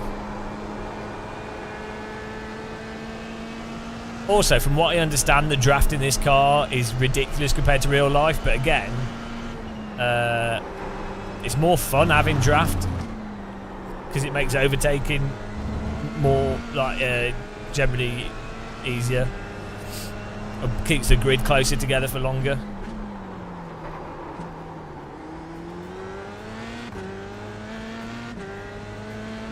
I quite like having this. So for those of you that just joined us, I swapped the... we just changed pedal settings to softer elastomer and a little bit more throw.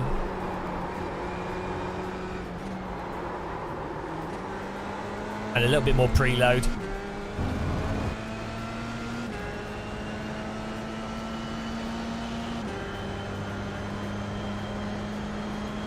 Yeah, look at the draft. Old iRacing cars, it was 0.7 seconds to get the draft, whereas newer iRacing cars, it's basically 0.5, and then you don't get a lot of suck.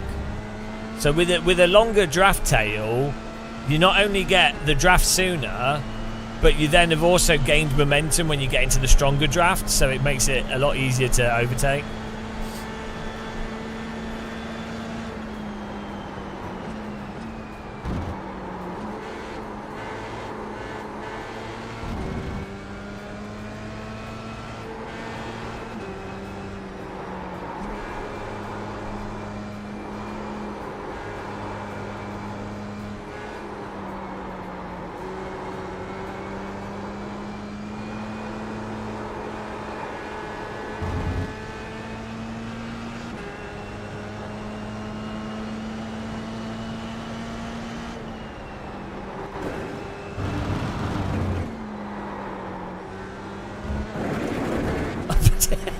Keep getting sucked off the track there.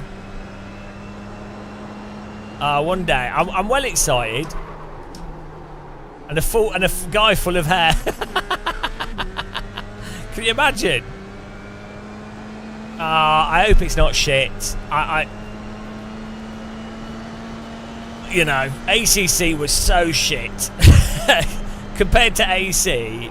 ACC is so shit. And it's fine, it's alright on the grand scheme of video games and driving games. ACC is fine, but compared to AC from Kunos, it was such a step backwards. Like graphics engine, performance, force feedback, physics generally speaking are just dull.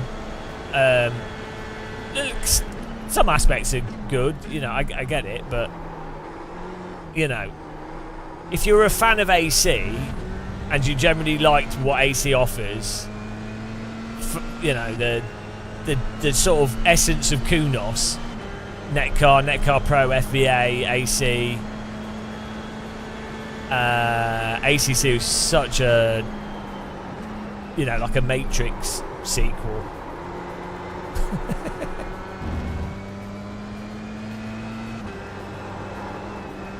Well, the GTA games, I don't think they'll be very good, to be honest, because the talent's left that studio because it's been ground into the ground, like it's been turned into a raw business. What you really need is another company to start making a GTA, like start with a 2D GTA, or start with a very basic GTA 3 style game, but simple, and then over years, but gradually build it up. That's what you need. Problem is, there's so much tech that's gone into Grand Theft Auto. I mean, even in 2007, you know, for GTA 4, the ragdoll and the way the AIs and stuff react, like, so you know when you knock into an AI and then the whole animation system, basically it's very similar to what Unreal has now, where it's different, but like it was that kind of a thing where they would have, you'd have animations, but you'd also have physics, and then you'd have AI incorporated into the animations, so characters when knocked don't just like play an animation, they have a whole load of different sort of active ragdolls that they can go through, which is really, it was really impressive, and that was in 2007. But then again, I don't think you need any of that stuff. Like, the core gameplay of Grand Theft Auto was always steal cars, and then can the police get you? So the driving mechanics, can the police get you? How do the police get you? Like the AI for the police trying to get you and shoot you and stuff. And then that was the core gameplay loop, and then that was combined with a really nice story, like single player. So you don't need crazy animation and all this advanced stuff. If anything, you could do much better police AI and car handling and helicopters and the gameplay. You could focus on that. And the thing is, most of the time, when you're shooting AI, you don't really care if they're doing a fixed animation or something fancy. And if you're driving, you know, don't, like, Carmageddon 2 was just like basic polygons with characters walking around basically, and if you're driving into someone at 40 miles an hour, you can't really tell their animation, you know. It's more the sound of the contact and what damage it does to your car and if they go flying. So basic ragdoll, that's good enough. Like, in fact, you could basically copy Midtown Madness, make it so that most of the missions are actually from inside the car rather than on foot, and the ability to go from one car to another car, like you can steal cars, but most of the missions could basically be you're driving a car quickly through traffic. It's like Driver, the original Driver game. That's fine. That'd be a really compelling game. Interstate 76. You're driving, you shoot from your car. You don't ever get out of your car. In fact, Interstate 76 was better than the 86, where you could get out of the car. So you don't even need to get out of the car. For a game like that to actually be really fun, it could all be from within the car, and actually that would work better for VR and things. And you just have cutscenes for the outside bits, so the focus is on the driving. So yeah.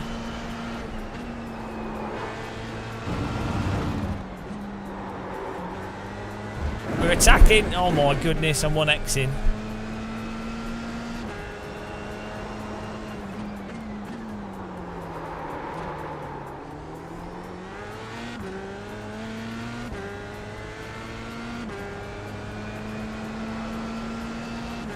This is a good car track combo. Oh, now I want a burger combo. Big Mac and fries. I've got half a pizza. We can have the other half of the pizza, actually. That'd be good. Woo! Sliding. What game does it say we're playing on Twitch, guys?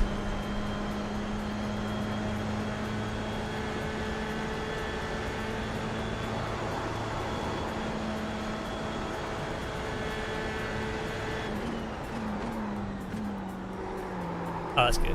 Because we played AC for a bit, so I was wondering if it messed up.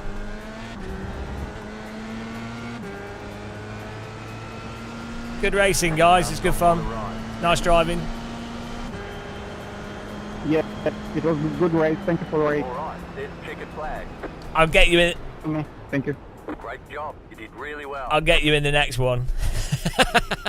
Omar! That would be nice. Omar Nigar. Good racing, guys. A lot of fun. Yeah, that was a close one right there, Robert. So, good race, guys. Yeah, David, I saw you catching me there at the end. I got a little nervous.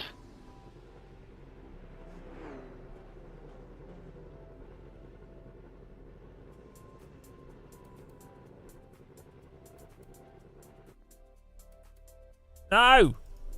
It's the edit stream, not end it. Ah, dear. What I really want to do is reroute the other camera and the other capture card. Well, hang on, I'll check the replay of this. I'm going to try doing this thumbnail.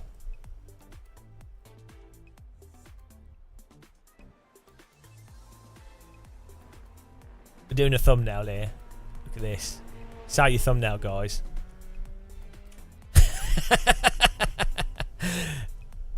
Well, maybe I hold my wheel and I go like that. Hang on, I can't press print screen if I'm doing that.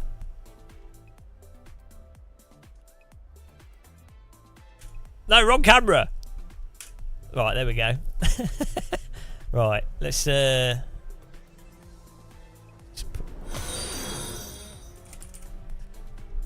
thanks for following. What a poser. Pictures on demand. That's how good I am. That's how much of a pro I am at sim racing. Influencer, guys. Bet you guys wish you could be as much as such an epic influencer like me. One of the best, if not the best, influencers.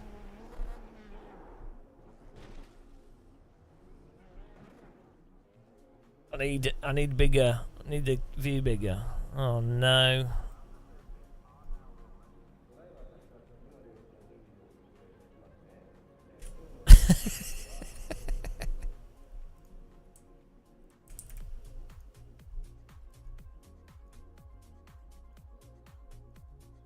Here we go.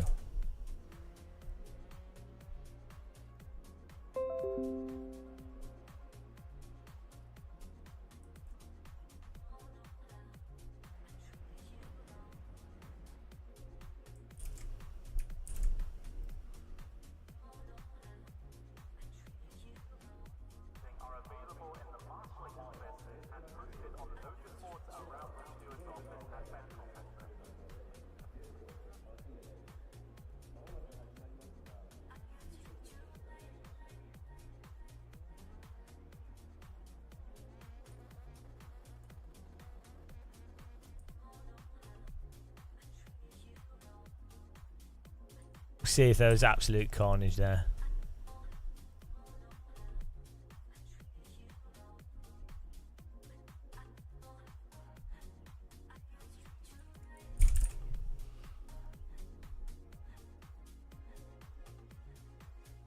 There we go, I've done a new thumbnail on YouTube.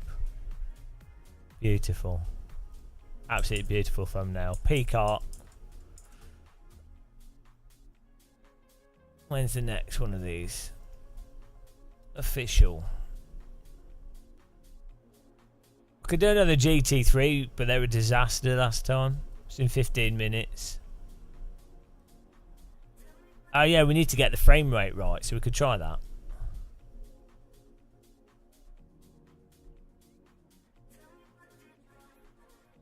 Ah, the GR Cups at Spa. That could be good. Fit. Let's do that. That'd be terrible. Ah, this is perfect. Right, there we go. Signed up to that. Right. Hopefully it's in the day. Right, let's have a look at the start of this race.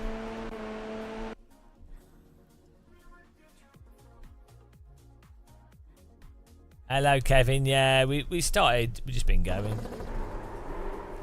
Been taking it easy. No, it's not a talking fish. No. Just a normal fish. I would like a talking fish. Billy the Bass.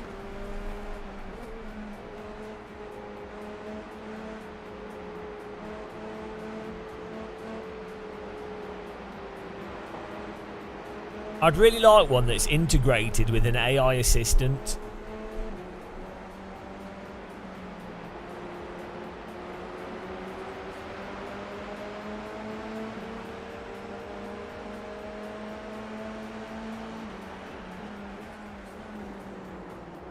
Whoop! Look at him go! Whee! Ah, oh, look at that! Spin dingled. Like, why? Why? So this guy's going slow, fine. But why be here? Why are you... Why... Where does he expect this car to go? Why? Why? Why would you squeeze... Why would you... Why? Why? Why? I just don't understand it. Why? What? This hurts my brain. What? How? How? There's no need at all. Where does he expect this car to go? What, like, what on earth?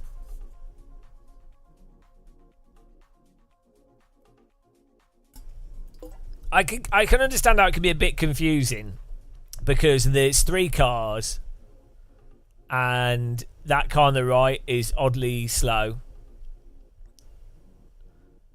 But yeah, the car on the right is going really slow, which is confusing. So the car on the right, given that he's clearly not actually racing, should have slowed down even more. So maybe that's what he thought this guy was slowing down.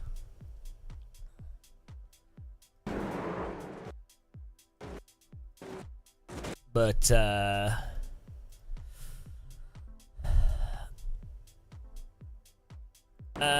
I mean, iRacing's fun, but it's insane. It's actually insane. But it is good fun.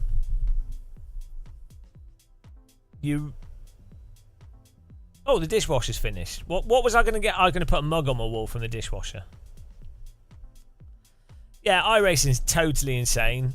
As long as you know that, or like, either you're ignorant of it and you enjoy it, fine, whatever, or you know it's completely mental and you're just like, well, you know, it is what it is, and you can still enjoy it. But like, yeah.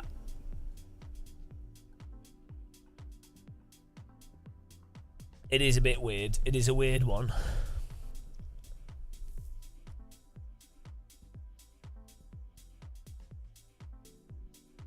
I mean, I play a lot of iRacing. I mean, I do complain about it a lot, but I spend a lot of time playing it. I do. It's mental, but it is quite enjoyable, so.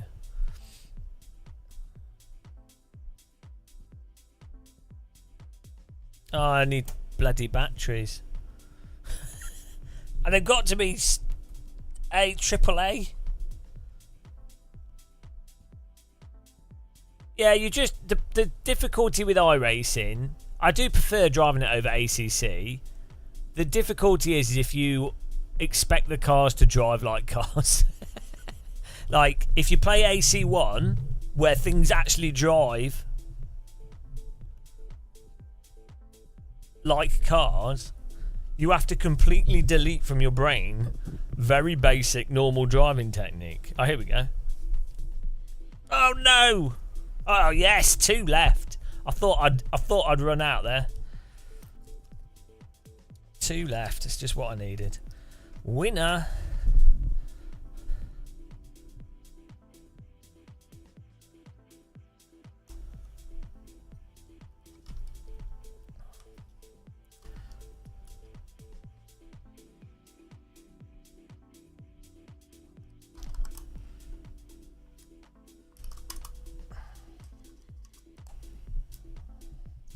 This mouse eats batteries. Oh, my stomach. Right, be back in a second, guys. We're just gonna put pizza on.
How does this work? If I have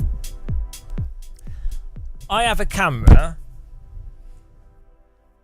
with a capture card. Capture card has pass through. So that camera can go into the capture card in the one with pass through, captures on that computer, and then into the capture card on the other computer. So no splitter needed. Great. Then the other camera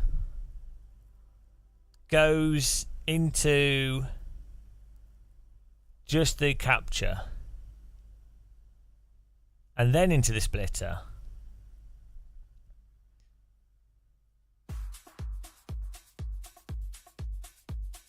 So, hang on. So I need to put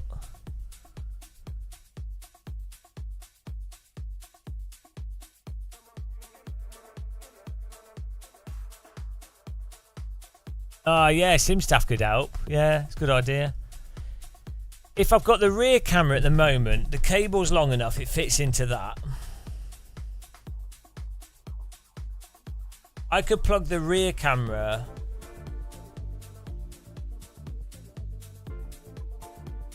No, hang on. The face camera would be better off in the splitter. Does it even matter?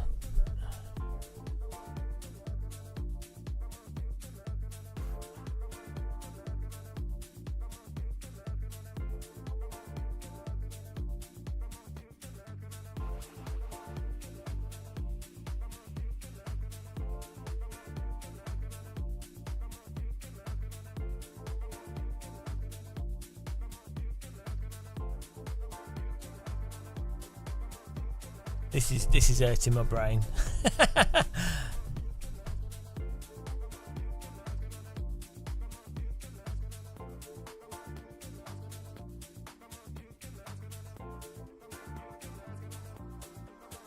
All I need to do is plug the rear camera splitter into the capture card, and the front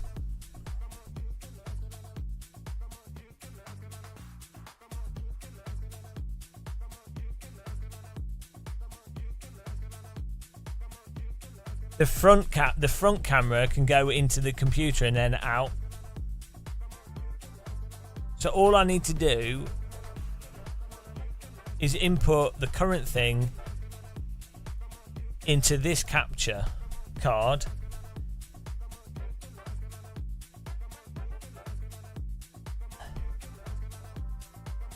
and the current no. Hang on. Oh man, this really cooks my brain without drawing it down. I'm too thick. There's like 5 things to keep in mind, and I haven't got any working memory.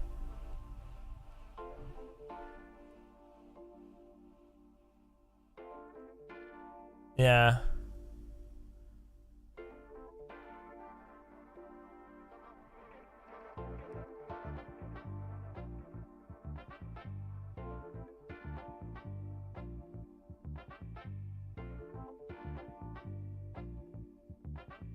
Yeah, the front camera. How long we got to the next race? 2 minutes. We'll do this after this race. The front camera just needs to be the front camera needs to be plugged into the computer capture card and then passed through into the other computer. The rear camera is already in the splitter box, but then the splitter box out needs to be put into the USB capture card. And the other splitter needs to go on the PC, which it already is. There we go, worked it out, wasn't that hard.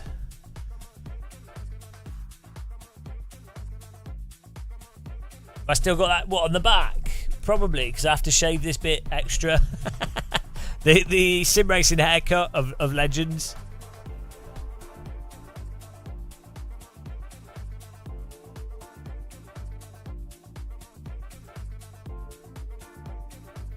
I also need to set up a different donation link because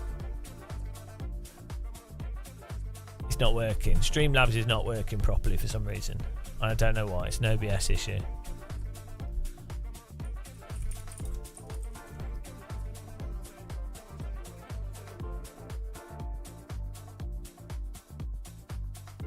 Maybe I just need to update OBS.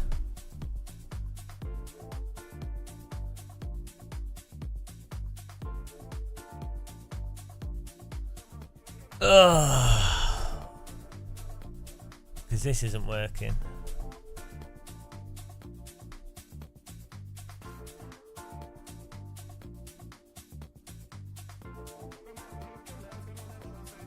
No.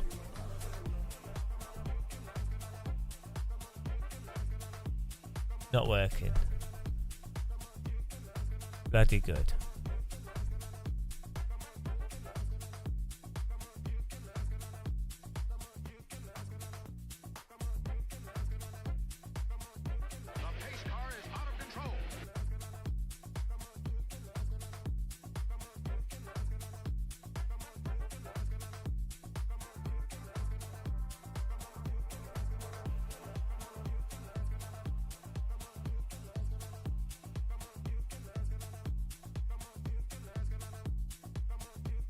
Maybe we could delete all the sources.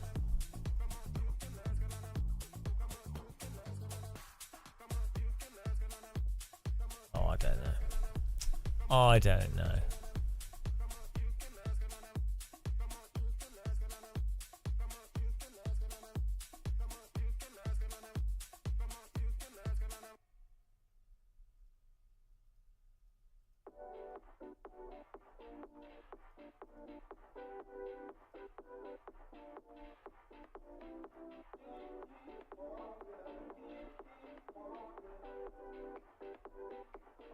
Let's get in there. We're going racing. Thanks for following, Kevin. Was that just a test, though? Saying thank you to myself.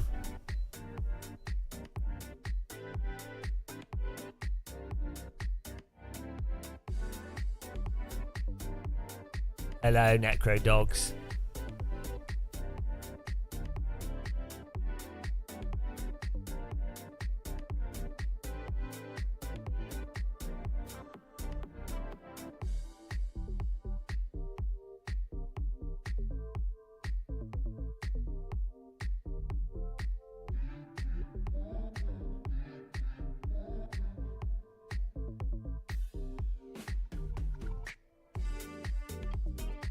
Yeah, we've just been taking it easy.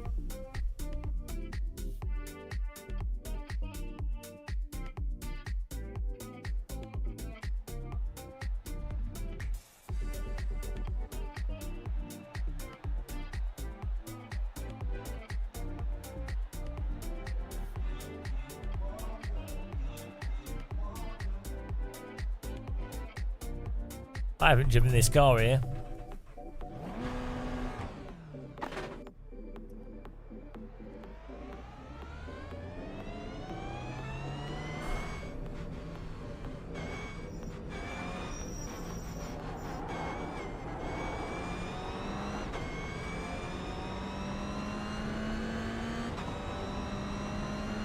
Oh, this is well slow. Do you rev it? Do you rev this out?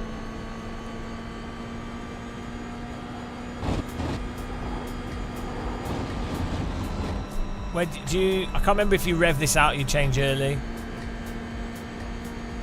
What a guy! He's working harder than you. I only work hard with my computer, trying to get it to work.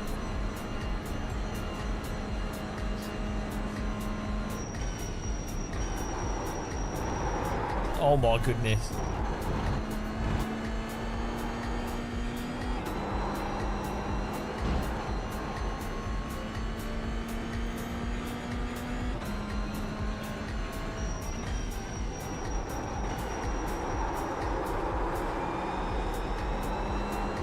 Oh! That'll do. Why do people buy these Toyotas? They're terrible. Who buys this? Who on earth buys a Toyota to race? You'd have to be crazy.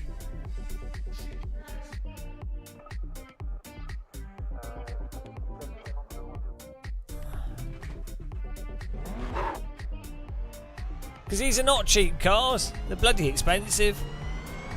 I think you could buy a Radical for the same price. Oh, two wheels for the same price as this.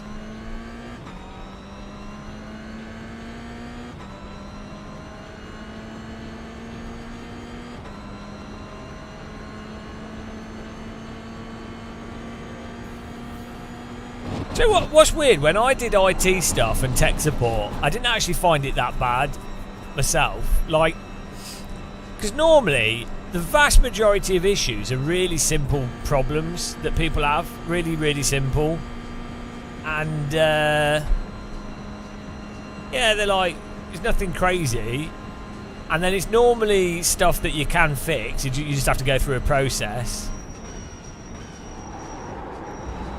It's actually alright.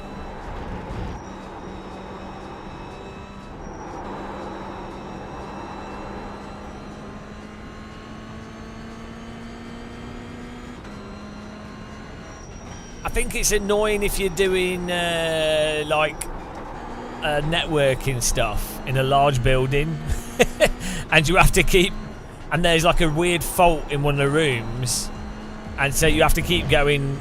If there's just you there, you have to keep going to the server room and to another room and stuff. That kind of thing's annoying. Normally, if it's a big thing, you'll have a few people.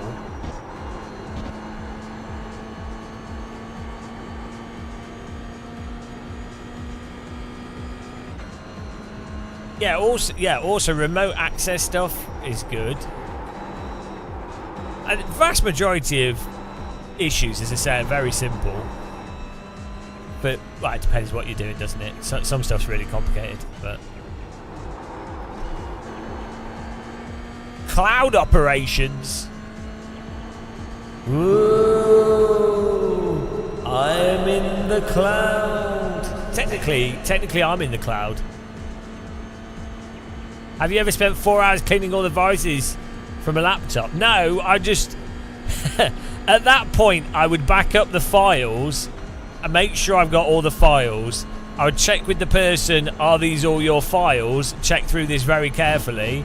Have you got everything? Because anything that's not here is getting removed. And then I'll just reformat the computer. Green flag, green flag.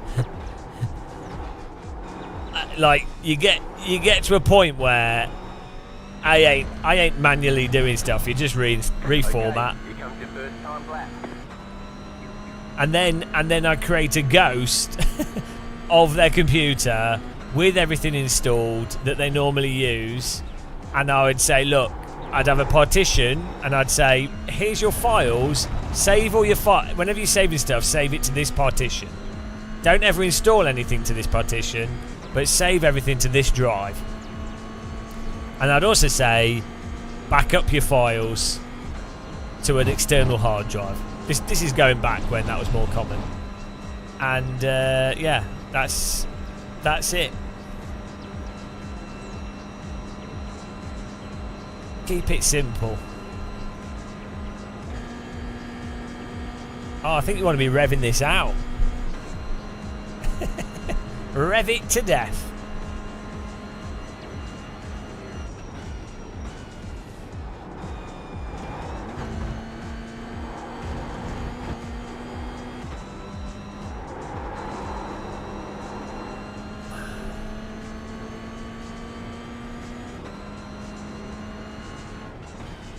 What can be even easier though is if you back up all this stuff that they've got onto another drive. So you've effectively got their Windows and everything on another drive, totally separate.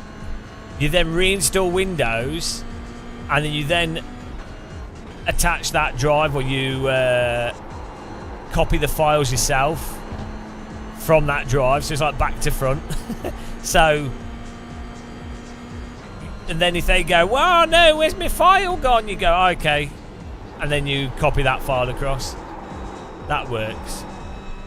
The back to front delete everything. Basically, from their perspective, you've deleted everything, but you haven't. You've just put a new hard drive in their computer.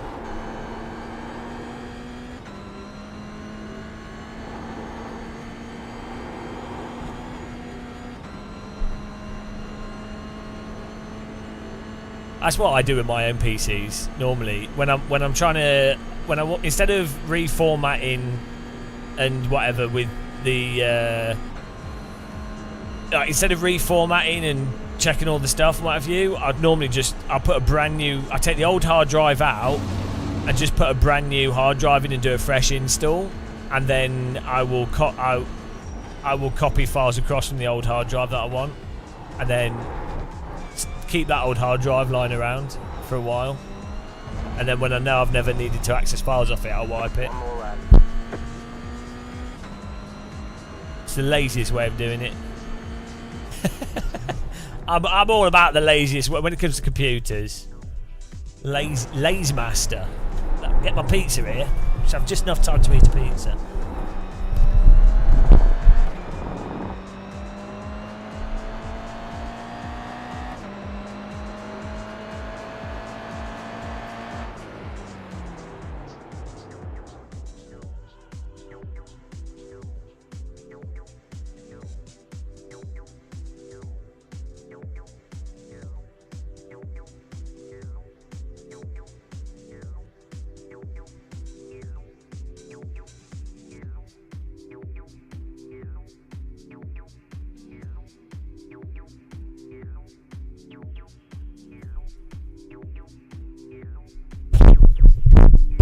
Can you remember the order we said for these? For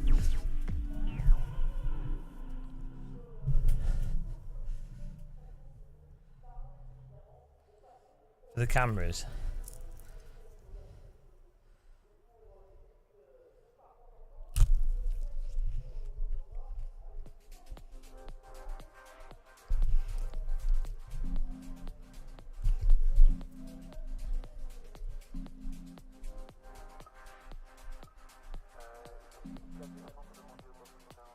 No, this is like dinner really. Second dinner. Tea time really.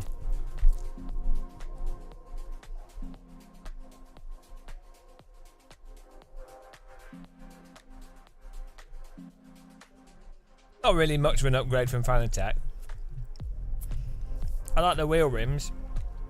They're pretty similar.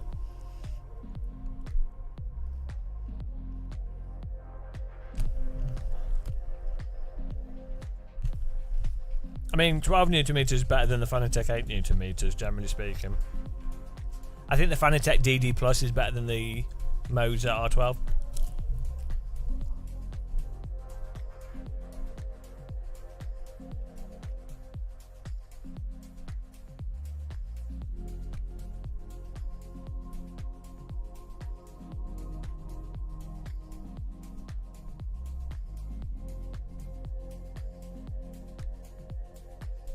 No, I don't have the throttle wheel.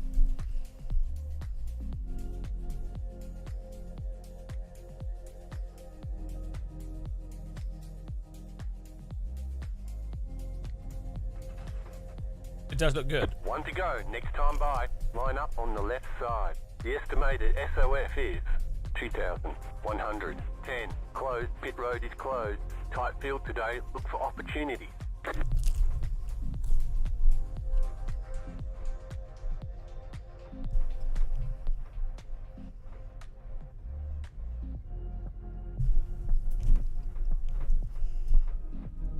Waiting on the final car to grid.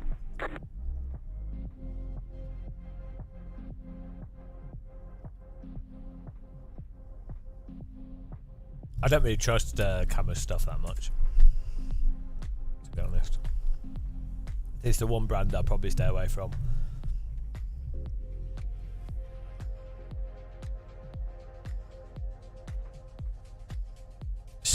Sosh Platter. Everyone's gridded. he's got a number plate on his car. What's GP?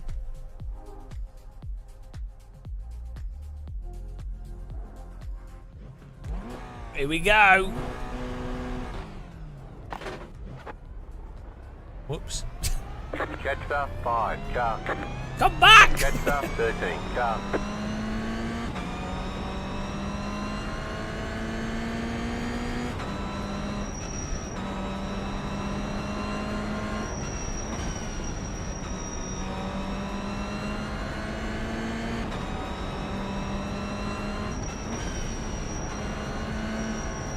Here we go. Get ready, going green. Good luck, everyone.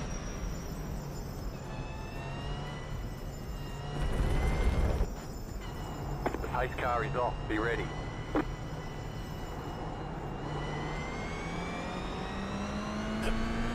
Green flag, green flag. Go, go, go! It's time for the Toyota Walking Grand Prix. Car on. Still there. Oh! There's an incident behind. Oh! Stay on the left. Right, there's a car next to me, I didn't see him. Blind Keep spot. to the left. Clear on the right. Absolute carnage behind us.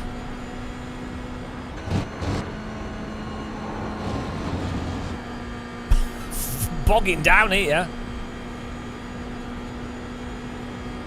Do I just rev it out? I think we do.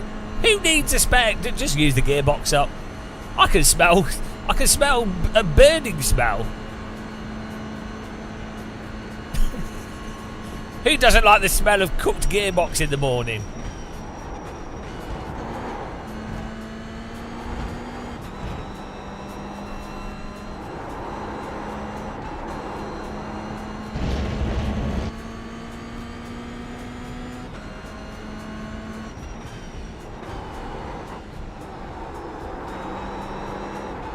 Oh, it's going to be a bunch shop.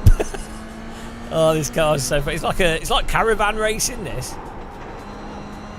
Oh! I thought I was going to get a bloody mega slow down there.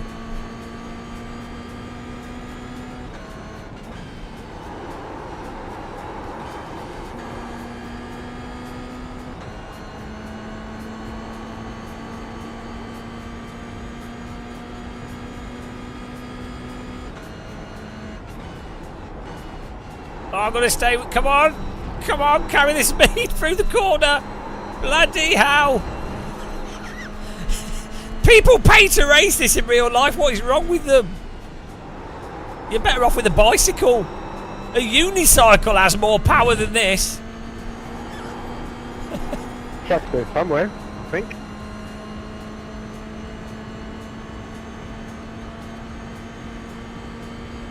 Oh, we got power. We got speed. We got a window and draft. Let's send up the inside, cheeky. Right side. Whoa! Clear. I'm surprised we got away with that. He just pulled over. He was like, oh, bold man coming. Car on your left. Oh, oh, he moved out of the way. He didn't want to race. Bold man coming. Why are they so timid? I know I'm bad at driving, but come on. I might be bad at driving. I've only just replaced the elastonomers in my brake pedal. Whoa! But I'm not that bad.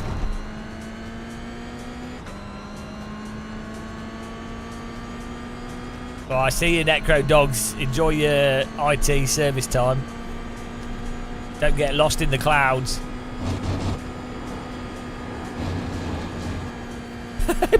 The hill slows the car down. That's when you know that your car's not powerful enough. When you're going up Eau Rouge, your engine bogs down. Like, these cars are not cheap.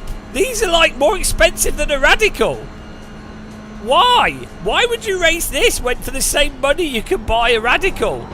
Doesn't make any sense. This is like LMP3's for dentists. This is for like nursery teachers or something. I don't know. Maybe this car's for dentists that have accidentally anaesthetised their hands. They slipped when trying to do the patient, and now they're like, I still want to do racing, but my hands are anaesthetised. Oh, I've got the perfect car for you. It requires absolutely no skill, even less skill than an LMP3 car. You don't even need functioning hands. It's expensive, but it doesn't matter, you're a dentist. Dentist Assistant Series.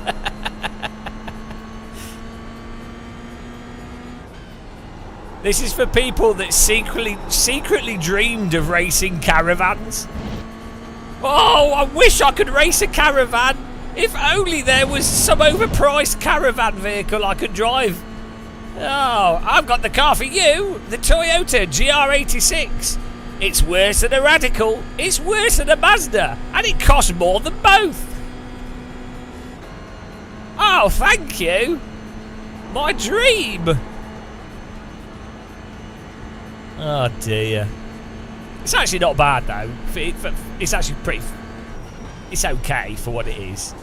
If you take price out of the equation and just silly racing online. Ah, birds aren't real. Who's this? Do I know? Oh, it's Benjamin Mendez. Don't know. Emery often drives this birds aren't real livery. It's pretty funny.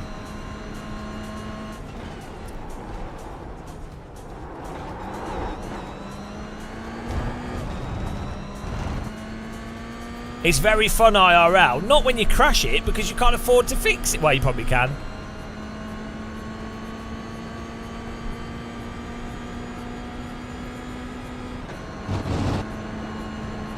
Is this car fully road legal? You'd have to swap the wheels though, wouldn't you? You don't. Can you legally drive on cut slicks on a public road? I don't think you can. Like, you have to be on road tyres. So this is racing on slicks, I think. So yeah, it wouldn't be legal. It was in Spa underwater. On your left. Kind of cool. Still there, hold your line. Stay on the right, clear. Ah, what a move! Took a week. Can someone Google UK tyre law, can you drive cut slicks legally? I don't think you can. They have to be road tyres. But there's got to be like a... Because you've got vintage cars with really shit wheels. So maybe you could. Like, people drive steamrollers on British roads. So...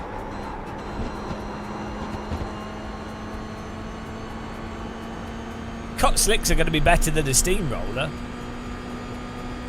Car on your left. Still there, hold your line. Clear. Did he just drive into me? Or is that my 1X from the cut?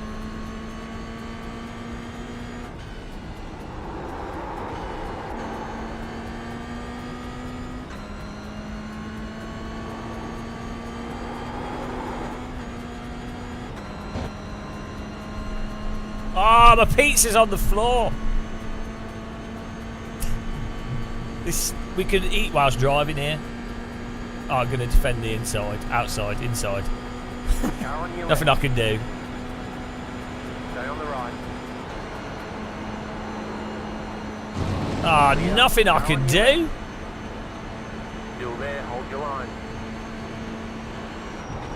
Still there. Ah, my pizza's blocking my Still on the hand. left. I've just scraped my hand on my pizza. Behind.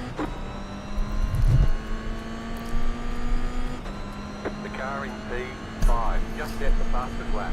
I had zero clearance between my hand and my pizza there. That was so close to getting... I almost got my hand wedged on my pizza. It's on my... I was pushing the pizza along the plate to make that turn. If that was a grippy pizza or a hot pizza, that would have been a disaster.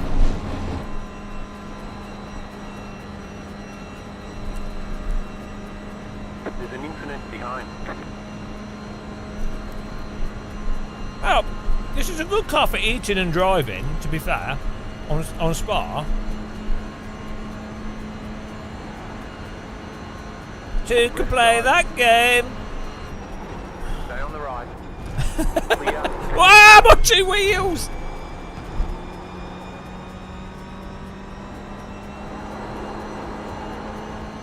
He left the inside open. He doesn't have pizza, so he can't compete.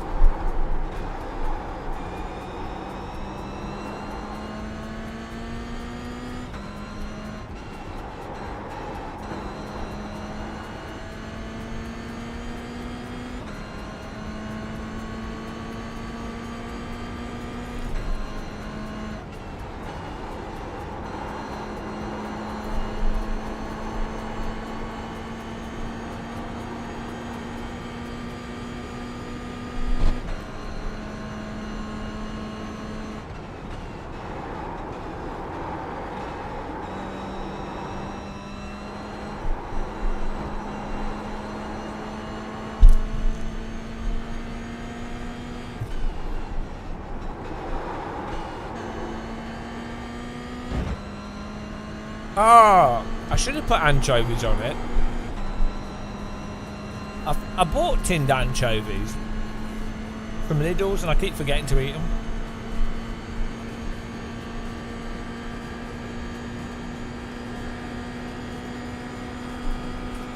I find when you open a tin of anchovies... Hello, Matt! A tin of anchovies eaten on their own is a bit too much. The anchovies taste a bit weird on their own. On pizza, they're nice.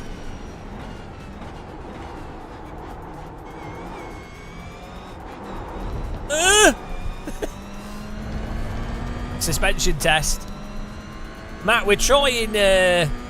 we tried out different pedal settings and we set our cameras up different. It's been well productive, live stream.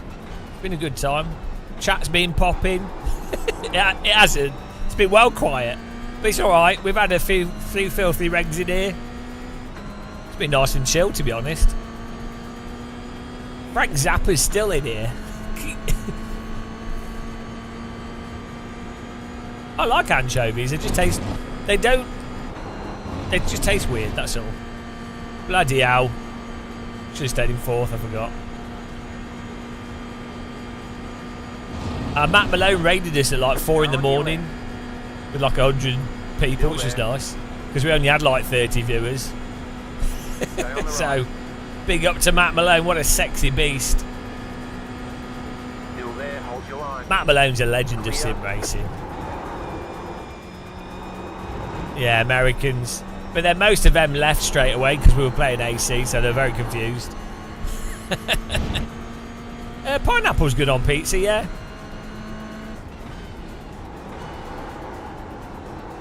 I noticed it's very hard to buy pineapple pizza in Germany.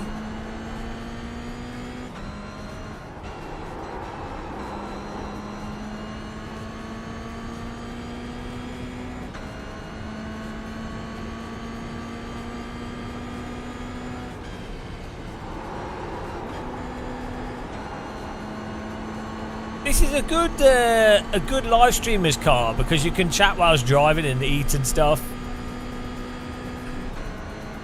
Do I have a drama thing with Dave Cam? No. Why? No, I like Dave Cam. We're always taking the piss out of each other. Dave Cam's good. I mean, he's a filthy iRacer, and he's like 400 years old, but he's, you know. Someone posted on Reddit. This was yesterday, actually. Someone posted on Reddit. They said, "I'm starting sim racing at 37 or something. Is it too old to start?" And I replied, "Oh, Dave Cam started at 80 and he's doing all right." And they responded with, "I don't know Dave Cam, but good on him."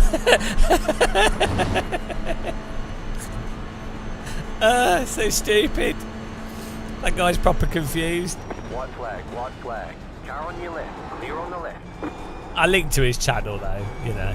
I thought it was really funny. The car in P2, just set the fastest lap, 47. People on Reddit will be like, "Oh, game of muscle. Oh, he's so hateful." Oh dear. People on the internet, generally speaking, can be really dumb.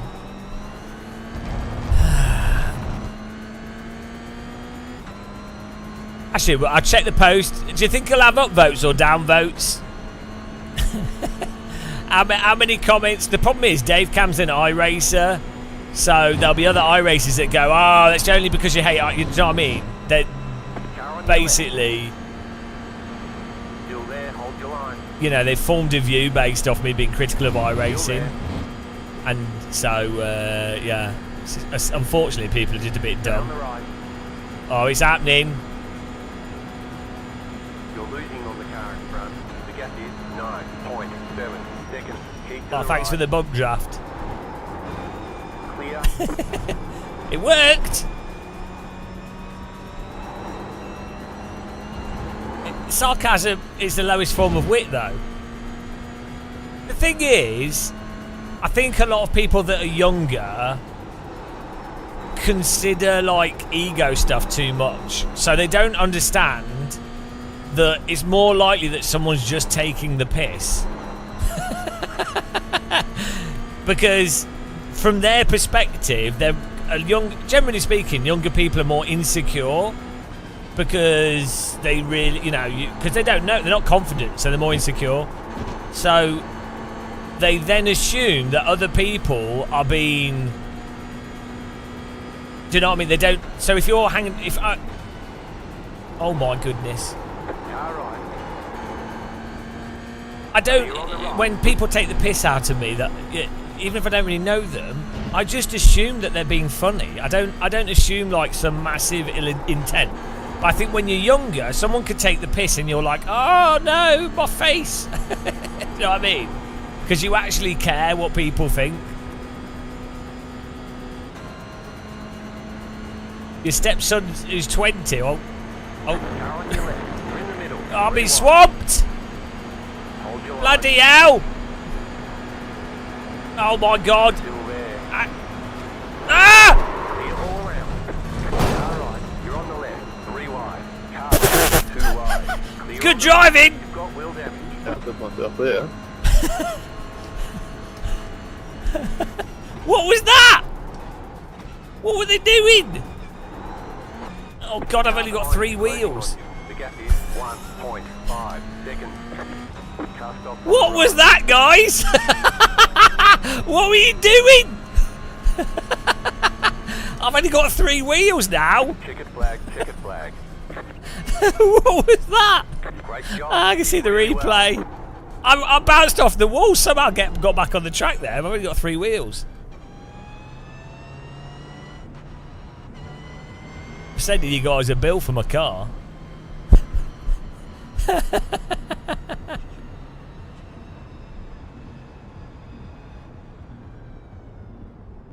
Ah, dear. What was that? What were they doing? Look, in fairness, I moved over to block the white car, and then I was like, oh shit, he's coming through, whatever. Forget it. So I had to move to the right a bit. He avoided us. Fair play. Then this guy comes through. Fine.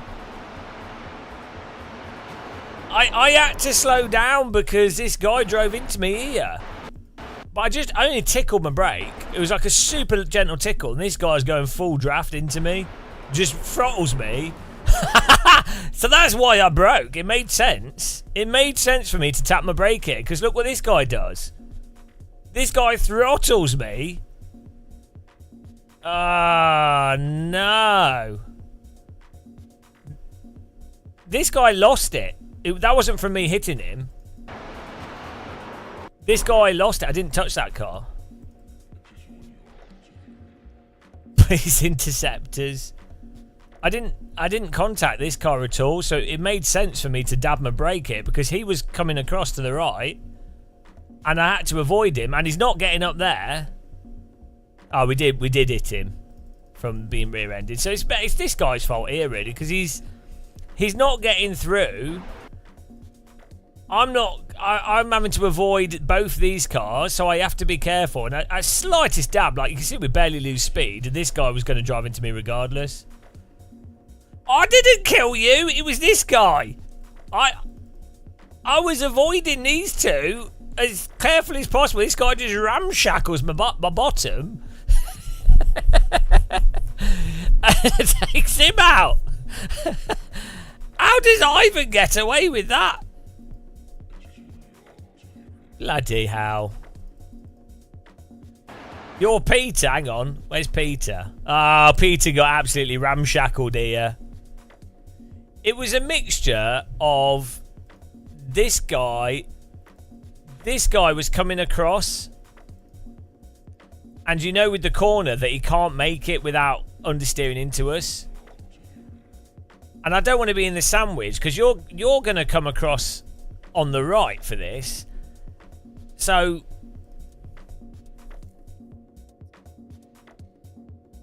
it makes sense. I'm not brake checking. It's an absolute tiny dab at the brake because I've got drafted this car as well. So I've got momentum from that. So I'm trying to just stay in the same position basically. And then this car behind is paying no attention at all. And he's probably got like double draft. So he's just like, oh well, there we go. And he gets 3 places. Oh, I should have took him out. I should have rejoined into him. Sorry I missed him there. I wouldn't have got any more points either. Yeah, he just needed to lift a fraction. Oh, look, it's Dave Cam. Dave Cam, we were just chatting about you. Did you see on Reddit, I wrote a comment about you. Oh, it's really funny. I mean, I thought it was funny. Hang on. Right, let me see if it comes up. We're gonna see if we've got any negative. Oh, here we go. Right, so nobody voted on it or anything. Someone, here's the post. Here's the post here. You're on YouTube, hang on. Right, look at this. Someone posted, is it too late to start at 37 years old where to start eventually, and I replied with, Dave Cam started at 80 and look where he is now. It's never too late to start having a bad time with racing simulators. And then he said, I don't know him unfortunately, but it's just the fact he started at 80 has my respect.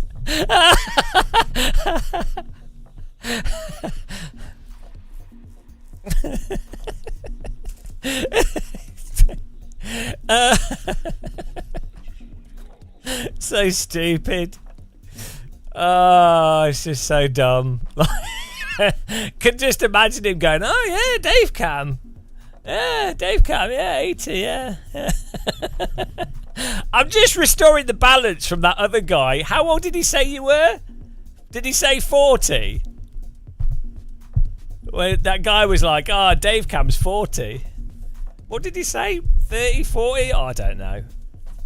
I feel like after your height dissing of me, I think we need to increase the scrutiny.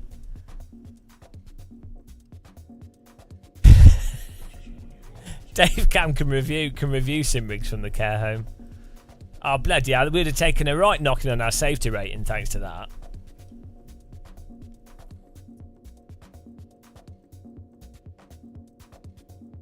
Right. Formula car, here we go. Back in the fixed F3. 21 minutes. Height dissing, yeah, because I always have my camera up the top. You were guessing people's height. And then you were like, oh, Game of Muscle, he's like 5 foot something. I'm like, hang on. This was years ago before you'd met me in real life. You were like, oh, I think Game of Muscle's like 5'4". I was like, hang on. What on earth? Just because my camera's high doesn't mean I'm short. I know it's difficult as a northerner. It's really hard to understand how perspective works. They're a bit simple in the north. Basically, whenever Dave Cam would go in the coal mine, he'd be like, oh, everyone's taller than me. Ah, everyone's so tall in the north. But when I'm not in the coal mine, they're the same size. I don't understand. Dave Cam used to spend his childhood in the coal mine. Sandwich, he would bring the sandwiches down to the other coal miners. Fresh sandwich, he'd be like, alright, I've got your sammies. Come get sandwiches, boys. And that was when he was 9 years old. He would go down the coal mine. That's why YouTube boxing, Dick GM versus Dave Cam, the bold box off. Battle of the Bolds. Ah, dear. We need to get this other camera thing sorted out. How's it going, Dave Cam, anyway? With, like,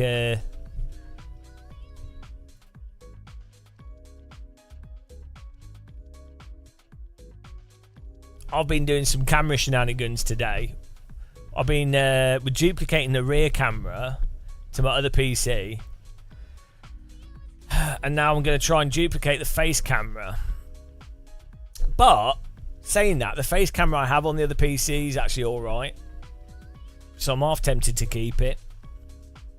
But it's lower, so it will confuse you. The height's wrong.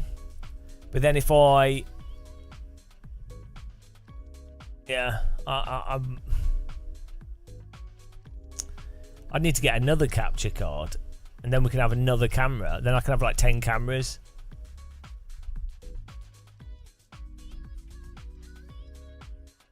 It'll be on iRacing. I don't do. Oh no, I'm drunk. And we go. I don't need to do iRacing. My bloody little Game of Muscle. Okay, he's on the floor.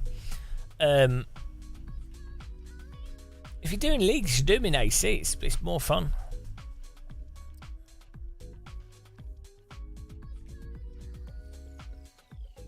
It's too many Daves. Hello, Dave. Is Dave there? Hello, Dave.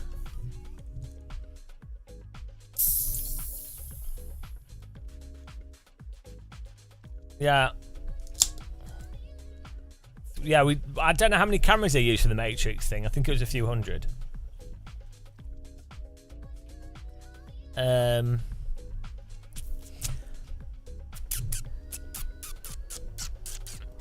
think I could use this top camera. Oh, my fish is falling off.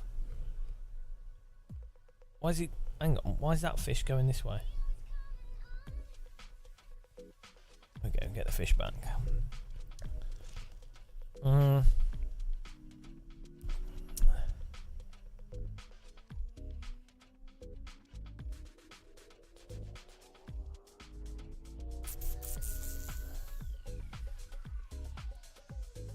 Yeah, you might as well, but who knows? Maybe Evo will be crap. Hopefully, it isn't.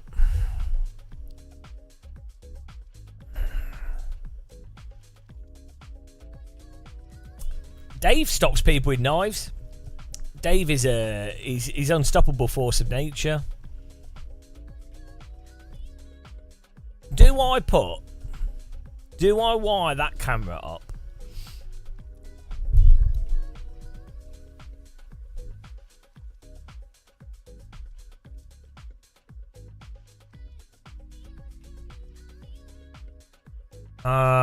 Maybe it won't work because then we'll be using too many. Oh no, because that's going to be the same.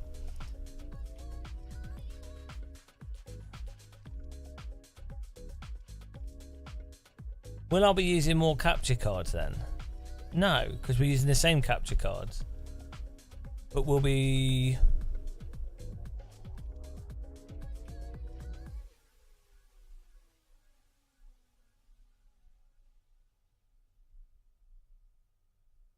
I'm so confused.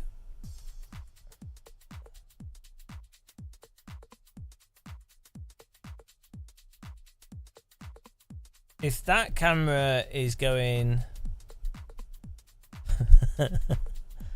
Hang on.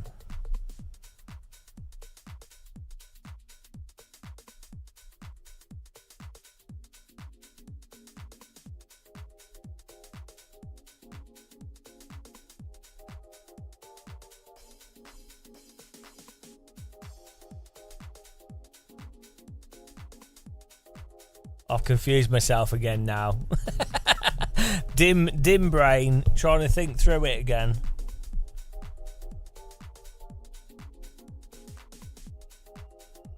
No, that's going to be plugged into that,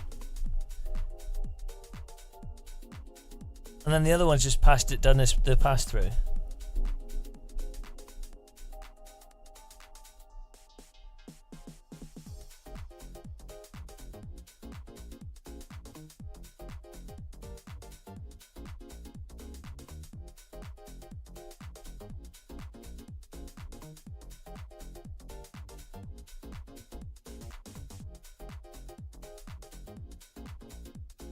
Yeah, it should be fine. Did you hear about the Tenacious D thing? One of them said, the guys shooting Trump shouldn't have missed. And so they've cancelled the whole tour because Jack Black has too much reputation and he tries not to be political. Seems like a bit of an overreaction. It wasn't Jack Black, it was the other guy. Is it Kevin? But then he was probably joking.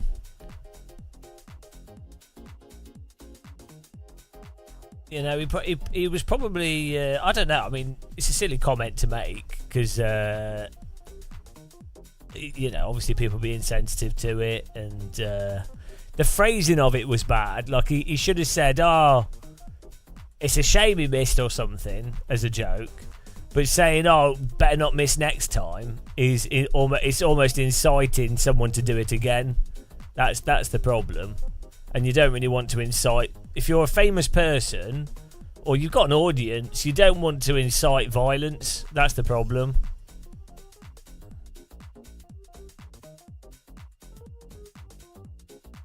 Well, you don't really have a choice, do you? Though, because you'd have to overreact because everything is politically. Everything's based on the initial emotive view that the dumbest person would have of something, and the least the most pessimistic interpretation.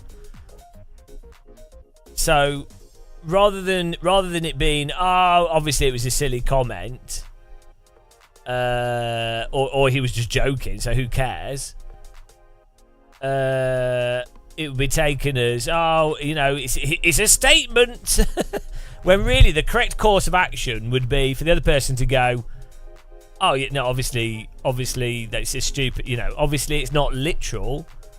And then, like, if anyone was confused, they'd go, well, obviously I don't want that because that's stupid. And then people would go, oh, okay then. But people don't work like that anymore. Like, it's really stupid, though, to be honest, because someone should be able to say, if someone's confused, if someone says a statement like that, and then someone says, oh, do you mean that literally? And then you go, well, no.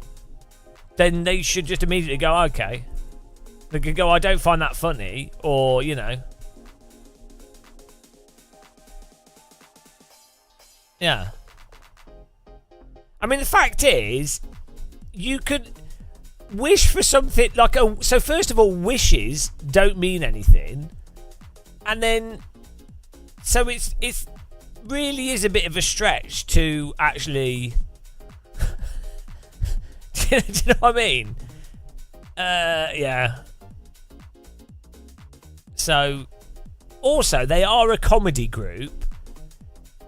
They're not in a. I doubt it was a context where they're on a panel being asked about actual views about things. Do you know what I mean? It's not like, oh, what do you think about political violence? Oh yes, I fully endorse it. Do you know? Like, that's the thing. That's what's dumb, is that the conversation gets lowered to a level where people basically can't be stupid.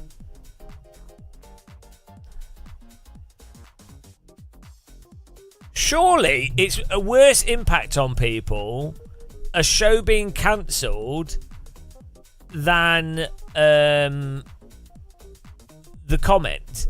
Like, the negativity to people's lives that have paid money and have organised themselves outside of their work schedule, the negativity to people's lives, the thing being cancelled, is worse than a bad joke. Even if you say it's a bad joke. I mean, that's arguable, isn't it? So, yeah, that's exactly. So, it really is a bit silly. But I can totally see why Jack Black would do it because of how dumb the world is. From a business perspective, you would have to, like, distance yourself from it because of how dumb everyone is. And, well, you wouldn't have to, really. You could actually stand up for it, but, you know.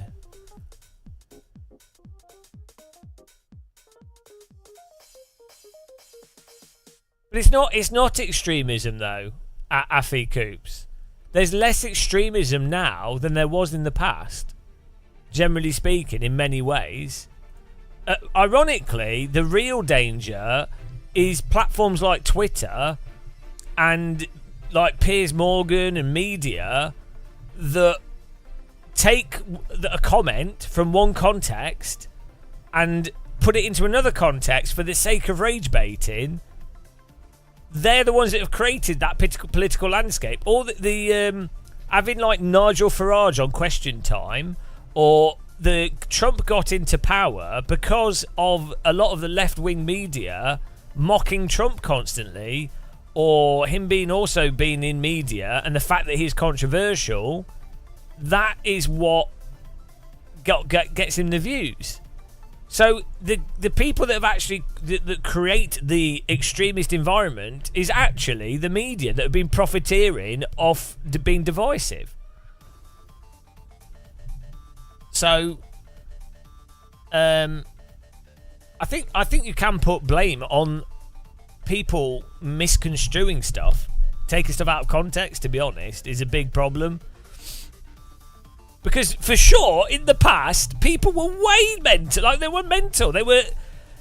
People were outright racist, which they should have been called out on. Or they were like, you know, they were actually anti-disability or anti-gay, or like in the past, people were genuinely horrible to people, and they weren't called out on it at all.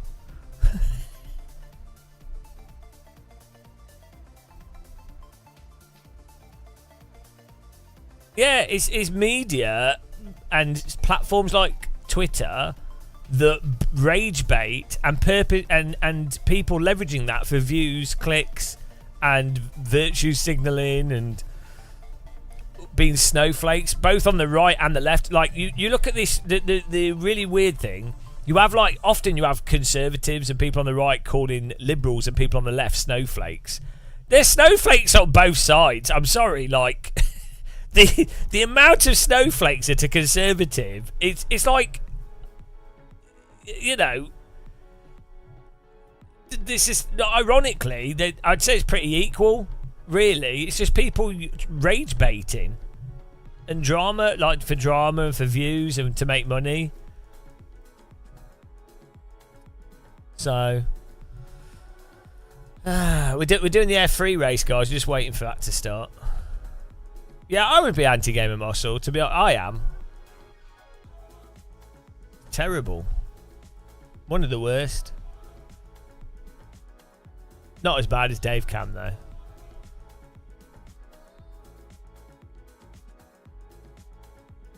I do think there is a stupid thing that some comedians on the left have talked about, where like Ricky Gervais says stuff like, people go on about cancelling too much, but then it's like, if you're a giant comedian, you're not going to get cancelled if you are in a position where you're earning hundreds of millions of pounds for people. You can't really be cancelled because the capitalist system is on your side because you can generate money for people. Whereas if you're in an office, like a basic office job or a really basic job, you can be cancelled. Like if you're just a normal person, you can really be both on the left or the right.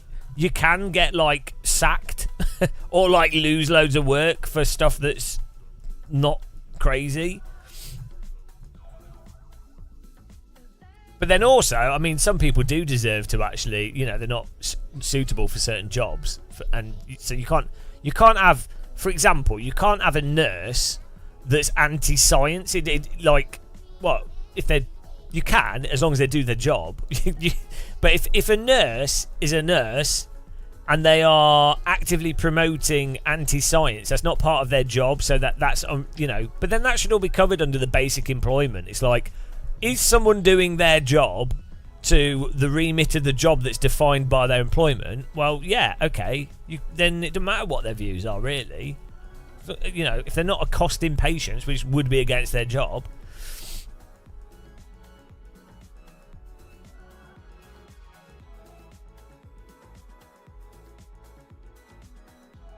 So, yeah, it's all the whole conversation on lots of stuff is completely ruined because of how disingenuous the conversation becomes. So it gets detached from evidence and reason.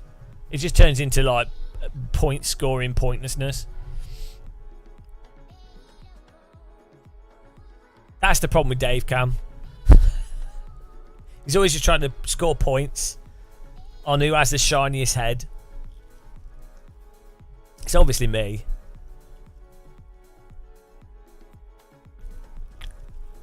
Dave Cam cheats. He uses shoe polish on his forehead. I don't. Mine's natural.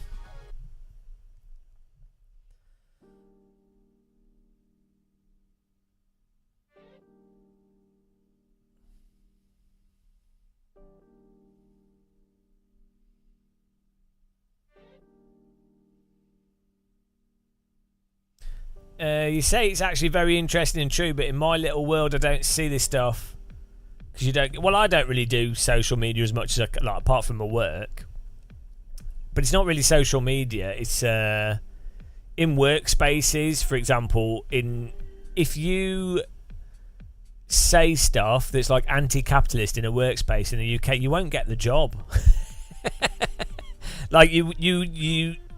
If you're working for like a newspaper and you go against the sort of narrative of how the economy works, you'll get edited. And you will lose your job if you don't promote like the basic assumption of profiteering. Or, for example, if you work in a lot of businesses in the UK and you encourage other staff to discuss their wages, you can get into a lot of trouble. That's in other countries as well. But people act as if, they're totally free and work's all free, and it's like, well, it is, as long as you're going along with the as long as you're playing along with what's the sort of established thing that's okay. If you rock the boat at all, even in pretty mild ways, for that culture that you're in, you get in trouble very quickly. You'll get ostracized from friend groups as well. Like if someone was so, for example, let's say you have to go to like a business training thing where they start using Briggs Meyer, and if you were to say, guys, this is not true. There's no evidence to support Briggs Meyer. This group exercise is actually it works on the Barnum effect. It's effectively what cold readers use. There's no evidence to support this. This is pseudoscience. If you were to then make a thing out of that in a training course, you would get everyone would be like, "Oh, why can't you just go along with it? You're such a, you're such a like whatever." I mean, I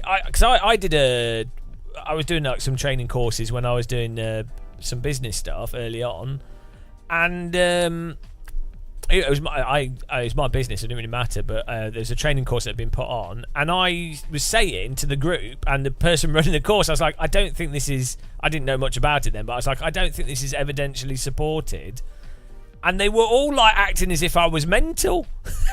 And then I looked into it more, and it was like, I was totally right. The whole thing's a load of BS, total BS, and everyone was just going along with it. I was just like, what on earth? Total waste of time.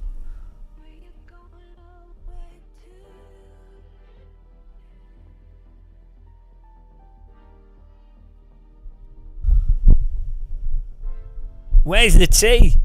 Where is the tea? We're just waiting for another race to start.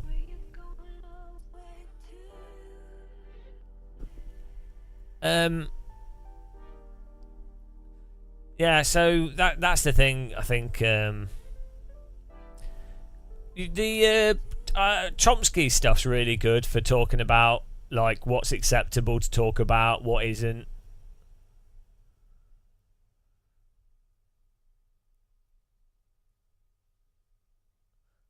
Well, maybe it will do, Frank Zappa, but it doesn't really matter. It's all absurd. So, you can try. All you can do is try from your perspective, and it doesn't really matter, does it? We're all going to get blown up by the sun. Like humans probably aren't going to last for more than 1 million years. So, and you'll be dead by then anyway. So, it doesn't really matter, does it? People seem to forget that they die in like 40 years.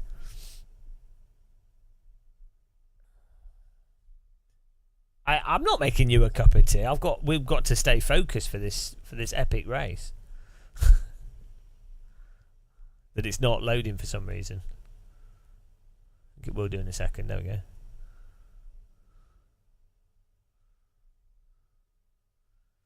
I wonder if critical thinking has got worse, or I'd imagine because the Tories have been in power for so long, it probably has got worse. Like education, critical thinking in education. But it'd be interesting to know data on it. Hello, Kirith. I don't know. I hate myself.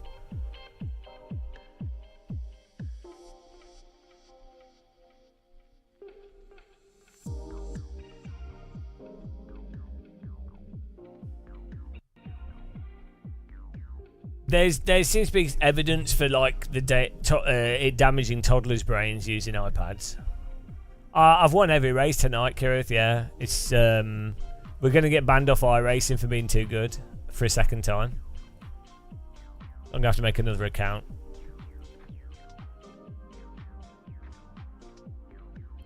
Takumi Namata. That's like a race driver name. Hey, nane. Side by side do. Takumi Namata. That sounds like a 90s Formula driver.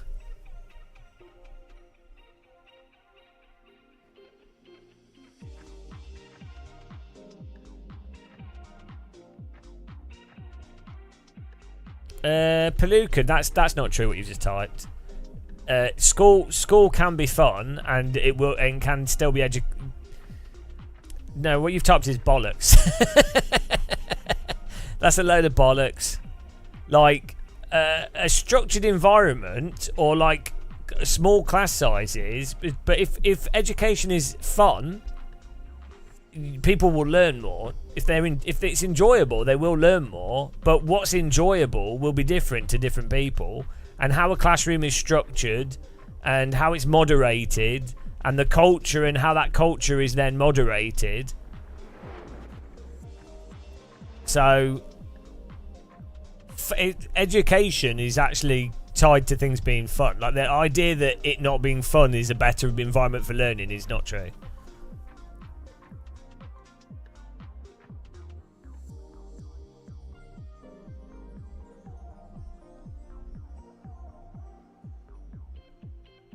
It's more a thing of, like, I think structure and critical thinking being taught properly, and people having time.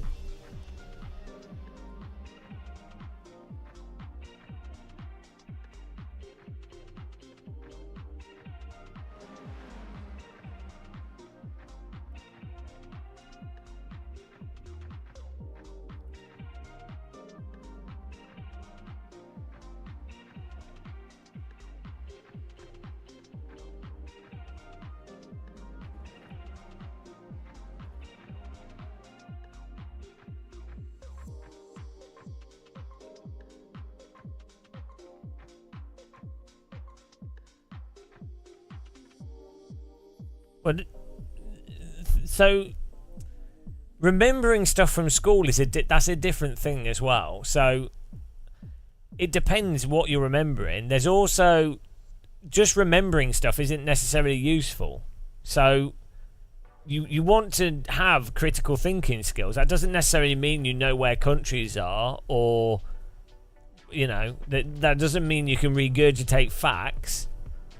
It means that you can look at information and then utilize that information in the best way.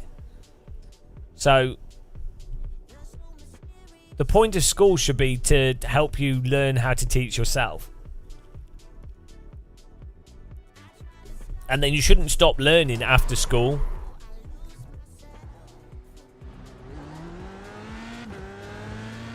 Yeah, like spelling has no real relation on how good someone's done at school.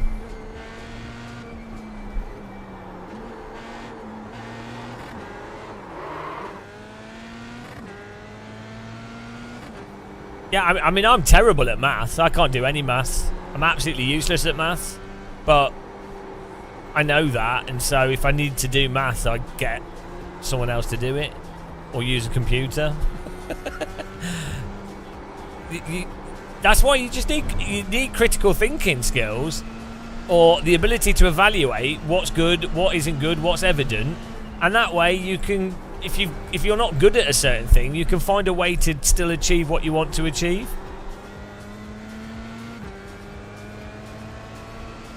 That's not maths, that's just bloody multiplication, and that's not really proper maths.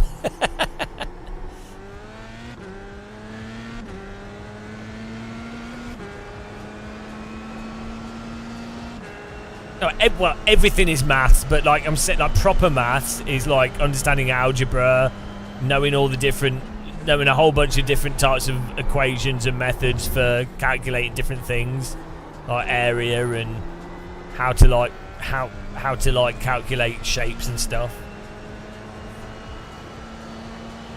But memorizing your times table is not really maths. It's a part of maths, but that's not actual maths. Well, it's just a component of it. It's a very simple component of it.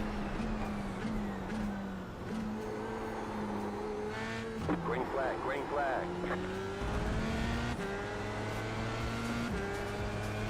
Okay, here comes your first time lap.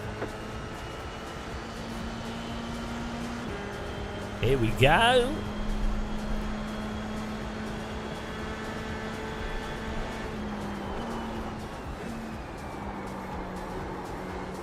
Okay, let's go.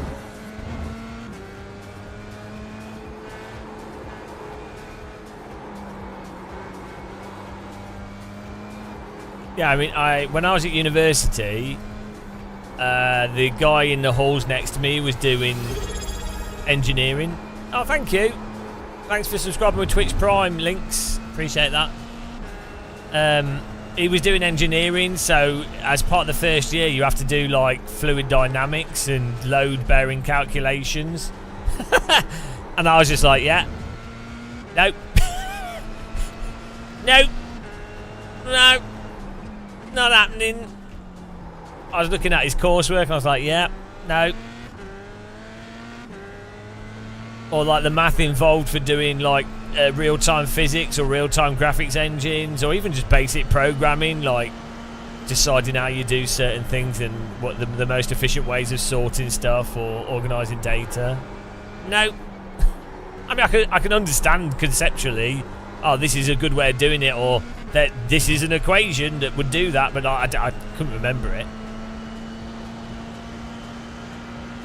So it doesn't matter, as I say, like, if you know that, so I can't program, but I've worked with programmers and I've designed and like done video games knowing no real programming at all, but I'm in a position to be able to suggest stuff to a programmer to go, oh, logically maybe this way is a better way of approaching it, or this thing's not working, have you tried this? You know, I'd do some research and I'd come up with these different solutions and I'd say, oh, these look like these could be a better solution. I don't know if it's right or not, but you don't need to know something to be able to research stuff and then find ways to be able to, you know, get a good result out of it. That's the key thing.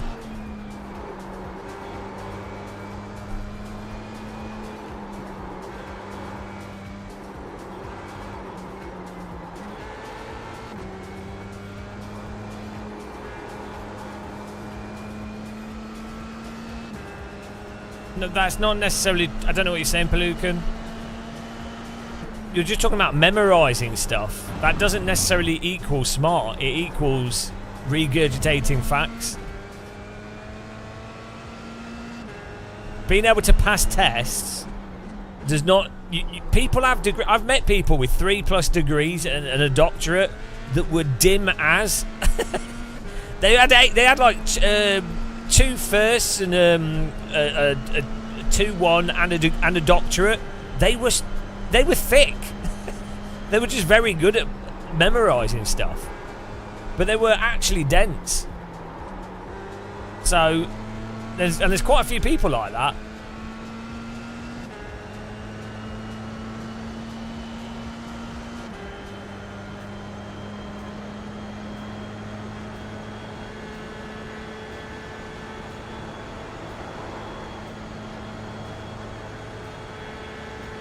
I mean, they obviously weren't completely dumb, but you know what I mean? They were...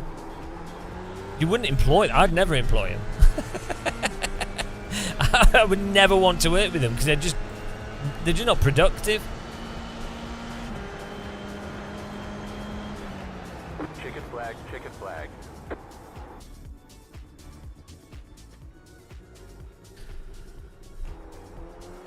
Here we go.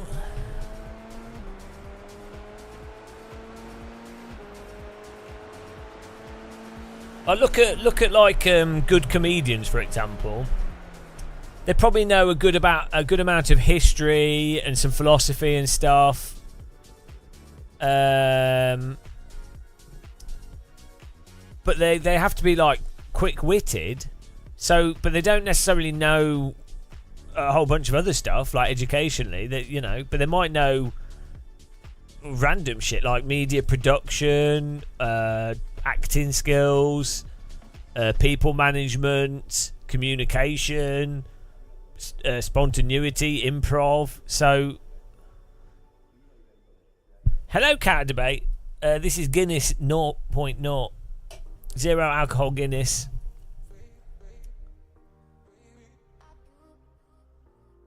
So yeah, like having a very formal type of education can work really well, can be really great, but it will generally produce a certain type of educated person. I'll slap you up.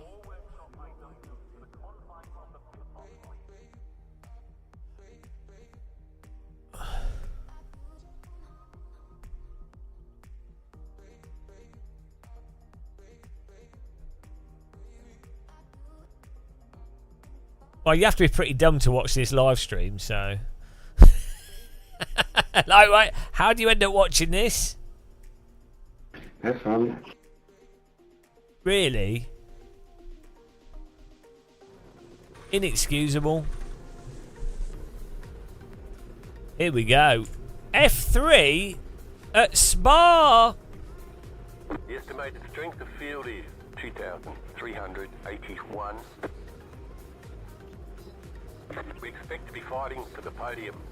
I'm not sure if the problem with the word common sense is that it doesn't really mean anything because there's no actual thing as common sense. As it's just critical. It's critical thinking skills. Critical thinking. People need to be taught how to evaluate evidence. They need to know the main logical fallacies,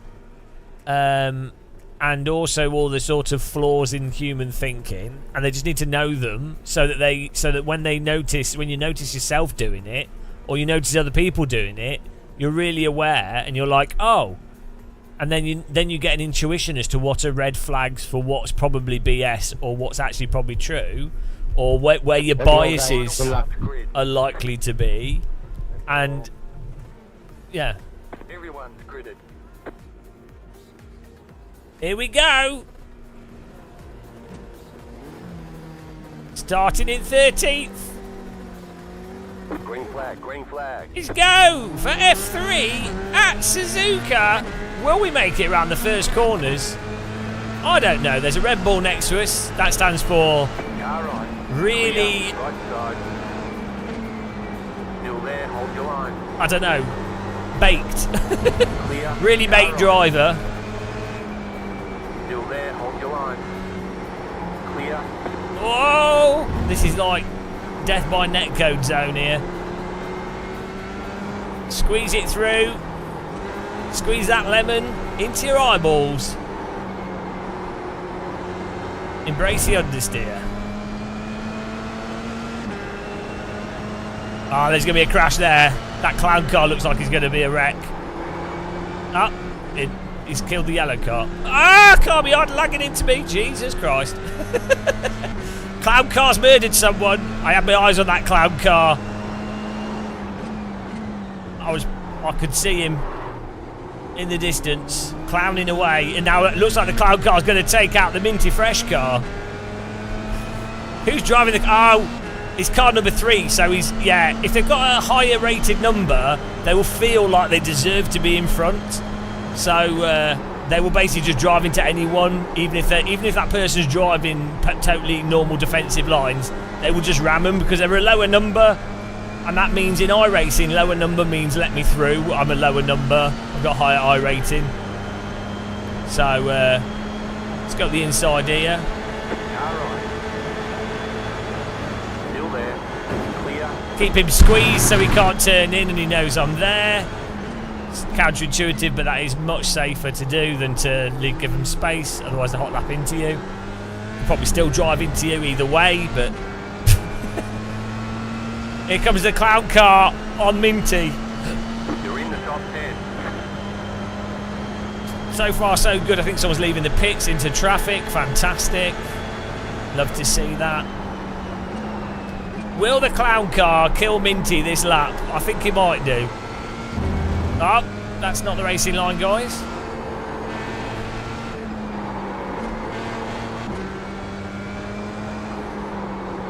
That clown car is all over the place. It's probably his big shoes making it hard for him to hit the pedals precisely. Understandable. He's driving in clogs.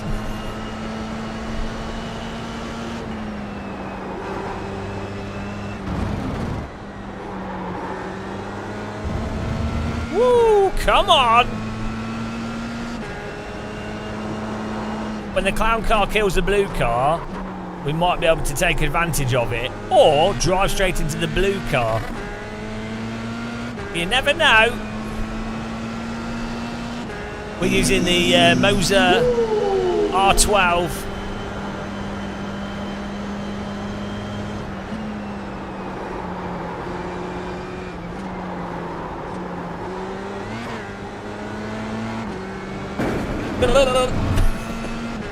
suspension test number 2 there. Right, how long until this clown car kills someone else? It's only a matter of time.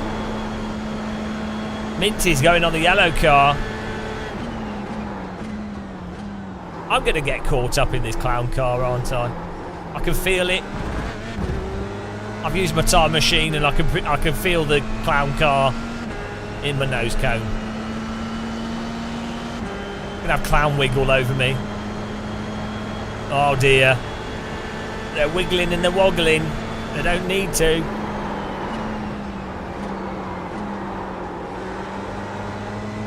Maybe we can get it past Alvaro.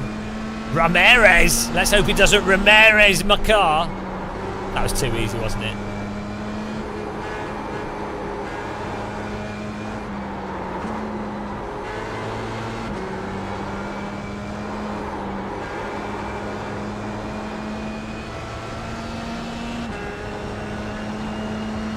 Oh.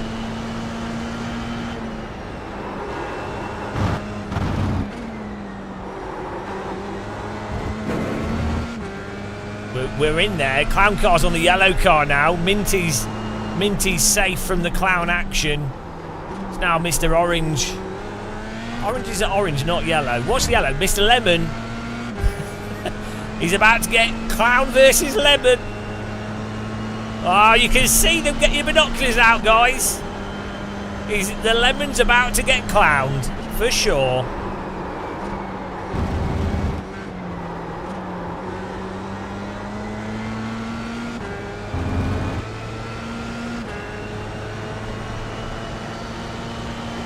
Banana, yeah, that. Yeah, bananas are yellow as. Look, struggle with colours. Oh, minty, yellow on minty action there. Banana mint ice cream. Clown car, poised to attack. Here comes the clown into the back of the yellow car. Oh dear. Minty's slowed down. I think he's got a track cut. Incoming lemonade. There's a. Oh, here it comes! Here it comes! It's going to be an accident for sure. I can sense it. Oh, clown car attack on the mint. Oh, he's got through it. He got through it. Oh, surely this mint lemon clown ice cream is being mixed, guys. It's only a matter of time until someone accidentally adds some C4. It's only a matter of time until they light the fuse. Put down the goggles. Oh, they can't see with them down because it's too dark. It's happening. It's happening. I'm going to get right in there so I can drive straight into them when they crash. Lemon, followed by mint, followed by clown. Ah! Followed by car parking on the apex.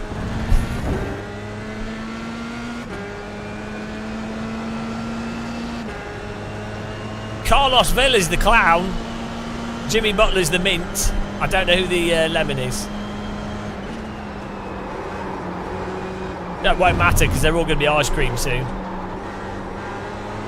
When 3 became 1, it's Darquini. And Mansell is out of the Suzuka Formula 1 race. Oh, Minty's on. Clown on Minty. Oh, he's defended it. Oh, come on, come on, come on. Drive into each other. Drive into each other. You know you want to. You know you want to. Come on, clown him. Tickle his exhaust. Jimmy, you think it's normal on lap 4 be defending? Oh! What was that? Oh! We got clown salt. The salt has been activated. Oh, he's driven into the back of him. He's driven into the back of him. What's dead, right? You have to use your brain, Jimmy. The clown's talking to the mint. I've done anything wrong, bro. The drama. The drama on the track. He's throwing clown salt at him. He's minting the You chocolate. think Alejandro is faster than you, and you don't let me pass. I can catch Alejandro. He's faster, but you won't let him past. Yeah. You're fighting. It's racing. It's called racing. They're not meant to let you past. They're meant to defend and you're meant to get past. I'm attacking Alejandro, bro. You focus on you, man. Oh, here comes the beef. Oh, now I've got the clown car in front of me. It's a disaster. Now Alejandro's tickling the clown. The clown's in the sandwich. I don't. Oh, he's going. Oh dear. There's going to be a wreck. This clown. The clown is not finishing this race. I'm sorry. He's not. There's no way that the clown is finishing. It's only a matter of time till the clown explodes. Get ready. He's in the clown draft. He's gone at the inside. Oh, this is not going to work. Clowns! Oh, he's still there. The clown is still holding on. And he's on the tail of the mint. Look at that. They're attached by the arrows. Front wing to rear wing. Like a train commuting its way around Suzuka. Jimmy Butler, the clown, and Alvaro Ramirez. I'm surprised. I'm surprised it's lasted this far, to be honest. It's only 6 of 14, but I would have said that they would have been done by 3 laps ago. I'm trying to stay close-ish to them, but not too close, because I don't want to get clowned. The clown is back on Minty. They've already exchanged words. And a little bit of physical contact. What a romance.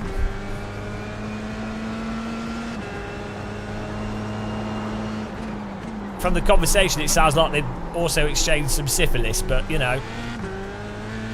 What goes on between the clown and the mint is up to them. He's right on him. He's back in the draft. This is going to get spicy on the left-hander. It's about to get Vindaloo in here. Clown, mint clown Vindaloo. Forget the ice cream. The banana's gone.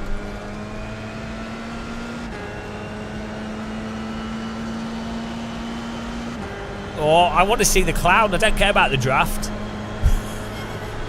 Just want to see the clown on mint action. Oh, here he goes. Come on. Come on, clown him. Oh! Last minute move around the outside. Ah!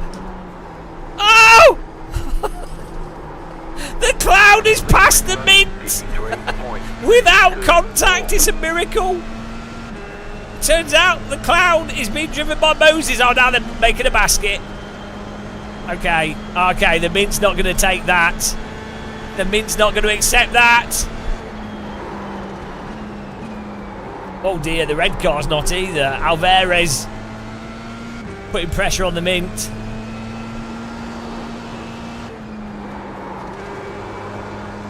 Can't believe the clown's got away. Now the mint's under pressure from Alvarez. Get back on the clown, guys. The planets are aligned. Someone did an elaborate ritual before the race to make it nice and clean. I think I need to get on the tail of the clown here. Don't worry, there's drivers, yellow flags. Here we go. Here we go.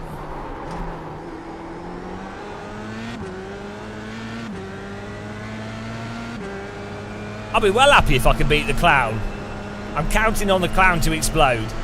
Minty's 0.4 from the clown, so Minty will be back in his draft on the straight coming up here.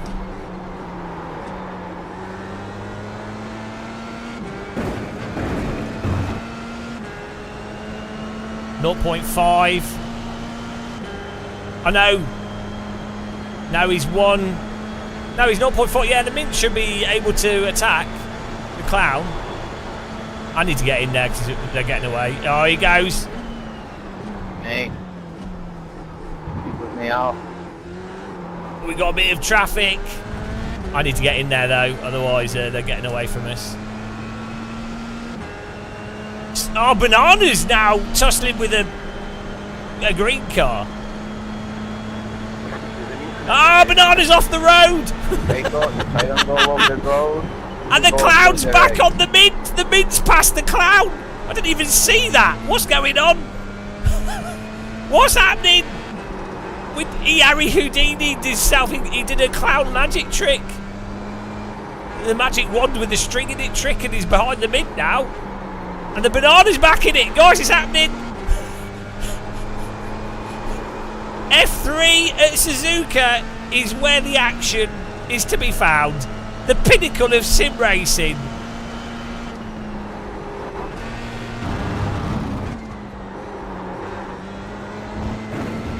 Should just have this race. Clown car, Mint, Suzuka, F3. Every half hour, fixed setup. Peak sim racing. And the Banana is back in the race with the Mint. Absolute scenes here. Suzuka. Oh, the Clown is going to be right on the Mint in the draft here. This is shaping up to be a firework display. The Mint's going to defend it. The Clown's going to pummel him. Clogs are going to be in the air. Oh dear, where's the incident? Oh, they're just. Oh, there it is. Oh, the Mint's been hit. Oh, and the surprise turn of events. The Banana is in it, and the Clown has survived, but Mint has been tossed out of nowhere. Boys, that was clear, boys. The Mint has been melted. Oh, that was a surprise. I thought it was going to be the Clown or the Banana, but out of nowhere, a cruise missile of an F3 car somehow pummeled the Mint. And that's it for Team Mint. They've gone. It's now Alvarez Ramirez versus the Clown, or Alejandro Rodriguez Lorena. We need to get in there, guys. The big car went flying. Peak iRacing, that. Driver dies. Keep racing. It's all fine. No moderation needed.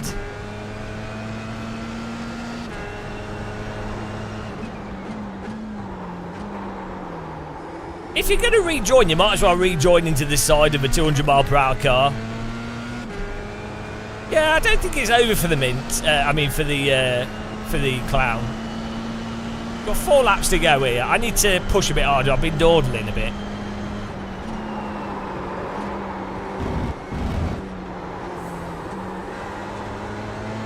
I need to get onto Alvaro's tail, but he's picked up his pace a bit.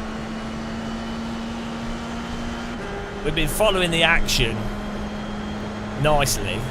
We need to brake late on this the tight right-hander. Get right in there.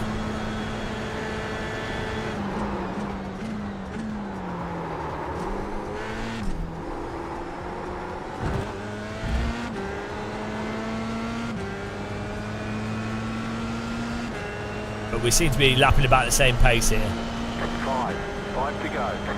We are where we expected to be. 5 to go. Well, 4 to go, I'd say. Not really 5 to go, is it? Right, we're going to try. I'm going to drive a bit more aggressive here. I really want to beat the Clown.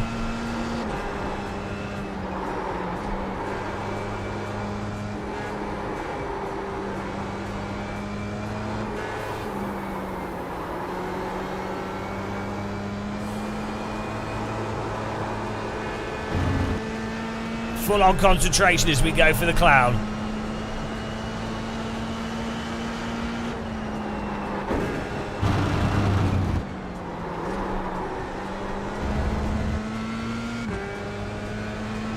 The Clown's on the Banana.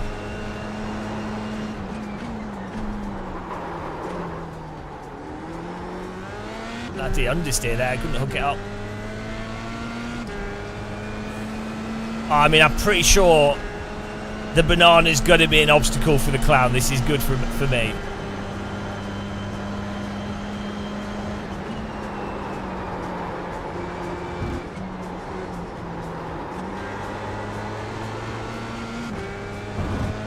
Yeah, we got a banana, a clown, and a tomato.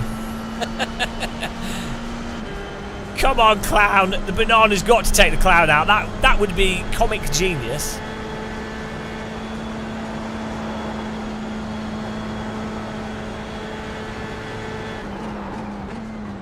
Very traditional, but classic.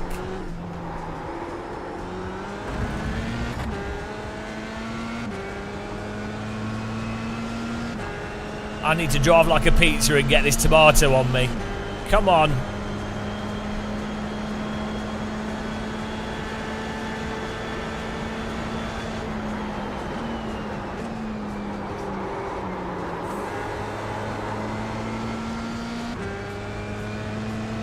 So if the clown drives into the banana, then that'll back up and I can get right on the tomato and we get an overtake on the tomato in the final lap. That would be art.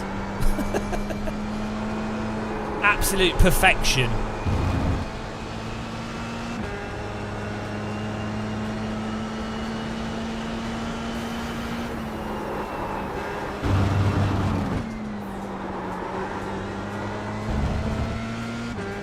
.8, 0.7 is the draft, so we just need to nail this corner.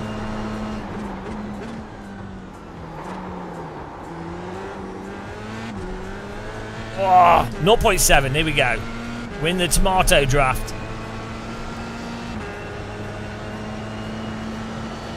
And the clown is in the draft of the banana. Perfect.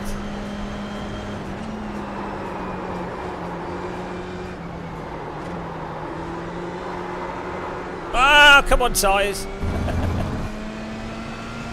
Saved by the downforce. Ah, we're just outside. That slide slowed us down.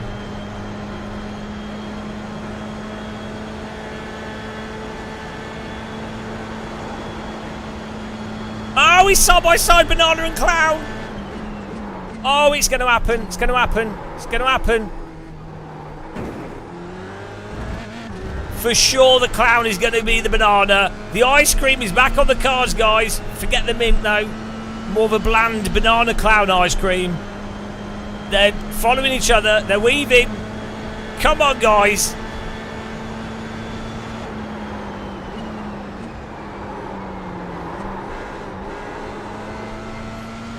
Oh, he's right on him.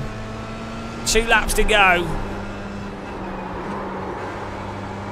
Until the clown slips on the banana, predictably. It's happening. It's happening, guys. I'm sorry, the clown is slipping on the banana. It's destiny. It is 100% preordained. It's definitely happening. If the clown doesn't slip on the banana, I don't know what to believe anymore. The clown has to slip on the banana. I'm willing it.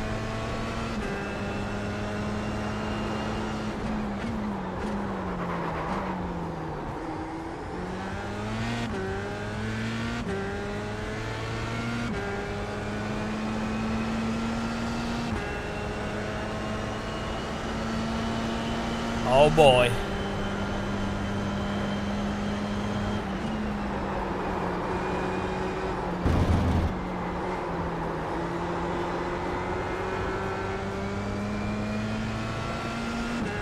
Need to calm things down a bit myself in anticipation for this clown slip up. Oh, here he goes. He's on the outside of him.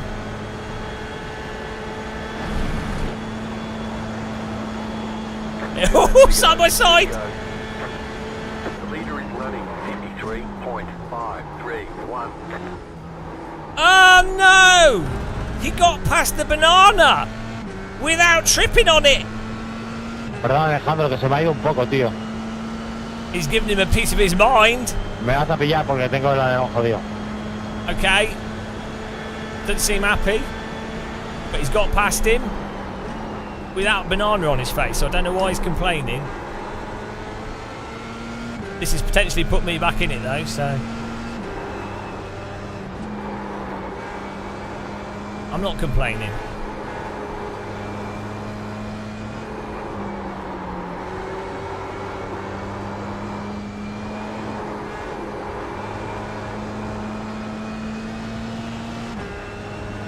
Oh, the banana's coming back!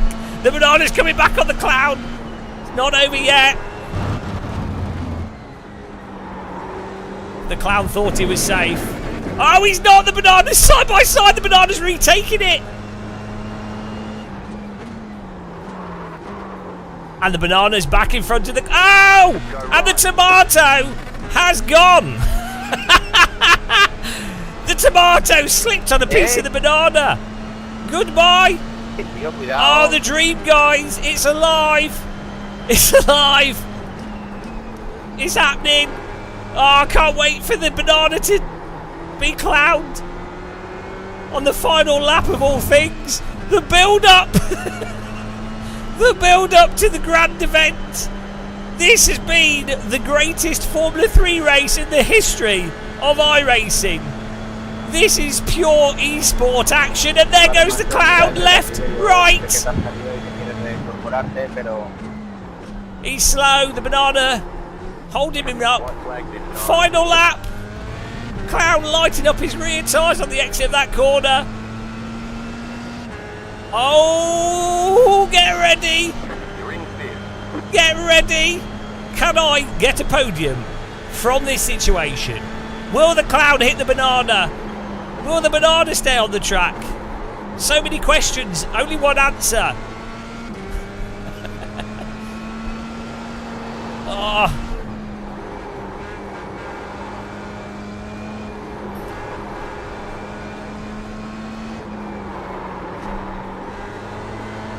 Let's get in there. Don't lose the banana. You're meant to drive into him.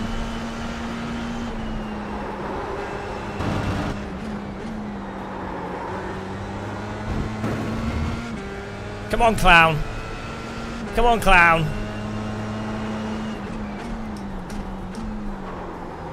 Don't lose the banana. I need you to drive into him. Ah, he's dropped off. He's losing the banana.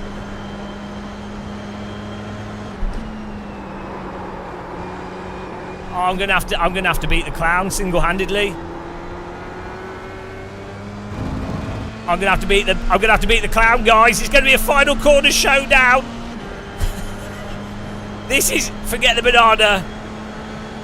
It's my time to shine.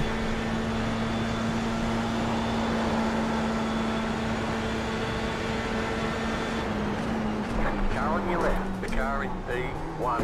I clowned him. 53.0. Oh, he's clowned me. Oh no! Ah! Nice wrong.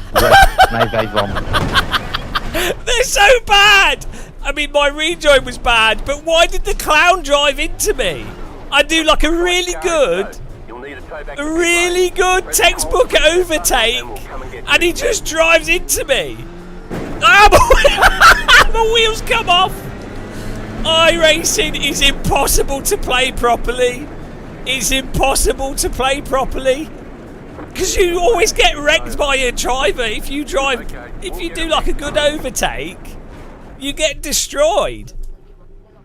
Like, we absolutely nailed this. After all those laps, absolutely nailed it. Faked him to the left, go up the right, outbrake him perfectly, get through the corner, and he just drives straight into me. That was a bad rejoin from me, but it was a Red Bull we drove into, so it wasn't that bad of a rejoin, to be honest. Like, final lap. I mean, okay, it was pretty bad, but he could have just driven off the track a little bit to avoid us. Carlos is blaming me. Hang on. Carlos is blaming me. He says, nice work dive bombing is your style. Dive bombing is my style. absolutely ridiculous. This was a completely perfect overtake after all those laps. Absolutely tons of space, and then he just drives into me. 100%. 100% is. This is why you can't take iRacing at all seriously. It's pointless. Absolutely pointless to drive this. Like any driving you do, you'll be punished.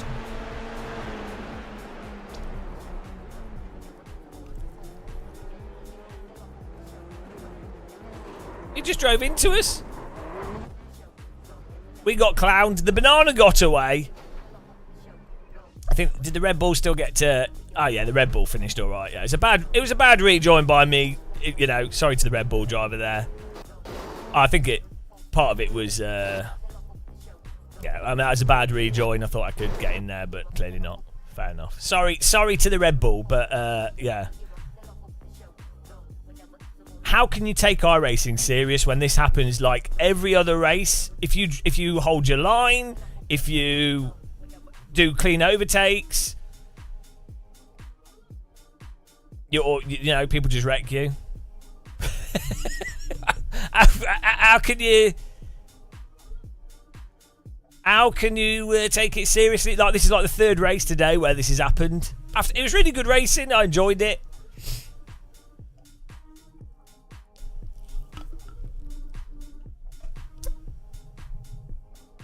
I wonder how much of it is to do with car contact and netcode as well. Shang Wang Zhu is saying nice racing.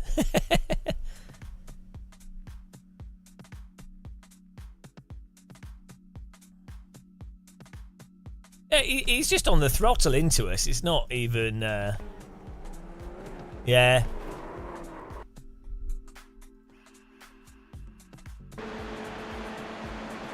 Also, if you're this guy, you just need to be on the inside. He should have just parked his car on the inside, and I wouldn't have been able to go around him. You know, he could have just put his car on the inside, and then I'd have had to draft around the outside and then overtake around the outside, which is a lot harder. Still should be able to do it, but it's a lot harder. Bloody iRacing, guys. iRacing. The fact that he probably gets to finish in front of us. Oh, no. No, he didn't. Unlucky, clown. Unlucky. Let's see what happened to Minty. Let's look at Minty's... the disaster of the Mint.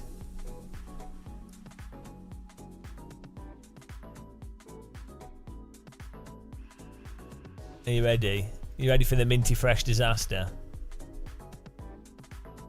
I don't know, Simon Orr, but it's constant in iRacing. It's just how it is. You just have to not take it seriously.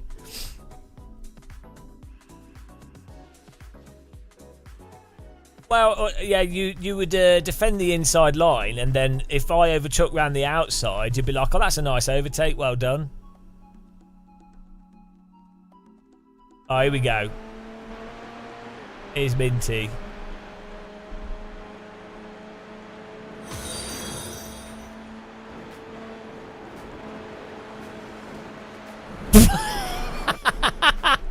Well, where's he supposed to go? Like, these guys are pointlessly weaving. At this point in the race, it doesn't matter. What are they doing? Like, there's no need for this. Just pick one line and they're going to overtake you anyway. So why is he weaving like this? There's no point in defending this aggressively with like 8 laps to go. They're going to overtake you with the draft, so let them do it, and then retake them. It's not like you magically. What's the point of holding them behind you? There's another 5 laps for them to do exactly the same thing. He then turns into aggressive from this line, loses the rear, and then that takes both of them out. So, like, if he hadn't weaved around like an idiot, they would both still be racing. So all this has achieved is making it very likely that you'd get wrecked. He's also not got on his brakes. His car's this contact basically with this series. That's his car. It's not competitive at all, and yet he's decided to try and rejoin. He's probably pushing the brake and the accelerator to hold this angle, and then he's rejoined right into Minty. Banana's past it. Like, why is Minty's not going to expect this? So he can't do anything. So. Just utterly selfish driving. And Minty's gone airborne. Look at that. Off. Minty died.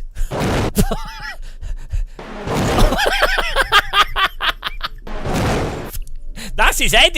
That's the sound of a driver's head.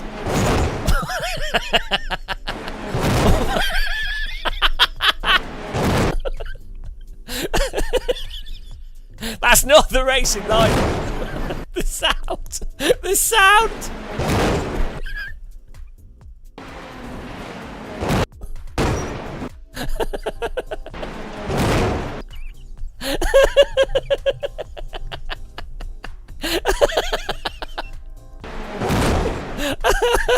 If you're going to crash, you might as well do it like that. Oh my god, right on the head. That's how Minty died. Oh no. Rip. Look at the rotation, right? The rotation. He's just holding his wheel. Oh dear. Absolutely minted. Ah, that was so dumb. Good driving.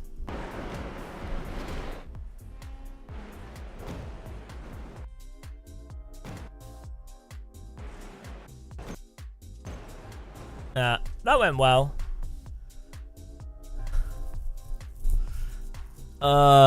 Sim racing, guys. Sim racing. I mean, it's so ridiculous, isn't it?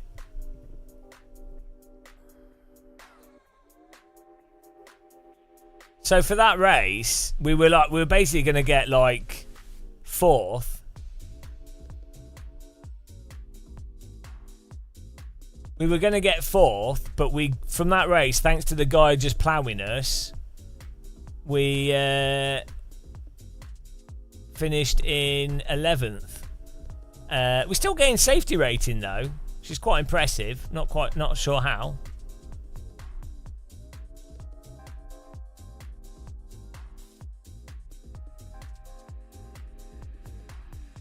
Maybe it's because we're only B licensed and we only had 5X.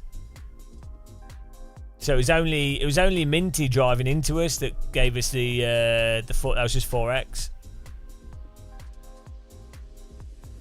But yeah, it's pretty funny. We could do another GR Cup race. That was good fun. Ah dear, so stupid.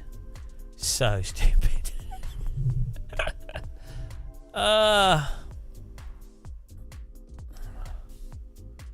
well.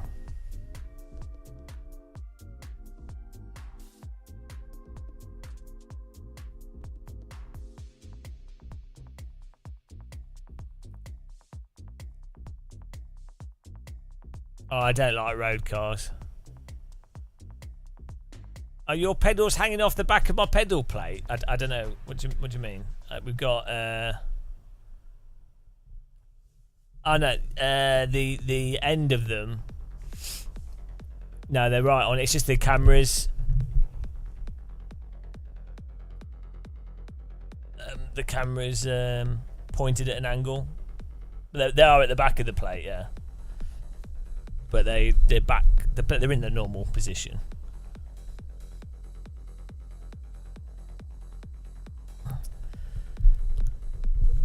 We've got tactile transducers here on the tray. Dayton audio pucks.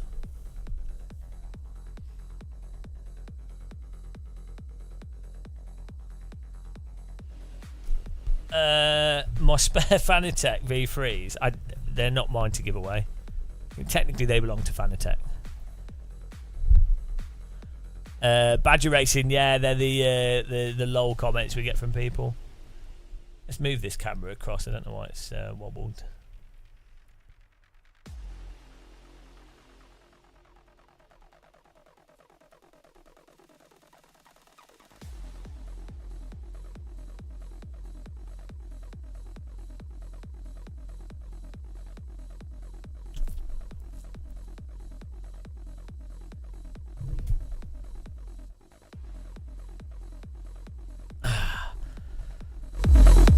Awesome music.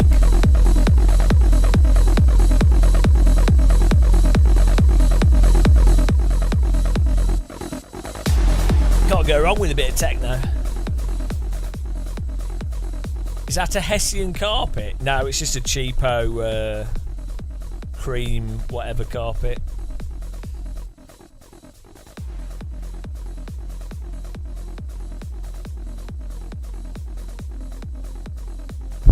Ow. Oh dear.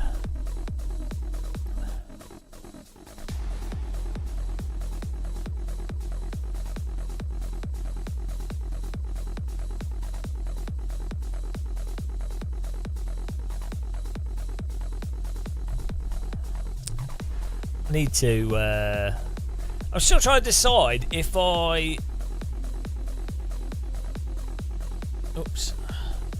I'm trying to decide if I link, so the camera you're looking at now, if I put that camera into the pass-through on the PC,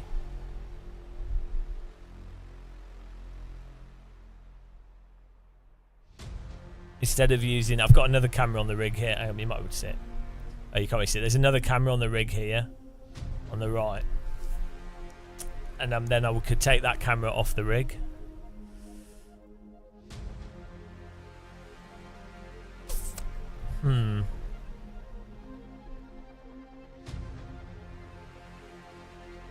It's quite nice having a close. This camera, the camera you can't see has a nice bokeh on it because it's a prime. What lens is it? It's a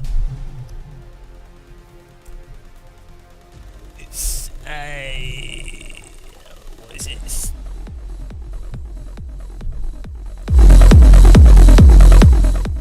I don't know what it is. You know the prime lens that everyone recommends that's cheap, wide angle prime.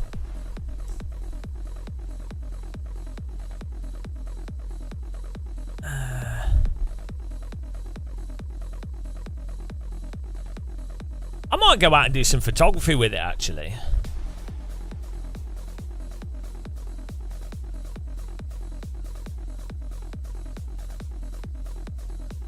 Yeah, 50mm prime lens. I don't know. I can't remember which one it is. I'd have to Google. Hang on, let me. Is it Sigma? Yeah, it's a Sigma one. I don't think it was that expensive. It might have been. I don't think it was crazy.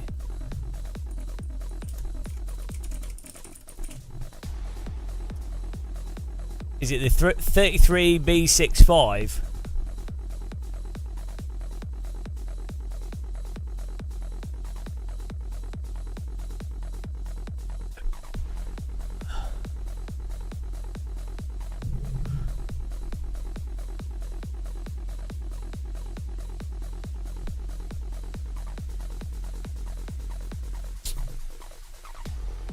That might be it.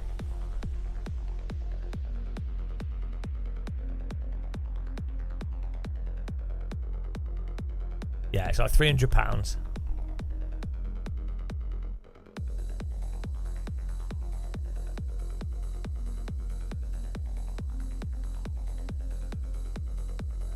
That one?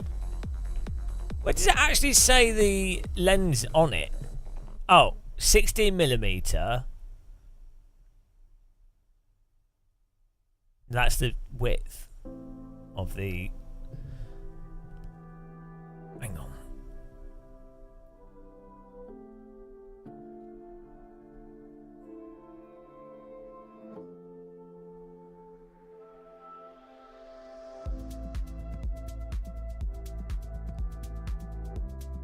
Where's the actual model number on a lens?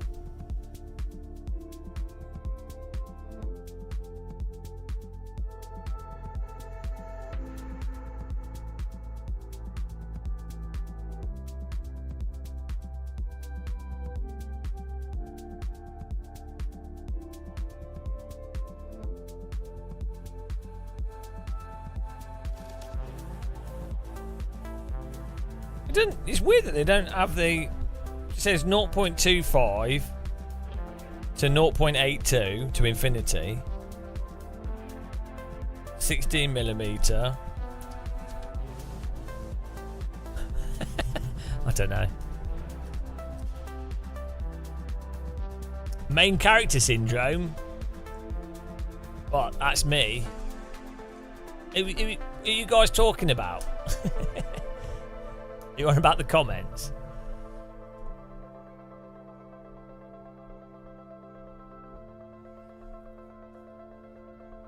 Oh, Steve Marshall, you couldn't be a YouTuber. That sort of stuff winds you up. Oh no, it's funny.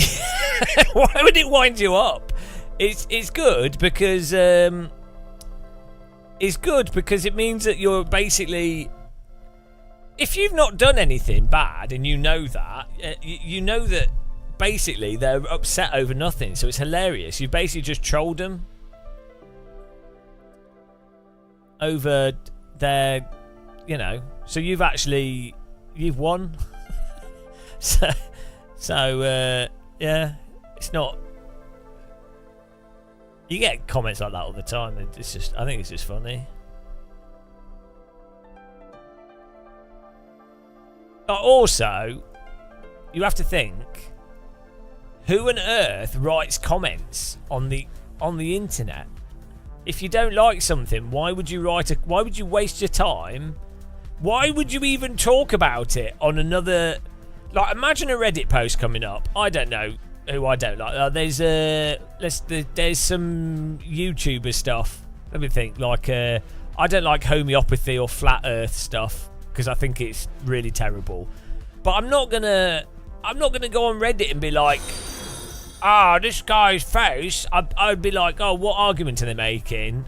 Right, we're having a discussion about critical thinking, and then I'll be like, oh, these are the arguments that are commonly made by these people, and this is why this argument's incorrect. I wouldn't be like, oh, it doesn't make any sense. By writing an ad hominem comment, you've undermined any argument you'd have. Steve, yeah, I don't really use Twitter. It's mostly just rage bait. I have an account and I follow sim companies and I basically like and repost other like YouTubers' content and stuff. That's about it.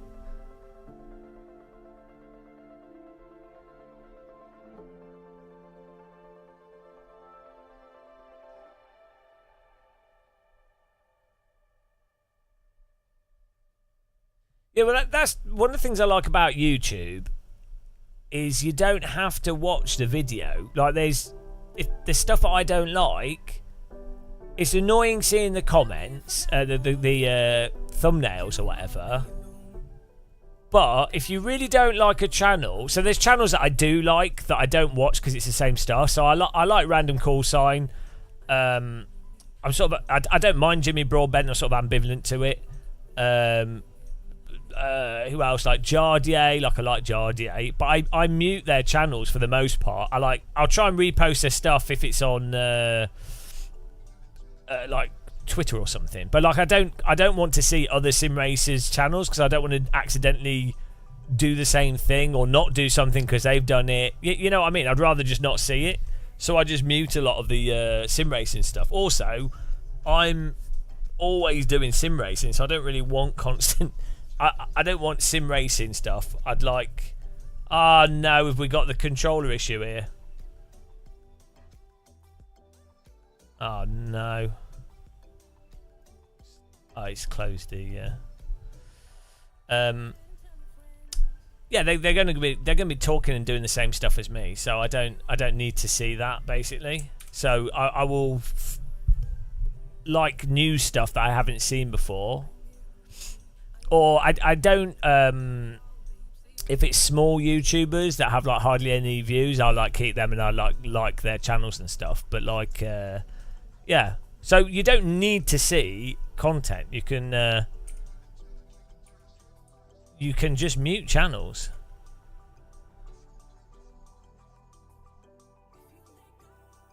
That's what I'd do if I didn't like someone, or I just didn't want to see the channel for whatever reason. Just mute it, so it's not a problem. Whereas I'd say that the issue with some of the social media stuff is you can't actually mute it. So that's annoying for like me. It's annoying to like Piers Morgan. I can't hide Piers Morgan shit because it's always on loads of random stuff, or that bloody those Disney kids that are famous. They just pop up on everything, so I can't keep muting them, all of them. So that's annoying. But small channels.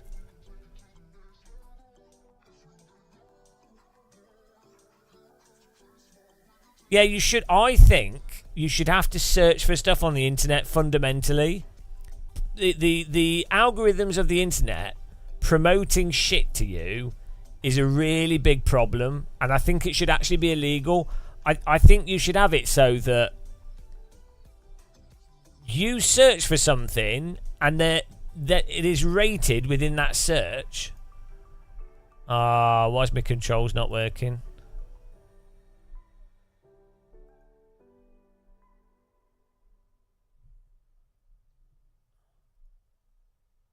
What?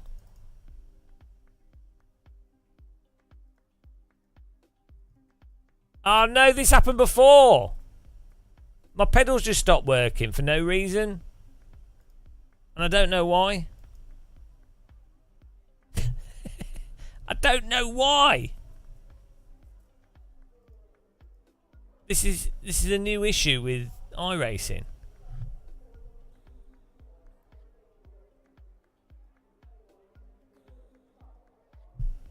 Ah.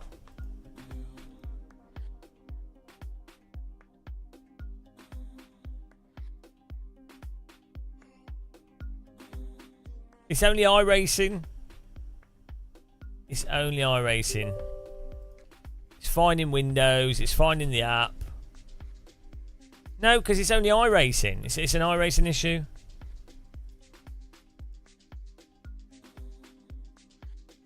If it was the pedals, it wouldn't work in other games.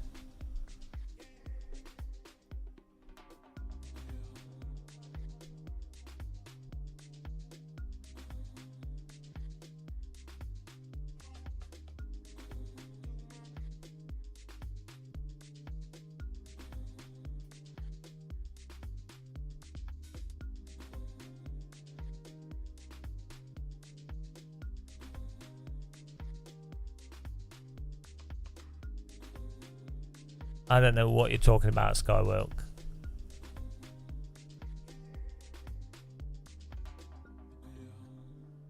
Right. Oh, do you mean AC Evo? Yeah, well, it doesn't matter. I mean, yeah, why does that matter though? If the end result is more realistic. Are you like dumb? I think you're dumbed down.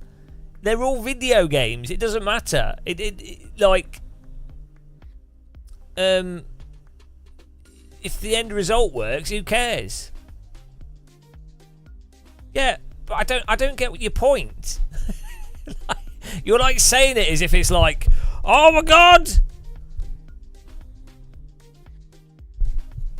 Yeah, I'm you know.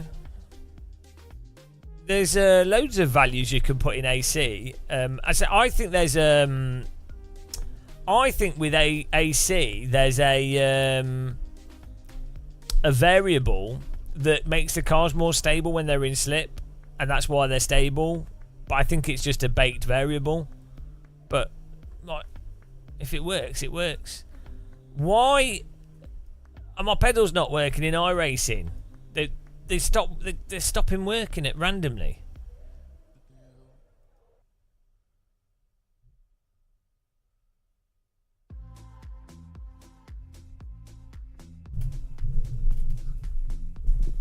mean, this is a weird iRacing issue. If the pedals work in other stuff, why are they not working in iRacing? I'm going to plug them into a different port, just because that should give them another address, and so it should work.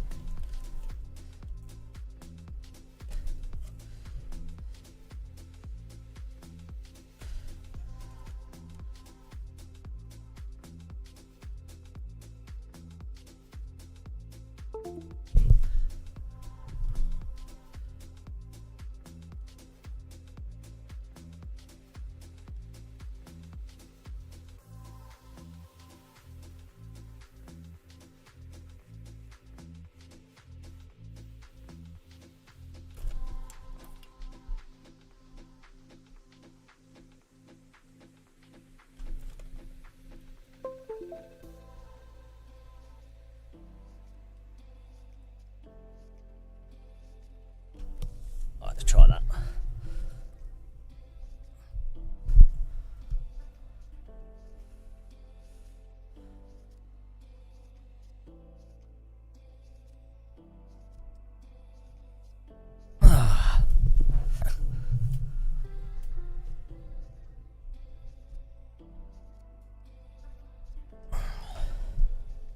Hang on. Also, how can someone claim?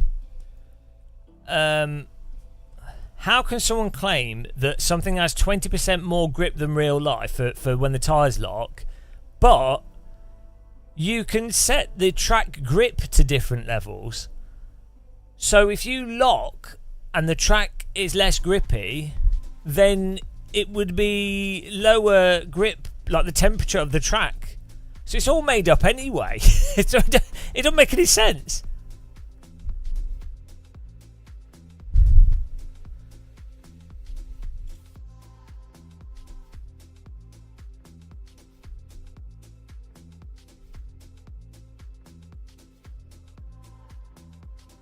Yeah, there's also the way tyres lock up and regain depending on downforce, and then the aero simulation is normally totally weird on cars.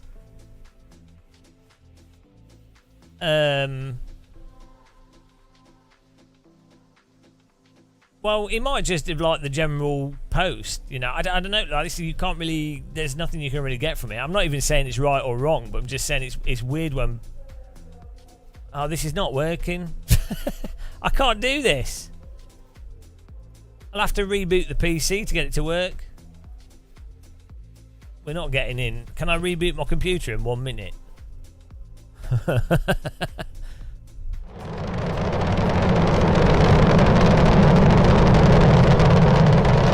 Maybe also, if the other parts of the physics are messed up, maybe having more grip. If the other part of your physics are messed up, having more grip for lockup might actually produce a more realistic end result. So when someone says, oh, it's got too much grip, it's like, well, but does it if the end result's closer to reality? So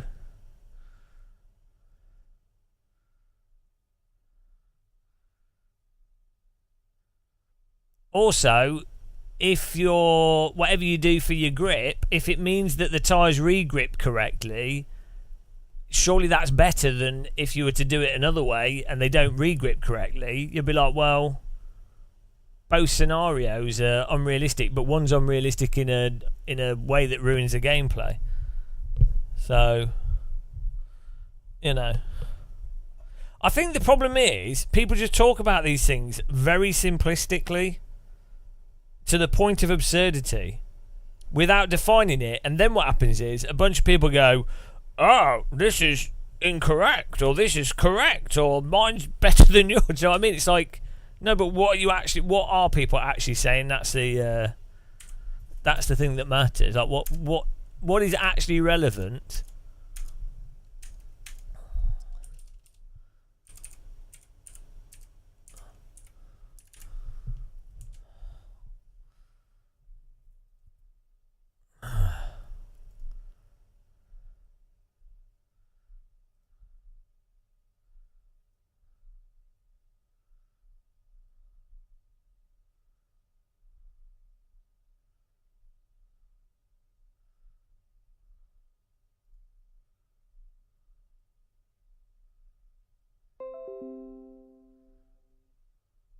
Also, when it comes to real drivers talking about cars, the thing you have to remember is that real drivers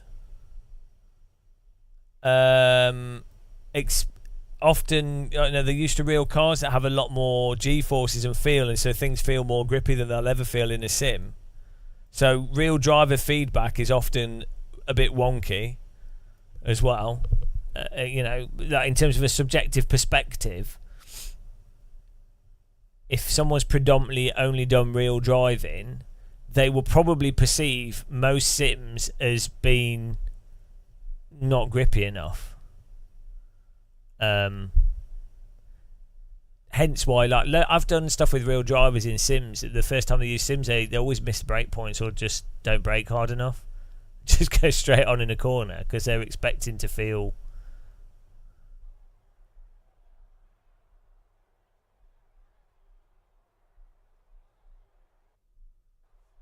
We're back. Yes! I did it! One to go. Next time by. We did Line it! up on the left side. With The 19 estimated seconds SOS to is go. 2,200. I've not got force feedback though. Closed. Oh well. It's competitive out there. Head down, stay Shit. sharp. We're going to be driving the Waiting on the in-game final force cast feedback. grid. Here we go. This will be interesting.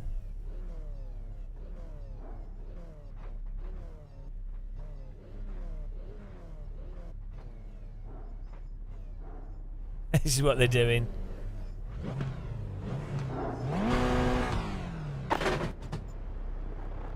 Also, right, Catch start 12. Car, catch start 10. Car, catch start 6. Car, catch start 15. there's also Car, the other catch start thing of 15. like, Car.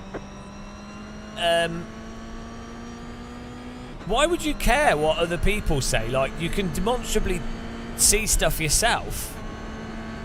So I don't understand why sim racers, in general, are like, Get ready, going green. are like, oh, this real driver said this about this game. It's like, who gives a shit? Do you enjoy it?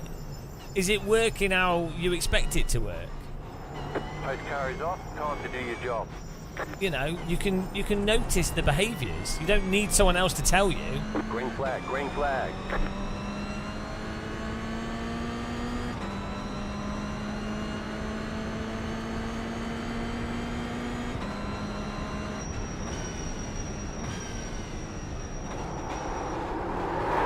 What? This force feedback's terrible. Also, I don't know why we went on two wheels there.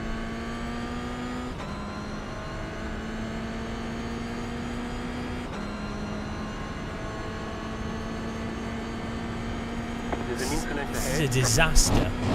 Slow car ahead. You got it, slow car on the right. Oh, don't know what they're doing. Why did my car go on two wheels through that corner? That was weird.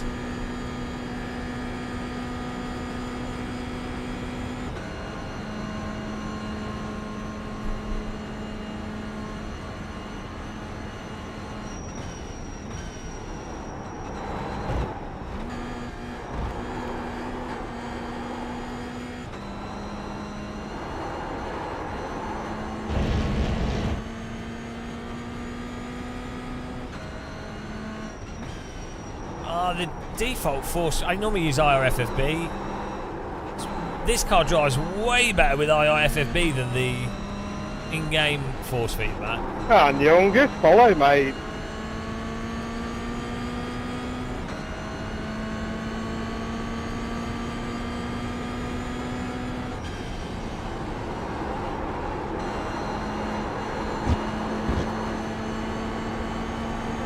We're catching back up. We got this.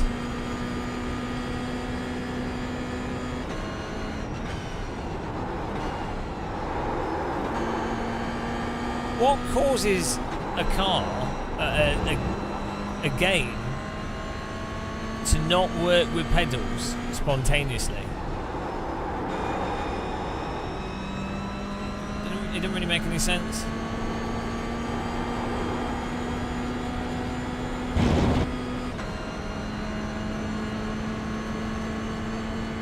a single game that's working all day, and then out of the blue, can't see your pedals.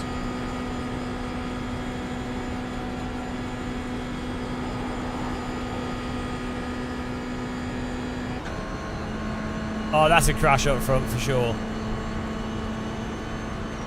Slow car ahead. You got a slow car on the left. Car stop on the left. Go right. There's an incident ahead.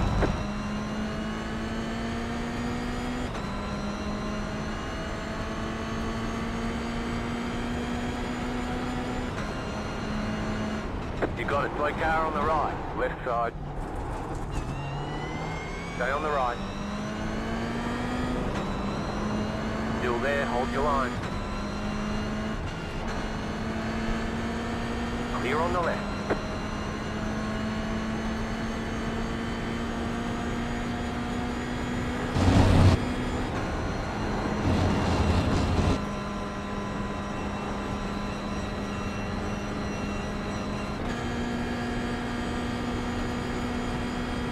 Oh yeah, no fuel in the car. I always make that mistake.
Kind of just want to bump draft this guy, because if I try and overtake him,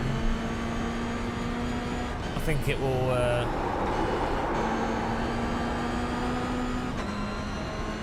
it's just going to slow us down.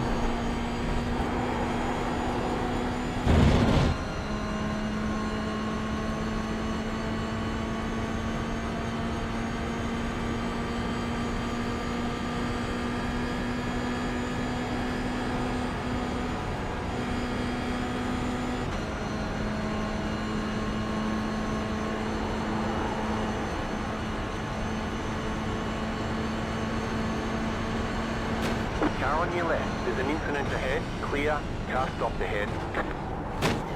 Sorry, that was Go my there. fault.